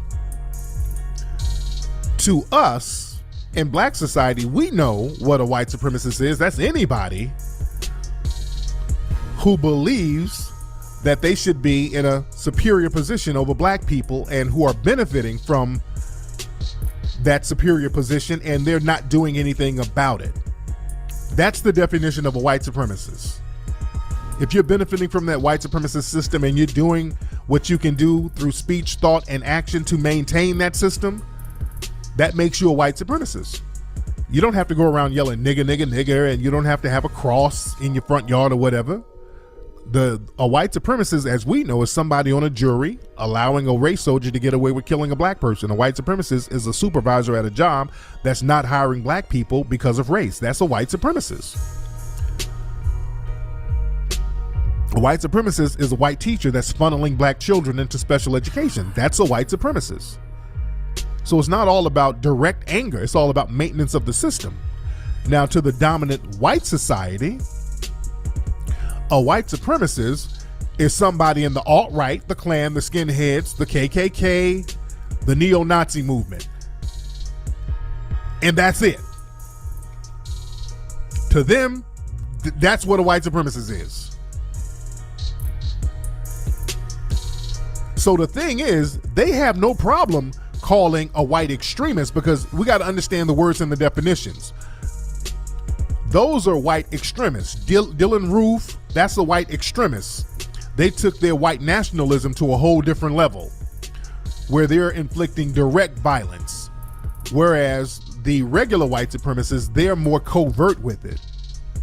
They like to use indirect violence, but when somebody uses violence like a race soldier, they will quietly support that race soldier. So black people don't get all excited just because they've called out a white extremist. They have no problem doing that. They have no problem calling out a Richard Spencer or Dylan Roof, because those people pretty much let it be known what their ideologies are. So they've somewhat gotten off code from the other covert white supremacists. So they're already off code. So they're like, well, fuck it, I'm wide open. I want to kill niggas. So the regular white supremacists are like, oh my God, we're going to have to check our privilege and call these people out. Yeah, those people like that. Yeah, our privilege, we're going to have to use our privilege to call Dylan Roof and this guy who killed Nia. We're going to have to call them out. You understand? Understand the game. You got to understand the game. And when they start calling out white extremists, all of a sudden, all the Negroes out here, you start thinking that you back on the plantation again. When they say, well, our white privilege is bad, and black folks, oh Lord, Miss Annie, Lord Jesus, you acknowledge our pain. Oh Lord, mammy, I dance with Massa. Oh, I love you, Miss Ann. Oh, you're so good to me. Can I get an extra butter biscuit, mammy? You dig? So that's how we start acting when they do some shit that they're supposed to do. You're supposed to acknowledge and destroy and replace white supremacy. And then y'all start talking all that. You invited to the cookout. That type of talk shows us that you're not ready to get rid of systematic white supremacy. You just want a sympathetic master. Black folks, you want a sympathetic master because you got to understand, black people know when you go after white supremacy for real, then you're going to have to get off your ass and take responsibility. Let's talk real talk, because a lot of black folks are sitting on their hands because you don't want to do the inevitable. Black people, we've been sitting around letting white mommy and daddy take care of us for the last 400 years. We kind of, let's talk real. A lot of black people kind of like the fact that white mommy, white daddy, they're taking care of the heavy load. All the society running, they're running the justice system, they're running the police system, they're running major industry. We kind of like where we can just kind of kick back and goof off while they do the heavy lifting. They got the responsibility of the heavy lifting, and we can just, we do a little work here and there, and we get our little nights off and weekends off to drink, smoke, party, fuck, eat buffalo wings, and then go back to work Monday. It's the same plantation setup. We like our little set schedule, our plantation hours, just like in slavery. You work from sun up to sundown, and after sundown, you get to kick off in the Negro quarters. You get to eat you some fat back and some pork chops, and you get to play the banjo. And on Saturday, you get to go to the little juke joint. And on Sunday, you go to church, and then you go back to work on the plantation picking that cotton on Monday.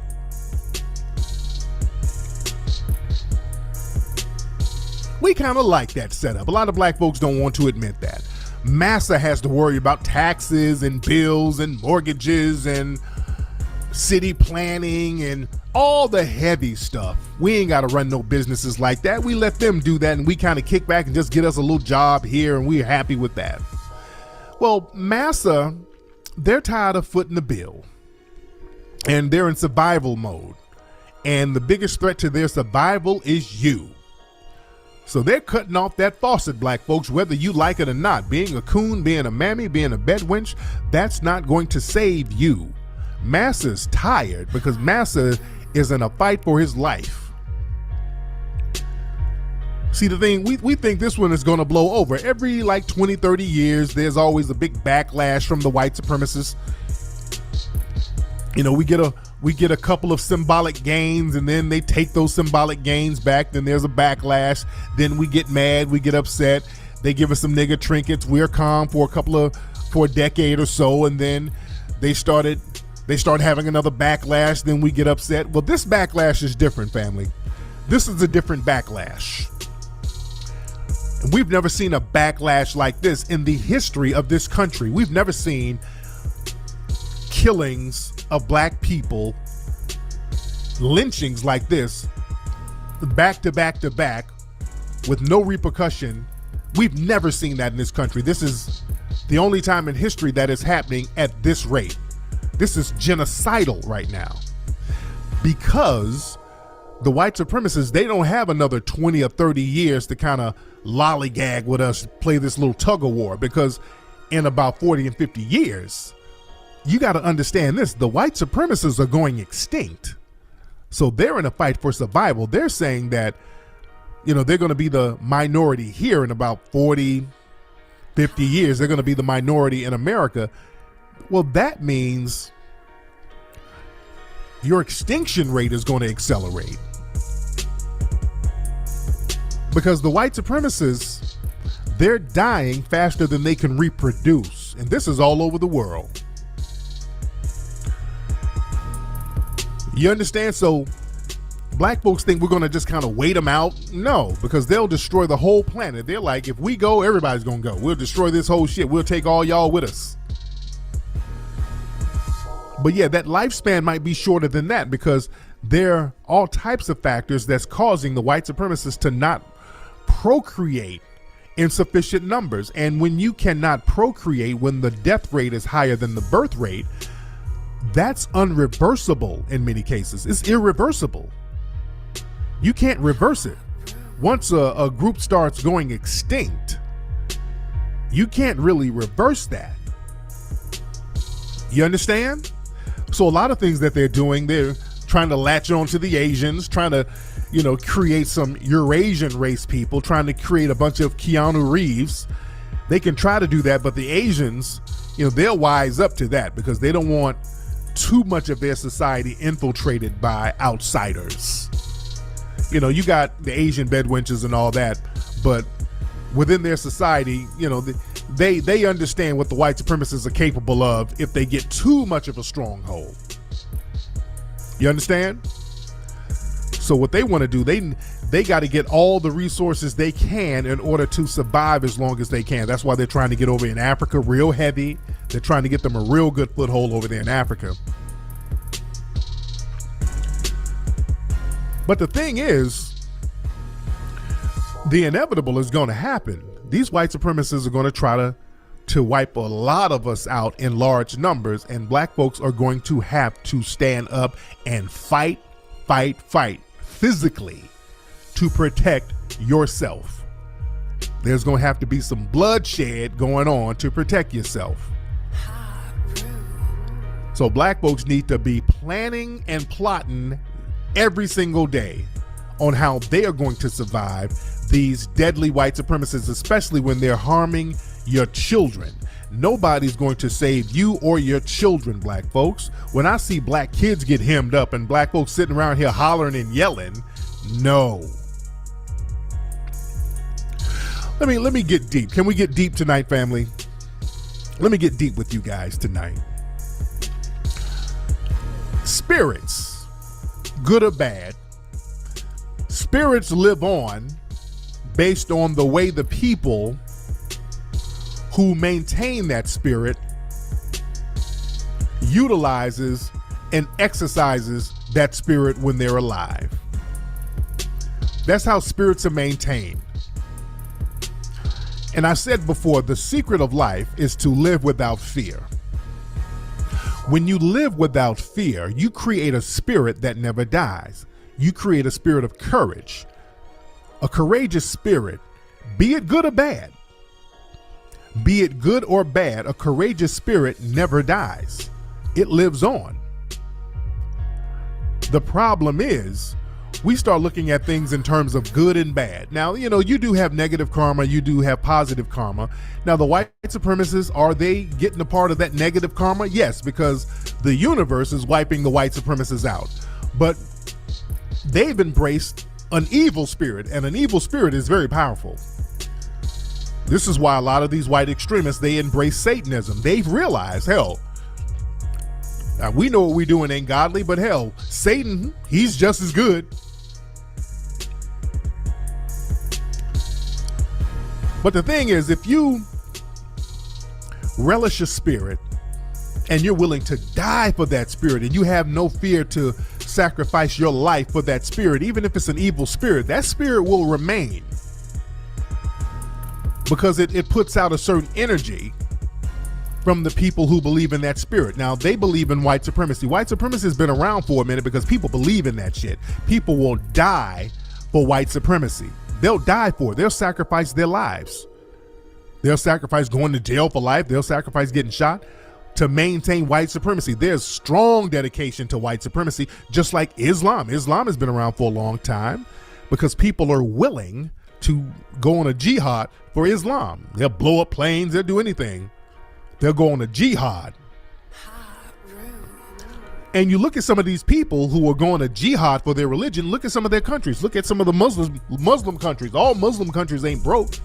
You got balling ass Muslim countries over there because they have a spirit where they'll die for their beliefs. And that creates a spirit. When people are willing to die for their beliefs, you don't really die because we're all spiritual beings contained in bodies. And when a spirit is forceful and a spirit makes an impact based on the person doing it, other people will pick up on that spirit. You feel that? This is why in Black society, there's certain people whose spirits are still here, like Malcolm X. These people who live fearlessly, their spirits are still here because they weren't afraid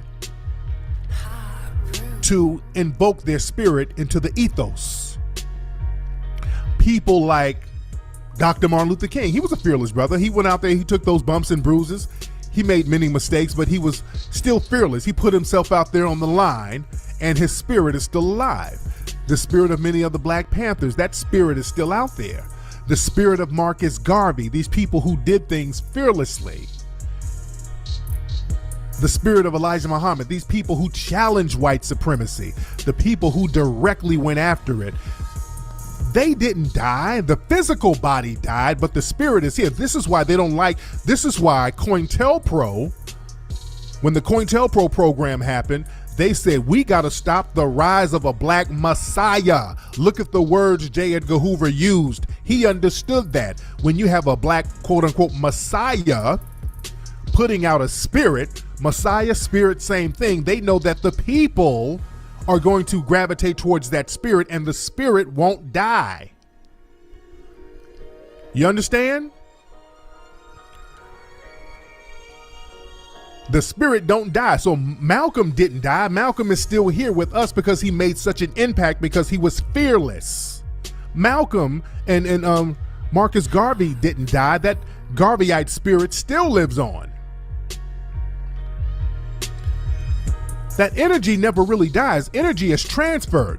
And when you believe in something, when you're willing to put your life on the line for something, that creates energy. We're talking science. We're not just talking religion. We're talking science. When you put energy out there, energy is not destroyed. Energy is just transferred. And when you put that energy in the people and you put it out there in such a way that has force behind it, people are going to gravitate towards that and take that energy and run with it. So you live through those people. Let's go back to the Haitian Revolution. They had that spirit of Ogun, that energy, that African spiritual system where they're going to get freedom no matter what. It's freedom or death. They put that energy out there and they started winning because you couldn't kill the so-called leaders because the spirit was out there. You couldn't just kill Mackendall and it would stop because that spirit was already out there. You couldn't just kill Toussaint and then the revolution would stop because that spirit was already out there. You couldn't kill Bookman and the revolution would stop because that spirit was already out there, and that's why they won. That's why they were able to defeat all of those mighty superpowers. They weren't afraid of death because they understood. Once you get that energy out there, you don't die. That spirit is still alive. The spirit of the Haitian Revolution is still alive now. Let me tell you something. And I posted something on my Instagram the other day. I don't know where these people were, but there was a crowd of white people doing a voodoo ceremony. I don't know where this was, but somebody sent me the video and I posted it on my Instagram. And understand, people in the dominant white society, they have black people afraid of voodoo. You say voodoo to a Negro, niggas start bucking their eyes. You can't even say voodoo to the average Negro here in the States. You say voodoo to a Negro, hey man, we going to the voodoo shop. Oh Lord Jesus, voodoo, oh Lord, hell no, count me out. Eyes ain't with all that, Lord Jesus. No, that ain't nothing but the devil. Lord Jesus, Master ain't gonna like that. Yo, but feast don't fail me now. You think, oh, you turn into coon, super coon. When somebody says something about an African spiritual system, the eyes start bucking like crazy.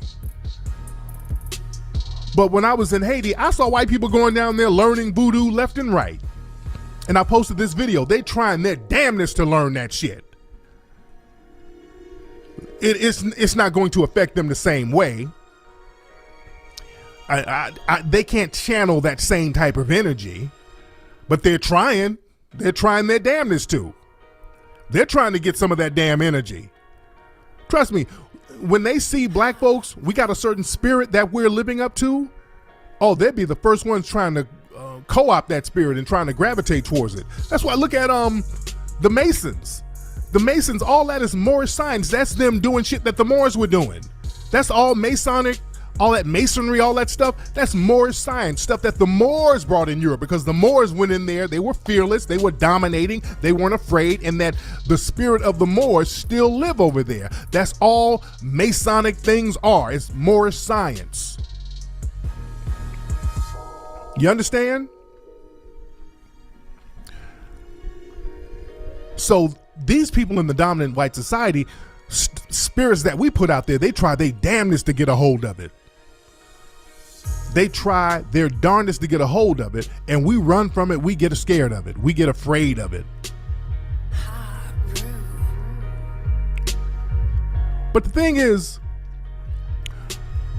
once you put that energy out there, your spirit does not die. And the white supremacists understand this. This is why white supremacy is maintained so long. They go all in for their religion. They kill on a regular basis to maintain that spirit and their religion. And the thing is, the reason why black folks suffer for so long, because we don't put no real energy out there. We don't put no real genuine, thorough spirit out there as a whole.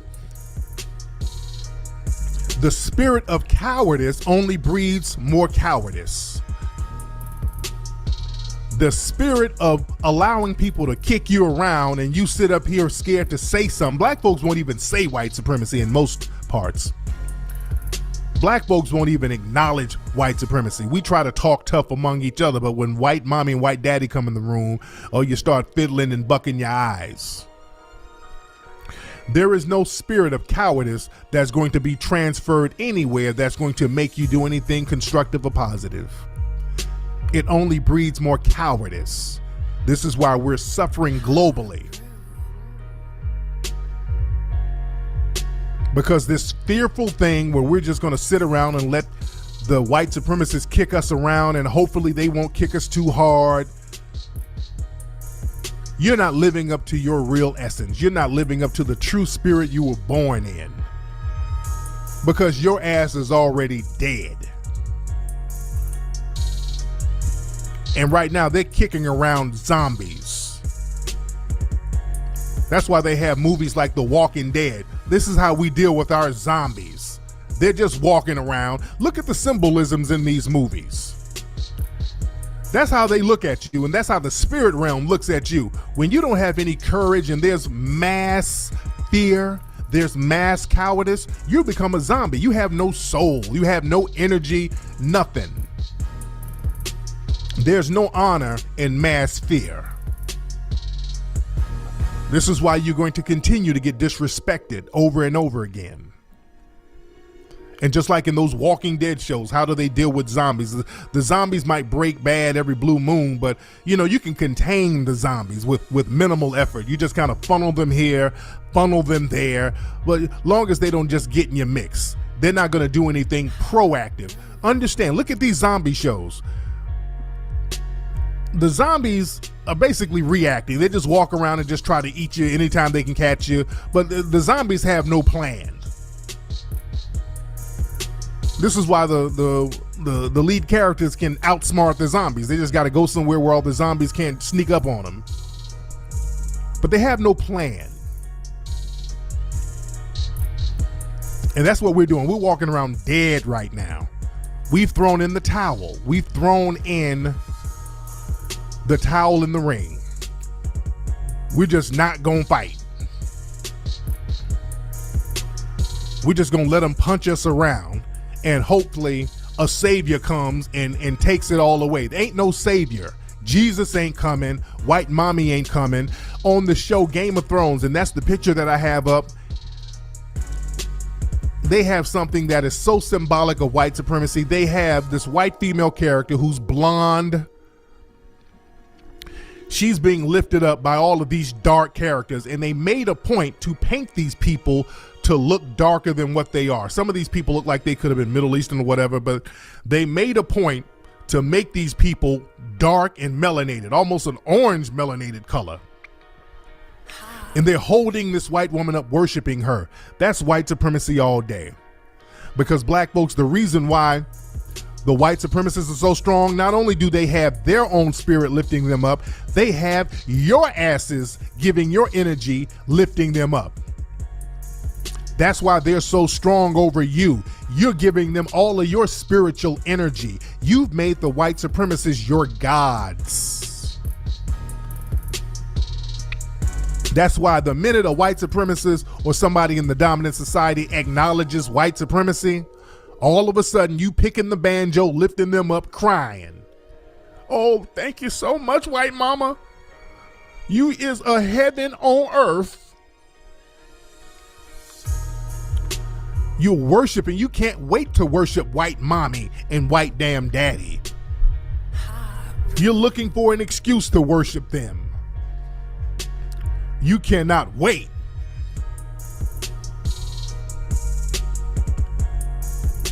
When they do something of minimal effort, black folks put all types of extra shit on it. The minute, you notice, if a white person learns a black dance, well, we so extra, oh shit, you tearing it up. Oh, look at me, man, look at you. Man, I'm gonna invite you to the barbecue. Look at him doing the Shiggy challenge. Kiki, are you with me? Whenever they do something minimally hip, y'all bucking your damn eyes. If a white girl can twerk a little bit, all of a sudden, oh, especially a nigga. If a white woman can twerk a little bit, oh, nigga, you done ran down and got a wedding ring. Oh, man, that's a pog. That's a fat ass white girl right there. Shit.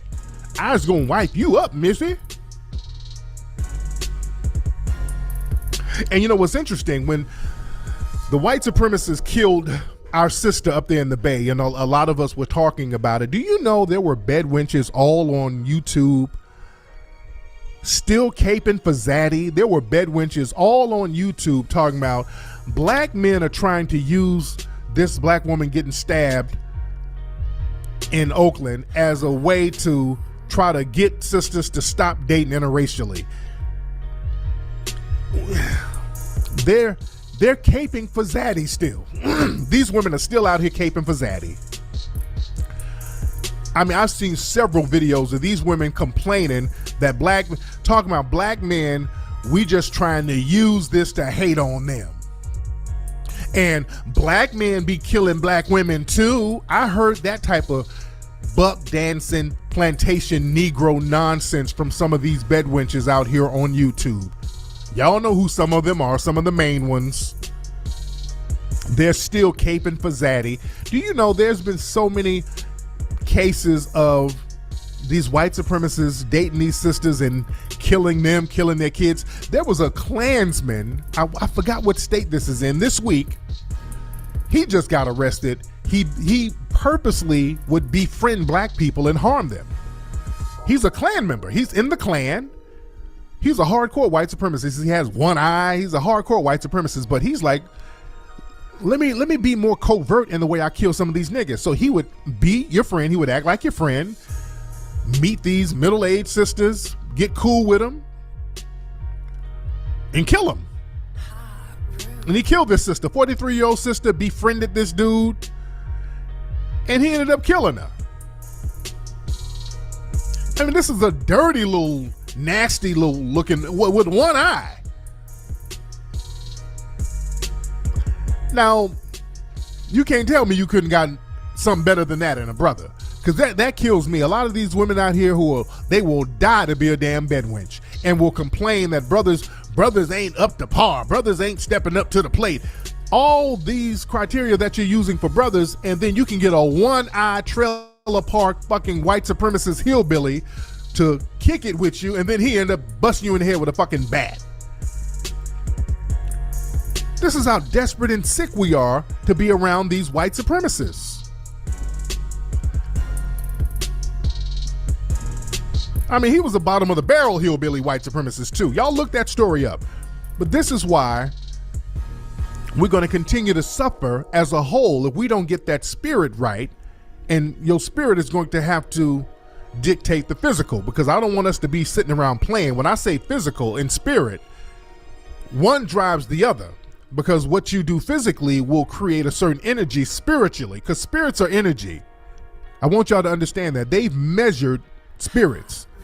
They did some studies in Europe and Germany where they would get people who were terminally ill and who were dying, and they would weigh their bodies after they died, and they said that the bodies would get 21 grams lighter. So there's the 21 gram theory, saying that the spirit weighs 21 grams. They're really they can measure the spirit. When a person dies, the body loses 21 grams, and that 21 grams is the spirit. I think they did a movie called 21 grams, but look up the 21 gram theory. The spirits are real. When we talk about spirits, we're talking about the physical. We're talking about science. And again, spirits can be negative and positive, just like all energy can be positive and negative. We're going to have a revolutionary, powerful, positive God spirit, and that God spirit means that you fight off evil at all costs. We cannot sit here and conform to evil and be okay with evil. What these white supremacists are doing, harming children, that shit is evil. But the thing is, we can't sit up here and be on some forgive shit.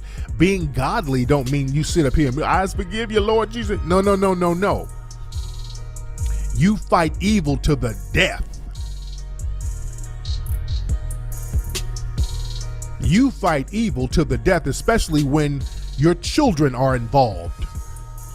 You sacrifice your life for your children. Your children go, you go. That's the law of nature. You put your life on the line for your children. It kills me to see black folks, your kids getting hemmed up, and all you can do is sit up and holler. You understand? We're going to have to invoke that spirit of Ogun. We out here whining and crying every time these race soldiers and white supremacists hem us up. It ain't going to stop. Your crying ain't going to help. Black folks getting around in a circle crying and yelling and being emotional. Put the emotions away. Black people right now, I tell, there's been like shit. There's been attacks on black people every single day now. Like in the last week, I mean, it's just going to be an uptick. Now for the month of August, it's going to be there's some shit that's going to go down in August. This is why a lot of these white supremacists are planning stuff in August, because they know how we get down. So they're going to test us. They're going to test our resolve. Some big shit is going to happen. There's going to be a major, I'm predicting that now, in August, there's going to be a major racial riot in this country in August. I'm predicting that now. There's going to be a major racial riot in August. The energy in the zodiac is already pointing to it. It's going to be major. It's going to happen in August. Because I see, if you study white supremacists too, they're gearing up. They're getting prepared for a lot of things in August. And August is a very significant month for black people, because that's the month of Sekhmet in ancient Egyptian, African astrology. Sekhmet is the lion. Sekhmet is the god of war, just like Ogun is the god of war. Leo, Sekhmet, Leo the lion, all that stuff.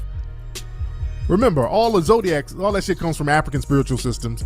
We already had all that stuff. The Greeks went and put their own thing on it. But Leo is Sekhmet. Sekhmet is ancient African shit. So black folks get that universal spiritual boost around August. That's when the Haitian Revolution popped off.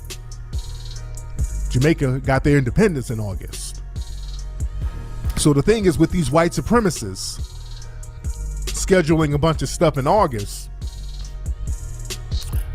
they're gonna fuck around and catch the right ones. Because the thing is, the good thing, that all black people are not cowardly. All black people are not cowardly. All black people ain't buck dancing punks. And throughout history, you've never needed all black people to get on board with getting some shit popping. In any society, you can get a minimal amount of people can change everything, and they're gonna fuck around, these white supremacists, and they're going to catch the right one in August. That energy is already there. And these white supremacists are on a rampage. So I say to the cowardly Negroes, y'all better get ready, because the thing is, they'll start taking it out on y'all. See, that's the thing. When they try to run up on some brothers and sisters who ain't with that bullshit, they'll back up off them, but then they'll go after soft targets. And who are the soft targets? The cowardly Negroes.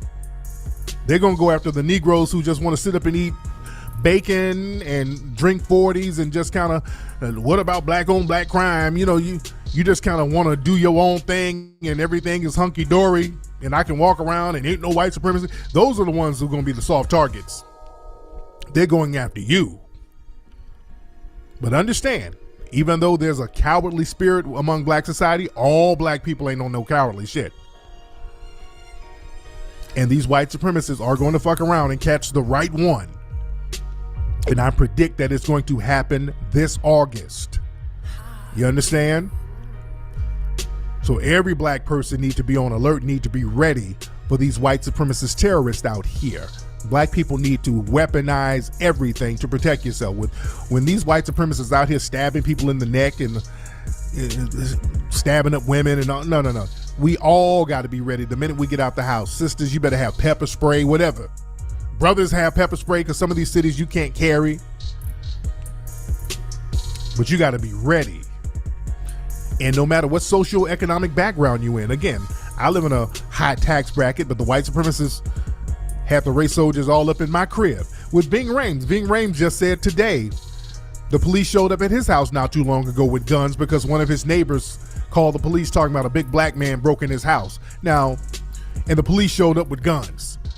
Now, the police know good and well who Ving Rhames is. They know where he lives. His damn neighbors know who he is. They know they know exactly who Ving Rhames is. That was very deliberate. And again, the white supremacists, they've been deputized to call the race soldiers to people's houses like that. They did the same thing with Dr. Dre. Remember, some random white person called the police and said Dr. Dre pulled a gun on him, and they went up to Malibu and went to Dr. Dre's house and had him hemmed up a little bit. So it don't matter. Dr. Dre's a billionaire. Don't matter. It don't matter. That's why I don't get into that. Well, no, I'm doing good. We all victims of white supremacy are equal. We are all equal. We are all equal. Anyway, y'all get that spirit of Ogun popping. Understand, the secret of life is to live without fear. Y'all stop being scared. Your spirit does not die. Your spirit lives on if you live without fear.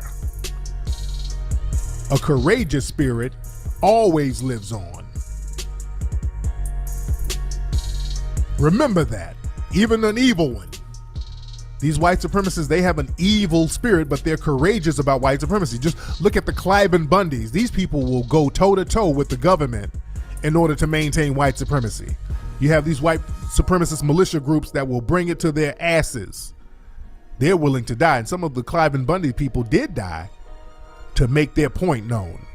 And their movement is still strong. You understand? Anyway, y'all, I'm going to holla.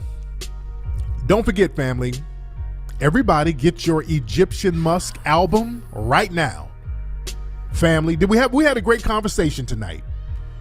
We had a great conversation tonight. I hope everybody took heed to it.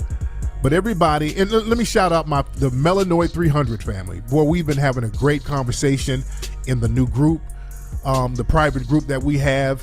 It's so good to have a thorough conversation without white supremacists and coon trolls, because we heavily screen the room, and we've been dialoguing majorly. Great conversation. And we're going to bring a lot of things that we've been conversating about to light pretty soon. But we've been talking about all types of protection mechanisms. A lot of good conversation, because we got military cats, we got lawyers in the room, computer guys. Oh man, great stuff. We've been sharing a lot of real good information. But anyway, man, everybody, how many? About 3,000 y'all came in the room tonight. And it's late. Some of y'all must be from overseas. But all you people overseas, everybody go to iTunes right now.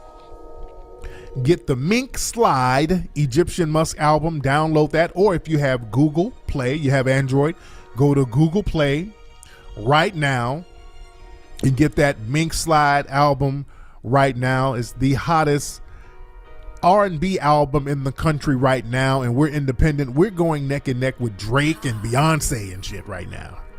We're going neck and neck with them. That's how good the album is. The word of mouth on this album is incredible. Critics love it. I'm doing a lot of interviews starting next week because people are really loving the album. And you guys are going to love it too. It's a real good vibe and there's real good energy in the album. You dig? Hottest. Somebody said, yes, it's the goddamn hottest. And this is the charts talking. It's one of the top selling. You go to Google Play, look at the top selling albums, and we're like in the, top 10? So this ain't me talking. I'm not just blowing smoke up my own ass. I mean, this is what the charts are saying right now. You can go look at the charts. Like they say, men lie, women lie, numbers don't. And we're doing the damn thing with this Egyptian Musk album. You dig? But anyway, y'all, you guys have a great night. I will holler at you on the Sunday show.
Okay. And when